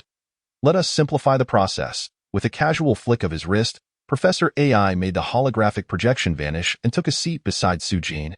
"Once we arrive at the military academy, I shall arrange the necessary paperwork for you. What do you think?" Perhaps we should reconsider," Su Jin replied, raising a hand in a gesture of dismissal. "If such actions were to become public knowledge, people would undoubtedly label me as someone who secured a position through connections." A wry smile crossed his face, revealing a trace of exasperation. He was quite apprehensive about being branded as a beneficiary of nepotism. After all, such a label would cause others to view him through a distorted lens, making it difficult to earn genuine respect. More importantly, he feared the mindless detractors who might emerge to launch an all-out assault on him. And the thought of losing his composure was daunting. Though he would not resort to extreme measures such as extreme violence, he remained resolute in eradicating threats. For instance, within the realm of the death civilization, he held a profound interest in a concept known as the gene virus. This virus, initially conceived from curses, could deliver a devastating blow to specific groups while sparing the innocent. Its mode of infection, transcending space and distance, left him in awe. Regrettably, the technology acquired through reverse engineering the mechanical sovereign core did not grant him omniscience. While he grasped the concept of the gene virus, he was at a loss as to how to manufacture it, marking a significant regret in his heart. "Su Jin, you are far too modest. Collaborating with me on death energy places you at the forefront of the blue star technological landscape, with just a few published research papers. You could effortlessly secure a Nobel Prize and become a rising star in the blue star scientific community. Who would dare to speak ill of you then?" Professor AI earnestly conveyed to Su Jin. Believing his disciple's humility bordered on self-deprecation, given the remarkable achievements he had attained at such a young age, any other individual would have long since become arrogant. Beside them, Zhao Wenyuan could not help but display a look of disdain at Professor AI's audacity. He had witnessed the entire experimental process and was well aware of who had been slacking and who had put in substantial effort. Yet Su Jin merely smiled and responded, "Master, let us discuss this later. I am still young, and death energy is your research achievement. I cannot possibly take credit." He understood well the adage that fame breeds scrutiny. Becoming well known would mean that every action of his would be magnified under a microscope, making it nearly impossible to conceal his true self. Should adversaries uncover his secrets, they would surely exploit them, leaving him vulnerable. Thus, he found little allure in the aspect of fame that accompanied success. He merely desired to achieve results. "You see, you always say this. The crucial issues are resolved by you, and I, as your master, am merely basking in your glory." Professor AI's face flushed slightly at Su Jin's praise. Despite his efforts to suppress it, The smile at the corners of his mouth grew ever more pronounced. He playfully tapped Su Jin's chest and jested. You should refrain from praising your teacher so openly in front of others. It embarrasses me. Ha ha. Professor AI silently marveled at the sweetness of Su Jin's words. Meanwhile, Zhao Wenyuan cast another disdainful glance at Professor AI, incredulous that the esteemed professor, who usually held himself in high regard, would now exhibit such behavior. This old fellow had an extraordinary level of audacity to claim such credit. Zhao Wenyuan mused that Su Jin's charm was indeed remarkable, even managing to dazzle a distinguished scientist like Professor AI. It seemed he would need to be wary of this tactic in the future. Su Jin shook his head, his gaze drifting through the small window to the sprawling grounds of the Federal Military Academy below. The sheer size of the academy in the capital was astonishing, comprising 12 distinct campuses, as saying circulated online. The military academy has sprouted a capital city. Gazing down from above, Su Jin found this assessment to be utterly justified. As for why Professor AI had brought him here, the reason was clear. It was the site selected for the Death Energy Collector experiments. Each of the military academy's 12 campuses was established atop mass graves. An old adage rings true. 9 out of 10 schools stand upon tombs, whether due to historical or scientific reasons, as most institutions are indeed situated on burial grounds, and the military academy was no exception. Professor AI had meticulously chosen this auspicious site based on the requirements of the Death Energy Collector, Chapter 57. The terrifying Professor AI, conducting death energy experiments at a school far exceeded Su Jin's initial expectations. He had envisioned hospitals or cemeteries as the ideal locations. However, it was evident that Professor AI had no qualms about employing a school for such a ghostly endeavor. Nonetheless, the opportunity to conduct experiments at an educational institution offered him a modicum of comfort. Spending every day in a hospital, cemetery, or even a battlefield would likely drive him to the brink of despair. The aircraft landed smoothly at the airport, and a throng of individuals rushed forward to warmly welcome their arrival. Professor AI, welcome back to the military academy. An elderly gentleman, appearing significantly older than Professor AI, approached them, referring to him as Professor AI, which piqued Su Jin's curiosity. The elder bore an apologetic expression. I regret to inform you that today is the grand day of the new student enrollment ceremony, and all the deans are on stage delivering speeches. They are unable to personally come to greet you. This welcome ceremony may seem somewhat modest. I ask for your understanding should there be any shortcomings. Surrounding the elder were over 100 elderly professors and experts, all bowing slightly, their faces adorned with sycophantic smiles as they encircled Su Jin, Professor AI, and Zhao Wenyuan. Outside their circle stood hundreds of distinguished individuals, their expressions brimming with excitement as they gazed upon the trio, as if they were witnessing their idols. Su Jin was taken aback by the spectacle. If this welcome ceremony was considered humble, he could hardly fathom what a more grandiose welcome would entail. At that moment, he truly grasped the immense stature of his seemingly unassuming mentor in the academic realm, which was far more prestigious and exaggerated than he had previously imagined. Professor AI, however, remained remarkably composed. He surveyed the scene, displaying minimal change in expression, merely nodding slightly. Yes, these are trifling matters. Is my laboratory ready? Professor AI, your laboratory has been prepared, the leading elder promptly replied. All the materials you require for your experiments will be fully sponsored by our military academy. Should you have any requests or suggestions, please do not hesitate to voice them. We will endeavor to meet your needs. His tone brimmed with respect and honor. Well, we can discuss it later, Professor AI responded nonchalantly. His gaze fixed ahead as he strode forward alongside Su Jin and Zhao Wenyuan. The crowd seemed to part as if pushed by an invisible force, instinctively creating a pathway for them. They followed quietly, forming a grand procession toward the buildings of the military academy. Professor AI, the leading elder appeared somewhat anxious, hesitating to speak, his face a mask of anticipation. Professor AI frowned, evidently displeased, and snapped. Speak plainly.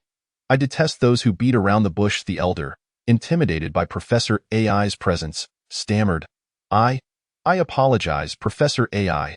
I am simply too nervous, given that you have graced our military academy with your presence. Might we be fortunate enough to hear some of your insights? At this question, the gathering fell silent, all eyes turning eagerly toward Professor AI, hoping for his acquiescence. I am tired. Professor AI intended to refuse, But his gaze suddenly landed on Su-jin, who was preoccupied with observing the military academy and oblivious to Professor Ai's scrutiny. Upon hearing the professor's words, the crowd's expressions dimmed. Yet, for reasons unknown, Professor Ai's tone shifted. I am a bit tired, but I suppose a few words wouldn't hurt. Wonderful, Professor Ai. We are immensely grateful to you. This is indeed an honor.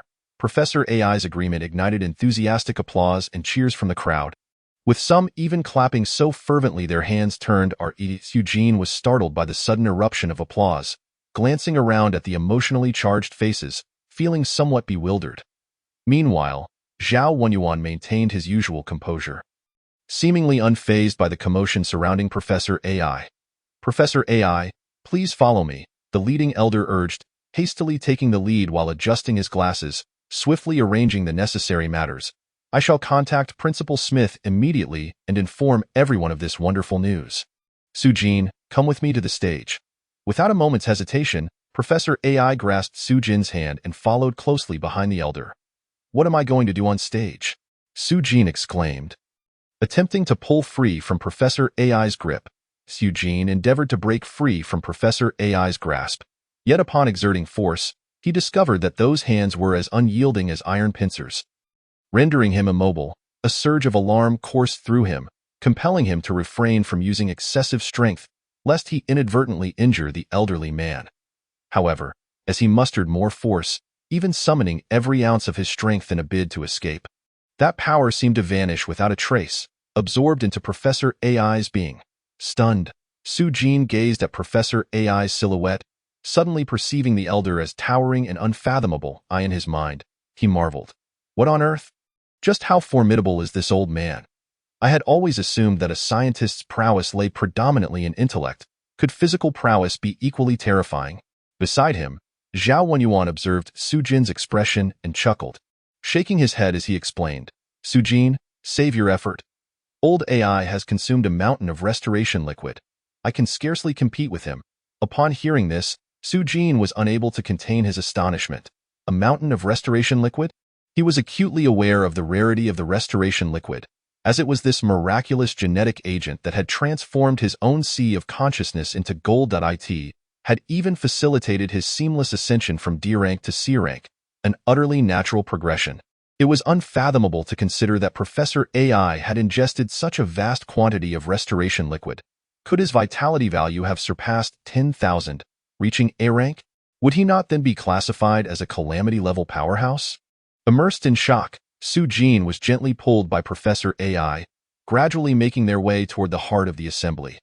The two ascended a circular lift platform, which began to rise, accompanied by the faint whir of machinery.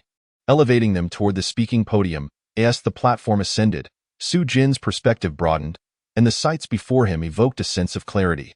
Surrounding sounds surged like a tide, initially manifesting as whispers before coalescing into waves of sound. Suddenly, a deafening cheer erupted. Professor Ai! Professor Ai! Professor Ai!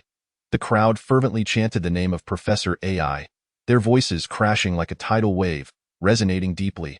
With a smile, Professor Ai waved to the audience, greeting them. Greetings, everyone. I am Ai Tsongxian. It is a great pleasure to attend this freshman ceremony. His voice, robust and penetrating, instantly quelled the tumult around them. Subsequently, Professor Ai gently patted Su-jin's shoulder, nudging him forward as he introduced. This is my student, Su-jin. At this proclamation, the venue fell into a profound silence. All eyes widened in disbelief as they gazed at the young man standing beside Professor Ai. They could hardly fathom that this legendary scientist had taken on a disciple. Chapter 58. The Astonished Crowd. A sensational revelation. The audience was taken aback. None had anticipated that Professor Ai would diverge so drastically from convention in his address. He casually exchanged pleasantries before launching into an enthusiastic introduction of his apprentice. Who exactly is this youth that could prompt Professor Ai to pave the way for him in such a grand setting? Beside Professor Ai, Will Smith stood frozen, his furrowed brow reflecting a mix of confusion and disbelief. The professor has taken on another disciple, and he appears so young. Hadn't he mentioned anything about this before? Suddenly, I have a new junior. He scratched his head, an array of questions threatening to overflow. In the audience, Numerous prominent figures were equally stunned. They exchanged glances, mentally calculating. If Professor AI has taken on this disciple, does that mean this young man, by hierarchy, will be our esteemed elder? The mere thought of having to bow respectfully and address this youth as esteemed elder in significant gatherings was almost unfathomable. Is this not absurd? A group of elderly gentlemen found themselves unable to contain their disbelief at the prospect of referring to someone younger than their great-grandchildren as esteemed elder. Yet, none dared to openly voice their discontent. Unless one chose to withdraw voluntarily, the vast network associated with Professor AI was not to be trifled with. The teachers and authorities present were equally astonished. Many among them were disciples of Professor AI. And upon the announcement that this youth was his newly accepted apprentice, they too were left in a state of shock, unable to accept this sudden emergence of a youthful master. As Professor AI elaborated on the exceptional qualities of his new apprentice, Su-jin bore a smile, though it was evident to all that his expression was somewhat forced. Will Smith fixated intently on him, attempting to glean insights from this newly minted junior. Meanwhile, the audience engaged in hushed whispers, speculating among themselves. The freshman ceremony seemed to have transformed into a grand ceremony for Professor AI's discipleship. Of course, this unexpected announcement only left a handful feeling bewildered. However, for the teachers, students, and parents present, their gazes were primarily focused on Su-jin, their faces betraying shock, envy, and a touch of jealousy. To become a disciple of Professor AI was undoubtedly a supreme honor, a stroke of fortune that could only be likened to a cosmic explosion in one's ancestral lineage. That is Su-jin? Lee Jianjun suddenly slapped his thigh, leaping from his seat in excitement. He scanned the surroundings, eager to share this news. He is my nephew. Ha. At this moment, Lee Jianjun's heart swelled with exhilaration. He yearned for the entire world to know of this splendid news. Yet, not everyone shared Lee Jianjun's joyly. Complexion turned pale, her lips drained of color as she muttered in disbelief. How could a waste with a vitality value of merely 45 possibly become Professor AI's disciple? Simultaneously, Gu Pingru's eyes shimmered with a peculiar light as she fixated on Su-jin, seemingly lost in a reverie. She resolved inwardly, with such a remarkable background, I cannot let him slip away. Ting, I'm sorry, but you are unworthy of him. With this thought, she instinctively pressed her legs together, a blush creeping onto her cheeks. Observing their daughter's demeanor, Gu Pingru's parents exchanged knowing glances before looking back at Su-jin on stage, their minds flooded with conjectures. They smiled at one another and discreetly passed their daughter a VIP annual card for the Cupid Grand Hotel. Little Rue. Is that disciple of Professor AI on stage the same Su-jin you often mention in your dreams? He is truly a fine specimen. Be sure to connect with him more. Nurture that relationship. Gu Pingru nodded shyly, stealing a glance at the still stunned Li Tingting before swiftly accepting the card from her parents. Meanwhile, Zhuo Junzhong, wearing a look of astonishment, whispered to Meng Guichuan, when we return, you shall be responsible for erecting a statue of Su-jin. He will now be regarded as our esteemed alumnus. You, as his former homeroom teacher, should ensure the statue is lifelike. Yes, Principal, Meng Guichuan gulped. He had initially believed Su-jin's background to be substantial, yet he had not anticipated it to be so astounding. In the front row, Bai Piao's beautiful eyes sparkled with joy as she fixed her gaze on Su-jin. Her emotions mirrored that of a long-lost friend reunited. Her lips quivered as if she had 1,000 words to express. Yet, she understood that the occasion was not suitable for reminiscing, so she stifled the impulse within her. Bai Zhan, keenly perceptive, caught sight of his daughter's emotional shift and realized that the person she had been seeking since the ceremony began was indeed Su-jin on stage. Piao, do you know that young man up there? Bai Zhan inquired in a serious tone, his gaze piercing into his daughter. Bai Piao bit her lip, hesitating momentarily, but ultimately nodded, confirming, Yes, father. But Bai Zhan's face flickered with satisfaction as he earnestly stated, Piao. If you have the opportunity, do connect with him more. Father would be delighted to welcome such a friend into our home. Upon hearing her father's words, Bai Piao's pretty face initially registered surprise before turning slightly crimson as she softly countered, Father, we are not exactly close. Bai Zhan looked at his daughter, amusement flickering in his eyes. He gently patted her shoulder, imparting sagely, precisely because you are not close, You should communicate more. Do you not understand this simple logic? Cultivating friendships with outstanding individuals will benefit your growth immensely. After hearing her father's advice, Bai Piao felt a warm glow within. She had not expected her father to be so supportive of her friendship with Su Jin. In the past, whenever she exchanged a few words with unfamiliar male classmates, they would inexplicably transfer schools. Later, upon investigation, she discovered her father's hand behind those transfer incidents. Consequently, she had gradually distanced herself from male classmates. Yet, Su Jin had proven to be an unexpected exception. Determined, Bai Piao resolved to engage with Su Jin meaningfully, aspiring to become as formidable as he. As Professor AI ascended the podium, his gaze unwavering, he refrained from offering any further encouragement to the freshman beyond the brief introduction of Su Jin. After a moment of silence, he turned as if to leave, this succinctness rendering Will Smith, the military academy's principal, somewhat awkward and flustered. Just as Professor AI and Su Jin prepared to depart, Will Smith cautiously ventured, "Professor, might you wish to share a few more words? Perhaps offer some encouragement and advice to the freshmen?" Professor AI slightly raised his head, his sharp gaze piercing through Will Smith, laced with a hint of mockery as he retorted, "What are you instructing me on what to do? No, that's not my intention." Will Smith hastily waved his hands, a resigned smile of helplessness adorning his face. "How could I dare to teach you how to act, Professor?" Professor AI disregarded him and swiftly departed the podium with Su Jin. Retracing their steps, they arrived at a concealed secret elevator where Professor AI verified his palm print, causing the elevator doors to open with a soft hiss. As they descended, they entered a vast underground facility, the true core of the military academy, as Professor AI explained to Su Jin. Eugene surveyed the surroundings, quietly comparing it to the previous secret base, noting that this one was still lacking in certain aspects. Professor AI guided Su Jin onto a hovering magnetic disc, and after inputting their destination, the disc smoothly and swiftly transported them to the laboratory. Throughout the journey, Professor AI held onto Su Jin tightly, as if fearing he might suddenly vanish. The laboratory was equipped with all necessary facilities, its area 4 to 5 times larger than the previous one. In addition to the experimental area, it featured a comfortable lounge and recreational area. Professor AI surveyed the space with a satisfied expression, yet still managed to critique, "Well, it's passable, I suppose." Upon hearing this, Su Jin could only smile wryly, internally lamenting the professor's fastidiousness. Once inside the laboratory, Professor AI finally released Su Jin's hand. Su Jin rubbed his slightly numb arm and complained, "Master, have you lost your mind? Announcing in front of so many people that I am your disciple. I'm just a nobody. Aren't you afraid I'll bring you shame?" Professor AI chuckled nonchalantly. "What do I have to fear? In less than half an hour, the entire Federation will know that you are my disciple. If you dare to betray your master in the future, the whole world will scorn you for your treachery." He finished with a few cunning laughs, a stark contrast to his earlier image of an academic authority. Truly, a cunning old fox. Su Jin was left utterly speechless. Chapter 59. Am I being set up again? As soon as they entered the laboratory, Professor AI instantly switched to a frenzied research mode.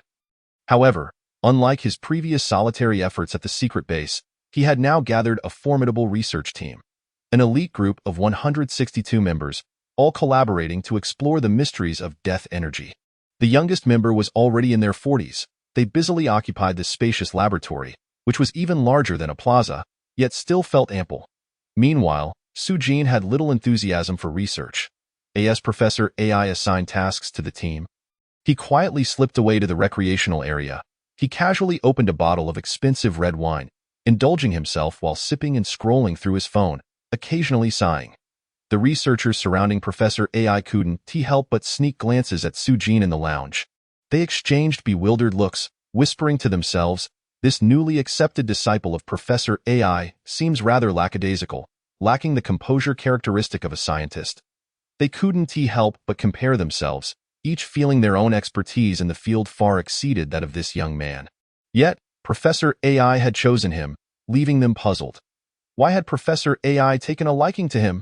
This question lingered in their minds, accompanied by waves of disappointment. "Everyone, please pay attention here." Professor AI's voice echoed through the air as he pointed to a peculiar device. The Death Energy Collector, which would guide the scientific direction for the coming years, even decades. Given the current technological landscape of Blue Star, fully comprehending and applying the advanced technology derived from the Death civilization could take hundreds, if not thousands, of years. It was akin to an elementary student grasping the profound textbooks of a university student. Every step of exploration was more challenging than starting from scratch. Only through relentless experimentation and continuous learning could they hope to navigate these waters. Professor AI's gaze swept across every researcher present, and he spoke gravely. The confidentiality level of this research, I trust, needs no further emphasis. You are all seasoned professionals and understand its significance. He paused, ensuring everyone was attentively listening. Death energy is a force utterly distinct from all known energy sources on Blue Star. Its potential, I dare say, far surpasses our familiar nuclear energy.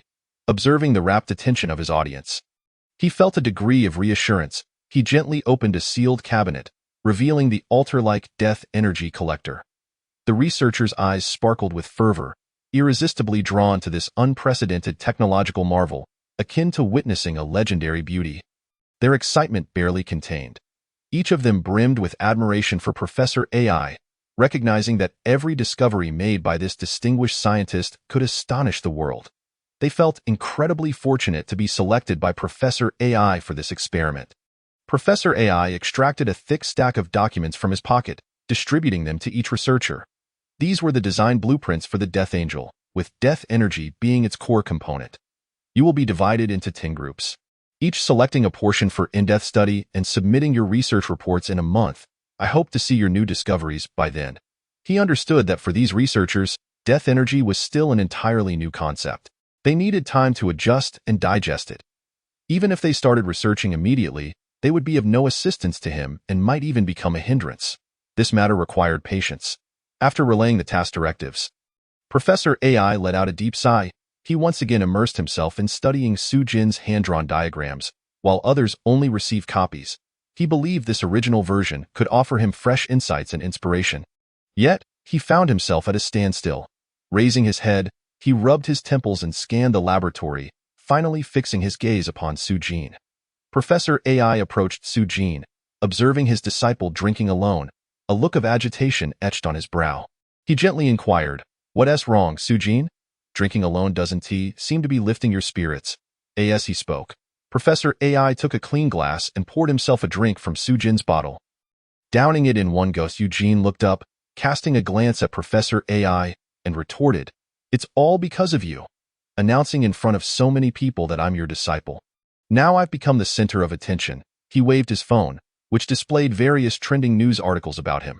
Professor AI leaned in curiously, squinting to read a few headlines, his expression turning to one of astonishment.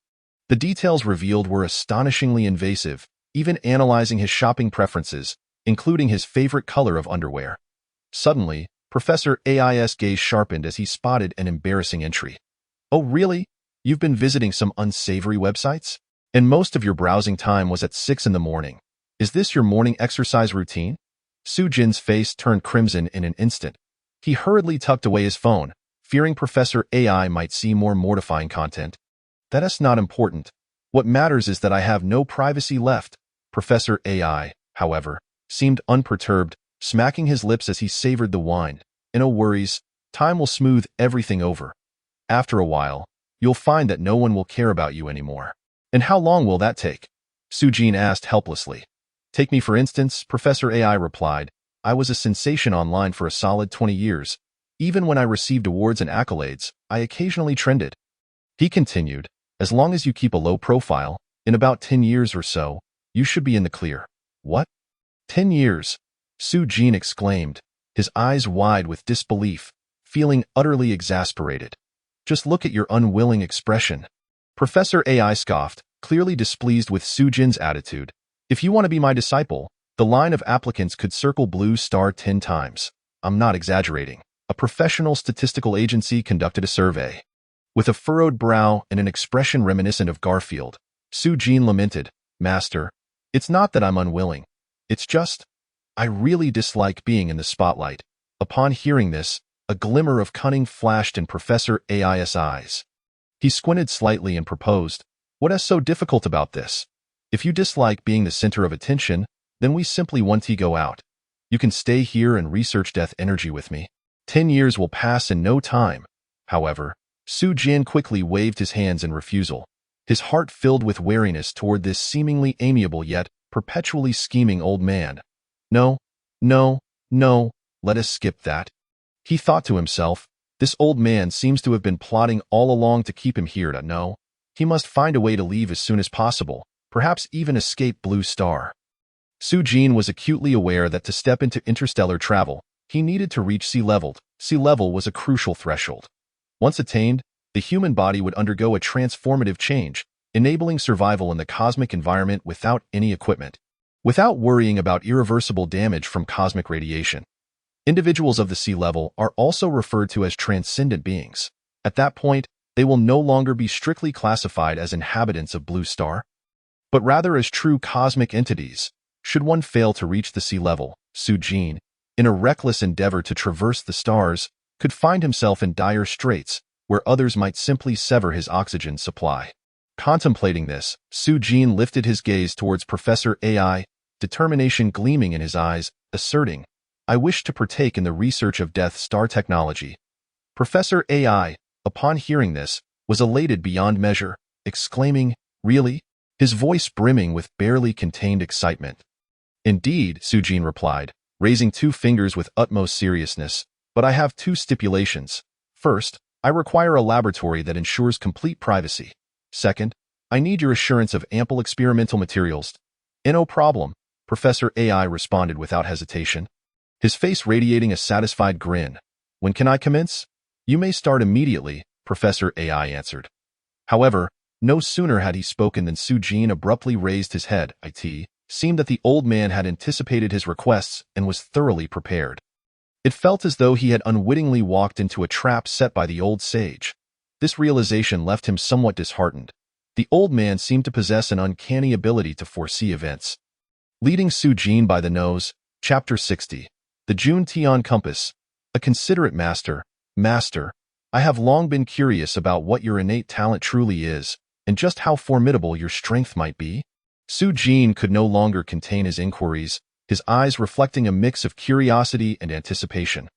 Professor AI erupted into hearty laughter. You rascal. Why do I get the feeling that your question harbors ulterior motives? Nonetheless, I am unafraid. Pausing briefly, he continued, as for my strength, it currently stands at B- level. Su Jin's eyes widened in astonishment. A B-level strength is already considered remarkably high on Blue Star. Within the Federation, it is referred to as National Guardian level. In certain smaller nations within the Federation, only those possessing B-level superpowers can wield any influence. Otherwise, they risk becoming mere colonies of other nations. Yet, what intrigued him more was Professor AI's innate talent. He sensed that the old man's prescient abilities must be linked to his unique gift. As for the talent, Professor AI straightened himself, a mysterious smile gracing his lips. You must pay close attention. No sooner had he spoken than a magnificent compass appeared behind him. This compass, adorned with intricate designs of celestial stems and earthly branches, as well as the 5 elements and 8 trigrams, began to rotate slowly, emanating an aura of profound mystery. Su Jin stood agape, utterly mesmerized by this extraordinary display of talent. While he had encountered countless bizarre talents described in the school's encyclopedia, he had never witnessed anything like this compass. This is the Jun Tian Compass, Professor AI proudly declared, an S-level talent with boundless applications. To be honest, I have yet to fully comprehend all its functionalities. Su Jin's mind was reeling. An S-level talent, the highest tier of innate ability, coupled with Professor AI's B-level strength, this combination was simply beyond imagination. He couldn't help but chuckle bitterly. An S-level talent, B-level strength. It appears my quest for freedom is still a long and arduous journey ahead. Moreover, he now understood why Professor AI always seemed to be one step ahead, grasping the thoughts of others. The Jun Tian Compass surely endowed him with predictive capabilities. Su Jin inwardly lamented, recognizing Professor AI as an exceedingly cunning individual. Coupled with his extraordinary talent, he could be described as an omniscient presence. Perhaps to Professor AI, Su Jin resembled Sun Wukong, unable to escape the grasp of the Buddha's fingers. Perhaps it was this confidence that allowed him to so readily divulge his strength and talent to Su Jin. On the path of cultivation, as one's realm ascends, strength, and innate talent often become the secrets of practitioners.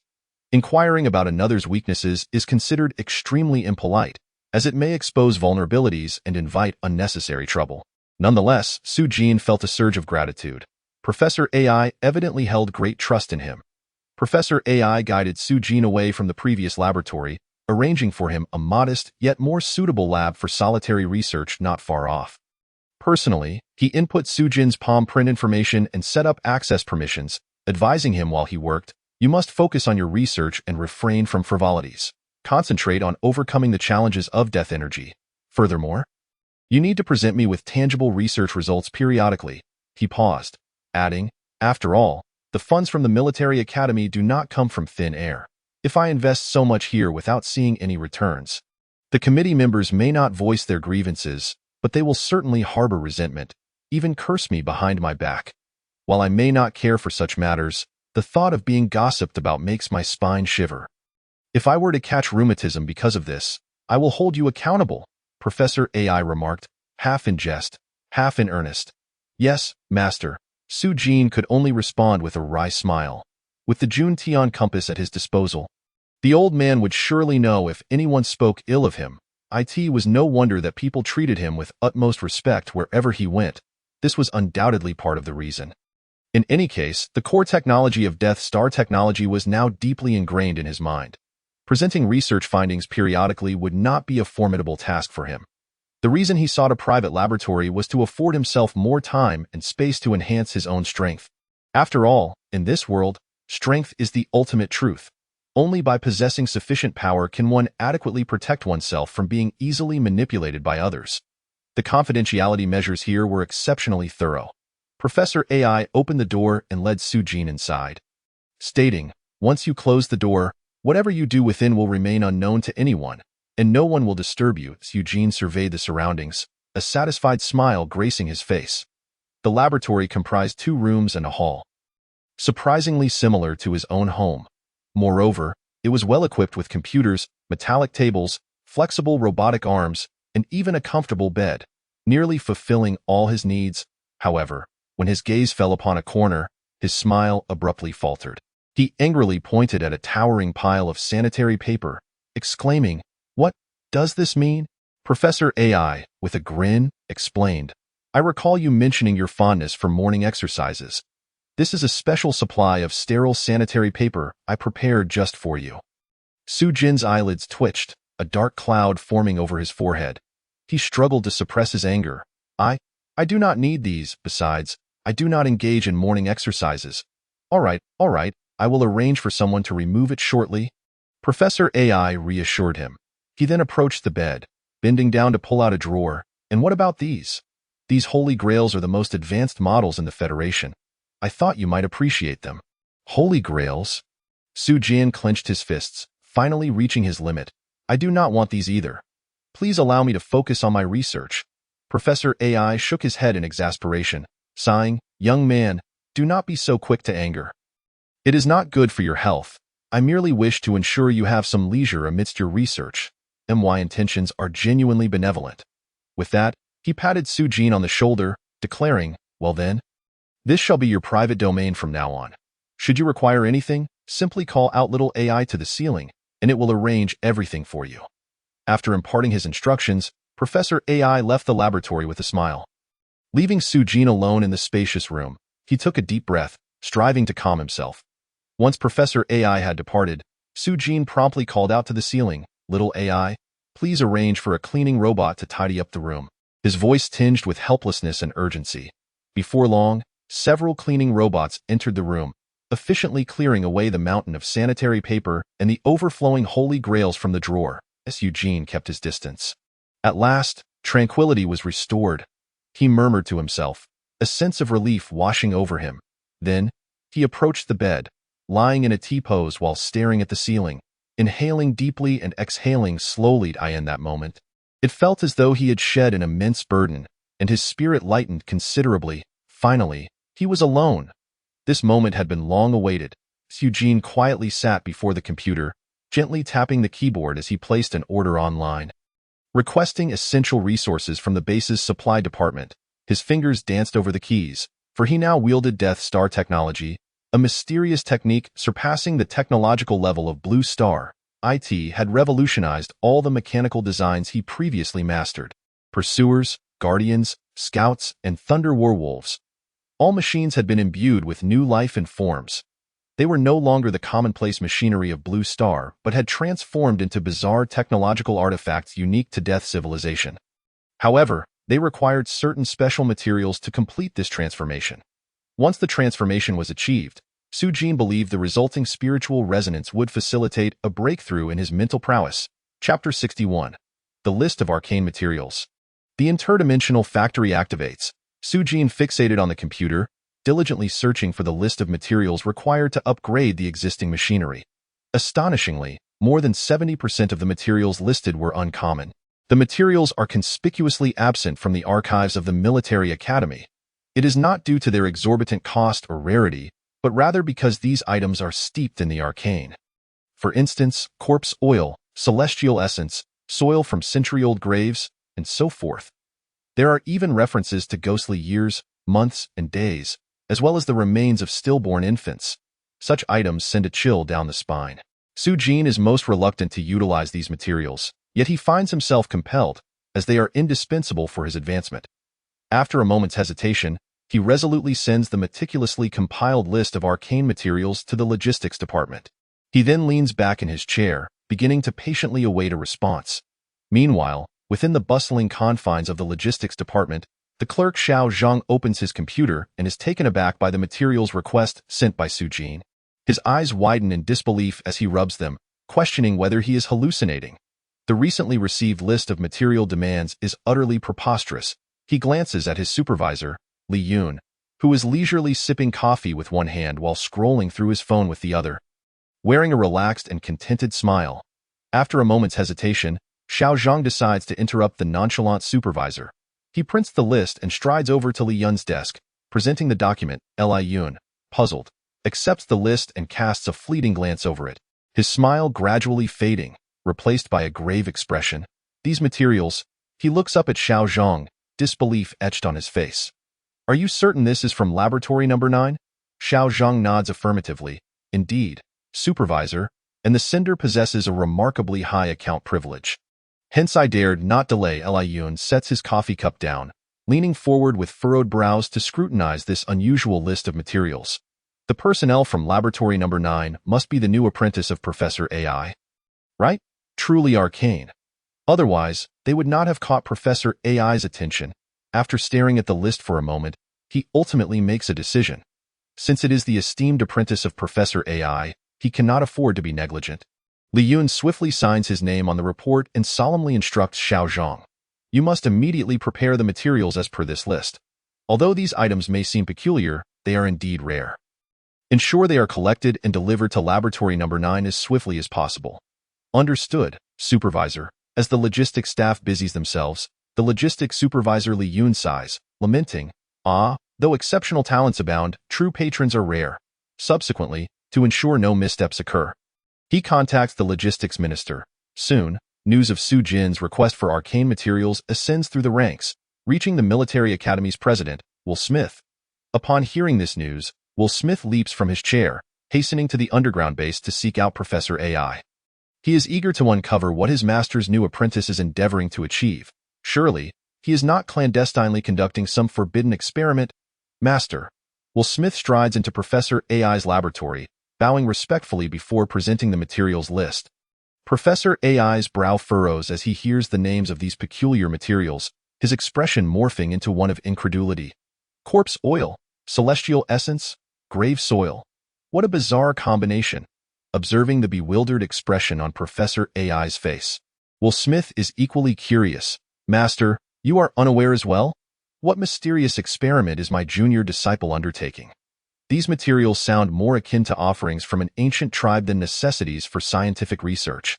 Professor AI remains silent for a moment before speaking slowly. To be frank, I am not precisely aware of his undertakings. However, I can assure you that I will support each of his requests to the fullest. What? Will Smith's eyes widen in astonishment. He has never witnessed his master offer such unwavering support for anyone. A twinge of jealousy stirs within him for this junior disciple, whom he has only met once. Master, may I inquire why you chose this junior disciple? What sets him apart from others? Will Smith asks, his expression perplexed. Professor AI smiles faintly, gesturing toward the death energy collector nearby. Do you see that? It is the creation of your junior disciple. Without him, deciphering Death Star technology to this extent would require at least 50 years. And without death energy, even if we were to manufacture death angels, they would merely be heaps of scrap metal. He is the only person I have encountered who can truly be deemed a genius. To be honest, I am not as capable as he is. Professor AI explains earnestly. What? Will Smith stares in shock, his eyes wide. As the president of the military academy, he has encountered countless geniuses and eccentrics. Yet, in his master's eyes, they are all fools and simpletons. To receive such high praise from Professor AI is a first for him. Furthermore, he is aware that Death Civilization is a high-level civilization well known throughout the cosmos. The fact that this junior disciple can decode Death Star technology is nothing short of astonishing. Master, have you used the Juntion compass? What do you see in him? Will Smith cannot help but press further. He has no doubt that his master's Juntion compass possesses S-rank talent. It is profoundly enigmatic. Among its abilities is the person evaluation, developed by his master. The more brilliant the individual, the more likely they are to achieve greatness. In Professor AI's eyes, they radiate distinct glows. White, green, blue, purple, orange, 5 levels of color represent a person's ultimate potential, corresponding to E, D, C, B. Levels, of course, due to limitations in mental capacity, Professor AI can currently perceive only one level higher than his own, which is A. If he activates the Juntion compass and sees someone emitting orange light, the deeper the hue, the more likely that individual will grow to become a calamity-level powerhouse. I saw nothing. Professor AI's voice is low and mysterious. Will Smith is momentarily stunned, his eyes wide with disbelief. Hiss. He inhales sharply. This answer catches him off guard. Seeing nothing implies that this new junior disciple does not even fall within the 5 colors visible to the Juntion compass. This situation could indicate 2 possibilities. Either this junior disciple is utterly talentless, devoid of any potential worth exploring, or, conversely, his potential has exceeded the A-level threshold, eluding even the Juntion compass. He leans toward the latter. To be accepted as Professor AI's disciple, and to have developed a machine like the Death Energy Collector, this junior disciple cannot possibly be a failure. Professor AI observes Will Smith's shocked expression, and a glimmer of profound insight flickers in his eyes. So, do you understand now? Will Smith takes a deep breath and nods earnestly. Understood. After bidding farewell to Professor AI, Will Smith immediately sets plans into motion. He issues orders to all departments within the underground base, demanding their full cooperation with Sujin's endeavors. Any queries need not even be reported. It is a clear path forward. 3 days later, the requested materials arrive in full. Although the base lacked ready stock, prolonging the collection process, Sujin is thoroughly satisfied with the results. Without the full support of the military academy, it would have taken him an inordinate amount of time to gather these on his own. Sujin reflects with deep gratitude towards the military academy's assistance, particularly towards the old man AI, as it is all thanks to his influence. He surveys the chilling materials, feeling a wave of nausea wash over him, even abandoning the thought of inspecting them. Once the delivery robot departs, he cautiously scans the surroundings, ensuring no surveillance cameras are present. Taking a deep breath, Sujin concentrates, and several black holes gradually materialize around him. Instantly, all materials vanish from sight, transported to the dimensional factory. With a resounding rumble, the dimensional factory begins to awaken, akin to a slumbering giant stirring from its rest. IT has returned. The familiar sensation has returned. Sujin clenches his fists, suppressing his burgeoning excitement. However, this is merely the beginning. Soon after, eerie wails echo in his mind, sending shivers down his spine. Simultaneously, he feels a chill creep up his back, as though having plunged from the sweltering summer into the depths of winter.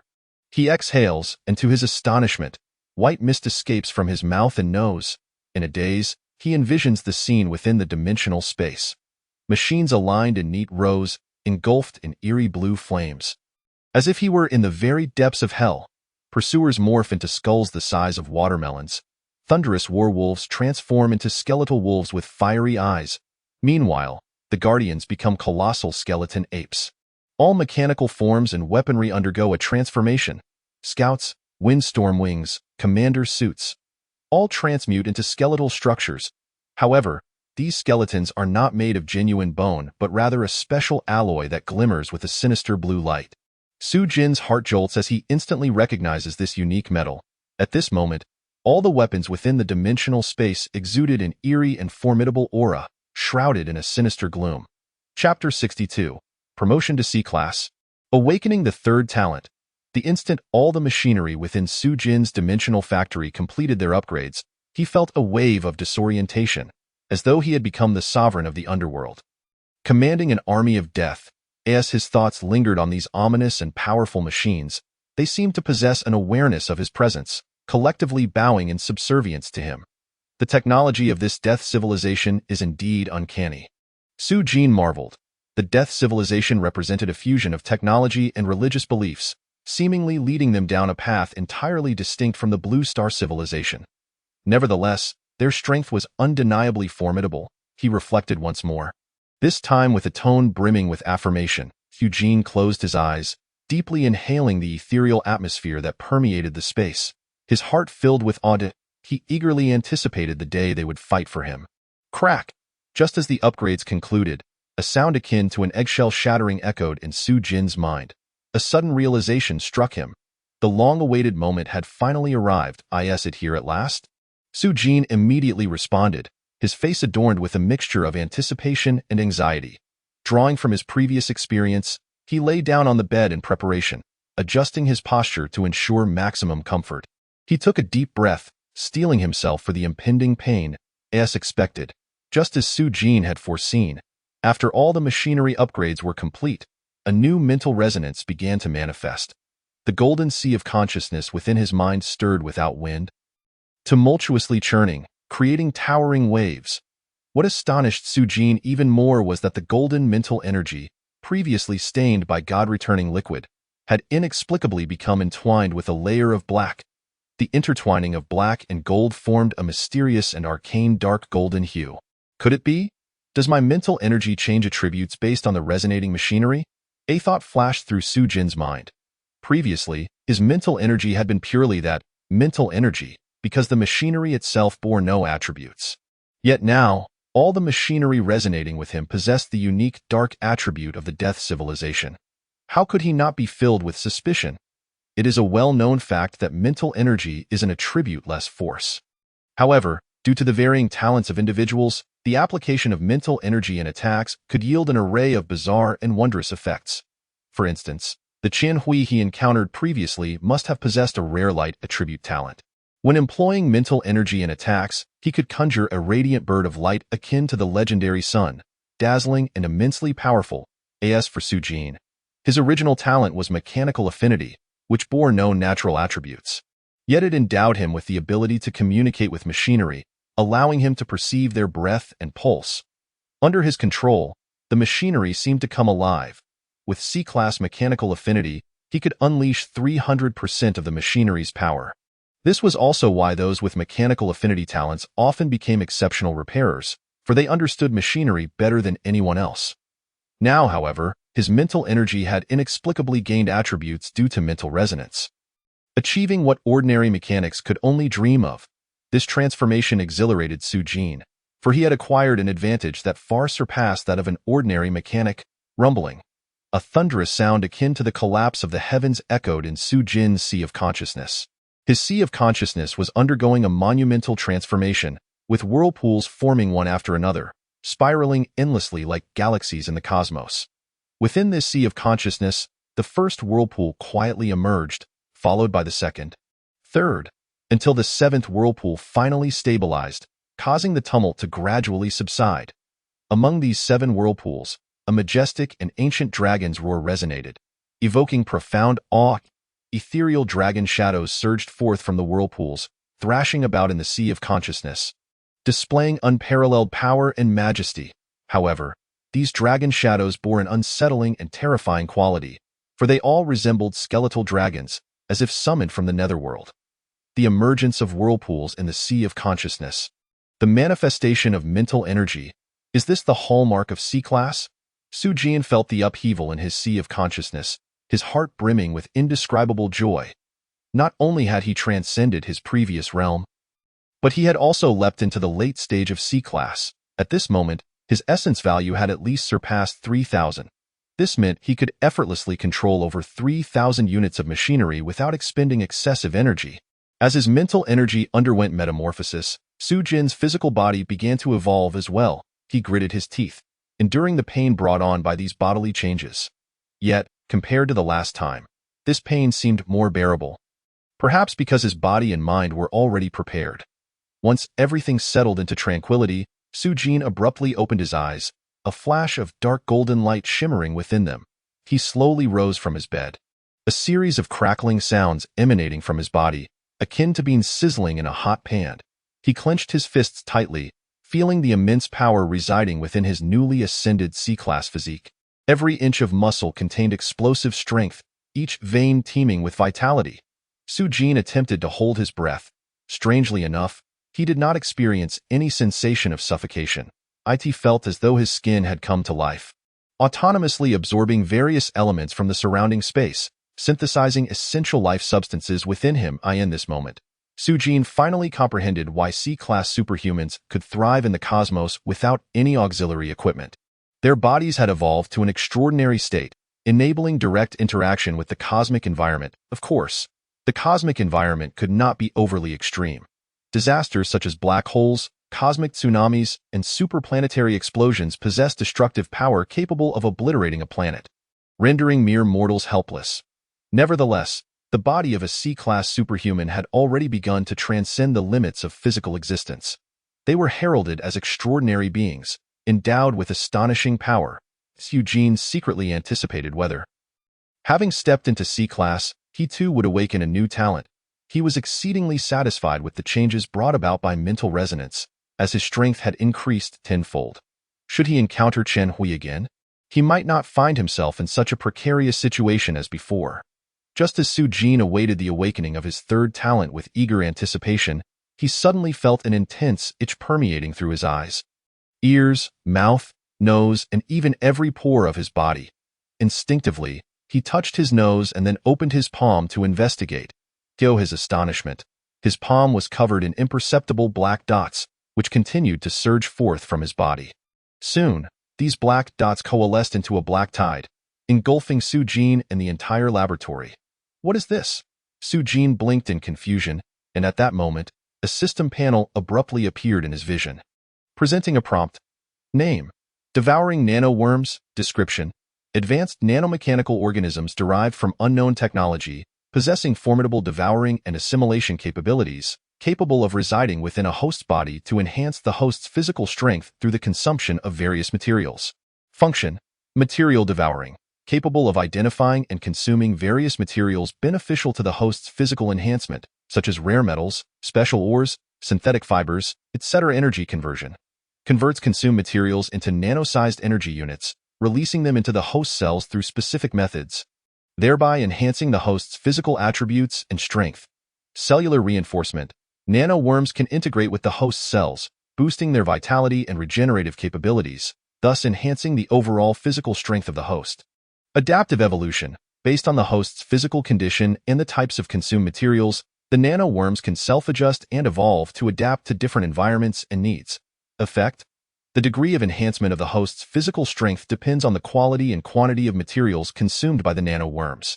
High-quality materials will yield more significant enhancement effects, markedly improving the host's strength, speed, endurance, and more. After mastering the dimensional factory and the mechanical sovereign core, this terrifying black tide in the room was his newly awakened third talent, devouring nanoworms. Is this a talent for self-enhancement?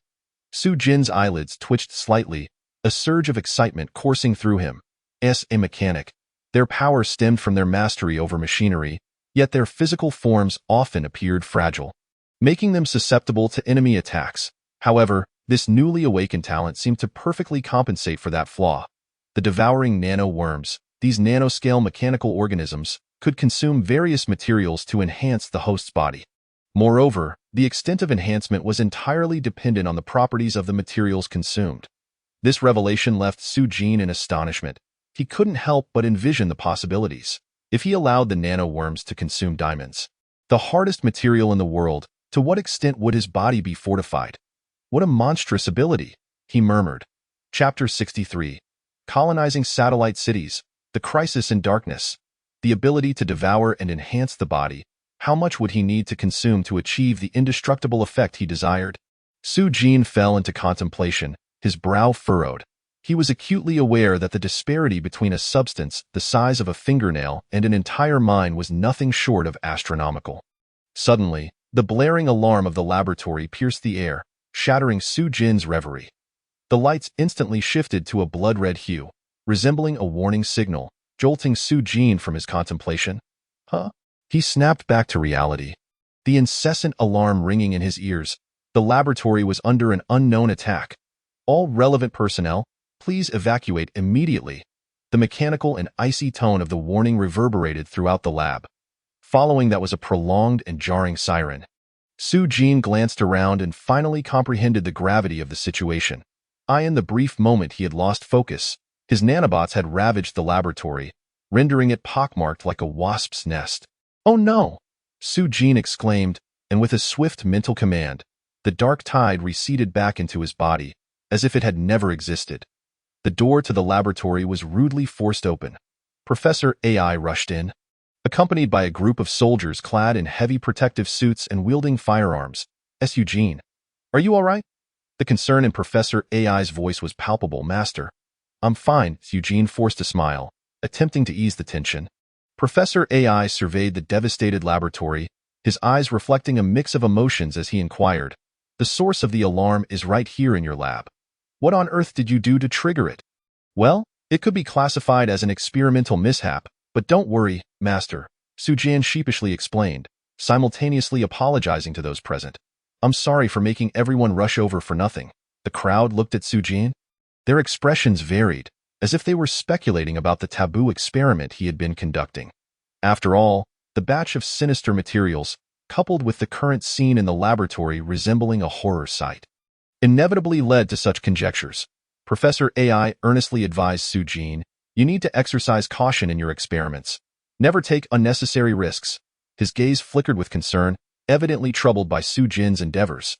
Just moments ago, he had secretly activated the Juntian compass and had sensed an ominous aura surrounding Su Jin. He feared that Su Jin might be dabbling in forbidden experiments, straying onto a perilous path. Throughout history, many scientists, in their pursuit of the ultimate truth, have ventured down irreversible roads, leading not only to calamities but also to their own demise. Eugene was his most talented disciple, and he did not wish for any mishaps to befall him. Su Jin chuckled awkwardly and assured, "Master, I understand. You can rest easy. I want to do it again." For now, you should temporarily switch to another laboratory. This one is no longer usable." Professor AI contacted the engineering department to repair the laboratory, which now resembled a wasp's nest, while simultaneously arranging for Su Jin to have another lab. The Federation, strictly speaking, consists of two primary components. One part is this blue planet beneath our feet, Blue Star. The other part comprises the colonial satellites suspended in space. During the era of technological explosion, prior to the establishment of the Federation, various nations engaged in a fierce arms race in space. Ultimately, only two space stations emerged victorious. One was the Tiangong, independently developed by Longhua, and the other was the Dawn, created through the collaboration of multiple nations. Of course, throughout human history, there have been more than just these two space stations. In fact, there were 8 other space stations that existed briefly. However, due to technological inadequacies and insufficient funding, these stations were gradually phased out, fading into the annals of history. Initially, space stations were merely a springboard for humanity's exploration of space, a strategic location for deploying space weaponry.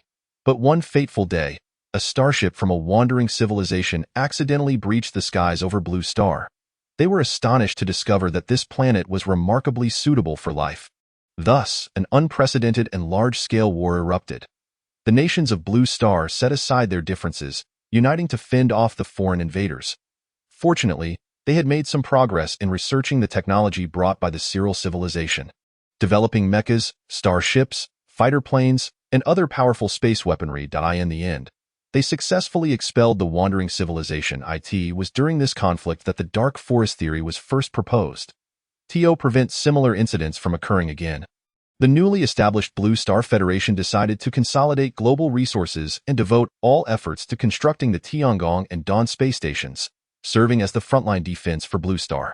As time passed, human history turned a new page, the era of interstellar migration. The Tiangong and Dawn gradually evolved from mere space stations into vast floating lands, becoming humanity's new homes in space. Nowadays, people refer to them as colonial satellite cities. In this era of peace, the tourism industry flourishes like never before. The older generation, having endured the trials of war, prefer to call them the flesh and blood defense line. Tiangong. This colossal city suspended in the starry sky, City 1 resembles a heart, occupying the most central position. 1 billion inhabitants converge here, their skin tones varying, races mingling, and beliefs diverse, yet all have found their place in this city, enjoying an unprecedented sense of freedom. Moreover, due to years of peace, the tourism and entertainment industries have thrived beyond comparison with any location on Blue Star. Towering metallic skyscrapers loom into the clouds, exuding an even more austere and mysterious aura amidst the interplay of light and shadow. This is the forefront of technology, where the Federation's most cutting-edge innovations flourish unabated. This moment, within a bustling establishment in the city, neon lights flickered erratically, casting a pink glow over every corner, creating a dreamy and ambiguous atmosphere. Inside, the pulsating electronic dance music blared, its vibrant energy palpable even from 2 streets away on the dance floor. Revelers donned an array of extravagant outfits, twisting their bodies in a frenzy, as if to cast aside all their worries. They were immersed in a world of abandon. Suddenly, the door to a private room swung open, and a purple-haired man stepped out. He was slender and gaunt, as if drained by wine and pleasure. As he fastened his belt, he yawned, his face etched with exhaustion and satisfaction. The sensation of a real person is truly unparalleled compared to a synthetic being. The man mused, lamenting, unfortunately, real people are far too expensive. At that moment, someone in the dance floor recognized him and maneuvered through the crowded space to approach. Lin Xiao, here to have fun again? Aren't you on duty tonight? What will you do if aliens attack? The newcomer teased. The man referred to as Lin Xiao was named Lin Lingji. His father held a high-ranking position in Tiangong, leveraging connections to secure him a position as a squad leader in the defense department. Although the position was modest, the salary was generous, and the workload was light. Such a cushy job was the envy of many. However, Lin Lingji seemed indifferent to it. He smiled and retorted, aliens? Where are the aliens? You mean the Blue Star people? In this day and age, who believes in aliens? Not even foreigners exist anymore. The newcomer looked at him enviously, truly envious of you, Lin Xiao. You get to have fun every day. As he spoke, he discreetly glanced into the private room, a glimmer of envy and longing in his eyes. Lin Lingji noticed this and smirked. What is there to envy? If you want to have fun, you can too. I just got off the ship. This one is quite nice. You'd probably enjoy it. He gestured toward the private room behind him. The newcomer waved his hand, declining the invitation. Forget it. Lin Xiao, I'll save up for a real person instead. Although tempted, he ultimately chose to refuse. After all, while synthetic beings may be realistic, they could never replace the sensation of a real person. Lin Lingji's interest was piqued as he hooked his arm around the newcomer's shoulder. When will you take me along? We can do a group buy. For the wealthy scions like them. A group buy wasn't a significant expense, but it would allow them to experience more thrills and novelties. The newcomer laughed at his suggestion. How about now, Lin Xiao? Are you still on the clock? He teased. He knew that Lin Lingji often shirked his duties to indulge in pleasure, so he asked with intent. As expected, Lin Lingji nonchalantly replied. Work? What is that? This is the real deal to him. Enjoyment far outweighed the importance of work. Moreover, given his family's power and status, he didn't need to exert much effort to obtain whatever he desired. Thus, he cherished the present life and time, savoring every joyful moment. This was how one ought to live up to their identity. In the boundless expanse of the starry sky, darkness enveloped everything, devouring all light. Only fragments of varying sizes floated in the void, as if lost in an eternal night. However, in a corner less than a light-year from Tiangong, a clandestine fleet lay concealed behind an inconspicuous piece of debris. This small fleet, consisted of a main ship carrying 1,000 personnel and 10 escort ships, each capable of housing 100. At that moment, within a spacious conference room on the main ship, the atmosphere was tense. 20 high-ranking officers gathered, their faces marked by seriousness and resolve. The head of the conference table, sat a bald elder. A black diamond-shaped crystal embedded in his forehead, emitting a mysterious glow. Clad in a black combat uniform, the elder exuded an air of authority. His piercing gaze swept across each officer present. "Ladies and gentlemen," the elder spoke slowly, his voice resonant and powerful, "the time for vengeance has arrived. 5 centuries ago, our ancestors discovered this blue planet, yearning to lead our kin to settle here, only to be met with fierce resistance from the indigenous inhabitants. In that battle, we suffered grievous losses and were compelled to retreat. But today, we return with renewed vigor, driven by the thirst for revenge." The elder's words ignited a fervor and zeal among all present. They crossed their arms over their chests, their eyes gleaming with a bloodthirsty fervor. "For our Black Crystal clan, we shall seize a planet that belongs to us for our survival and propagation," the elder proclaimed.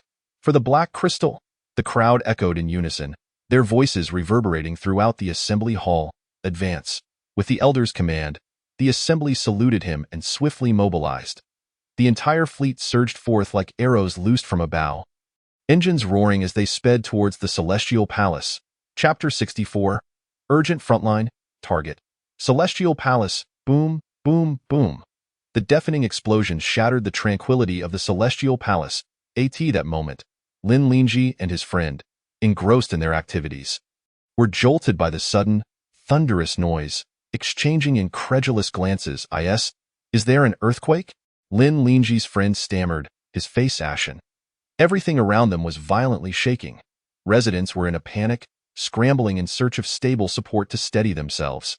Yet, they soon realized they were floating in the Celestial Palace, and where could an earthquake possibly come from? Fortress 24, under full-scale attack. Fortress 34, under full-scale attack. Fortress 56, under full-scale attack. Urgent communications echoed repeatedly, each fortress reporting their assault. The atmosphere within the Celestial Palace turned tense as fear and anxiety quickly spread among the residents. The palace's intelligence system, Tianbing, promptly initiated emergency protocols, its calm mechanical voice resonating throughout the city. "All fortress squad leaders, maintain your positions and await rescue." However, the reality was graver than anticipated. In the various fortresses along the defensive line, over half of the squad leaders were absent, indulging in revelry instead. Their absence proved to be particularly fatal in this moment. The team members were frantic but unable to take any effective countermeasures. To utilize heavy weaponry in defense, the squad leader's authorization was required. Now, they could only watch helplessly as enemy starships drew closer, landing their mechs and launching a fierce assault against them. The outbreak of war is always sudden, catching one off guard. The inhabitants of the blue planet had never imagined that danger could encroach upon them so closely. Now, whenever they looked up at the sky, they could see the colonial satellites erupting into brilliant sparks, akin to fireworks. Some even witnessed the debris of the Celestial Palace plummeting, fragments igniting in the sky, streaking across the heavens like meteors, ultimately vanishing from sight. The day after Su Jin moved, he was hastily summoned to the front lines of the Celestial Palace. He was chosen solely because he was a student at the military academy. Professor AI had always held high hopes for Su Jin, arranging for him to become his graduate student to compensate for previous regrets. However, when the summons arrived, despite his reluctance, Professor AI was powerless to intervene. For the summons order belonged to the highest echelon of commands. It would not spare anyone based on status or background. Everyone, regardless of rank, must comply with this order, including Professor AI himself, an honorary professor at the military academy. Meanwhile, the newly admitted students were bewilderingly thrust into the battlefield. They had perhaps been daydreaming about the joys and freedoms of university life, only to find their first lesson was a brutal practice of war. The despair and devastation within them were palpable. After finally gaining admission to a prestigious university, they had yet to attend a single class before being abruptly informed on the second day of military training to proceed to the Celestial Palace to fend off extraterrestrial invaders. Faced with the sudden onset of war and an unknown enemy, each individual's heart was filled with dread and uncertainty. Yet, despite their unwillingness, There was no room for evasion. Not only the military academy but all universities participating in the foundational strengthening program received summons orders. This particular summons was extraordinary, bearing a mandatory nature. The distress signal from the Celestial Palace was of the highest level, and the situation was urgent. Although the attacking Black Crystal clan was not numerous, they were composed of elite C-class and above warriors, equipped with advanced weaponry surpassing the technology of the Blue Planet. Against such formidable foes, the defenders of the Celestial Palace found themselves overwhelmed. After all, they had not engaged in battle for many years. Although they had undergone training in various simulated combat scenarios, those were mere simulations. Even in the worst-case scenarios, they would not face actual death. However, reality was starkly different. A single bullet could cost them their lives. In combat, they were akin to lambs bound for slaughter, while the enemy resembled ferocious tigers. Few were unafraid of death. Compared to launching an offensive, they preferred to defend, hoping the enemy would retreat and not prolong the confrontation.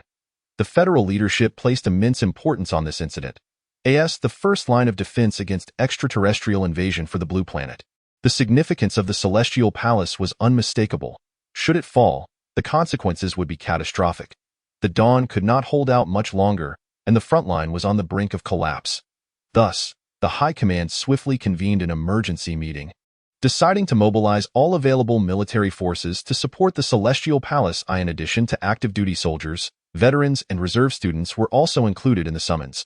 Confronted with the fierce advance of the Black Crystal clan, they had no choice but to wager everything in hopes of securing victory. Professor AI initially intended to keep Su-jin by his side for support. However, the urgent conflict thrust him into the role of the commander of the 29th Army. Leading 3 divisions comprising a total of 50,000 troops, he rushed to the front line. Meanwhile, Su-jin, possessing only F-class strength and a vitality value of 45, was assigned to the logistics team.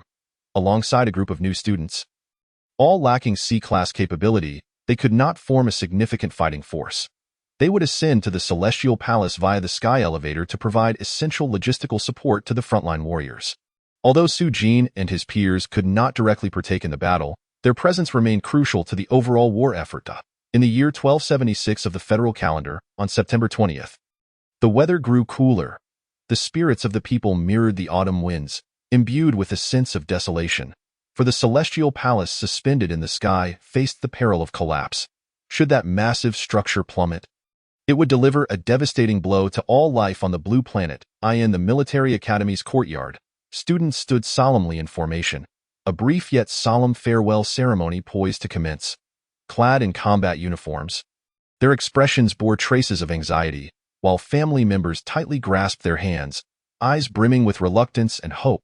Su-jin stood alone among the ranks. Principal Will Smith ascended the stage, his countenance exuding authority and resolve. He surveyed the assembly, inhaled deeply, and began his address in a steady, powerful tone. Students, today we gather not merely to bid farewell, but to defend our dignity and homeland. Faced with external invasion, we have no retreat. For behind us are our loved ones, friends, and all that we hold dear. He paused, his gaze piercing as it swept across each warrior's face. The situation is dire. There is no room for idle chatter. Yet, I must remind you, countless wars throughout history have proven that victory belongs to those who fearlessly confront their foes and forge ahead. We are the guardians of the Blue Planet. Our resolve and courage will determine the course of this conflict. Principal Will Smith's voice rose in fervor. Today, you represent not only the military academy but the hope of the entire Blue Planet. The weapons you wield are not merely instruments of destruction. They are the blades that safeguard our civilization. Every step you take will be remembered in history. He inhaled once more, continuing, Students, the weight of protecting our homeland rests upon our shoulders. I do not ask you to fight for glory, but for the future of the Blue Planet, for our shared home. Only by driving out the invaders can we attain true peace and tranquility. Finally, he called out, Warriors, let us unite, employing our courage and wisdom to deliver a profound lesson to those who dare invade our home. For the Blue Planet, for our future, let us fight. As Principal Will Smith's words echoed, the square erupted into thunderous applause and fervent shouts. For the Blue Planet, the students' eyes hardened with determination, their spirits ignited. Chapter 65. The Sky Elevator, led by teacher Ling Wenji. From the military academy, The assembly set forth in an impressive procession, boarding the troop transport ship, their destination set for the sky elevator. The atmosphere within the ship was tense, each face etched with resolve and determination. Just as the vessel began its descent towards the elevator base, a deafening roar suddenly echoed from the sky, a few massive remnants of the heavenly palace, engulfed in raging flames, plummeted from the sky like meteors, crashing heavily not far from the transport vessel occupied by Sujina. An immediate cacophony of screams erupted within the spacecraft, the shrill cries reverberating through the confined space. "Silence!" the commanding instructor bellowed, his piercing gaze sweeping across the faces of the panicked students. "Is this trifling scene enough to terrify you? What will you do on the battlefield? Do not bring shame to the military academy." The leading instructor, Ling Wenji, was not only a C-rank powerhouse, boasting a power value of around 2,000, but she could barely be classified as an early-stage C-rank warrior. The pilot, drawing upon his extensive experience, deftly maneuvered the vessel, skillfully steering it around the still-burning remnants of the heavenly palace, ultimately delivering Sujin and the others safely to the entrance of the space elevator. The entire process flowed seamlessly, showcasing the pilot's remarkable skill. Standing at the entrance of the space elevator, Sujin was instantly awestruck by the magnificent sight before him. The space elevator loomed like a colossal tower piercing the heavens, soaring into the clouds and penetrating the atmosphere, as if reaching for the very edge of the universe. Its grandeur far exceeded Sujin's imagination.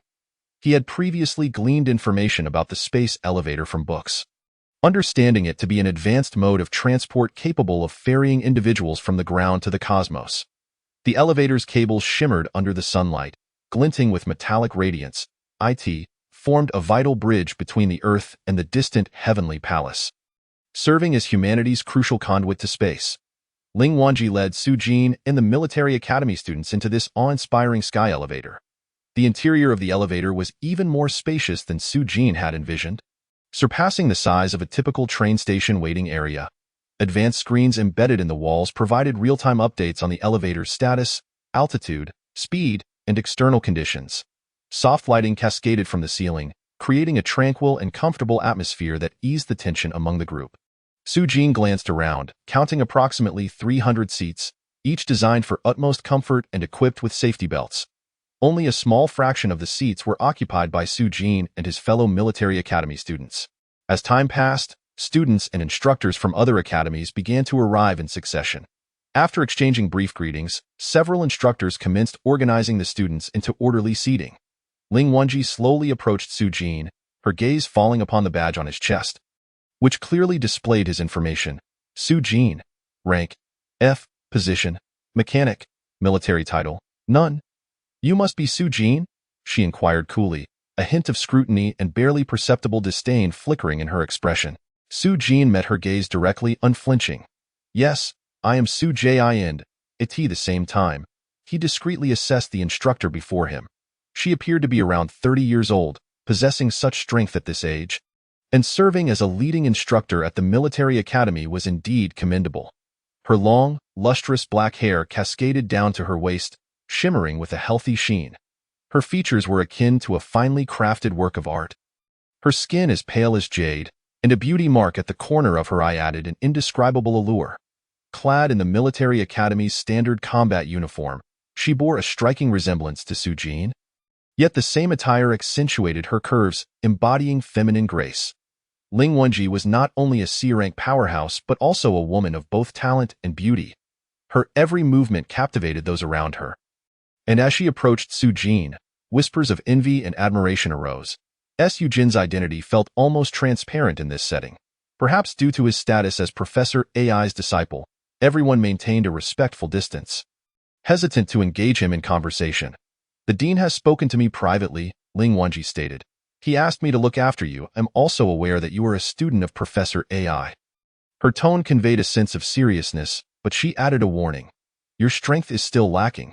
It would be best to refrain from causing trouble, and do not stray too far from me. If a crisis arises, I fear I may be unable to manage alone." Sujin rubbed his nose, silently chuckling to himself. Did he really appear so unruly? Nevertheless, he nodded obediently. "I understand." Teacher Ling satisfied. Ling Wenji gestured for Sujin to sit beside her. Inciting envy and jealousy among many to S, she fastened her safety belt. Her figure became more pronounced, causing her some discomfort in her breathing. This made her slightly irritable, noticing the envious and jealous gazes from her classmates. She was about to reprimand Su-jin to set an example. However, upon seeing Su-jin adjust his seat and close his eyes to rest, she swallowed her words, feeling somewhat at a loss. She cleared her throat a few times to signal a warning. The onlookers quickly averted their gazes, no longer daring to stare. Once everything was ready, the space elevator began its gradual ascent. As the altitude increased, the surrounding scenery gradually blurred. Su-jin initially felt a slight push, as though someone had gently nudged him. A direct sensation from the elevator's acceleration. As the elevator continued to ascend, he began to experience a marvelous sensation of weightlessness. This feeling was not complete weightlessness but rather a change in gravity caused by the elevator's acceleration and altitude variations. His body felt light, as if liberated from the constraints of Earth's gravity. Simultaneously, due to the acceleration, he experienced mild dizziness and discomfort, but this sensation would soon dissipate as his body adapted. "Classmates, please quiet down." Ling Wenji's voice resonated clearly and calmly through the headrests of the seats, reaching everyone's ears. "Before we arrive at the Heavenly Palace, I have important matters to address." The students adjusted their postures, focusing intently on her words. Ling Wenji nodded slightly and continued, "Firstly, we anticipate reaching the Heavenly Palace in 6 hours." She surveyed the room, noting the tension etched on the students' faces and inwardly sighed. These students had not undergone any training, all thrown into the deep end. Yet she knew that it was crucial to instill in them adequate confidence and preparedness. "During this time, I recommend everyone rest as much as possible to conserve your energy." Her tone softened considerably. "Upon our arrival at the Heavenly Palace, we may face various unforeseen circumstances. It is a battlefield. Combat can erupt at any time and place." Here, her gaze grew resolute. "But please do not panic. If combat ensues, remain calm, and try to gather with your fellow students to resist the enemy together. Remember, do not act recklessly, nor flee in a panic." Ling Wenji's words provided a measure of reassurance to the group. Taking a deep breath, she continued, "The other leading instructors and I will do our utmost to ensure your safety. Trust us and also trust yourselves." Having conveyed her instructions, Ling Wenji signaled that they could attempt to rest. However, she knew that in such a tense atmosphere, few would truly find peace. Su-jin was among those few. He closed his eyes, his mind tranquil, ready to rest. Yet, the faint fragrance emanating from Ling Wenji beside him continuously invaded his nostrils, causing a slight itch. Su-jin sniffed, certain that it was not the scent of perfume. "Teacher Ling." Su-jin couldn't help but speak up.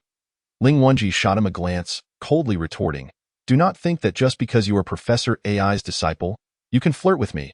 Su-jin broke into a cold sweat, hastily clarifying, "No, Teacher Ling. I merely wish to understand what kind of enemy is attacking the Heavenly Palace this time." Upon hearing this, Ling Wenji's face flushed slightly. She realized she had misinterpreted his intentions, but it was understandable, given that so many had attempted to flirt with her in the past. Clearing her throat, she responded, "The enemy attacking the Heavenly Palace this time is the Black Crystal Clan." "The Black Crystal Clan?" Su-jin furrowed his brow, pondering the name. "Indeed," Ling Wenji continued. 500 years ago, the Black Crystal Clan launched an assault on our Blue Star, that time. They faced fierce resistance from us and ultimately chose to retreat due to heavy casualties." "Retreat? Were they not driven back by us?" Su-jin keenly picked up on this keyword. Ling Wenji sighed, "You underestimate the Black Crystal Clan.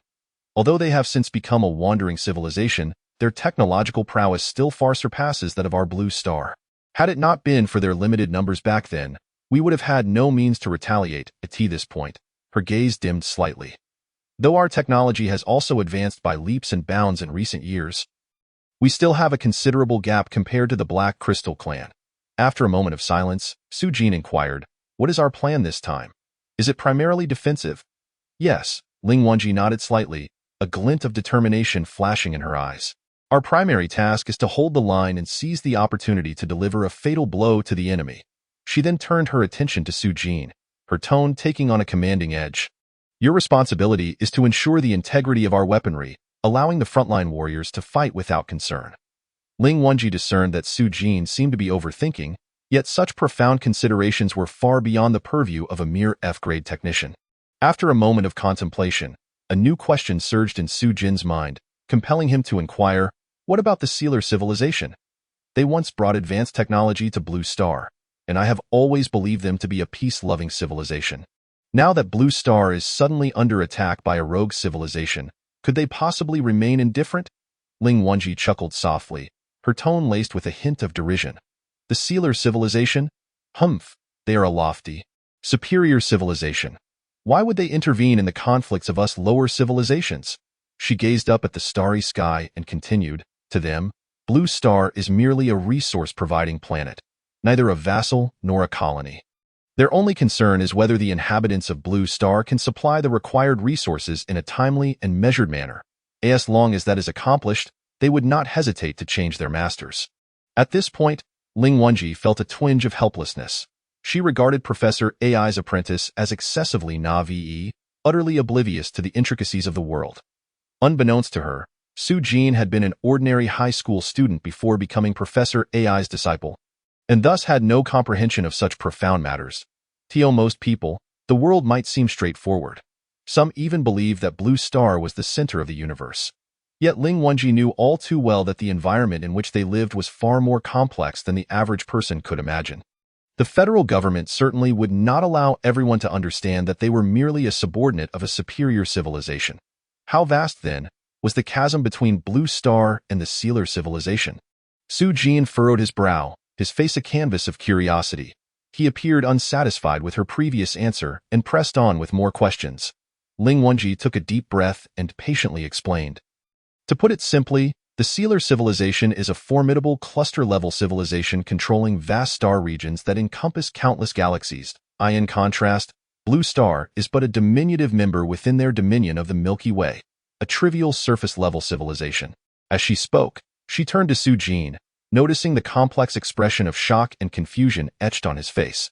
She realized that this young man was possibly encountering the realization of how insignificantly small his world truly was for the very first time. Just as Su Jin was about to continue his inquiries, Ling Wenji abruptly interrupted him, her brows knitted in impatience. That's enough. I am weary. Your questions are merely fundamental knowledge. You ought to direct them to your own teacher. Not me. She waved her hand dismissively, signaling him to cease his queries. In her view, these simple questions seemed more like Su Jin's deliberate attempts at conversation rather than genuine curiosity. How could he, as Professor Ai's disciple, be so ignorant of such basic facts? It was too late for last-minute cramming. What he needed most now was rest and recuperation. Ling Wenji's tone carried an air of mockery. Su Jin shrugged helplessly, spreading his hands. He truly did not intend to engage in small talk. Rather, these questions were simply not available online. Whenever he searched, he was met with a 404 error. Hence, he continued to press Ling Wenji for answers. Once this war concluded, he vowed to seize the opportunity to seek Professor Ai's guidance earnestly. He could not afford to focus solely on researching Death Star technology while neglecting fundamental education. Having grown accustomed to the delicate fragrance that wafted from Ling Wenji, Su Jin should have been able to drift into slumber peacefully. However, his mind was plagued with a barrage of questions. For someone who had lived two lives, the concept of an alien invasion still felt distant and unfathomable. The universe, was it not often praised for its boundless vastness? Did not each civilization exist light years apart? How then could they be so easily attacked? He could not help but recall the game StarCraft. Perhaps for advanced civilizations, distance truly was no longer a barrier. They could traverse hundreds or even thousands of light years in an instant. Su Jin tossed and turned in his chair, unable to find sleep. Suddenly, a violent jolt shattered the night's tranquility. Boom! The ascending space elevator shuddered violently before coming to a sudden halt. The immense inertia even snapped the safety belts on the seats. Most individuals were caught off guard, violently thrown against the ceiling. Su Jin reacted swiftly, attempting to stabilize himself in the weightlessness, but to his surprise, Ling Wenji, with remarkable agility, seized his collar and lifted him securely. What? Su Jin exclaimed in astonishment as he was enveloped in a soft embrace, safely lowered to the ground by Ling Wenji, whose mental prowess firmly anchored them to the floor. The team leaders were limited in number, able only to rescue those nearest to them. The others were less fortunate, crashing heavily to the ground after colliding with the ceiling. Though all were E-grade or above, their bodies having undergone mental fortification. Many suffered internal injuries and fell unconscious from the impact. "Quick, help the injured!" The team leaders shouted urgently, swiftly retrieving emergency supplies from within the elevator to treat the gravely wounded students. "Stay put," Ling Wenji instructed Su Jin before immediately joining the rescue efforts. "Ouch! It hurts like hell! Help!" The elevator was filled with cries of agony, and Su Jin could not stand idly by. He grabbed an emergency spray and quickly applied it to the nearest injured student. Crack, crack. Just as everyone was focused on the rescue, a strange shattering sound echoed in their ears. Startled, they looked up to see the ceiling beginning to warp irregularly, with large, watermelon-sized indentations slowly appearing, as if some immense force from the outside was violently impacting it. Enemy attack! A cry shattered the relative calm within the elevator. The team leaders, who had been tending to the injured, reacted swiftly. Their expressions shifted drastically, and they seamlessly transitioned into a state of readiness. Each person unleashed their manifested mental powers, which combined with their innate attributes to form various defensive measures. In an instant, the elevator was ablaze with light. The phantom of a flaming porcupine roared. Shimmering waves of water coalesced into a lively dolphin, and even a gleaming metallic tiger sprang forth. Su Jin's gaze was irresistibly drawn to Ling Wenji. Her manifestation was the most unique. A vividly lifelike peach blossom tree swayed beside her. The tree gently shook its branches, and delicate pink petals fluttered down like a dreamy floral rain, surrounding her and rendering her ethereal. All eyes were riveted on the ceiling, where the imminent rift was expanding. The metal structure of the space elevator was incredibly robust. Even a C-grade superhuman would find it challenging to breach. Yet at this moment, under the assault of an unknown enemy, it appeared as fragile as paper. With a resounding crack, the ceiling ultimately succumbed after barely 5 seconds, torn open by an overwhelming force. In an instant, the pressure differential between the inside and outside of the elevator created a violent airflow. Sweeping away several unconscious students, Ling Wenji, quick on her feet, maneuvered the branches of her peach blossom tree, swiftly extending several limbs to securely grasp those being pulled away. Under her control, the branches acted like agile arms, steadily bringing them back into the elevator. Before the group could breathe a sigh of relief, tendrils resembling octopus limbs suddenly burst through the gaping hole in the ceiling. These appendages, composed of black crystals adorned with numerous suction cups, each bristling with sharp teeth, sent chills down their spines. Chapter 67. The Evolved Pursuers. Suddenly, several massive black crystal tendrils erupted from the opening, akin to demonic hands emerging from the night, instantly tightening everyone's nerves. The team leaders exchanged glances, and in unison, they launched their counterattacks. Flame Burst, Tidal Wave, White Tiger Slash, Peach Blossom Barrage. The porcupine, dolphin, and tiger roared as they charged toward the black crystal tendrils. Ling Wenji also directed the petals of her peach blossoms towards the target. However, when their attacks collided with the tendrils made of black crystal, it was as though droplets of water struck an unyielding metal surface, scattering harmlessly without inflicting any damage. Destroy them. The tendrils seemed to respond to the assault, uttering incomprehensible gibberish that no one could decipher before lunging toward the attacking team leaders. Not good defense. The group's expressions shifted as they realized the staggering strength of their adversary. Even a coordinated assault from several C-grade individuals failed to leave a mark. But before they could recover from their shock, the black crystal tendrils were upon them. The moment the tendrils made contact with the teacher's mental defenses, their protective barriers shattered like fragile soap bubbles under the tremendous force. Dissipating into the air, stripped of their mental defenses, the teachers stood exposed before the assailants, akin to a beauty laid bare before ravenous beasts, a flicker of despair flashing in their eyes as the tendrils approached menacingly. Yet, in this dire moment, Su Jin stepped forward. With a thought, he summoned all the pursuers from the dimensional factory. At that moment, the pursuers had transformed from their former, adorably clumsy square-box appearance into skulls radiating ethereal blue flames. A full 100 skulls materialized within the space elevator, encircling Su Jin. The contrasting presence of the skeletal figures rendered him increasingly reminiscent of a soul-reaping specter emerging from the depths of hell. This was a stark departure from the familiar aesthetics of technology. With a snap of her fingers, Su-jin commanded these skulls to embark on a rescue mission for the teachers ensnared by the constricting tendrils of the black crystal. The hollow eye sockets of the skulls flickered with a ghostly blue flame, as if summoned from the abyss of the inferno. The ominous clattering of their jaws sent shivers down one's spine. This marked Su-jin's inaugural summoning of these upgraded pursuers, and he remained oblivious to their true might. Yet, in this perilous moment, he could only place his hopes upon them to turn the tides. Accompanied by more than 20 skulls, Su-jin swiftly leaped towards Ling Wonji. At that moment, Ling Wonji was ensnared tightly by the black crystal tendrils, her complexion pale, nearly suffocating, her eyes rolling back as she succumbed to unconsciousness. Ling teacher, hold on, Su-jin, frantic with urgency, maneuvered the skulls to launch an assault on the tendrils. Just as the skulls sank their teeth into the black crystal appendages, Su-jin was astounded to discover that the attack method of these evolved pursuers had transformed into biting. Was this evolution or devolution? He paused momentarily, yet the subsequent transformation left him utterly speechless.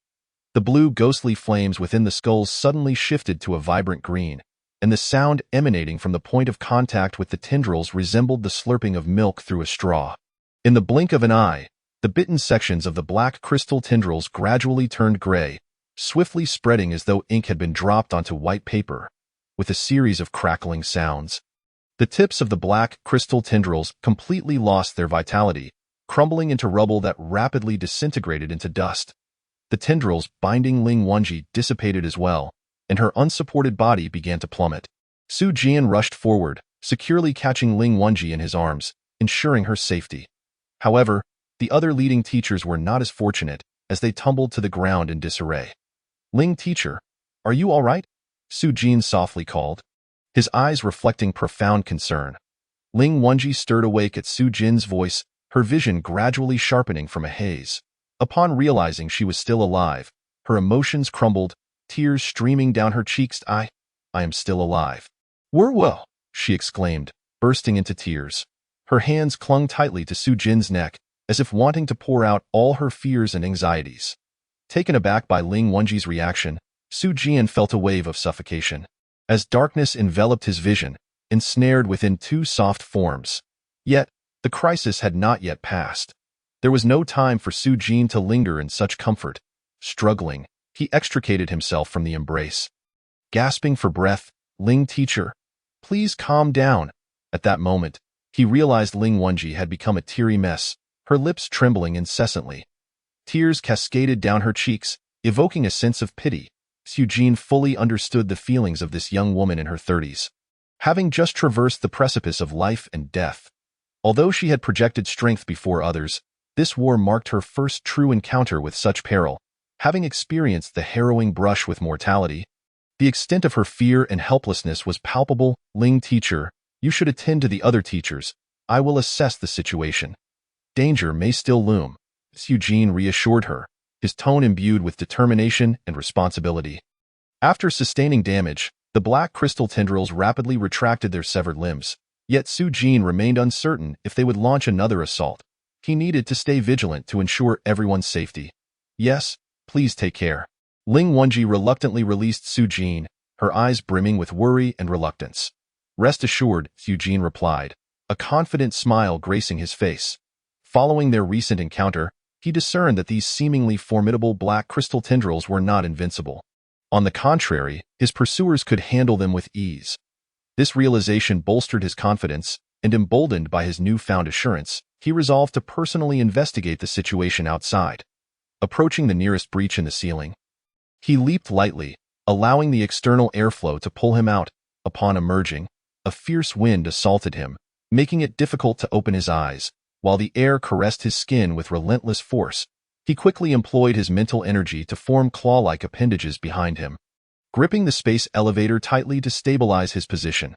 Once steadied, Su-jin cautiously opened his eyes. He had glimpsed the altitude display on the space elevator, estimating that it was currently situated within the stratosphere. Narrowing his eyes, he scanned his surroundings. Suddenly, his gaze fixated on a colossal creature. A gigantic octopus composed entirely of pure black crystal, adorned with dozens of suction cup-laden tentacles. It clung tightly to the track of the space elevator. Slowly ascending, seemingly intent on retreating. Chapter 68. The Black Tide. The resurgence of the devouring nano-worms. This retreating black crystal octopus, with its multitude of rotating eyes, had evidently noticed Su Jin leaping from the space elevator. Perhaps sensing that he was alone, the black crystal octopus seemed intent on eliminating this pesky adversary before making its escape. A single black crystal tentacle suddenly unfurled, resembling a dark serpent, swiftly coiling towards Su Jin. Faced with this sudden onslaught, Su Jin instinctively sought to retaliate. Yet, upon reconsideration, he halted his movement, a glint of cunning flashing in his eyes. Could this black crystal perhaps be a form of special material? He pondered, choosing to remain still, lowering his hand that had been poised to snap his fingers. This scene did not go unnoticed by the several black crystal manipulators within the octopus. They mistakenly believed this native of Blue Star had succumbed to fear. Completely relinquishing any resistance, their faces contorting into cruel, snarling smiles.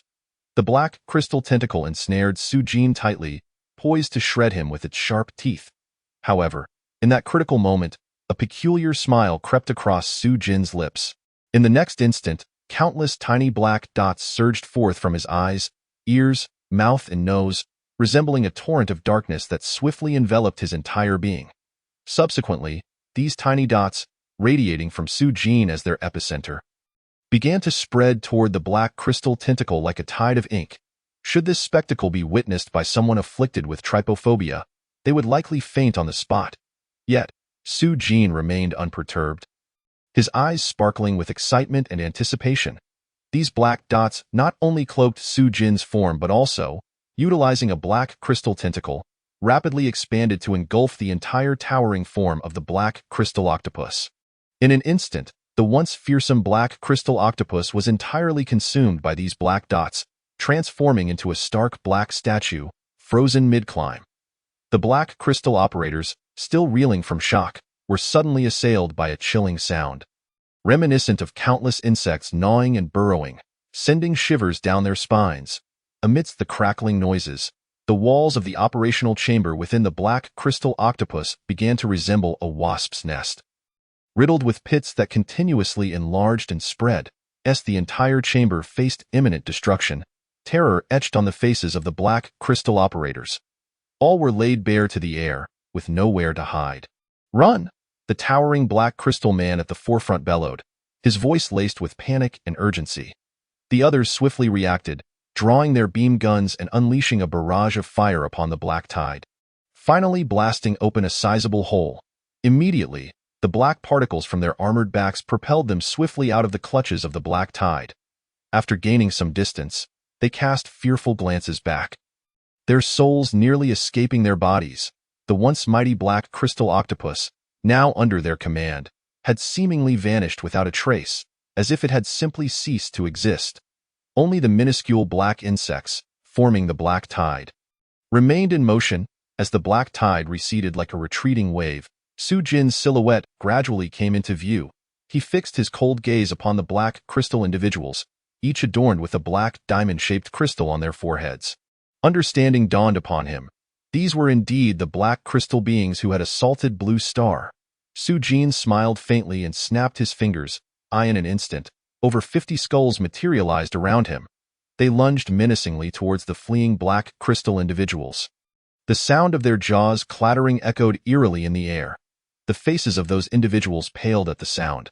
Without a moment's hesitation, they turned to flee, desperate to escape the pursuit of these terrifying skulls. Yet, the speed of the skulls was astonishing. In the blink of an eye, they had viciously latched onto their prey. Each individual found themselves ensnared by 7 or 8 skulls, as though bound by the chains of death. The green ghostly glow within the eye sockets of the skulls flared to life, and the life force of those individuals appeared to be swiftly siphoned away by an unseen force. Their bodies visibly shriveled, ultimately resembling a wrung-out cloth, completely devoid of vitality. With a wave of his hand, Su Jin commanded the skulls to release their grip on their victims. The lifeless bodies of the black crystal beings plummeted from the heights, disappearing into the clouds below. Su Jin's gaze remained fixed upon the skulls, and with a flicker of his mental energy, he scanned them. To his astonishment, he discovered that the death energy within these skulls had not diminished in this battle. Rather, it had grown stronger. This revelation left him in a state of amazement, for he had never encountered a phenomenon where one could replenish their energy through the plundering of life force during combat. Could it be that they absorbed vitality to augment their own strength? Su Jian felt a sudden chill in his heart, instantly comprehending the secret behind these skulls. He deeply sensed the terror inherent in the death civilization. This ability to absorb vitality was precisely what made death energy so horrifying. He couldn't help but marvel at how the death civilization truly surpassed the Blue Star civilization by leaps and bounds. Its existence was nothing short of a fusion of technology and mysterious forces. He silently rejoiced in his ability to master this power that symbolized death. Just as Su Jian was lost in contemplation, an unusual force surged within him. He closed his eyes, allowing his mental energy to sweep over his being. Suddenly, a vivid image appeared in his mind. Countless nanobots were tightly adhering to his cells, nourishing them with a profound, night-like black crystal. These crystals sparkled like stars in the night sky, emitting a cold, piercing light as they slowly integrated into his cells. As these black crystals merged, Su Jian suddenly felt his body undergoing a marvelous transformation.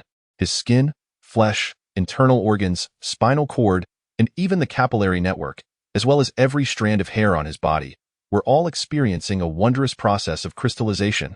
Looking down, he saw that his body had transformed into a material akin to that of the previous black crystal octopus. However, unlike that octopus, the luster emanating from his body was even more profound and resplendent. Clearly, its density and hardness far exceeded that of the black crystal octopus. Su Jian gently clenched his fist, feeling the newfound power coursing through him. His fingers curled into claws, and he lightly grasped the ceiling of the space elevator. With a sharp, piercing sound, the sturdy alloy in his hand was effortlessly torn apart as if it were mere paper. Ah! A cacophony of shrill screams erupted within the space elevator, shattering the silence. Su Jian immediately released his grip, murmuring an apology. He opened his hands, discarding the metallic shard, and then brought his fists together. A sound reminiscent of boulders colliding echoed as the remaining black debris fell away. Su Jian felt no pain at all. He sensed an unprecedented hardness coursing through him. Chapter 69. The Black Crystal Sacred Body. In a narrow encounter, the brave shall prevail. Is this the enhancement brought to my body by the devouring nanobots after consuming special materials? He contemplated, realizing that his defensive capabilities could likely withstand even the attacks of C-class superpowers with ease. The feeling of this enhancement left Su Jian awestruck. Although he could not yet ascertain the limits of his body, the remarkable increase in defensive power was undeniably evident. Just as he was lost in thought, a system panel suddenly popped up before his eyes. Lines of golden text flowed across the panel with a mysterious glow. Name: Black Crystal Sacred Body. Beginner. Description: in the depths of the vast universe, an ancient legend is told. When the ancestors of the Black Crystal clan wandered through the stars, they encountered a mysterious black planet. This planet was coated in a thick layer of black crystal, emanating a profound and enigmatic light. The ancestors discovered a peculiar crystal on this planet, capable of integrating into living beings and granting them unparalleled power. This crystal is known as the Heart of Black Crystal, and those who possess it will attain the Black Crystal Sacred Body. Abilities: indestructible, physical damage reduction, physical damage reflection. The beginner Black Crystal Sacred Body. Su Jian's heart surged with tumultuous waves. Merely the initial stage of the Black Crystal Sacred Body boasted such an overwhelming defensive power that it bordered on the perverse. He couldn't help but fantasize about what kind of terrifying existence he could become if he could devour black crystals without limit and elevate this physique to its ultimate form. As his thoughts soared, his gaze drifted toward the deep expanse of space, his eyes gleaming with fervent desire. Now, he could hardly contain his eagerness to engage in true combat with the Black Crystal clan. With a thought, the black crystal transformation surrounding Su Jian gradually receded, and he returned to the semblance of an ordinary human. Battling against the fierce winds of the stratosphere, he stood firmly in the air with his mental energy. Step by step, resolutely making his way back to the space elevator. Upon returning to the elevator and exhaling a long breath, he lifted his gaze to meet a myriad of complex stairs. It was only then that he realized, within the entirety of the elevator, countless pairs of eyes were fixed upon him. What's the matter? Su-jin felt somewhat uneasy, raising a hand to touch his face. Is there something on my face? No, that's not what I meant. Ling Wenji stepped forward from the crowd, her complexion still pale but showing signs of recovery. Su-jin, are you really just an F-class repairman? Her question echoed the collective curiosity of those around her. All eyes turned to Su-jin's nameplate, which distinctly labeled his information. F-class, profession, logistics repairman. Yet, it was this seemingly ordinary logistics personnel who had just saved them all, snatching them from the clutches of death. The stark contrast was akin to a diminutive ant brazenly dispatching a dragon before a multitude of gazes. The chaos surrounding them seemed to serve as a reminder that what had just transpired was no mere dream. Su-jin, Ling Wenji's voice trembled slightly, clearly still shaken from the earlier ordeal. What exactly were those skulls you summoned? Her words betrayed a profound sense of dread. The spectral skulls, now recalled, sent chills down her spine, the fear surging like a tide. Their terrifying forms were enough to instill panic, as if they had crawled forth from the depths of hell. Ling Wenji had seen similar scenes in horror films, but those were mere fictional images, far from the visceral and shocking reality. Moreover, the bizarre and powerful attack methods of those skulls had swiftly driven away the black crystal tendrils that had previously rendered them helpless. As if they had encountered a natural predator, Su-jin surveyed the room, noting how everyone gazed at him with an eager desire for answers, yet remained cautious, hesitant to press for the truth. He understood that he could not divulge the reality, lest it lead to unnecessary complications. Those skulls, Su-jin paused, concocting a plausible explanation. They are actually the latest invention of my teacher, a powerful new type of machinery. His words enlightened the crowd. As for why my nameplate indicates I am an F-class repairman, Su-jin continued, it is because I received a secret mission. There was a possibility of an ambush on your route, so I deliberately concealed my identity to ensure your safety, he explained earnestly, as if this were the absolute truth. All present were moved by his words. Their gazes toward him brimmed with gratitude and admiration. In their hearts, Su-jin had become the great hero who saved them. Simultaneously, Su-jin silently congratulated himself for having successfully deceived them. The research progress of Death Star technology on Blue Star was still at the stage of studying death energy. Presenting a practical combat-ready machine at this juncture indeed felt somewhat abrupt, akin to pulling out a smartphone in front of primitive people. He couldn't help but ponder whether he should expedite the research progress of death energy for old AI. Otherwise, wouldn't he be hampered in his actions in the future? Ahem. Su-jin sensed the fiery stares surrounding him, causing him to feel a bit uncomfortable. He cleared his throat to break the brief silence and deftly shifted the topic. We shouldn't waste time here. We need to swiftly reach the front lines. Since the enemy has appeared here, the situation at the front is likely dire. Indeed, logically speaking, the enemy should not be present in the rear of Blue Star, such as at the space elevator. This abnormality instilled a deep sense of unease in everyone. The crowd was awakened by Su-jin's words, their faces reflecting concern. Numerous questions and apprehensions began to spread among them. Yes, how could the enemy possibly be here? One person trembled, fear evident in their voice. The front lines can't have already fallen, can they? Another speculated, panic seeping into their tone. Should we still proceed to the front lines? Is it too late now? Some began to waver. Despite the Federation's ability to quickly mobilize millions of troops to support the Heavenly Palace, even including retired and reserve personnel, the total could reach an astounding 10 million. Yet, the Black Crystal Clan was rumored to possess a fleet of fewer than 2,000. Given such a disparity in numbers, the fact that the enemy could traverse the front lines and appear on their transport route was truly chilling. They couldn't help but recall the legends circulating in Star Wars, where one individual could single-handedly annihilate a star. At this moment, they truly understood that in interstellar warfare, numbers were by no means the most critical factor. Faced with the unknown fears and potential dangers, the crowd began to hesitate. The thought of fleeing quietly took root in their minds. However, in such a vast world, where could they escape to? Su-jin keenly detected the wavering and fear in the hearts of those around him. Taking a deep breath, he cast his determined gaze across each person present. His eyes sparkled with resolve as he proclaimed loudly, "The future of Blue Star lies in our hands. The front lines need us." Our families are still waiting for our triumphant return. We are warriors, the guardians of Blue Star. No matter how formidable the enemy may be, we must dare to draw our swords in a narrow encounter. The brave shall prevail. His voice resonated with the force of steel, echoing throughout the chamber of the space elevator, stirring the very souls of all present. The crowd was profoundly moved by his words, their fear and uncertainty dissipating like mist under the warm embrace of sunlight in the narrow path. The brave shall prevail. They roared in unison, as if to etch this declaration into their very bones. A fierce flame igniting within their chests.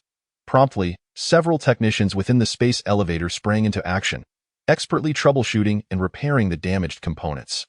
Although Su-jin was also a technician, he was urged to rest and conserve his strength.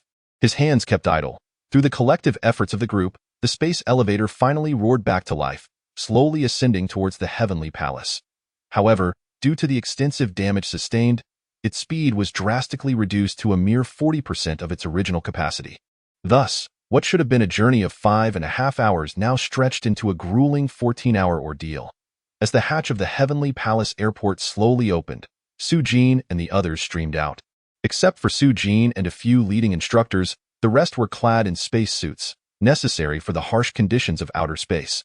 Having already revealed his Class C prowess, Su-jin felt no need to don the cumbersome spacesuit for disguise. The group surveyed their surroundings, their expressions growing increasingly grave. Chapter 70. The Grim Battlefield. As the group descended from the space elevator, a harrowing scene unfolded before their eyes. No military personnel awaited their arrival. Instead, they were greeted by the remnants of a battlefield. The Heavenly Palace Airport lay in ruins, bearing the scars of bombardment, with charred corpses strewn amid the shattered remnants of structures. To their shock, most of these bodies belonged to Blue Star inhabitants, with not a single trace of the Black Crystal people in sight. The distinguishing feature of the Black Crystal individuals was unmistakable, a black diamond crystal at their foreheads. A detail known to all, yet, despite their search, they found no evidence of their presence. Could it be? Have we already lost? A voice trembled, despair evident in their eyes. Su-jin scanned the area, his brows furrowed but his gaze resolute. No, he asserted with conviction. If we had truly been defeated, the attack on the space elevator would not have been executed by just a handful of individuals. Instead, we would be facing an entire invasion by the Black Crystal Fleet. He elaborated, believing this to be a mere ambush, catching the Black Crystal people off guard. The group was engulfed in confusion. With no clear liaison, they felt as though they were lost in darkness. Uncertain of their next steps, their mission was simply to reach the Heavenly Palace and support the front lines. Yet the path ahead seemed devoid of direction. If no one is here to meet us, then we shall seek them out ourselves, Su-jin proposed after a moment of contemplation. No one opposed. At that moment, Su-jin had become their guardian, their anchor. As they ventured out of the airport, the sights along their path were heart-wrenching. Not a single living soul was in sight. Only the bodies scattered about and the ruins of buildings, tanks, and robots. Even the remains of federal mechas lay strewn across the ground. The horrific scenes intensified the group's rising panic. It was evident that the Federation had suffered a devastating defeat at the hands of the Black Crystal Tribe. Yet, Su-jin held a different perspective. He believed that although the Federation had been defeated, it had not been entirely eradicated. Otherwise, they would not have reached the Heavenly Palace. The Black Crystal Fleet would have already descended upon Blue Star. He speculated that the Black Crystal Tribe had likely dispatched only a portion of their forces to destroy the space elevator connecting Blue Star to the Heavenly Palace, a vital supply route. If he were the commander of the Black Crystal Tribe, he would not allow Blue Star to transport troops and supplies unimpeded from behind. They would strive to eliminate all major arteries supplying reinforcements to the front lines. The defeat suffered 500 years prior was undoubtedly a heavy blow to the Black Crystal Tribe, and upon their return, they would be thoroughly prepared. Boom, boom, boom. Explosions echoed in the distance, shaking the ground beneath them. Su-jin led the group cautiously through the urban ruins, having explored the desolation for over half an hour. Suddenly, a series of explosions erupted once more intense and louder than before. Take cover, Su-jin signaled urgently, prompting everyone to swiftly seek the nearest shelter, weapons gripped tightly in their hands, sweat seeping from their palms. The energy fluctuations emanating from afar were overwhelmingly potent. He sensed that approaching recklessly could cost them their lives. With a serious expression, Su Jin inhaled deeply, his thoughts focused. Instantly, dozens of skeleton bats, their eye sockets ablaze with eerie flames, materialized around him. These were his scouts, having evolved into a form that was even more unsettling. The scouts dispersed, vanishing from sight. The group marveled at Su Jin's abilities, astonished by his diverse skills and the presence of a wormhole ring, still a conceptual product within the Federation. To them, Su Jin's every action seemed perfectly aligned with his identity. Instilling unwavering trust, the evolved scouts were now more practical, eliminating the need for neural transmission devices. The images they captured appeared directly in Su Jin's mind, offering broader perspectives and clearer visuals. Utilizing these scouts, Su Jin quickly approached the source of the explosions. The scene revealed a machine, phoenix-like in its fiery embrace, soaring through the battlefield. Each charge resembled a red-feathered bird in flight, swift and fierce, flames surging with every movement. As if intent on incinerating every foe to ashes, in stark contrast, another machine, composed entirely of black crystal, resembled a grand lizard, exuding an aura of cold mystery.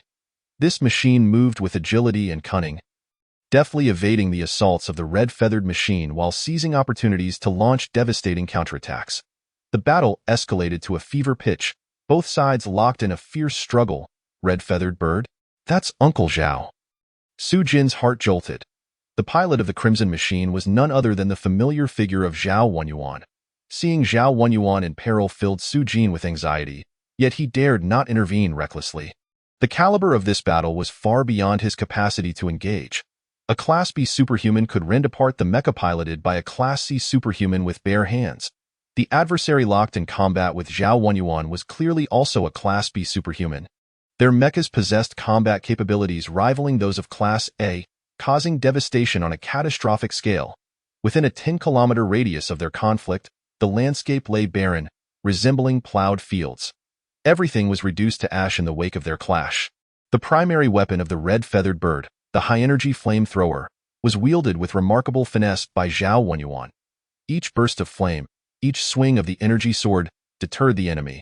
Conversely, the black crystal machine relied on its impregnable defenses and elusive movements to probe and retaliate. As the battle intensified, the red-feathered bird suddenly launched a decisive strike. The high-energy flamethrower unleashed its full fury, while the thermal sword created blazing whirlwinds, as though igniting the very air around them. The black crystal machine could not evade in time, struck fiercely by the fiery vortex. Its exterior black crystal began to melt, revealing intricate mechanical structures within. Oh no! Su Jin's expression shifted dramatically. He felt no joy at the damage inflicted on the enemy by the red-feathered bird. The observer's perspective was clear. He keenly sensed that this was a ruse, a deliberate feint by the black crystal tribe to entice Zhao Wenyuan into attacking. Indeed, the black crystal lizard's right claw suddenly detached from its body, seizing the red-feathered bird with lightning speed, pinning it firmly to the ground. In that moment, the entire battlefield seemed to freeze. Su Jin held his breath in trepidation. However, at this critical juncture, a brilliant red light shot forth from the eyes of the red-feathered bird, piercing through the black crystal lizard. The triumphant black crystal lizard had not yet savored its victory when it collapsed to the ground. The breathtaking battle concluded with both sides suffering grievous injuries. The battlefield was shrouded in smoke and flames, the remains of both machines lying silently among the ruins. Uncle. Su Jin's voice was filled with urgency and concern.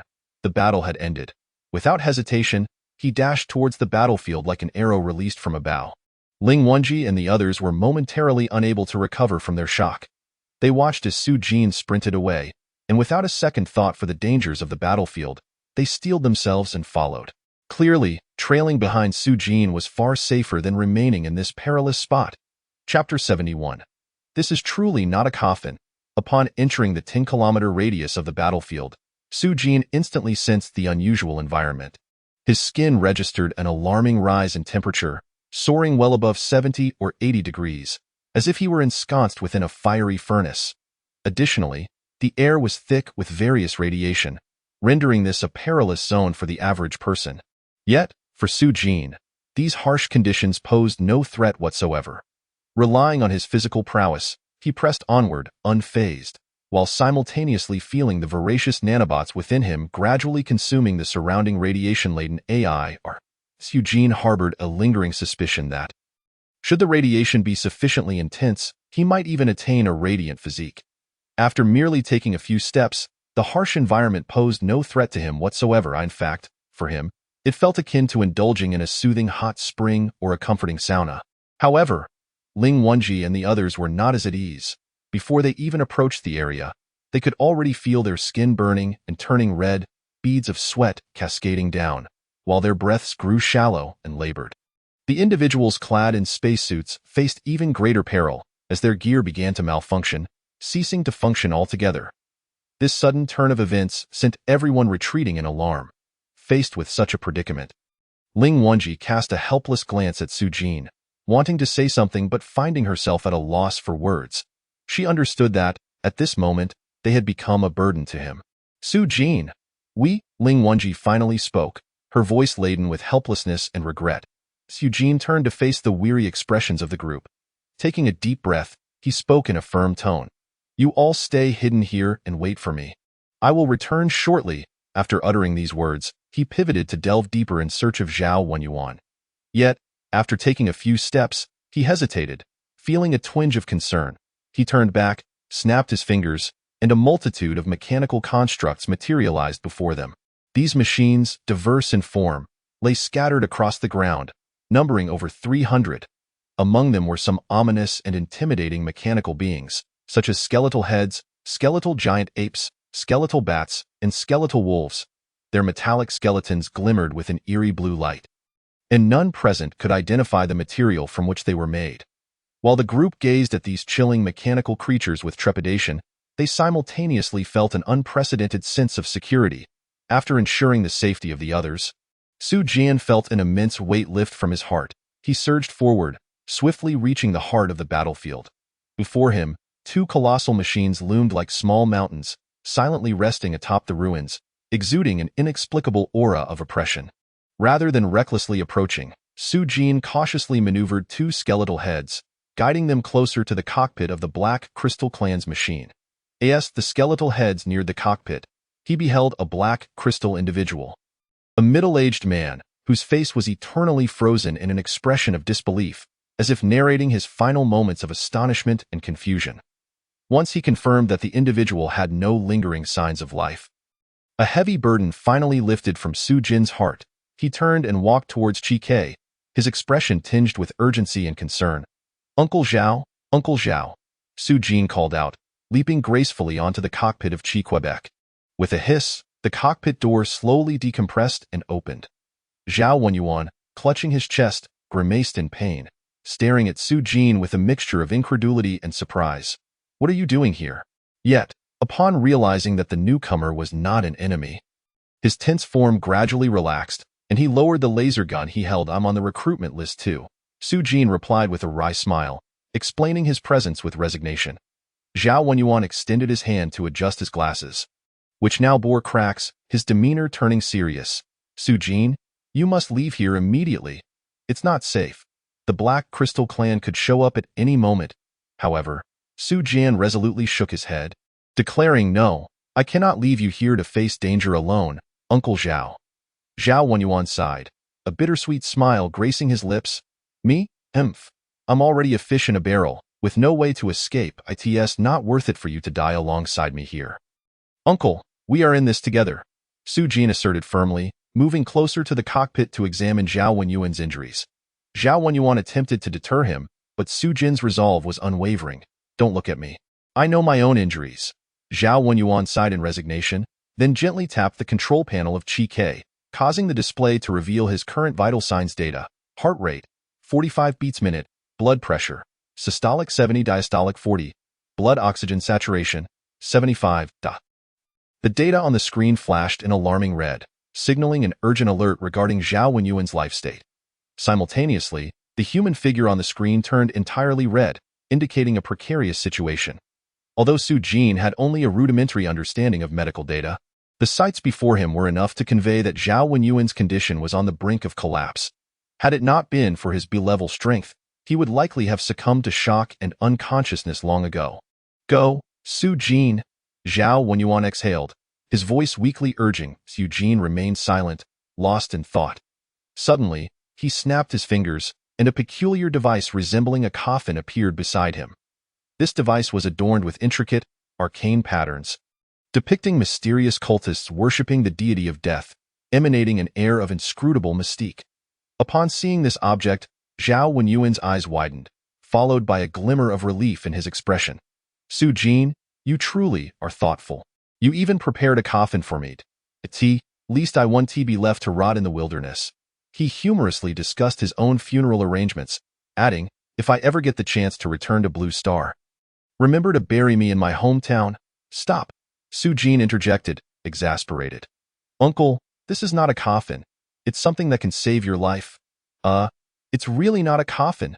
Zhao Wenyuan looked at Su Jin with confusion, questioning whether his severe injuries had led him to hallucinate. No, Su Jin explained, exasperated. The item he had produced was, in fact, the evolved form of the Gale Wing. The Gale Wing was a mobile support mechanism, capable not only of providing small arms but also of delivering critical supplies and medical assistance at crucial moments. Now, it finally had the opportunity to showcase its capabilities. However, its appearance indeed lent itself to misinterpretation. Subsequently, Su Jin's actions left Zhao Wenyuan utterly astonished. As Su Jin tapped the coffin, it ejected an urn containing ashes. He lifted the lid and, cradling the urn, made a pouring gesture towards Zhao Wenyuan. Suddenly, a stream of eerie blue liquid cascaded from the urn, drenching Zhao Wenyuan's head. The liquid gradually flowed down, enveloping his entire body. What? Zhao Wenyuan felt a refreshing sensation wash over him, as the searing pain in his injuries began to dissipate. He couldn't help but widen his eyes in astonishment. What kind of miraculous elixir is this? This is death energy, Su Jin explained earnestly. Death energy is an extraordinary force.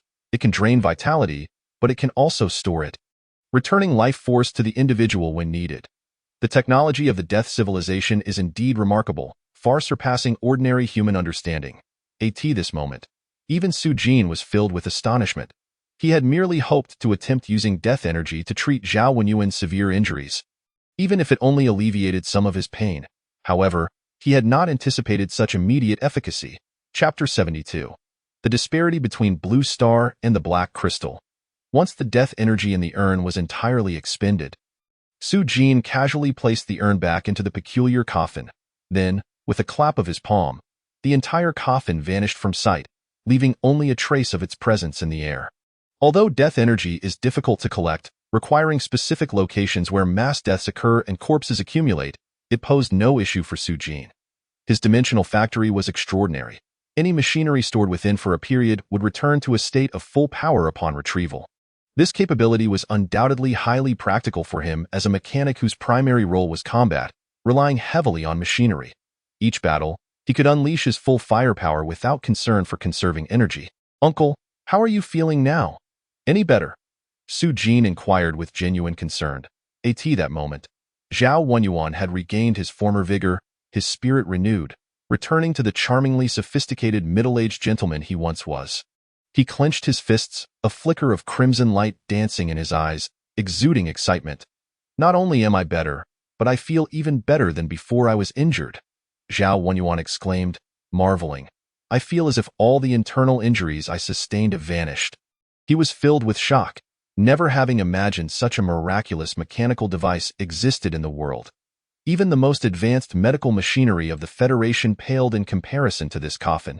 Are you sure this isn't a coffin? Zhao Wenyuan curiously asked. He was certain that old AI had no such remarkable items. It should be called Gale Wing, Su Jin mused, stroking his chin thoughtfully. I merely made some minor improvements based on the original design. Upon hearing this response, Zhao Wenyuan's expression morphed into one of peculiar incredulity. He fixed his gaze on Su Jin, inquiring with a hint of skepticism. Wings of the Gale. Are you certain you haven't misspoken? The object before him was a stark, elongated coffin, which seemed utterly incongruous with the name Wings of the Gale in his understanding. The Wings of the Gale were fundamental support machines of the federal military, resembling a turquoise box with basic first aid capabilities, limited to treating ordinary wounds, performing simple bandaging, and providing a few emergency medications. Yet, the The coffin Su Jin had just utilized displayed a miraculous healing efficacy that surpassed all expectations, verging on the miraculous. He couldn't shake the suspicion that even if he were on the brink of death, that enigmatic urn might very well resurrect him. This was a far cry from his understanding of the wings of the gale. It was indeed a modified version based on the wings of the gale. Su Jin offered a wry smile, reaffirming his statement, feeling equally helpless regarding the coffin's otherworldly design. However, this was the optimal design provided by the mechanical sovereign core.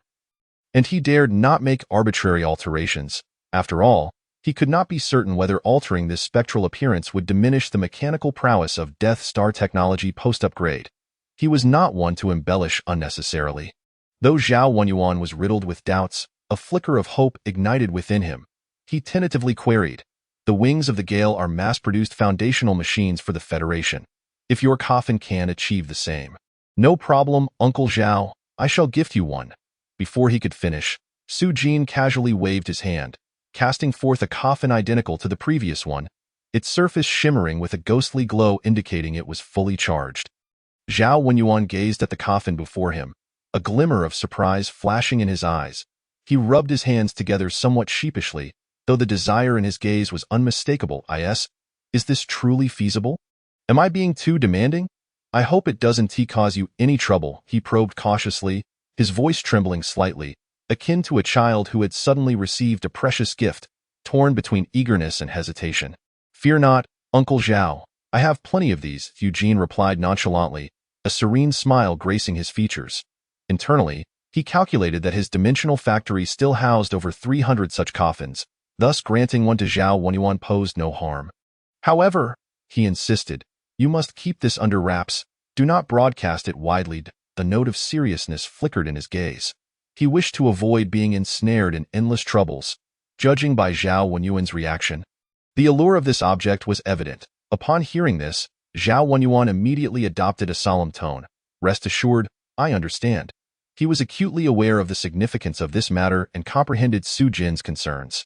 Eagerly, he accepted the coffin from Su Jin, unexpectedly discovering it was equipped with straps. When he attempted to sling it across his back, it fit surprisingly well, as if the coffin had been custom-crafted for him. "Excellent, truly splendid." Zhao Wenyuan could not help but beam with delight.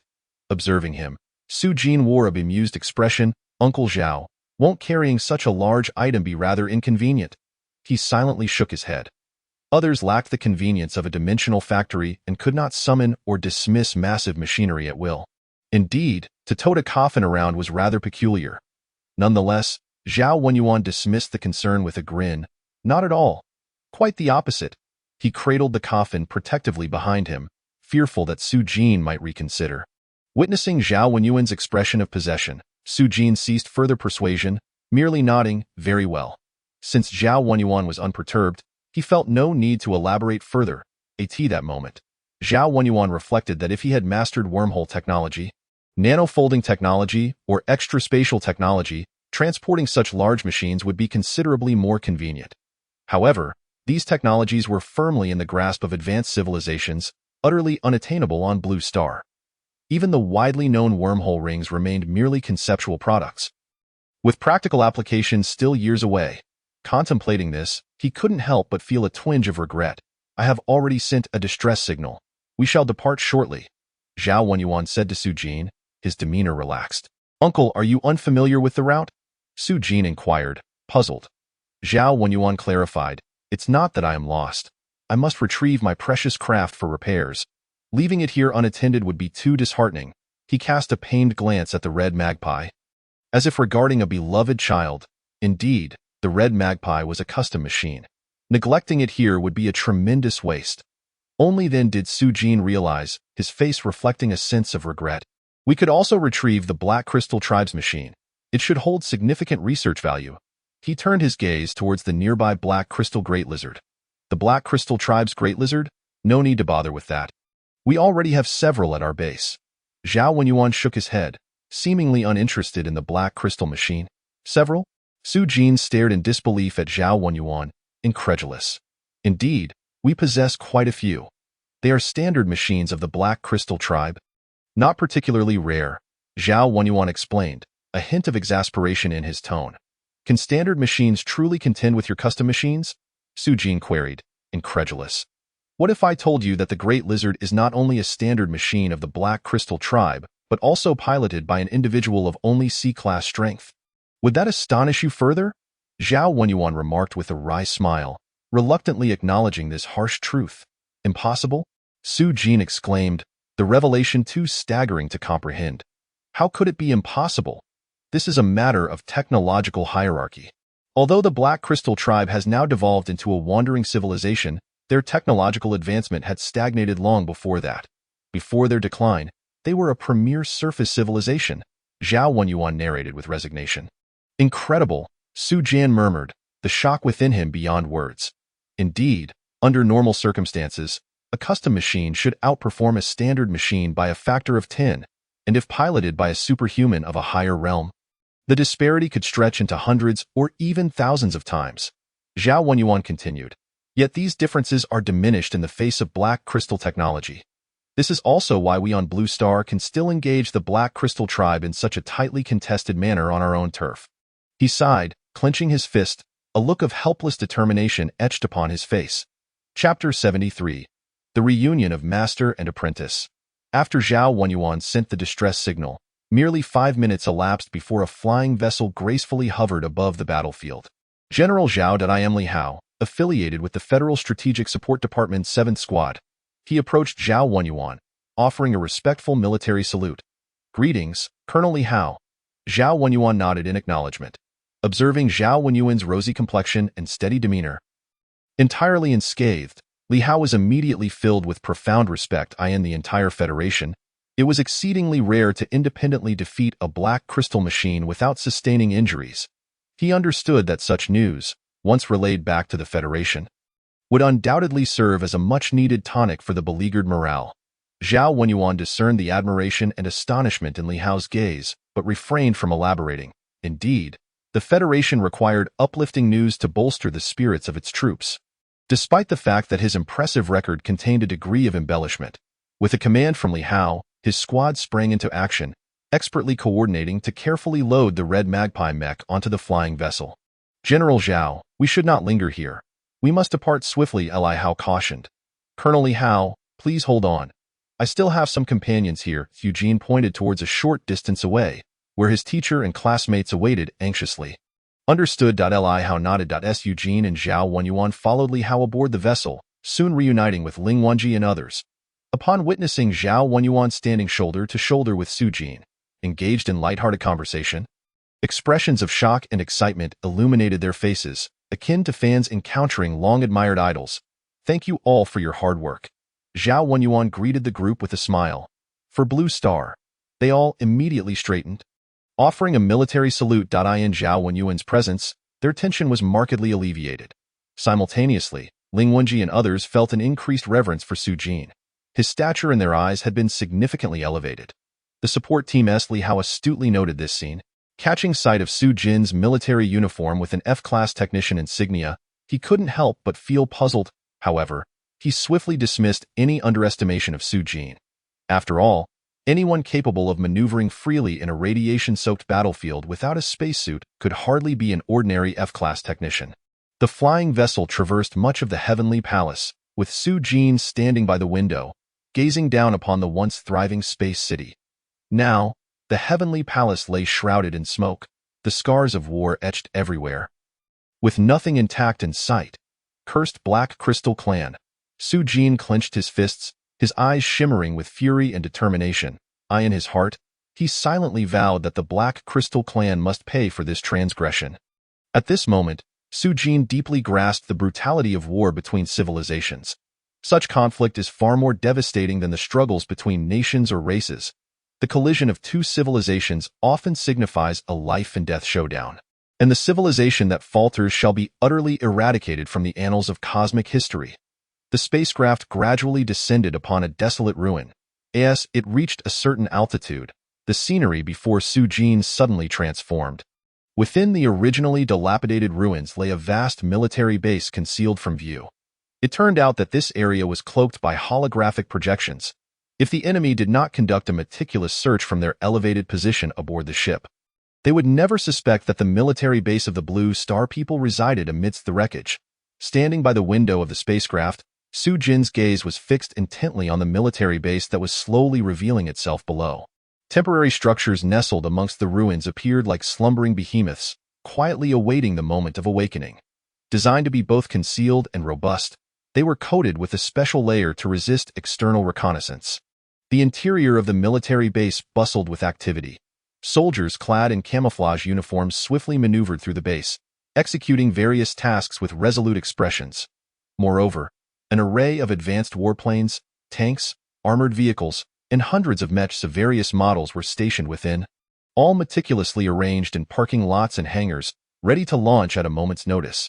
Observing this hidden military base amidst the ruins, Su Jin felt the tenacity and resilience of Blue Star civilization in the face of war. After disembarking from the spacecraft, Su Jin followed Zhao Wenyuan, while Ling Wenji and others were guided by Li Hao to disperse into various departments. Zhao Wenyuan walked alongside Su Jin, introducing the current dire circumstances. The entire base was critically understaffed. Zhao Wenyuan furrowed his brow, stating that several of their troop transport routes had been assaulted by the Black Crystal Clan, rendering reinforcements and supplies impossible to replenish in a timely manner. Upon hearing this, Su Jin's heart sank. He understood that this indicated the rear support had been severed. He surveyed his surroundings, his expression grave. The situation is worse than we had imagined. Zhao Wenyuan sighed in agreement. Indeed. If resources cannot be replenished, it will be exceedingly difficult for us to endure under the relentless assault of the Black Crystal Clan. As they spoke, they arrived at a vast workshop. Inside, maintenance personnel were busily tending to various damaged machinery. Suddenly, a fierce argument erupted. I absolutely refuse to upgrade. If the pilot cannot quickly adapt after the upgrade, how will combat effectiveness not decline instead? An irate voice exclaimed. But the Chi K is already damaged. Now is the best time to upgrade. Another voice countered. We can only contend with the enemy's standard mechs if we enhance Chi K. Don't you find that laughable?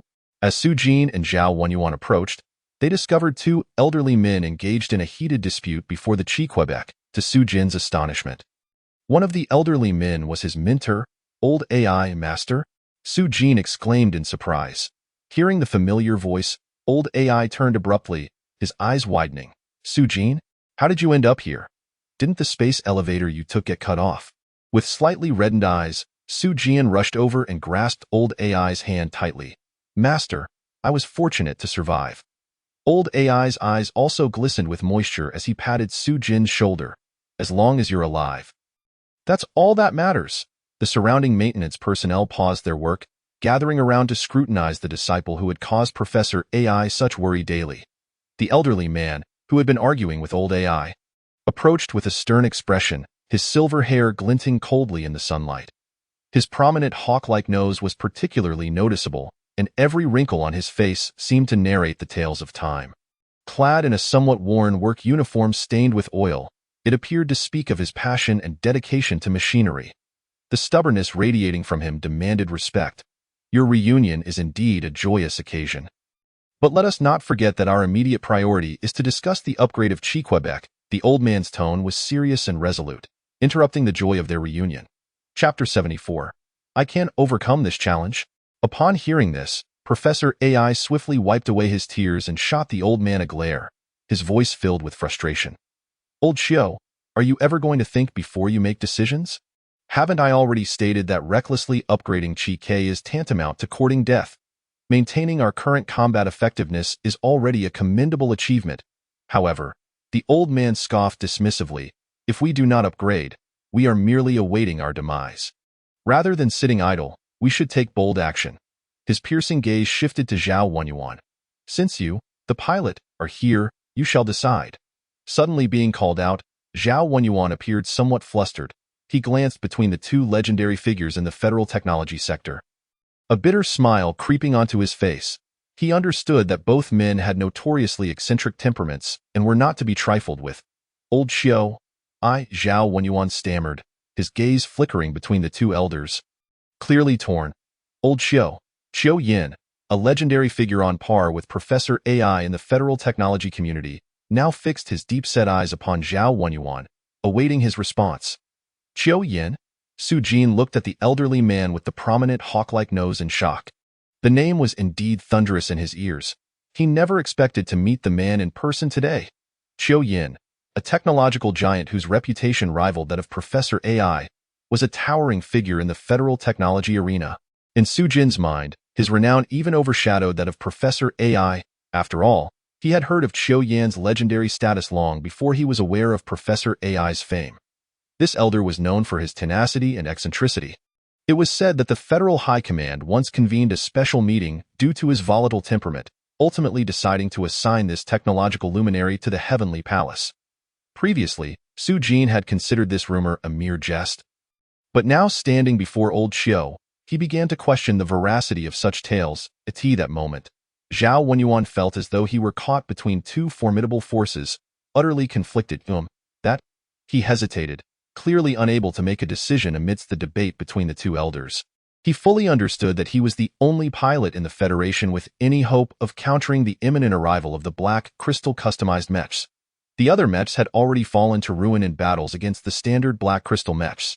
How could one even contemplate opposing the customized versions? It was not that the other pilots lacked skill. Rather, the performance of Blue Star mechs was astronomically inferior when compared to the black crystal models, akin to the difference between a rickety vehicle and a supercar. The pressure weighing upon Zhao Wenyuan was immense. However, upgrading a mech was no trifling matter, especially in wartime. There was no time for him to acclimate to a new machine.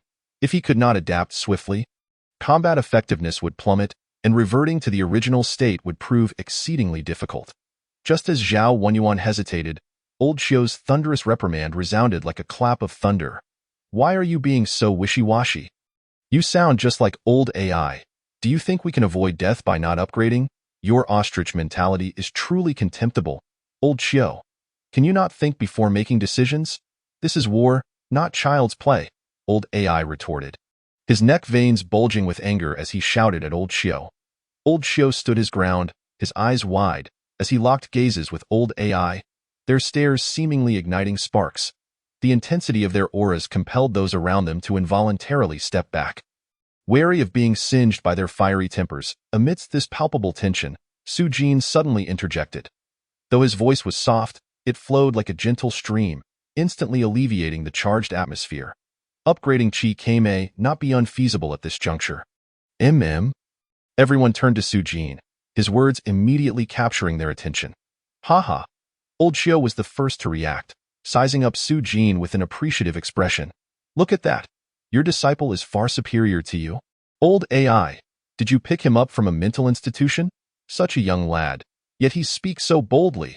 Professor AI's expression soured as he furrowed his brow at Su Jin, his tone serious. Do you understand what recklessly upgrading a mech entails? Su Jin nodded, his gaze resolute. I am fully aware. He took a deep breath and continued. But I am confident that I can overcome this challenge. Wait a moment. Old Qiu's smile abruptly vanished. His gaze fixed quizzically on Su Jin. You can overcome it? What do you mean, young man? Standing tall, Su Jin replied earnestly. What I mean is, I will take responsibility for upgrading Uncle Zhao's Qi Quebec. As soon as his words fell, the workshop was enveloped in stunned silence. Everyone was taken aback by this unexpected proposal, as if a heavy bomb had detonated upon the tranquil waters, sending forth a cascade of waves. Professor AI gaped in astonishment. Momentarily speechless, old Qiu, on the other hand, was incensed to the point of laughter, mockingly declaring, Haha, old AI, your disciple is truly remarkable. Did you really pick him up from a mental hospital? Such audacity at such a tender age. Professor AI, with a look of helplessness, turned to Su Jin, hesitating to speak. Su Jin, you?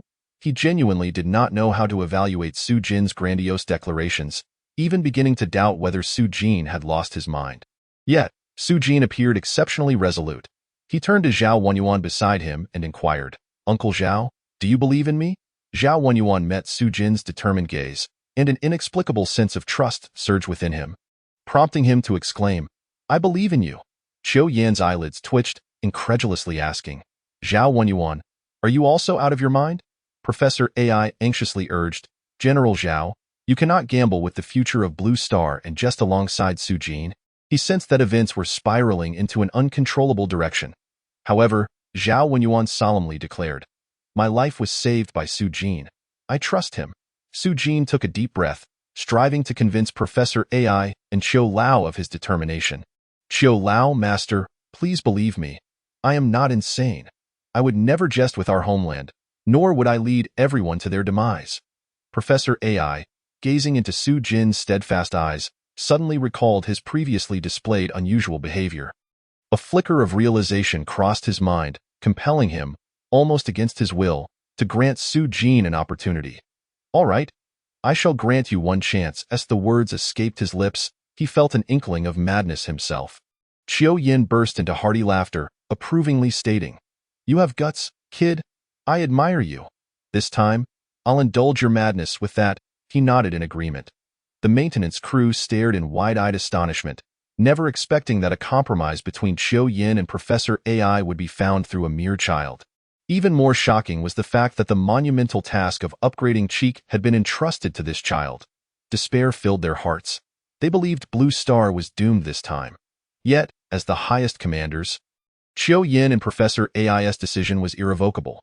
Su Jin, brimming with eagerness, looked up at Cheek and confidently declared, Very well, everyone, please leave. I shall handle this place alone. Both Qiu Yin and Professor AI were momentarily taken aback, asking in unison, You don't need us to assist you? No. Su Jin shook his head. I require no welders, fitters, or repairmen. His gaze was resolute, as if he already possessed a clear plan. Moreover, he paused before continuing. During the modification process, you must not peek. Otherwise, if the upgrade of Cheek fails, do not blame me, he added with a half-joking tone. Qiu Yin and Professor AI exchanged incredulous glances, struggling to comprehend Su Jin's confidence. Chapter 75. The Perfect Customized Body. Professor AI could not help but inquire. You intend to upgrade such a large cheek all by yourself? Without any assistance? Are you certain you can complete it in a short time? Absolutely, Su Jin nodded. A confident smile gracing his face. However, I will need some special materials, and I must ask Qiu Lao and Master to help me gather them. He spoke earnestly, his tone imbued with unassailable conviction. Qiu Yin and Professor AI exchanged glances, filled with bewilderment, yet they could only helplessly nod in agreement. Very well, Qiu Yin said, we shall fulfill all your requests. Having made their decision, they resolved to allow Su Jin to attempt this alone. Despite their hearts being laden with concern and confusion, they had no choice but to trust this young man. After all, they had acted impulsively in making a wild decision, and they would continue to embrace the madness. All right, everyone, please leave as soon as possible. I can manage this alone. Su Jin urged the crowd to depart. To ensure the confidentiality of the modification process, he specifically instructed that a massive curtain be drawn to shield the area within 10 meters of Cheek. As the crowd dispersed, the maintenance factory transformed into an empty expanse.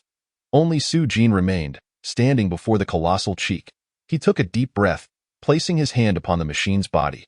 Suddenly, a massive black hole emerged, engulfing Cheek. At that moment, a torrent of technical data surged through Su Jin's mind. These were the technological insights derived from the mechanical sovereign core after reverse engineering Cheek, representing Blue Star science.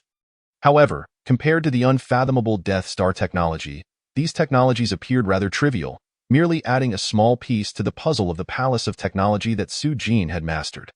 Nevertheless, Su Jin felt a significant sense of accomplishment. The completion of reverse engineering signified that he had delved into every corner and secret of Cheek. Now, he could proudly assert that no one understood this machine better than he did, not even its owner. Zhao Wenyuan. Soon thereafter, the mechanical sovereign core began to operate, ingeniously combining Su Jin's grasp of Death Star technology to provide him with a flawless upgrade plan in Su Jin's mind. The blue virtual image of Cheek was continuously disassembling and reassembling. He stroked his chin, lost in thought. Customizing a machine body hinges on the degree of compatibility. If the compatibility is insufficient, it would be inferior to a standard model, he muttered to himself, his brow furrowed with unwavering determination that allowed no room for error.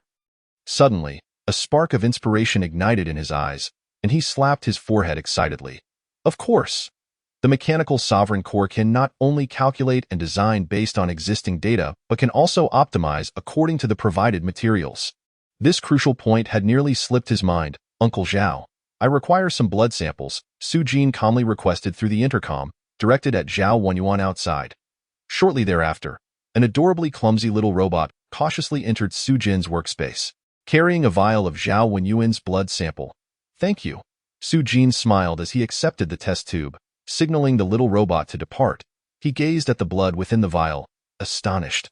The liquid was not the ordinary red but faintly glowed, intermittently shimmering with golden light, as though it contained some mysterious power. "Is this the blood of a B-class superhuman?" Su Jin mused softly, marveling at the extraordinary nature of this blood. However, he did not linger long. Swiftly sending the test tube into the dimensional factory for analysis by the Mechanical Sovereign Corps. Upon receiving Zhao Wenyuan's blood sample, the design for upgrading Cheek underwent subtle alterations, thanks to Death Star technology. As he observed the virtual blue image of Cheek gradually rotating in his mind, a satisfied smile finally crept onto his lips. What custom design could surpass one tailored to the individual's characteristics? This was the epitome of a perfect customized machine body, he thought proudly, considering himself a genius for devising such a solution. After confirming the upgrade plan, Su Jin once again contacted Qiu Lao and his master, requesting them to procure some special upgrade materials. "I need 1,000-year-old grave soil, a corpse of a woman who died in the Yin year, Yin month, and Yin hour, and the essence of Tian Gui that appears only once every 3 months. Qiu Yin and Ai Tsongxian stared at the materials list sent by Su Jin, their eyes wide in shock, as if they had been struck by the extraordinary contents of the list. They fell into a prolonged silence. Qiu Yan's brow furrowed, a wave of unease and regret washing over him as he turned to Ai Tsongxian, his tone laced with skepticism. "Old Ai, is your disciple really reliable? The materials he's asking for do not seem like they belong to an upgrade." To Ai Tsongxian took a deep breath, responding slowly. "This is Death Star technology, the long-extinct civilization of death." A hint of uncertainty colored his voice. "Death Star technology?" Qiu Yin exclaimed in surprise. "Are you saying that the technology on that mysterious metal plate you obtained recently is involved? The technology on it is still in the research and decryption stage, is it not? If it could be preliminarily applied, wouldn't that imply at least 1,000 years into the future?" Ai Tsongxian nodded, then shook his head, speaking ambiguously. "Well, we have indeed made some small breakthroughs recently. Applying this technology to Cheek should not pose significant issues." His gaze inadvertently drifted toward the maintenance factory, his eyes gleaming with anticipation. "We should act swiftly," Ai Tsongxian urged Qiu Yin. "We need to prepare these materials for him as soon as possible." Despite many items on the list seeming outrageous and the requirements exceedingly demanding, fortunately, the quantity was not immense, and the power of the Federation was formidable. With the Federation's immense mobilization capability, within merely half a day, all the peculiar and rare materials on the list had been gathered. 10 enormous shipping containers, each spanning 70 square meters, were delivered one by one into the dim and quiet maintenance factory. News spread rapidly through the base like wildfire. People buzzed with discussions. Some marveled, others questioned, and many dismissed the news as a mere fantasy. No one believed that Professor Ai's disciple could resolve the impasse between Qiu Lao and Ai Lao single-handedly. Inside the maintenance factory, Su Jin opened the containers one by one, tossing the materials into the dimensional factory. The materials were fed into the black hole. The thunderous sound of the factory's operation echoed in his mind. 3 days later, a brand new machine body emerged in the space once occupied by Cheek. This machine was entirely black, shimmering with a ghostly blue glow, as if it were a colossal beast risen from the abyss. It surpasses the original Cheek by a staggering 2/3, reaching an astonishing height of 30 meters, with its apex nearly grazing the ceiling. Su Jin gazed at the colossal machine before him, his eyes shimmering with profound satisfaction. Despite the bloodshot appearance of his gaze, he could not conceal the genuine pride and sense of accomplishment that welled within him. This was the first time he had wielded the tools of creation. Modifying a mecha, Chapter 76, The Assault on the Blue Star Military Base, Heavenly Palace. The temporary military base of Blue Star stood like a lighthouse amidst a storm, solitary yet steadfast against the backdrop of the starry sky. Due to the relentless onslaught of the Black Crystal Clan, the Blue Star forces had no choice but to retreat to this location, strategizing their counteroffensive. Within the base, a covert operation was underway, repairing the transport corridor, the key to reversing the tide of battle. Other non-essential actions had been temporarily shelved. After all, at such a critical juncture, Engaging in direct confrontation with the Black Crystal Clan was akin to challenging a rock with an egg. Deprived of the lifeblood from Blue Star's homeland, Heavenly Palace would soon become a rootless driftwood, easily devoured by the Black Crystal Clan. Without the sanctuary of Heavenly Palace, Blue Star would be akin to a lamb awaiting slaughter, exposed beneath the butcher's knife of the Black Crystal Clan. However, just as everyone believed the military base was fortified under the guise of virtual holographic imagery, a Black Crystal Clan corvette stealthily approached like a wraith. "My lord, the largest resistance force of the Blue Star people is concealed within this military base." Inside the captain's cabin, a Black Crystal soldier hurriedly reported, his face gleaming with the thrill of discovery. "Had I not whimsically lowered our flight altitude for a search, we might have been deceived by their clever camouflage." Captain Homer Black cast a glance at the screen displaying the Blue Star military base, a cold smirk curling at the corners of his mouth. The Blue Star people are indeed cunning, always preferring to lurk in the shadows, indulging in schemes and deceptions. He paused, regarding the soldier with admiration. "Lamar Black, you have rendered a great service this time. You are the pride of our Black Crystal Clan." Lamar Black humbly smiled, attributing his success to the captain's astute command. Homer Black laughed heartily.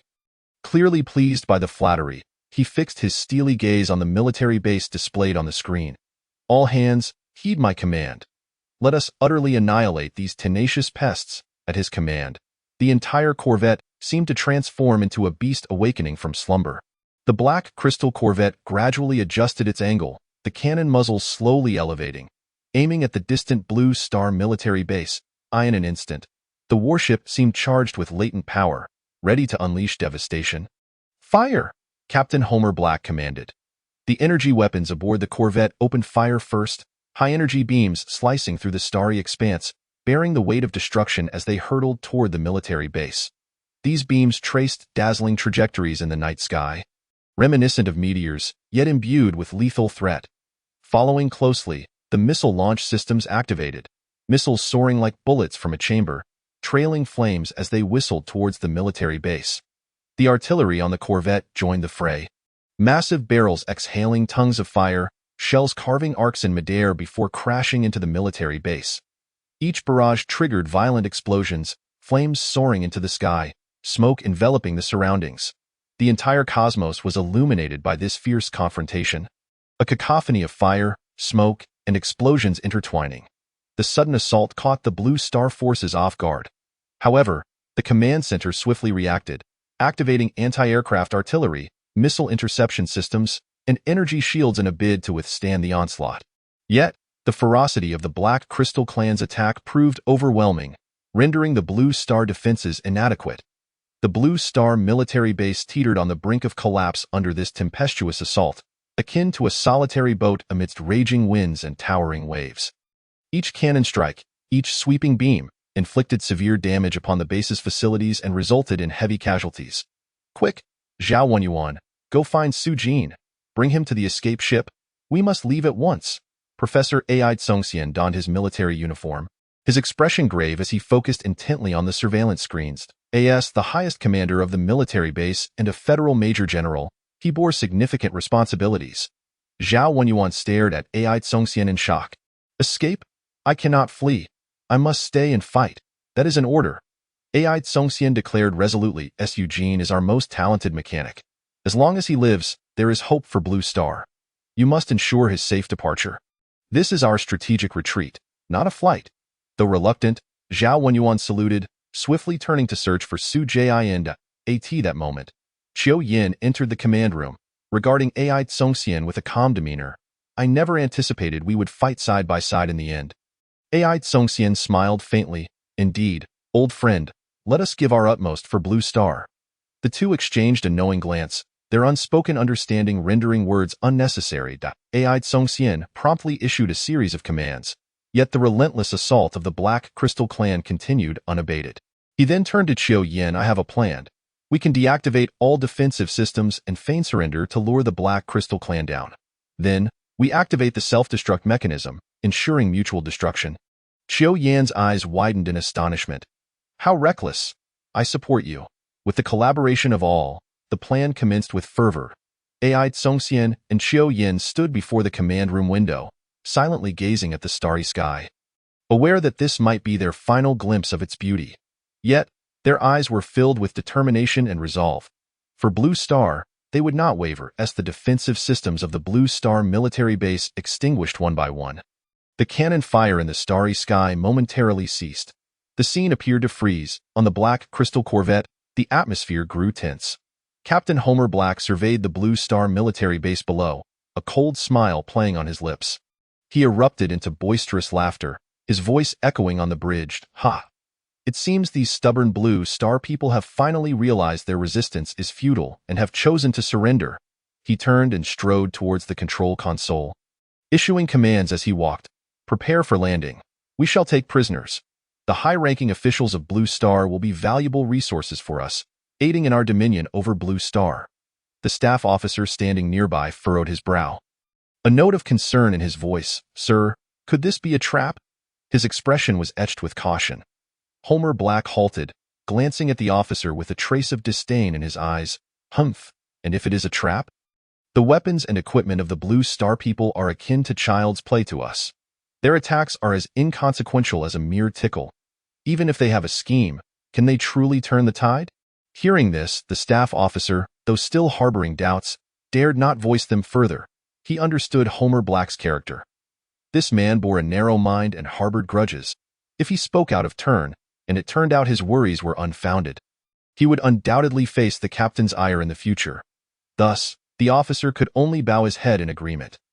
Your wisdom is unmatched, sir. Yet, inwardly, he silently prayed that the resilient Blue Star people would indeed recognize the gravity of their situation. As the black crystal corvette descended slowly, Zhao Wenyuan was acutely aware of the urgency of time. He seized the fleeting moment of ceasefire, darting through the corridors of the military base like a bolt of lightning. His target set on the maintenance factory, anxiety and urgency filled his heart. Finally, Zhao Wenyuan arrived at the maintenance factory. However, the sight before him caused his heart to sink. The entrance of the factory was tightly sealed, and even with his high-level access, he could not force it open. Clearly, it had been locked from within. This kid Su Jin has truly excelled in his secrecy. Zhao Wenyuan frowned, torn between impatience and helplessness. He scanned his surroundings. Time was of the essence, and there was no luxury to seek alternative entries. In this critical moment, Zhao Wenyuan's gaze suddenly hardened with resolve. Taking a deep breath, his mental energy surged, and his arm transformed into a massive, blazing sword of fire. The scorching flames danced along the blade, illuminating his determined visage. With a swing of the fiery sword, he struck the alloy door with ferocity. A brilliant flash of fire erupted as a long gash was carved into the 1-meter-thick alloy door. Molten metal dripped from the incision, hissing as it flowed downward. Chapter 77. Is this truly my cheek? Zhao Wenyuan's casual strike possessed a power far exceeding that of a full-force C-class attack. C-class superhumans, often regarded as novices on the path of extraordinary abilities, are characterized by their capacity to shape their mental energy. This means they can condense their mental energy into various forms and objects. These shapes are diverse and ever-changing, granting the ethereal mental energy a semblance of soul. However, such shaping merely imparts a soul without a tangible form. In contrast, B-class superhumans progress further, achieving a state of unity between form and spirit.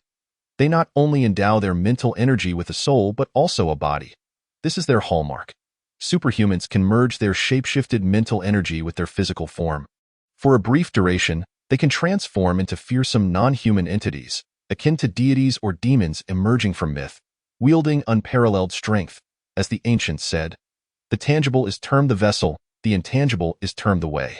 This adage aptly encapsulates the distinction between C-class and B-class superhumans. Although C-level superpowers can transform, they remain at the level of mere instruments, without delving into the profound depths of the Tao. In contrast, B-level superpowers begin to explore the mysteries of the Tao, uniting spirit and form, and starting to grasp the deeper laws and powers of the universe. In summary, C-level superpowers are novices at the threshold of superpowers, while B-level superpowers have already entered the realm of masters. The disparity between the two is as vast as that between a novice and a master. Su Jin, where are you? Zhao Wenyuan stepped into the dimly lit maintenance factory, glancing around while calling out in a hushed voice. The interior of the factory was dark and spacious, with only the echo of Zhao Wenyuan's voice reverberating off the walls. Uncle, what brings you here? Su Jin's voice emerged from a corner, laced with a hint of drowsiness. Didn't I mention before that I needed to focus on upgrading Cheek? Please don't disturb me unless it's urgent. A yawn escaped him. Su Jin slowly stepped out from behind a heavy curtain. His hair was disheveled, and there were bloodshot streaks in his eyes, clearly a result of days spent on research without proper rest. Although Zhao Wenyuan felt a pang of sympathy, the urgency of the situation compelled him to speak urgently. Su Jin, we must leave immediately. The Black Crystal clan is already on the attack. Upon hearing this, Su Jin's eyes immediately gleamed with cold light, as if his spirit had been invigorated.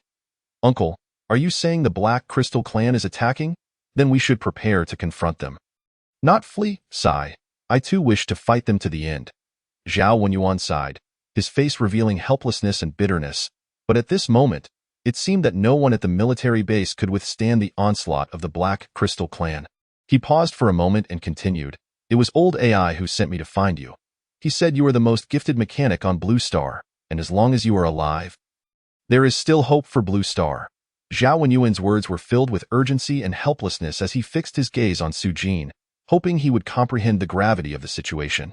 My master is still fighting here, so I cannot leave. Su Jin's expression remained calm as he spoke softly, as if he had already made a decision. Now is not the time for bravado.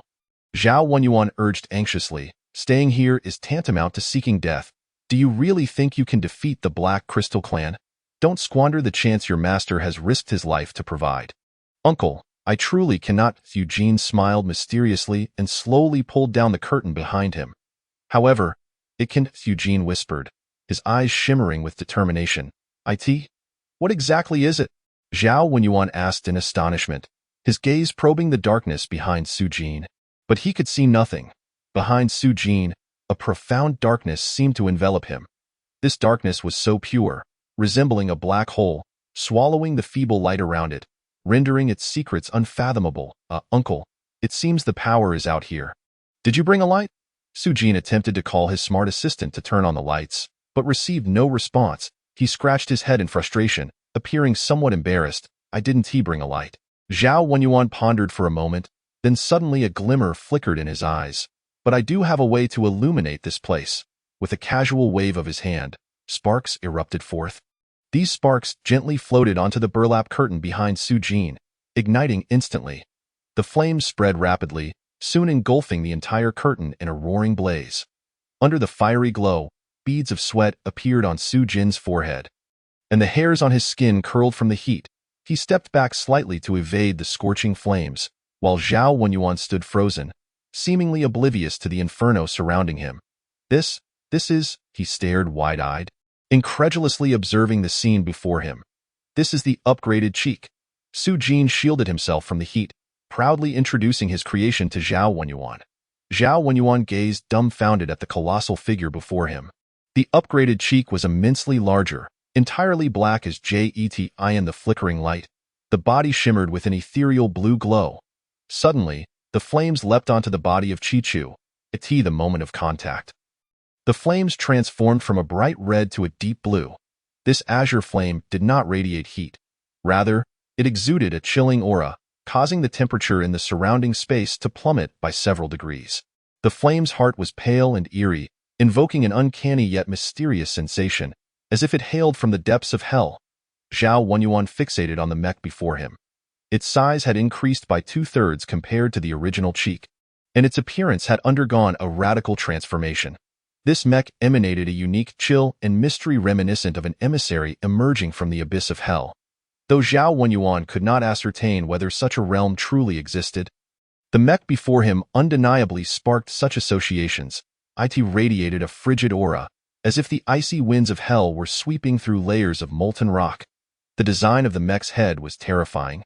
Its massive, menacing beak seemed capable of effortlessly tearing through any obstacles in its path. The enormous black wings on its back were adorned with sharp spikes, resembling the legendary Garuda wings, fierce and formidable.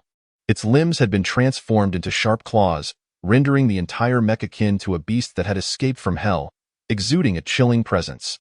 For a moment, Zhao Wenyuan was so intimidated by this fearsome appearance that an inexplicable dread surged within him.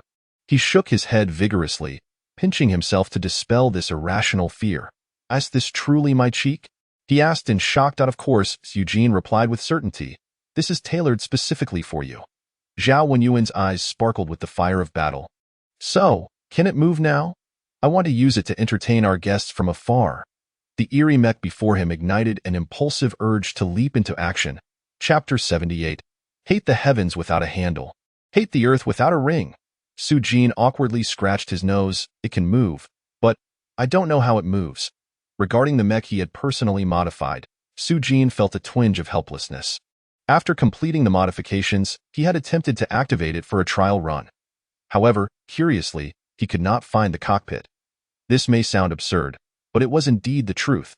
Eugene had even tried to establish a spiritual resonance with the mech, hoping to control it through his mental power. Unfortunately, within this dimensional factory, he had been unable to successfully establish a mental connection with the mech that belonged to Zhao Wenyuan.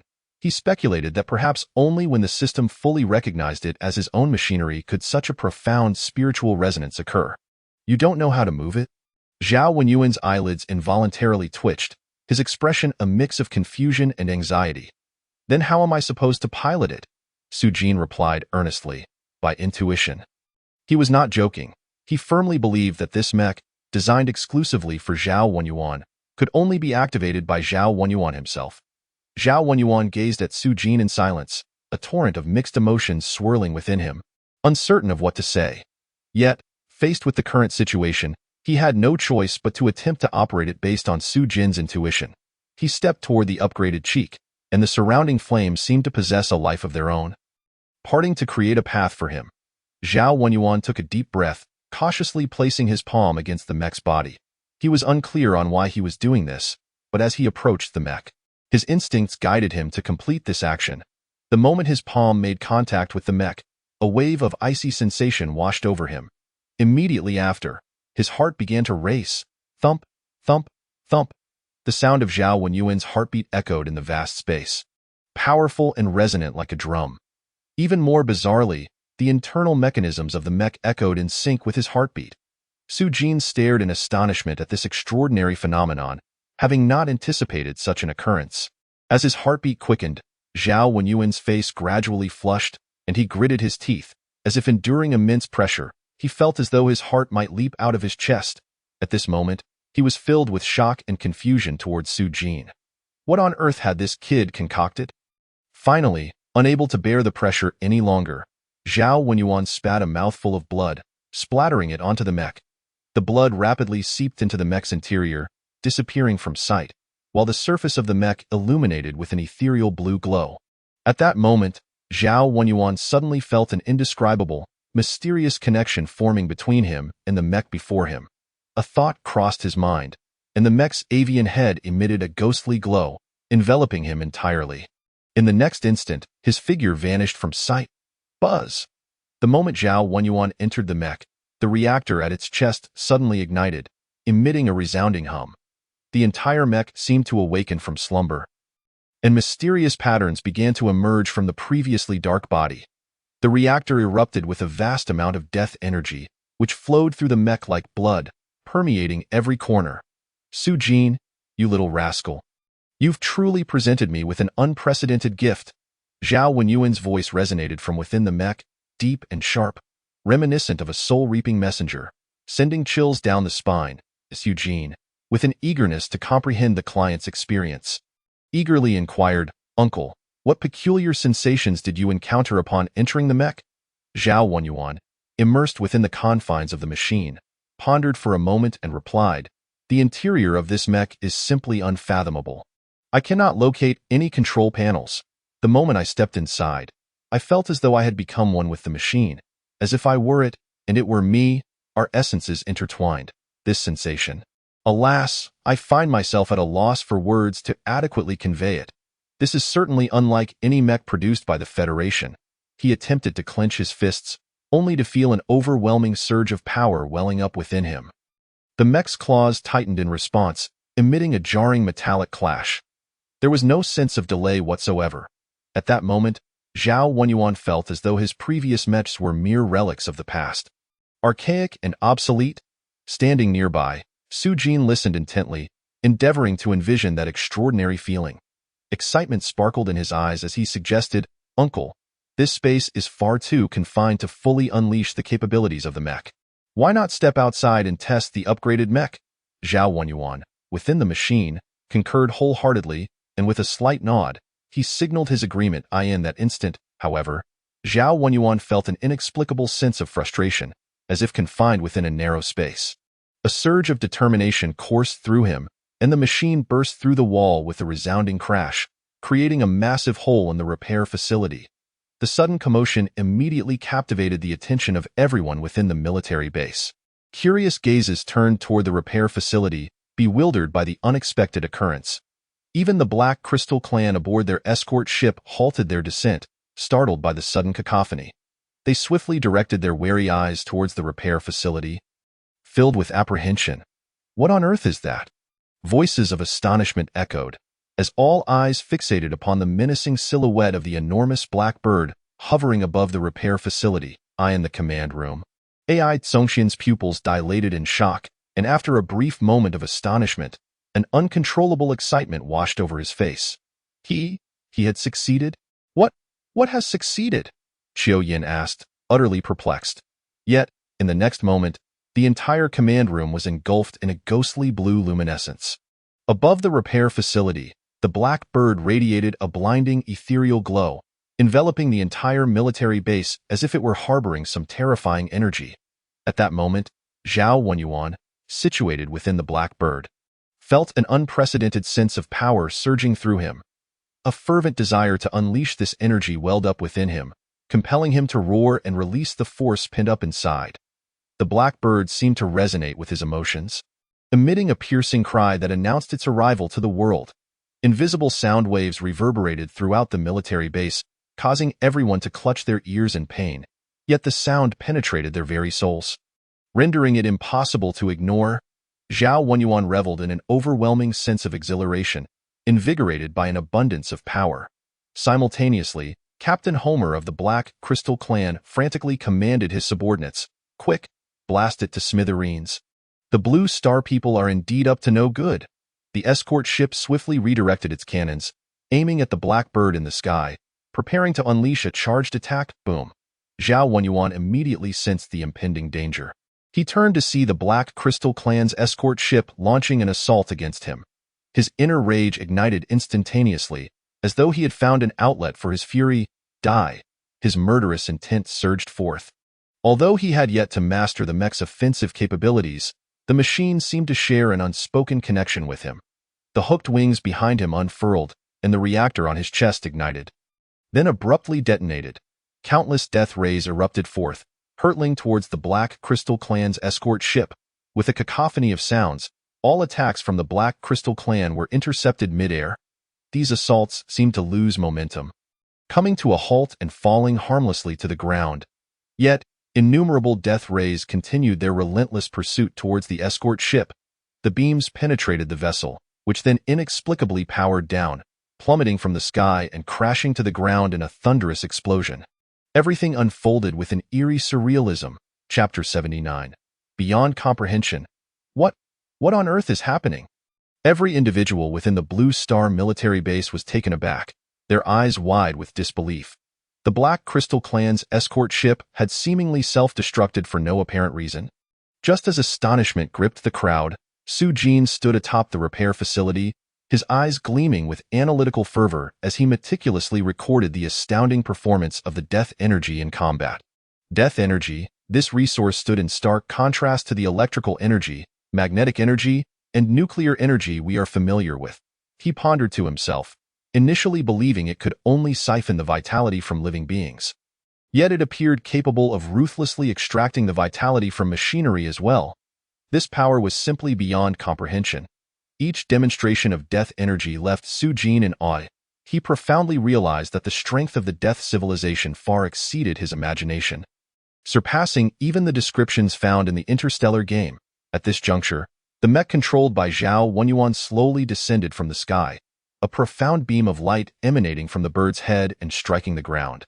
As the mech stabilized, Zhao Wenyuan's figure gradually became visible within the beam, though his complexion was pale, and he appeared utterly exhausted, half kneeling on the ground.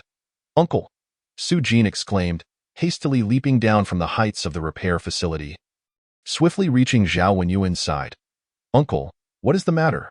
Is there an issue with the red magpie I upgraded?" Concern was etched across his face.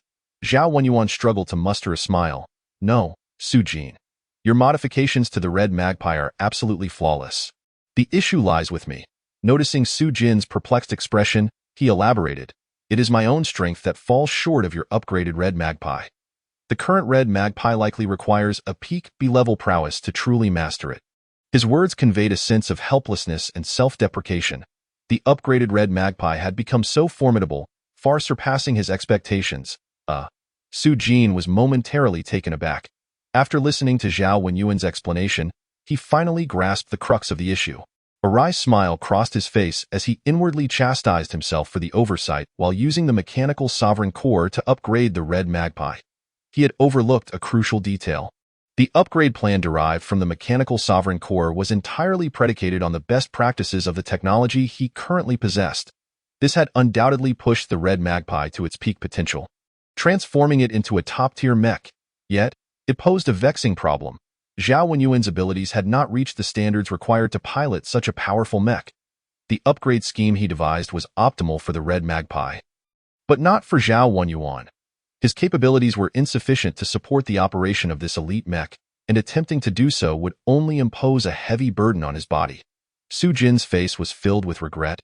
"I apologize, Uncle Zhao. I will certainly be more mindful of this issue in the future."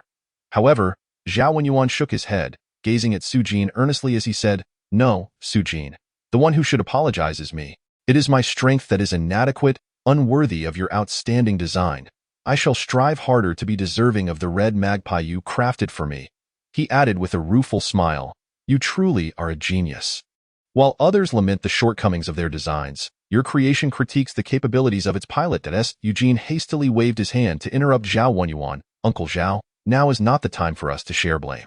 Your health is of utmost importance. You must receive treatment immediately." As he spoke, he swiftly summoned the coffin, which had evolved from the wings of the Gale upgrade, retrieving an urn of ashes from within. He held the urn of ashes aloft above Zhao Wenyuan's head. As a cool stream of death energy flowed gently from the urn, Zhao Wenyuan felt a refreshing sensation wash over him, followed by an indescribable comfort spreading throughout his entire being. He could not help but close his eyes, letting out a contented sigh. This death energy flowed through him like ambrosia, cleansing his soul and enveloping him in boundless comfort. Once the urn was emptied, Zhao Wenyuan stood upright once more, his complexion restored to its former vigor. He clenched his fists, feeling an inexhaustible vigor coursing through him. "Su Jin!" Zhao Wenyuan exclaimed, his fists clenched, excitement gleaming in his eyes. With this urn of ashes, the adverse effects of frequently piloting the new mech seemed no longer a significant concern. Su Jin furrowed his brow, glancing at him with a hint of worry. From one perspective, this was indeed true. However, "Uncle, are you truly certain you can endure that level of pain?" He understood well that while death energy could expedite Zhao Wenyuan's recovery, it could not alleviate the overwhelming agony brought on by piloting the new mech. Upon hearing this, Zhao Wenyuan's expression hardened with determination. "What does it matter? As long as I can drive away the Black Crystal Clan, I will endure any pain without hesitation." His voice was filled with resolve and tenacity. Upon hearing this, Su Jin felt a swell of respect within him. He gazed at Zhao Wenyuan, admiration shining in his eyes. This spirit of self-sacrifice for the greater good was deserving of profound reverence at any time. Just then, the sudden sound of hurried footsteps broke the silence between them. Eugene quickly glanced in the distance, then hastily waved his hand to swiftly retract the coffin. "Oh my goodness! What model of mecha is this? This design is unlike anything I have ever seen," exclaimed Qiu Yin, his eyes gleaming with wonder as he was unable to resist the urge to reach out and touch the enigmatic machine. "Old Qiu, don't touch anything recklessly. What if you break it?" Ai Tsongxian hastily admonished him, his eyes wide with concern as he anxiously watched the mecha, fearing any potential damage. "Come on, you were the one who touched it first. So why are you blaming me?" Xiao Yin retorted, feigning anger as he withdrew his hand. After a brief squabble, AI Songxian and Xiao Yin rushed to the now motionless blackbird, encircling it as they shouted and stared in astonishment, scrutinizing it with wide eyes. The mecha seemed to possess an otherworldly allure, drawing their full attention. At that moment, it was not just them. Everyone within the military base had gathered around, with eyes filled with curiosity and reverence. They gazed upon the peculiar mecha, which had descended upon them like a divine weapon, saving them from the brink of death. However, as time passed, the onlookers suddenly realized that the longer they stared at the mecha, the more inexplicable dread began to creep into their hearts. Although the mecha was an inanimate object, prolonged observation conjured an eerie phantom of a strange bird in their minds, as if it sought to steal away their very souls. Soon, those with weaker mental fortitude began to turn pale, collapsing like sheaves of wheat in the square. Their faces turned ghostly white, cold sweat pouring from their bodies, while some started to convulse, twitch, and even vomit. Chapter 80. The Plight of Blue Star. Quickly, evacuate the crowd. Save them. AI Songxian shouted. Damn it. Stop looking at the mecha. Are you trying to throw your life away? Xiao Yin hurriedly echoed, upon noticing the unusual behavior of the crowd. The two quickly organized those who could still stand to assist the fallen. The onlookers, now aware of the mecha's ominous nature, lowered their heads, helping their companions or carrying those on stretchers away from the scene. Before long, the previously tightly packed crowd had been dispersed, swaying and staggering in all directions. Eugene, witnessing the chaotic scene, suddenly thought to himself, gods cannot be gazed upon directly, or, from a scientific perspective. It could be said that low-dimensional beings should not behold high-dimensional existences for long. He pondered, could it be that the upgraded Qiqiao had, to some extent, become a high-dimensional mechanical creation? Immediately relay the order. All discussion regarding the recent incident is strictly prohibited in the military. Any related recordings or photographs must not be kept privately. Violators will face military regulations, and there will be no leniency. AI Songxian solemnly issued the command. The high-ranking officers responded in unison, swiftly departing to execute the orders. AI Songxian turned to another officer. You, arrange for personnel to come and cover this thing up at once. As the officers left, only Su Jin, Zhao Wenyuan, AI Songxian, and Xiao Yin remained beside the blackbird. While Su Jin and Zhao Wenyuan appeared unaffected, AI Songxian and Xiao Yin began to feel a sense of discomfort, as if a wave of dizziness was gradually washing over them. AI Songxian forced a wry smile at Su Jin and Zhao Wenyuan, saying, we should probably leave this place for now. It is evident that this location is not suitable for in-depth discussions. The four of them returned to the secret base hidden underground in the most confidential conference room of the base. They sat around a table, consisting solely of Su Jin, Zhao Wenyuan, AI Songxian, and Xiao Yan. AI Songxian and Xiao Yin appeared somewhat weakened, reclining in their chairs as it took them some time to regain their normal complexion. AI Songxian gazed at Su Jin and Zhao Wenyuan with a complex expression before finally locking his gaze onto Su Jin's face, his voice tinged with incredulity. Did your upgrade plan for Tichao incorporate technologies from the civilization of death? Su Jin met AI Songxian's earnest gaze, his heart fluttering slightly. After a moment's hesitation, he ultimately nodded firmly, confirming AI Songxian's speculation. Upon receiving this affirmative response, AI Songxian and Xiao Yin exchanged a glance of mutual understanding before simultaneously inhaling sharply. Although they had harbored vague suspicions in their hearts, the confirmation left them utterly astonished. AI Songxian's expression turned somber as he sighed deeply, speaking with a mix of sorrow and indignation. Su Jin, you little rascal, you have tricked me terribly. You had clearly mastered the technology on the metal panels, yet you deliberately presented a death energy collector to fool me, making me the subject of ridicule for several months. No. Su Jin struggled to maintain a serious facade. He looked earnestly at AI Songxian, explaining, Master, it wasn't like that. I had a sudden breakthrough in technology only due to the urgent circumstances. However, AI Songxian remained unconvinced, trembling as he pointed an accusatory finger at Su Jin, demanding, don't try to deceive me. You may fool others, but in these times, you still dare to deceive me? Have you no conscience? Realizing he could no longer maintain his pretense, Su Jin awkwardly scratched his head, forcing a stiff smile, unsure of how to explain. AI Songxian saw through his concerns, bluntly stating, Are you worried that someone might harm you? He continued. I think you've been reading too many fantasy novels. With your talent, we cherish you too much to ever consider harming you. AI Tsongxian's tone grew serious. Ordinary individuals may wish to harm you out of ignorance and short-sightedness, but we certainly will not. Every high-ranking official in the Federation is aware. Blue Star appears peaceful, but in reality, formidable enemies surround us, with every planet in the galaxy eyeing us covetously. In such circumstances, if we were to harbor ill intentions toward a genius like you, it would be tantamount to self-destruction. We would be choking the life out of our own future. Qiu Yin took a deep breath, speaking solemnly. Su Jin, this is our second meeting. However, there are certain matters your master may not have disclosed to you. So allow me to unveil the truth. He paused for a moment, seemingly organizing his thoughts, before continuing. Blue Star, as a resource planet of the Sealer civilization, is well known to everyone. Eugene nodded, familiar with this information as it was recorded in books. However, with increasing gravity, Qiu Yin added, in truth, Blue Star is a human resource planet.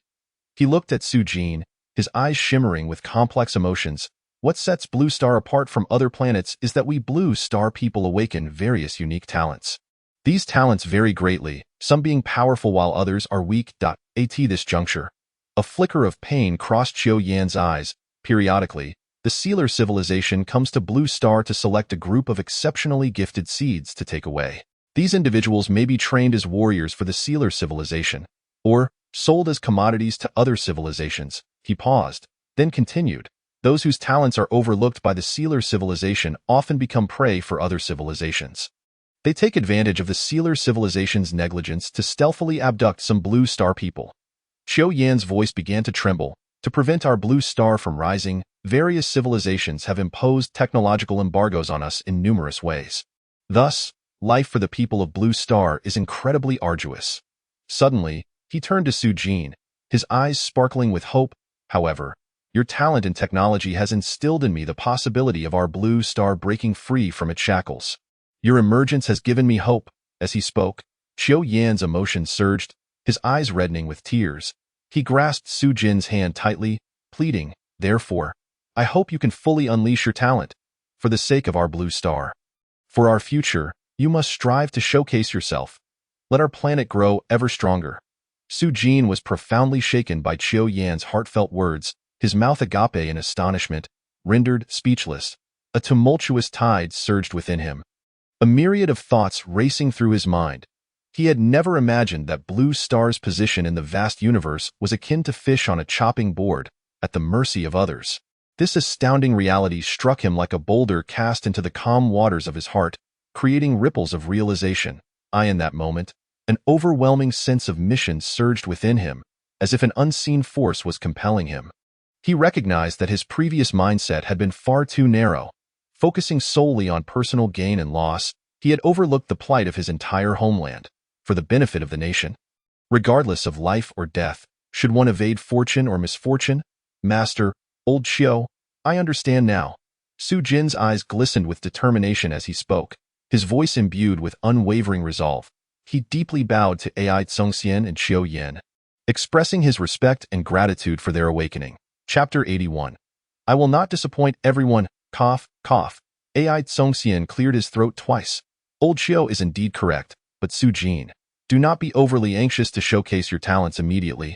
His gaze was profound, as if he could see through Su Jin's innermost thoughts. In the Federation, while many like me and old Qiu are devoted to discovering talent and strengthening Blue Star, there are also those who have allied themselves with the Sealer civilization or other extraterrestrial civilizations. AI Tsongxian's brow furrowed, his voice low. Once these individuals catch wind of Blue Star's potential rise, they will promptly inform their masters. He placed a reassuring hand on Su Jin's shoulder, speaking earnestly. Therefore, Su Jin, if we wish to utilize your talent, we must proceed with caution, carefully planning our actions. We cannot afford to be hasty and put you in danger. AI Tsongxian's eyes were slightly reddened, yet his words fell upon Su Jin like a bucket of cold water, gradually calming his fervor. Taking a deep breath, Su Jin slowly exhaled. Master, I understand. He silently contemplated that as long as individuals like his master and AI Lao existed, then conspiracies certainly did as well.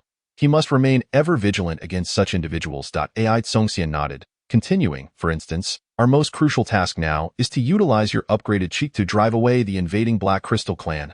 Drive them away? Su Jin clenched his fists, a glimmer of coldness flashing in his eyes.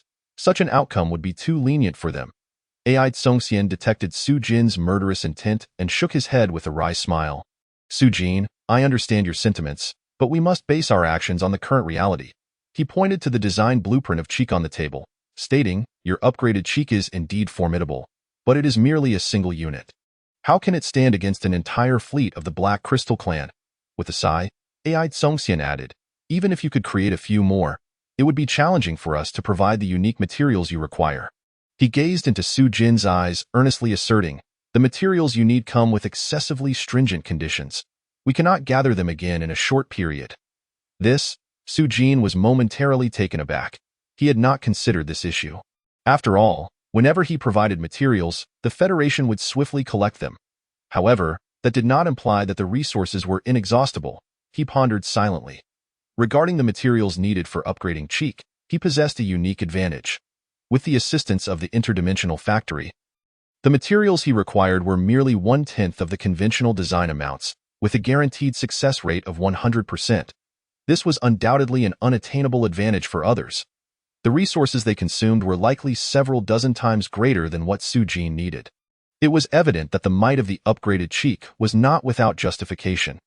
Even the most skilled mechanist from the civilization of death could not surpass Su Jin's creations. However, even with such advantages, without the necessary materials, his talent mechanical sovereign could not unleash its full potential.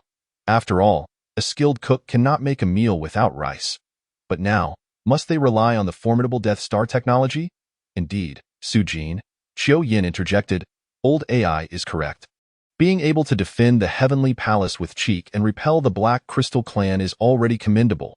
To utterly annihilate them is rather unrealistic.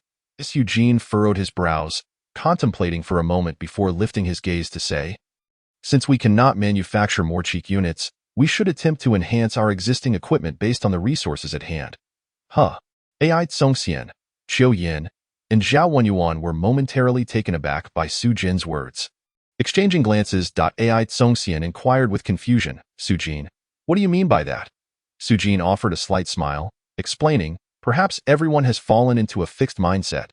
We do not necessarily need to create units as powerful as Cheek. We only need to manufacture units that surpass the standard models of the Black Crystal clan. He paused before continuing. I recall Uncle Zhao once telling me that our soldiers are not inferior to the Black Crystal clan in strength. In fact, in certain aspects, they may even excel. However, due to the inferior performance of our units, we find ourselves at a disadvantage in battles against the Black Crystal clan. With a spark of determination in his eyes, Su Jin declared, therefore, I plan to upgrade our standard units. I believe that with enhanced performance, we can turn the tide and defeat the Black Crystal clan. Upon hearing Su Jin's plan, AI Tsongxian wore an expression of disbelief, exclaiming, Su Jin, without those special materials, we cannot utilize Death Star technology. Are you suggesting that we create units capable of overwhelming Black Star technology using our existing technology? Su Jin nodded solemnly, his eyes reflecting unwavering conviction. Yes, that is precisely my intention. Zhao Wenyuan shook his head, his brow furrowed. This is impossible, the Black Crystal civilization. Although like us a surface-level civilization, stands at the pinnacle of such civilizations, possessing technology that far exceeds ours by tens of thousands of years. Qiu Yin echoed similar concerns, his expression grave as he stated, Wenyuan is right. The development of scientific technology requires time for accumulation and refinement, necessitating generations of iteration and optimization. With our current technological level, we cannot even begin to compare with Black Crystal technology. Faced with the skepticism and doubts of his companions, Su Jin remained undeterred. He smiled gently, fixing his resolute gaze upon them, since you all have faith in my talent. Why not trust me just once more, until the game is over? Who can say that a poor hand cannot lead to victory? The group fell into silence, exchanging glances, the air thick with an unnameable tension. After a long pause, AI Tsongxian broke the silence, exhaling deeply and fixing a determined gaze on Su Jin. Very well, Su Jin, pursue your endeavor. We will fully support you. Qiu Yin regarded Su Jin with a complex expression. taking a deep breath to say, "Young Su, I apologize for previously underestimating you. However, this time, I choose to believe in you once more. I, Qiu, have never bowed to anyone in my life. But now, I yield to you." Zhao Wenyuan gave Su Jin's shoulder a firm pat, his eyes sparkling with anticipation. "You have a knack for creating miracles. So let us witness another one that will astonish us all, even if we ultimately face defeat. Having fought alongside you, I would have no regrets." Su Jin smiled confidently. "Since you all have faith in me, I will not let you down." A resolute light flickered in his eyes. Chapter 82. Upgrading the Falcon 4. The four reached a consensus, and the ensuing plan was to implement Su Jin's proposal to upgrade the existing standard units of the Blue Star Army.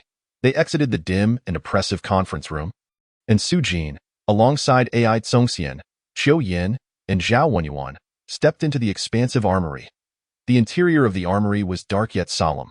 Under the light, 50 standard units of the Federation stood in an orderly fashion, resembling a group of slumbering giants. However, these units bore the scars of war. Some had deformed exteriors, while others were merely half-formed, silently narrating the fierce battles they had endured. Su Jin gazed intently at these units. His attention shifted toward the armory's entrance, envisioning the units he had seen earlier in the plaza, pristine and seemingly more powerful than those housed within the armory. "Master," Su Jin pointed outside and inquired, "what about those units in the plaza?" Ai Tsongxian sighed softly, explaining, "Those units are merely for show. We intentionally displayed them in the plaza to attract the attention of the Black Crystal clan while simultaneously exhausting their ammunition. The true combat strength resides here." Su Jin was taken aback, not having anticipated that the Federation would employ such a strategy. "Young Su, take a look at these." Qiu Yin gestured toward the neatly arranged units in the armory. "These are the only standard units we have in the base. The Falcon 4, upon closer inspection, Su Jin noted that these units bore some resemblance to Cheek, sharing a common foundation. Firstly, the height of the Falcon 4 was significantly less than that of Cheek. Standing at approximately 18 meters, they appeared more stable and subdued, a stark contrast to the name Falcon. Despite the reduced height, their bulk had not diminished. Rather, they projected a sense of weightiness. The design of the units clearly leaned toward defense. Their armor appeared robust yet somewhat cumbersome, yet this very design afforded them formidable protective capabilities. Su Jin could envision that, on the battlefield, such armor could withstand fierce assaults from the enemy. Most striking were the two massive shoulder cannons mounted on the units. They were large and conspicuous, exuding a sense of overwhelming firepower. In positional warfare, these shoulder cannons would serve as vital weapons against the enemy, capable of launching highly destructive projectiles. Su Jin's gaze swept calmly from top to bottom across the Falcon 4 unit. With just a glance, he had formed a clear judgment. Having analyzed a sophisticated unit like Cheek, these standard units appeared relatively simplistic, almost child's play in comparison. A subtle confidence gleamed in his eyes, as if everything was within his grasp. He was no longer the naive individual of the past. He did not require the power of the mechanical sovereign core. With his own insight and knowledge, he could discern the structure and performance of these units with clarity. Moreover, the mastery of Death Star technology placed him at an unprecedented height, enabling him to perceive many details that eluded the average individual. Gently, he reached out to touch the unit's exterior, feeling the properties of the alloy. "Su Jin, here are the design blueprints for the Falcon IV." Ai Tsongxian first noticed that Su Jin had been silently studying for quite some time, so he handed over a tablet and gently said, "If there is anything unclear, do not hesitate to ask me or Lao Qiu. Both of us were involved in the design of this machine." Su Jin snapped back to reality from his contemplation, offering a faint smile and shaking his head. "Master, there is no need. I have comprehensively understood the Falcon 4. There is nothing I do not grasp." He paused, his eyes shimmering with confidence. "Moreover, I have also conceived a preliminary idea for the upgrade design." "Hmm? What did you say?" Ai Tsongxian looked at him in astonishment, as if he could hardly believe his ears. The others present were equally stunned, questioning whether they had misheard. That moment, a brand new virtual blueprint of the Falcon 4 slowly rotated in Su Jin's mind. He took the tablet from Ai Tsongxian and deftly slid his finger across it, directly modifying the original design of the Falcon 4. Although the new Falcon 4 cannot fully utilize Death Star technology, we can enhance its power by employing a Death Energy Reactor, effectively giving it a formidable heart. As he spoke, He rapidly sketched on the tablet. I intend to remove all the existing bulky armor and replace it with the Death Angel outer shell design, which would not only reduce weight, but also enhance its defensive capabilities.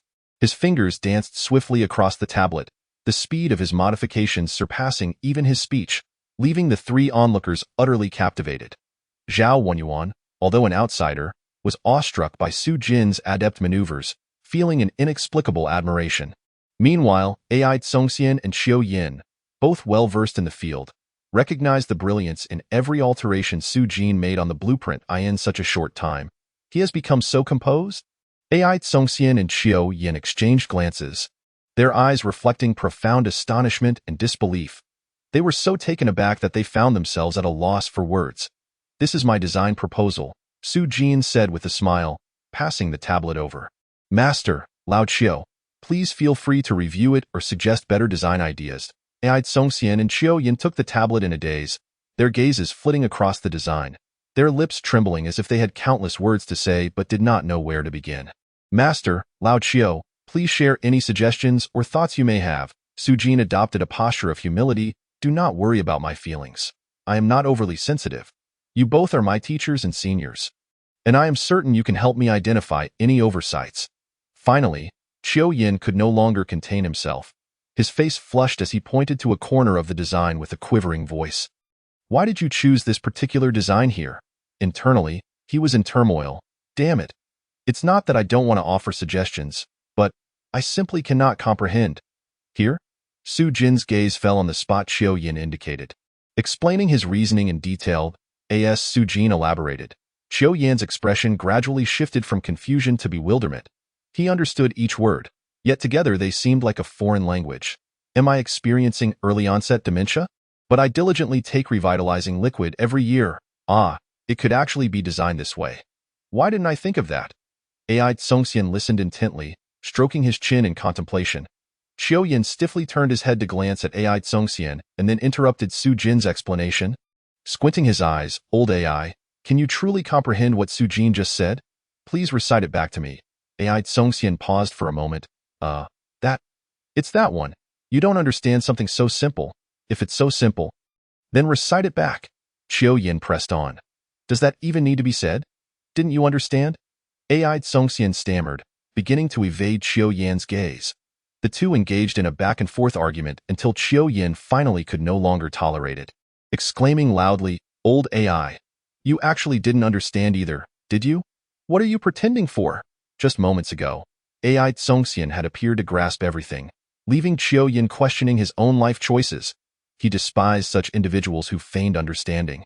Cough, cough. Ai Tsongxian cleared his throat twice, attempting to mask his embarrassment. "You're talking nonsense. I am Su Jin's master. How could I not understand?" he muttered softly, yet dared not meet Xiao Yan's eyes. Chapter 83. A firm commitment to protect beliefs.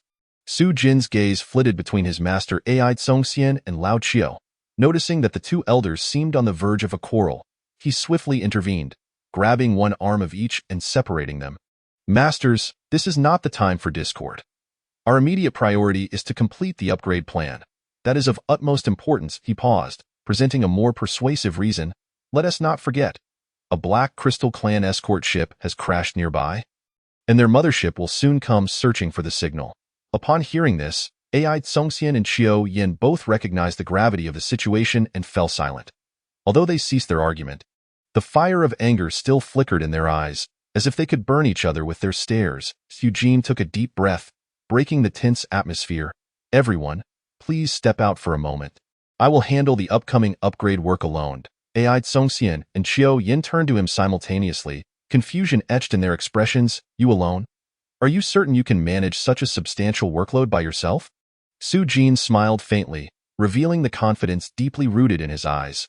"I have independently completed a 30-meter-tall Crimson Magpie large machine. In comparison, this work is merely child's play." Xiao Yin sighed, appearing somewhat dejected.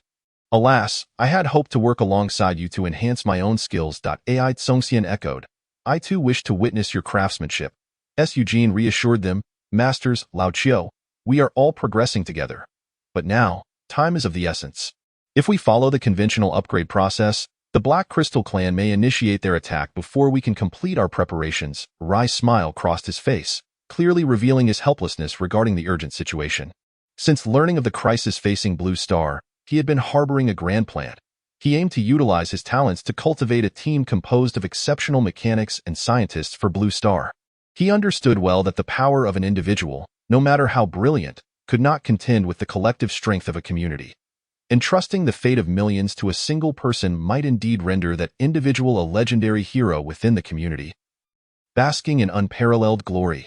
However, was this not an extreme danger? Should that hero fall, the future of the entire community would plummet like a shooting star. Nonetheless, the threat posed by the Black Crystal Clan loomed ominously. With their assault potentially imminent, time was pressing, and his original plan for nurturing talent on Blue Star had to be temporarily shelved. Alas, I understand all these principles. Qiu Yin lowered his head, a look of comprehension flickering in his eyes. Old Qiu, we must leave quickly. Do not hinder my apprentice here. Ai Songxian urged impatiently, tugging at Qiu Yan's arm as they prepared to depart the bustling warehouse. Upon hearing Ai Songxian refer to him as master, an inexplicable fire ignited within Qiu Yan. You? What gives you the right to be Su Jin's master? Not satisfied? You can take on one yourself. Ai Songxian held his head high, exuding the air of a commanding general. You? Qiu Yin felt aggrieved. Where could he find another apprentice as extraordinary as Su Jin? The thought of being overshadowed by Ai Songxian in the future left him feeling despondent. The more he pondered, the angrier he became. Su Jin keenly sensed the tension in the air and quickly interjected, Master, I have already sent you the materials list via private message. Please arrange for them to be delivered to the warehouse promptly. He tried to ease the atmosphere. Ai Songxian responded without turning his head. Rest assured, apprentice, I will arrange it right away. As he spoke, he increased his grip on Qiu Yin, and the two of them bickered like a pair of old children as they exited the warehouse. Zhao Wenyuan observed the scene with a bemused expression, shaking his head as he silently trailed behind them. Before departing, he glanced back at Su Jin, saying nothing, but fiercely clenched his fist and raised it above his head, offering a determined gesture of encouragement. This simple action conveyed profound support and motivation. Uncle, rest assured, I will not disappoint you. A resolute light flickered in Su Jin's eyes as he waved his hand and laughed heartily in response. After the three elders departed, merely half an hour passed, and the upgrade materials Ai Songxian had been tasked to gather had been swiftly delivered by the logistics team, filling the entire warehouse to the brim. The transport personnel gazed at Su Jin with reverence, as though beholding a deity. Whispers of the young man's legendary feats had long circulated among them. This seemingly unassuming child had managed to modify a powerful machine, saving them all from the ferocious bombardment of the Black Crystal Clan. Many of these transport workers bore scars from battle, crimson blood seeping through their bandages. Yet the pain of their wounds did not diminish the purity and gratitude reflected in their eyes. After neatly stacking the materials, they approached Su Jin at a respectful distance, silently saluting him with a military gesture, expressing their heartfelt thanks in this wordless manner. Su Jin quietly gazed at the departing figures of those delightful individuals. A wave of inexplicable warmth surging within his heart. In that moment, his conviction and determination to protect them solidified even further. Once everyone had left, Su Jin's expression turned grave. He gently waved his arm, releasing dozens of reconnaissance units resembling skeletal bats from the mechanical sovereign, which quietly dispersed and hung upside down beneath the eaves. An invisible perimeter of vigilance was established around the warehouse, alert to any potential onlookers.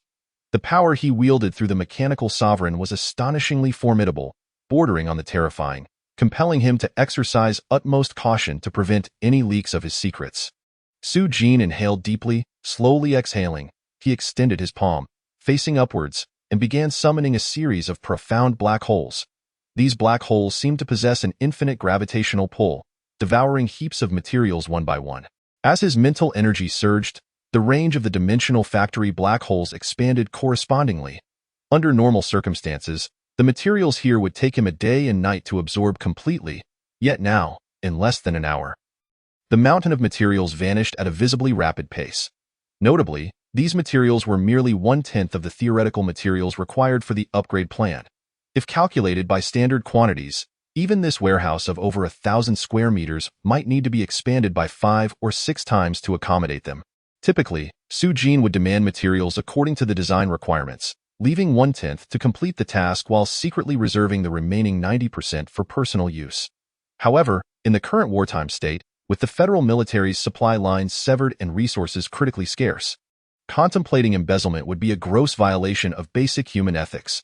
Although Su-jin never considered himself a paragon of virtue, he steadfastly adhered to the principles of humanity in pivotal moments. Profiting from war and exploiting national calamity weighed heavily on his conscience. Chapter 84. Completion of the upgrade. The rebirth of the Falcon 4. As batches of materials were fed into the dimensional factory, 50 upgraded Falcon IVs were concurrently cast inside. The factory was immediately filled with a resounding roar, the sound of the dimensional factory operating at full capacity reverberating within Su-jin's mind. Since becoming a Class C superpower, the production lines within the dimensional factory had been upgraded to 3, tripling the production speed. More importantly, the design plan for the core of mechanical sovereignty was nothing short of perfect, ensuring that every gram of material was utilized in the most critical areas, without an ounce wasted. The efficient manufacturing capabilities of the dimensional factory complemented the exquisite design of the core of mechanical sovereignty, reducing Su-jin's manufacturing costs to an astonishingly low level.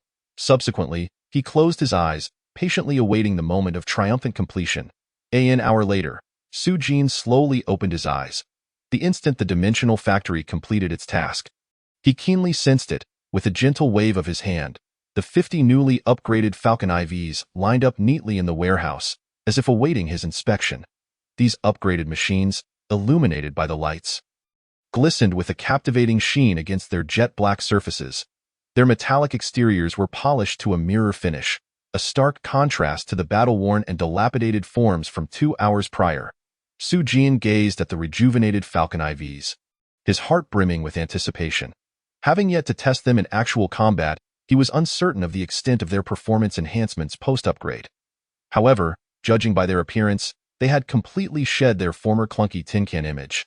Emerging as both stylish and imposing. As an aficionado of aesthetics, Su-jin held high standards for the appearance of machinery. Under his subtle influence, the design process of the core of mechanical sovereignty increasingly prioritized aesthetics.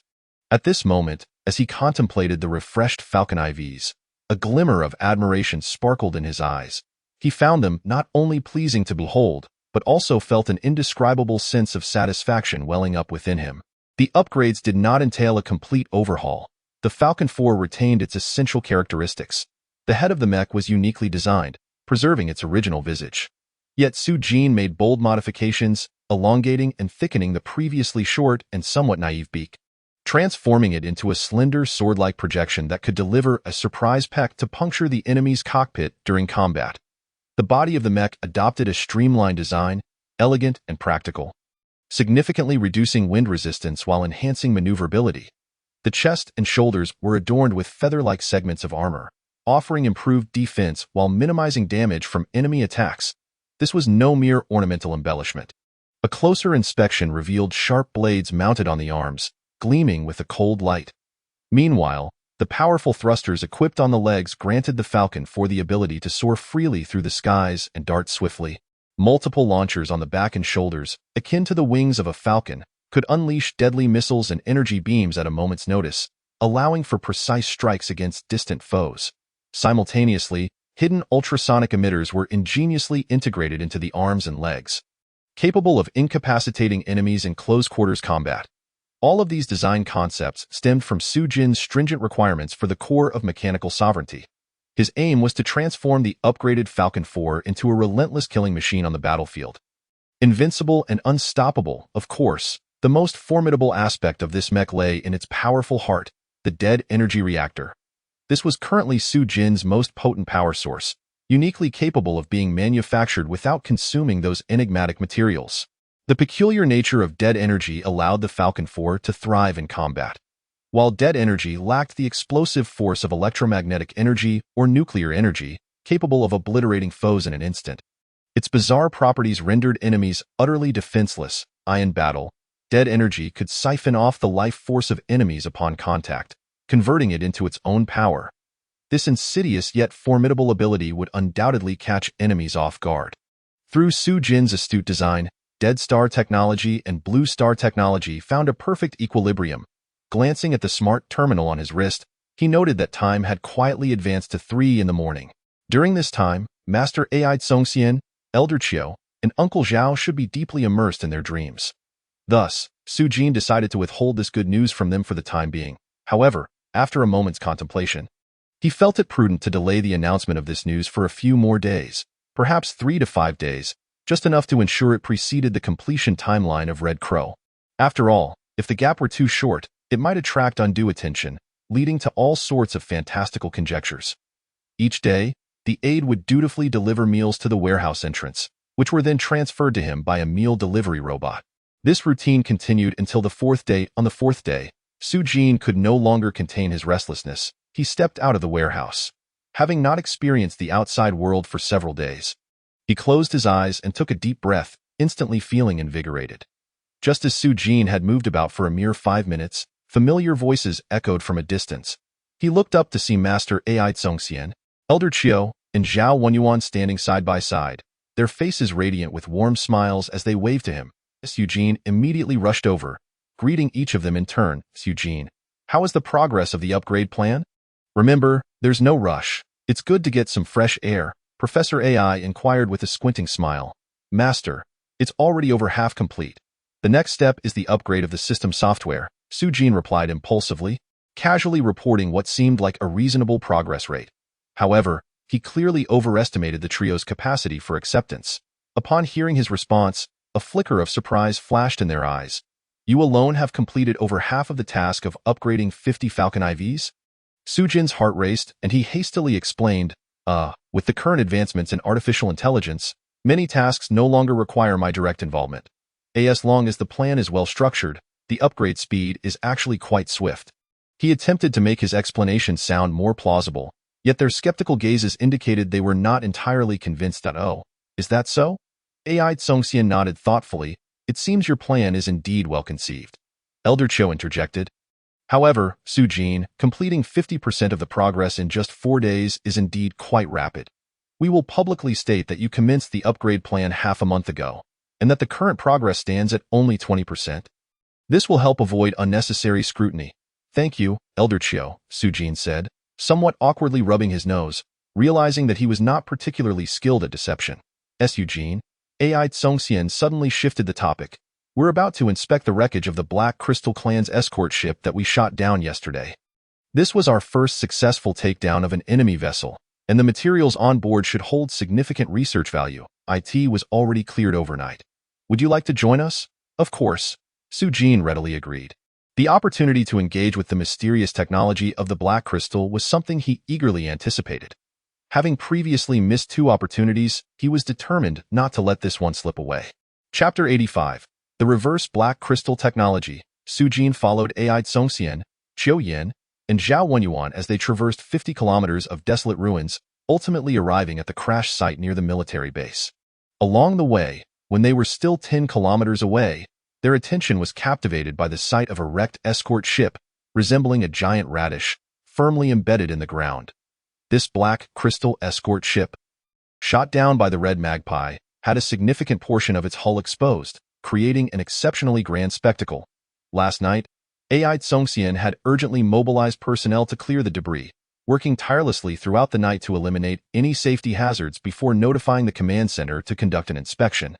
Upon hearing the news, the 3 experts, Ai Tsongxian, Qiu Yin, and Zhao Wenyuan, immediately rushed over, eager to explore the mysteries of this Black Crystal escort ship and comprehend the source of its formidable power. As Su Jin and the 3 descended from their command vehicle, the escort ship loomed before them like a towering mountain, instilling a sense of insignificance within them. Preliminary measurements revealed that this Black Crystal escort ship stretched an astonishing 500 meters in length, 5 times that of its Blue Star counterparts. Such scale was sufficient for it to serve as the flagship of a fleet within the Blue Star Federation military. Moreover, the speed of the Black Crystal escort ship was simply mind-boggling. Intelligence reports indicated that these ships could reach 1/10 the speed of light, approximately 30,000 kilometers per second. In stark contrast, The fastest Blue Star warships had only just surpassed the speed of sound, around 340 meters per second, resulting in a staggering speed disparity of nearly 100 times. Faced with such a data comparison, Su-jin and the three fell into deep contemplation. They cautiously approached the massive vessel, their steps imbued with scrutiny and curiosity.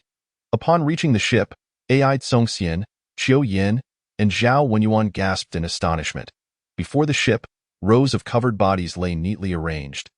The remains of the Black Crystal Warriors. Soldiers were busily and methodically extracting the corpses from a makeshift entry point that had been cut into the ship. Ai Tsongxian, Qiu Yin, and Zhao Wenyuan curiously unveiled one of the bodies. To their shock, they discovered that the Black Crystal Warriors appeared alarmingly emaciated, resembling fabric wrung dry of moisture, a sight that was truly harrowing. Even more chilling was the expression of shock frozen on their faces, and the positions of their limbs, as if time had been halted at the moment of their demise. They had been killed in an instant. Ai Tsongxian's voice trembled as he observed that they had been drained of all vitality by some unknown force. Could it be the death energy? Qiu Yin found it hard to believe. Is this the technology of the death civilization? It was utterly terrifying and bizarre. Zhao Wenyuan stared at Su-jin in disbelief. Is this the power of the upgraded Red Magpie? He had never anticipated that a casual strike could yield such horrifying consequences. In the face of the trio's astonishment and confusion, Su-jin remained remarkably calm. It seemed he had foreseen this situation, stating nonchalantly, "Indeed, this is the power of death energy. It can absorb the life force of enemies during battle, representing an exceedingly mysterious form of energy." Ai Tsongxian took out a tablet and began swiftly recording various data, his conclusions aligning closely with Su-jin's earlier discoveries, both equally astonished by the peculiar characteristics of death energy. Throughout this process, the expressions and movements of the group conveyed their reverence and fear of this unknown force. Meanwhile, Su-jin's tranquility and composure appeared distinctly out of place, as if he had grown accustomed to the existence of such power. Fortunately, this chilling force was in the hands of their side. Ai Tsongxian inhaled deeply, his eyes glistening with complex emotions, and slowly remarked that if such power fell into enemy hands, they would have likely been defeated long ago. Su-jin smiled, unconcerned. The enemy would not possess his mechanical sovereign ability, enabling him to analyze and reverse engineer the technology of the death civilization in a short time. Qiu Yin nodded, solemnly stating, "Indeed. It is a stroke of luck that we are able to possess and control such power." Zhao Wenyuan sighed. "Yes." The three exchanged knowing smiles, glancing at Su-jin, a mutual understanding and relief passing between them. Growing increasingly aware of Su-jin's significance to Blue Star, upon entering the interior of the escort ship, the group was astonished to find that it was not as ravaged as they had anticipated. It was worth noting that this escort ship had been consumed by a dense barrage of death energy rays in plain sight.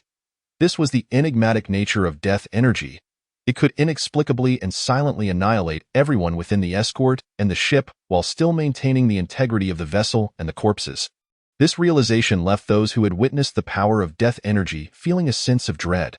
As they walked and observed, touching and discussing, they often expressed their awe at Black Crystal technology. Clearly, the technological prowess of the Black Crystal race far surpassed that of Blue Star by several tiers, especially as they discovered a vast array of intact weapons and machinery, igniting excitement in every individual. The eyes of Ai Tsongxian, Qiu Yin, and Zhao Wenyuan sparkled with greedy anticipation, as if they could already envision Blue Star, having fully assimilated Black Crystal technology, dominating the cosmos, as long as these precious technologies were brought back to Blue Star for deconstruction and study. Even a mere fraction of Black Crystal technology would be immensely beneficial, marking a monumental leap in technological advancement. Su-jin was equally exhilarated. To him, this escort ship resembled a colossal block of cheese, brimming with endless temptation. Every time his hand brushed against a component within the ship, the mechanical sovereign core in his mind began to feverishly reverse engineer Black Crystal technology. He felt akin to a mouse that had fallen into a jar of rice. Brimming with joy, if not for the sheer size of the escort ship, Su-jin might have even contemplated tossing the entire vessel into the dimensional factory. In that case, he could master all the Black Crystal technology employed by the escort ship within half an hour and reverse engineer some of its foundational technologies. However, for now, He could only patiently explore it piece by piece. Walking ahead, Ai Tsongxian, Qiu Yin, and Zhao Wenyuan were still engrossed in admiring and discussing how to handle and allocate the hard-won spoils. While contemplating how to deconstruct these precious technologies for further study, they remained blissfully unaware that Su Jin had silently grasped all their secrets. After an entire day of meticulous cataloging, Ai Tsongxian, Qiu Yin, and Zhao Wenyuan finally completed their of all the finds within the escort ship. Each selected several mechanical components of interest, preparing to bring them back for in-depth research. Everyone hoped to uncover more information about the enemy swiftly, thereby gaining a greater advantage on the battlefield ahead. After an entire day of busyness, they concluded their exploration with satisfaction at 5 in the afternoon. They boarded their command vehicle, laden with their findings. On the return journey, the vehicle was filled with laughter and cheer, each person's mood distinctly buoyant. The Black Crystal Race. Your demise is imminent. Su Jin narrowed his eyes, a meaningful smile curving his lips. At this moment, his mind was flooded with the various black crystal technologies he had reverse-engineered. Chapter 86. Discoveries within the escort ship. Within the wreckage of the escort ship, Su Jin's gains were extraordinarily rich. Significantly deepening his understanding of the enigmatic black crystal race, he gradually unveiled the secrets behind their technology. The energy source of the black crystal race is a peculiar form of energy known as crystal energy. This potent energy derives from a rare mineral called black crystal stone. In Su Jin's hands, a piece of black crystal stone shimmered with a profound glow, and he could sense the immense energy contained within.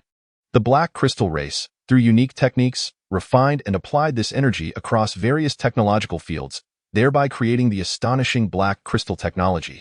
Even more astonishing to Su Jin was the fact that once black crystal stone lost its energy, it did not transform into useless waste. Instead, it became even harder and served as a superconductor for crystal energy, maximizing its utility. He recalled the previously seen black crystal giant octopus and black crystal standard body, both primarily constructed from this remarkable black crystal stone. This escort ship, too, was primarily made from black crystal stone. One could say that the entire civilization of the black crystal race was built upon the foundation of black crystal stone.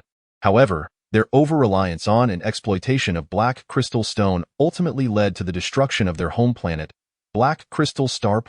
One could imagine the devastation wrought upon a planet entirely composed of black crystal mines, pockmarked with gaping holes, leaving Su Jin feeling a wave of melancholy in the cosmos. It is not uncommon to encounter civilizations like the black crystal race that have perished due to their own actions. They did not fall to the iron hooves of other civilizations, but rather succumbed to their own greed and short-sightedness. The black crystal race was forced to become a wandering civilization, seeking a new home amidst the vast universe.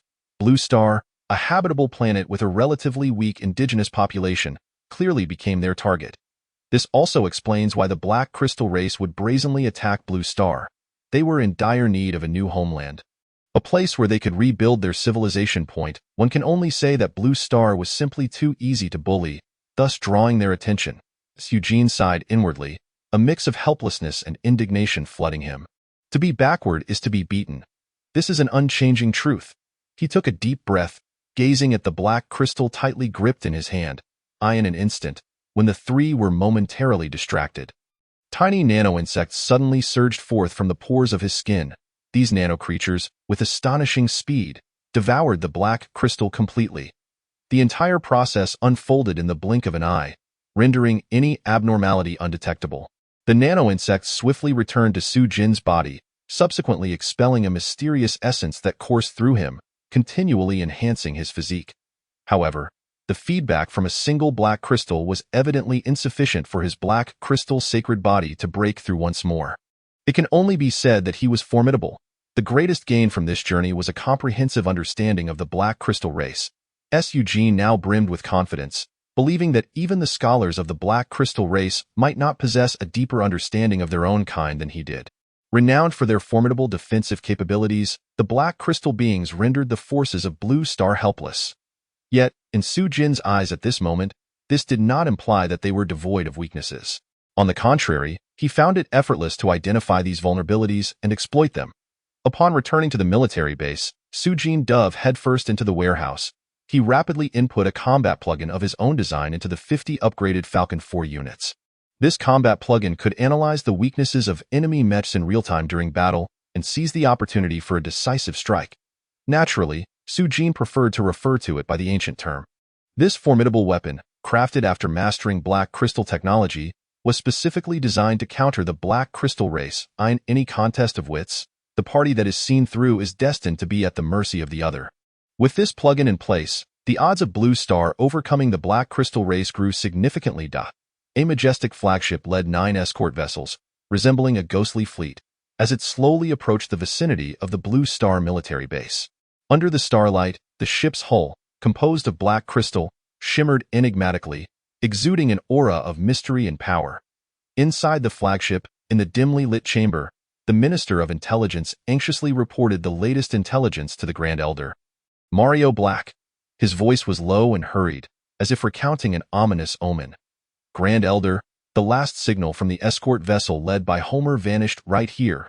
A flicker of concern crossed the minister's face as he paused. Continuing, moreover, the signal was abruptly cut off, indicating that Homer encountered a formidable adversary, leaving him no chance to resist. Upon hearing this, Grand Elder Mario furrowed his brow, his gaze deepening with intensity. Are you certain that the escort vessel's signal disappeared entirely, without even a distress call being sent? His voice conveyed an undeniable authority. I am certain. The minister nodded emphatically. Grand Elder Mario fell into deep contemplation, his brow furrowed. How could this be? To obliterate our escort vessel instantaneously. It must be an entity of galactic civilization. His tone was laden with confusion, disbelief, and a tinge of fear. According to our estimates, there are many years until the Sealer civilization arrives to harvest Blue Star. Under normal circumstances, no advanced civilization could emerge in this remote corner of the Milky Way. Grand Elder Mario continued, his face etched with perplexity. Homer's demise is simply too bizarre. He sighed, a hint of worry flickering in his eyes. The Minister of Intelligence inhaled deeply, voicing his analysis. Perhaps there is another possibility. Homer is notoriously arrogant. If he truly fell into an ambush by the Blue Star inhabitants, he would rather die than seek assistance from the flagship. Grand Elder Mario pondered in silence. Both scenarios were plausible, yet he secretly hoped for the latter. For if the former were true, it would spell disaster for them. Their plans to conquer Blue Star could very well be thwarted. Soon, the precise detectors of the Black Crystal Fleet locked onto the wrecked escort vessel, resembling a giant turnip, lying on the surface of Blue Star. The fleet circled in the air, gradually descending, and dispatched a small team of elite soldiers to inspect the situation. The soldiers swiftly conducted a thorough examination of the escort vessel. However, the reports they returned with left the Grand Elder of the Black Crystal race in utter shock.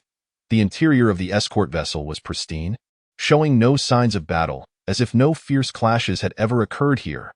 Yet, a multitude of equipment had vanished, leaving only empty compartments and severed wires, evidently forcefully disassembled and removed by someone.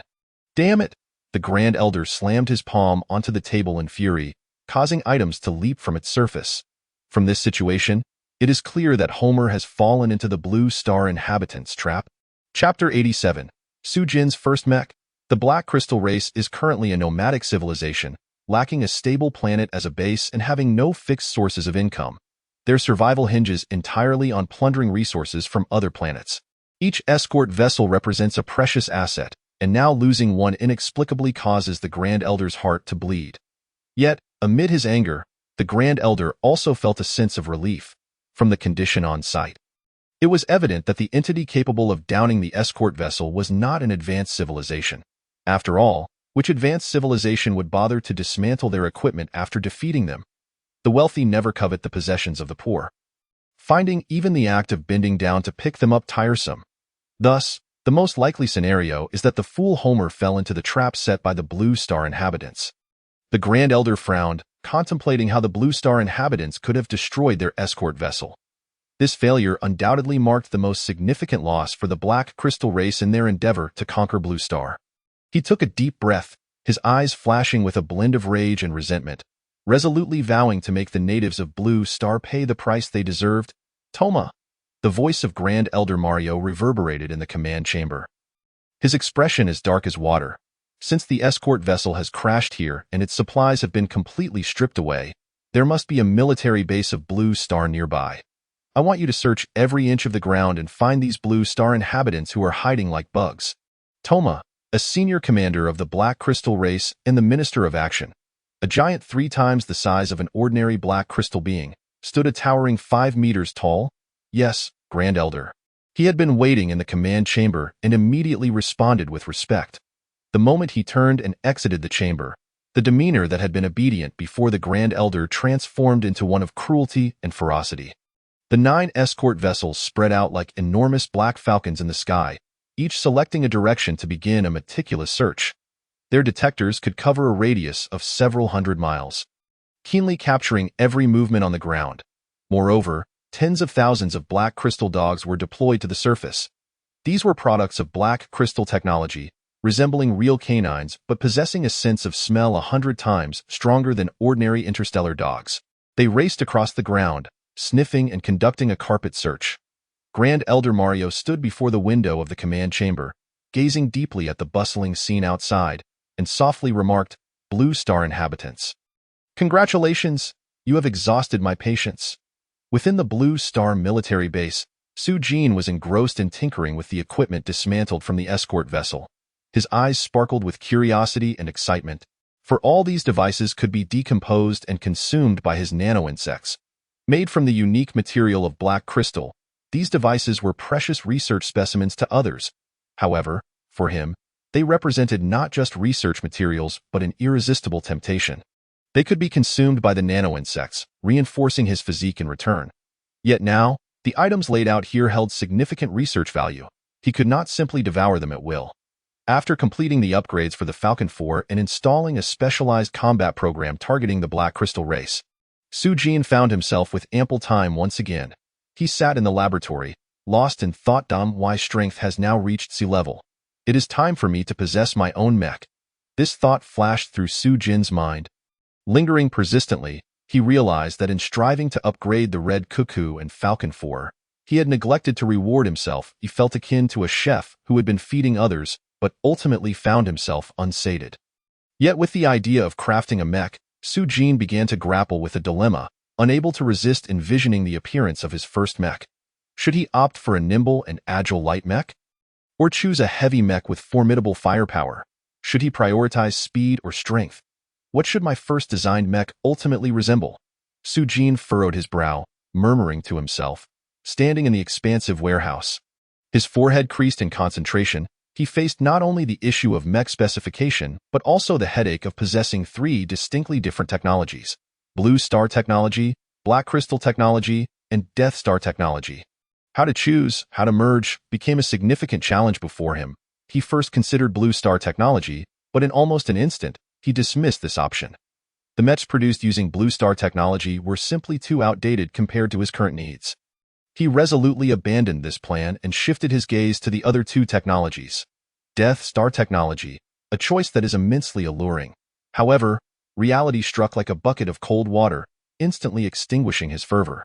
Though formidable, the materials required by Death Star technology are exceedingly rare in the short term. He finds himself utterly incapable of gathering the necessary components to manufacture an aberrant mech akin to the upgraded Crimson Crow. At that moment, his gaze inadvertently fell upon a heap of discarded mech bodies in the corner of the warehouse. These were several black crystal mechs captured from the battlefield, deemed useless by the federal military due to their inability to decipher black crystal technology, and thus relegated to the status of refuse, carelessly piled here. Yet, to Su-Jin, these forsaken remnants shone like a treasure trove, glimmering with the promise of gold.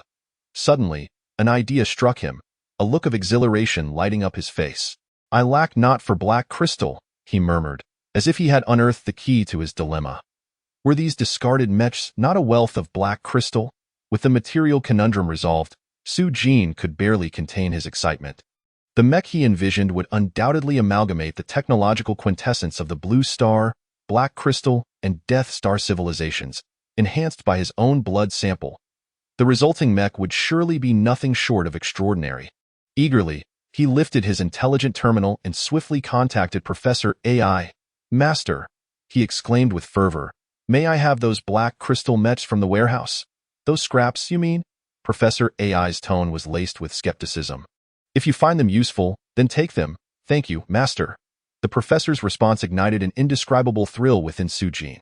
After ending the communication, he activated the mechanical sovereign core, commencing the gradual design of an entirely new mech according to his specifications. In less than 10 minutes, the mechanical sovereign core swiftly generated a design blueprint that seamlessly integrated the technological essences of the Blue Star, Black Crystal, and Death Star civilizations. In Sujin's mind, the virtual three-dimensional silhouette of the mech rotated slowly. He gently pricked his fingertip, allowing a drop of crimson blood to fall into the black hole he had summoned.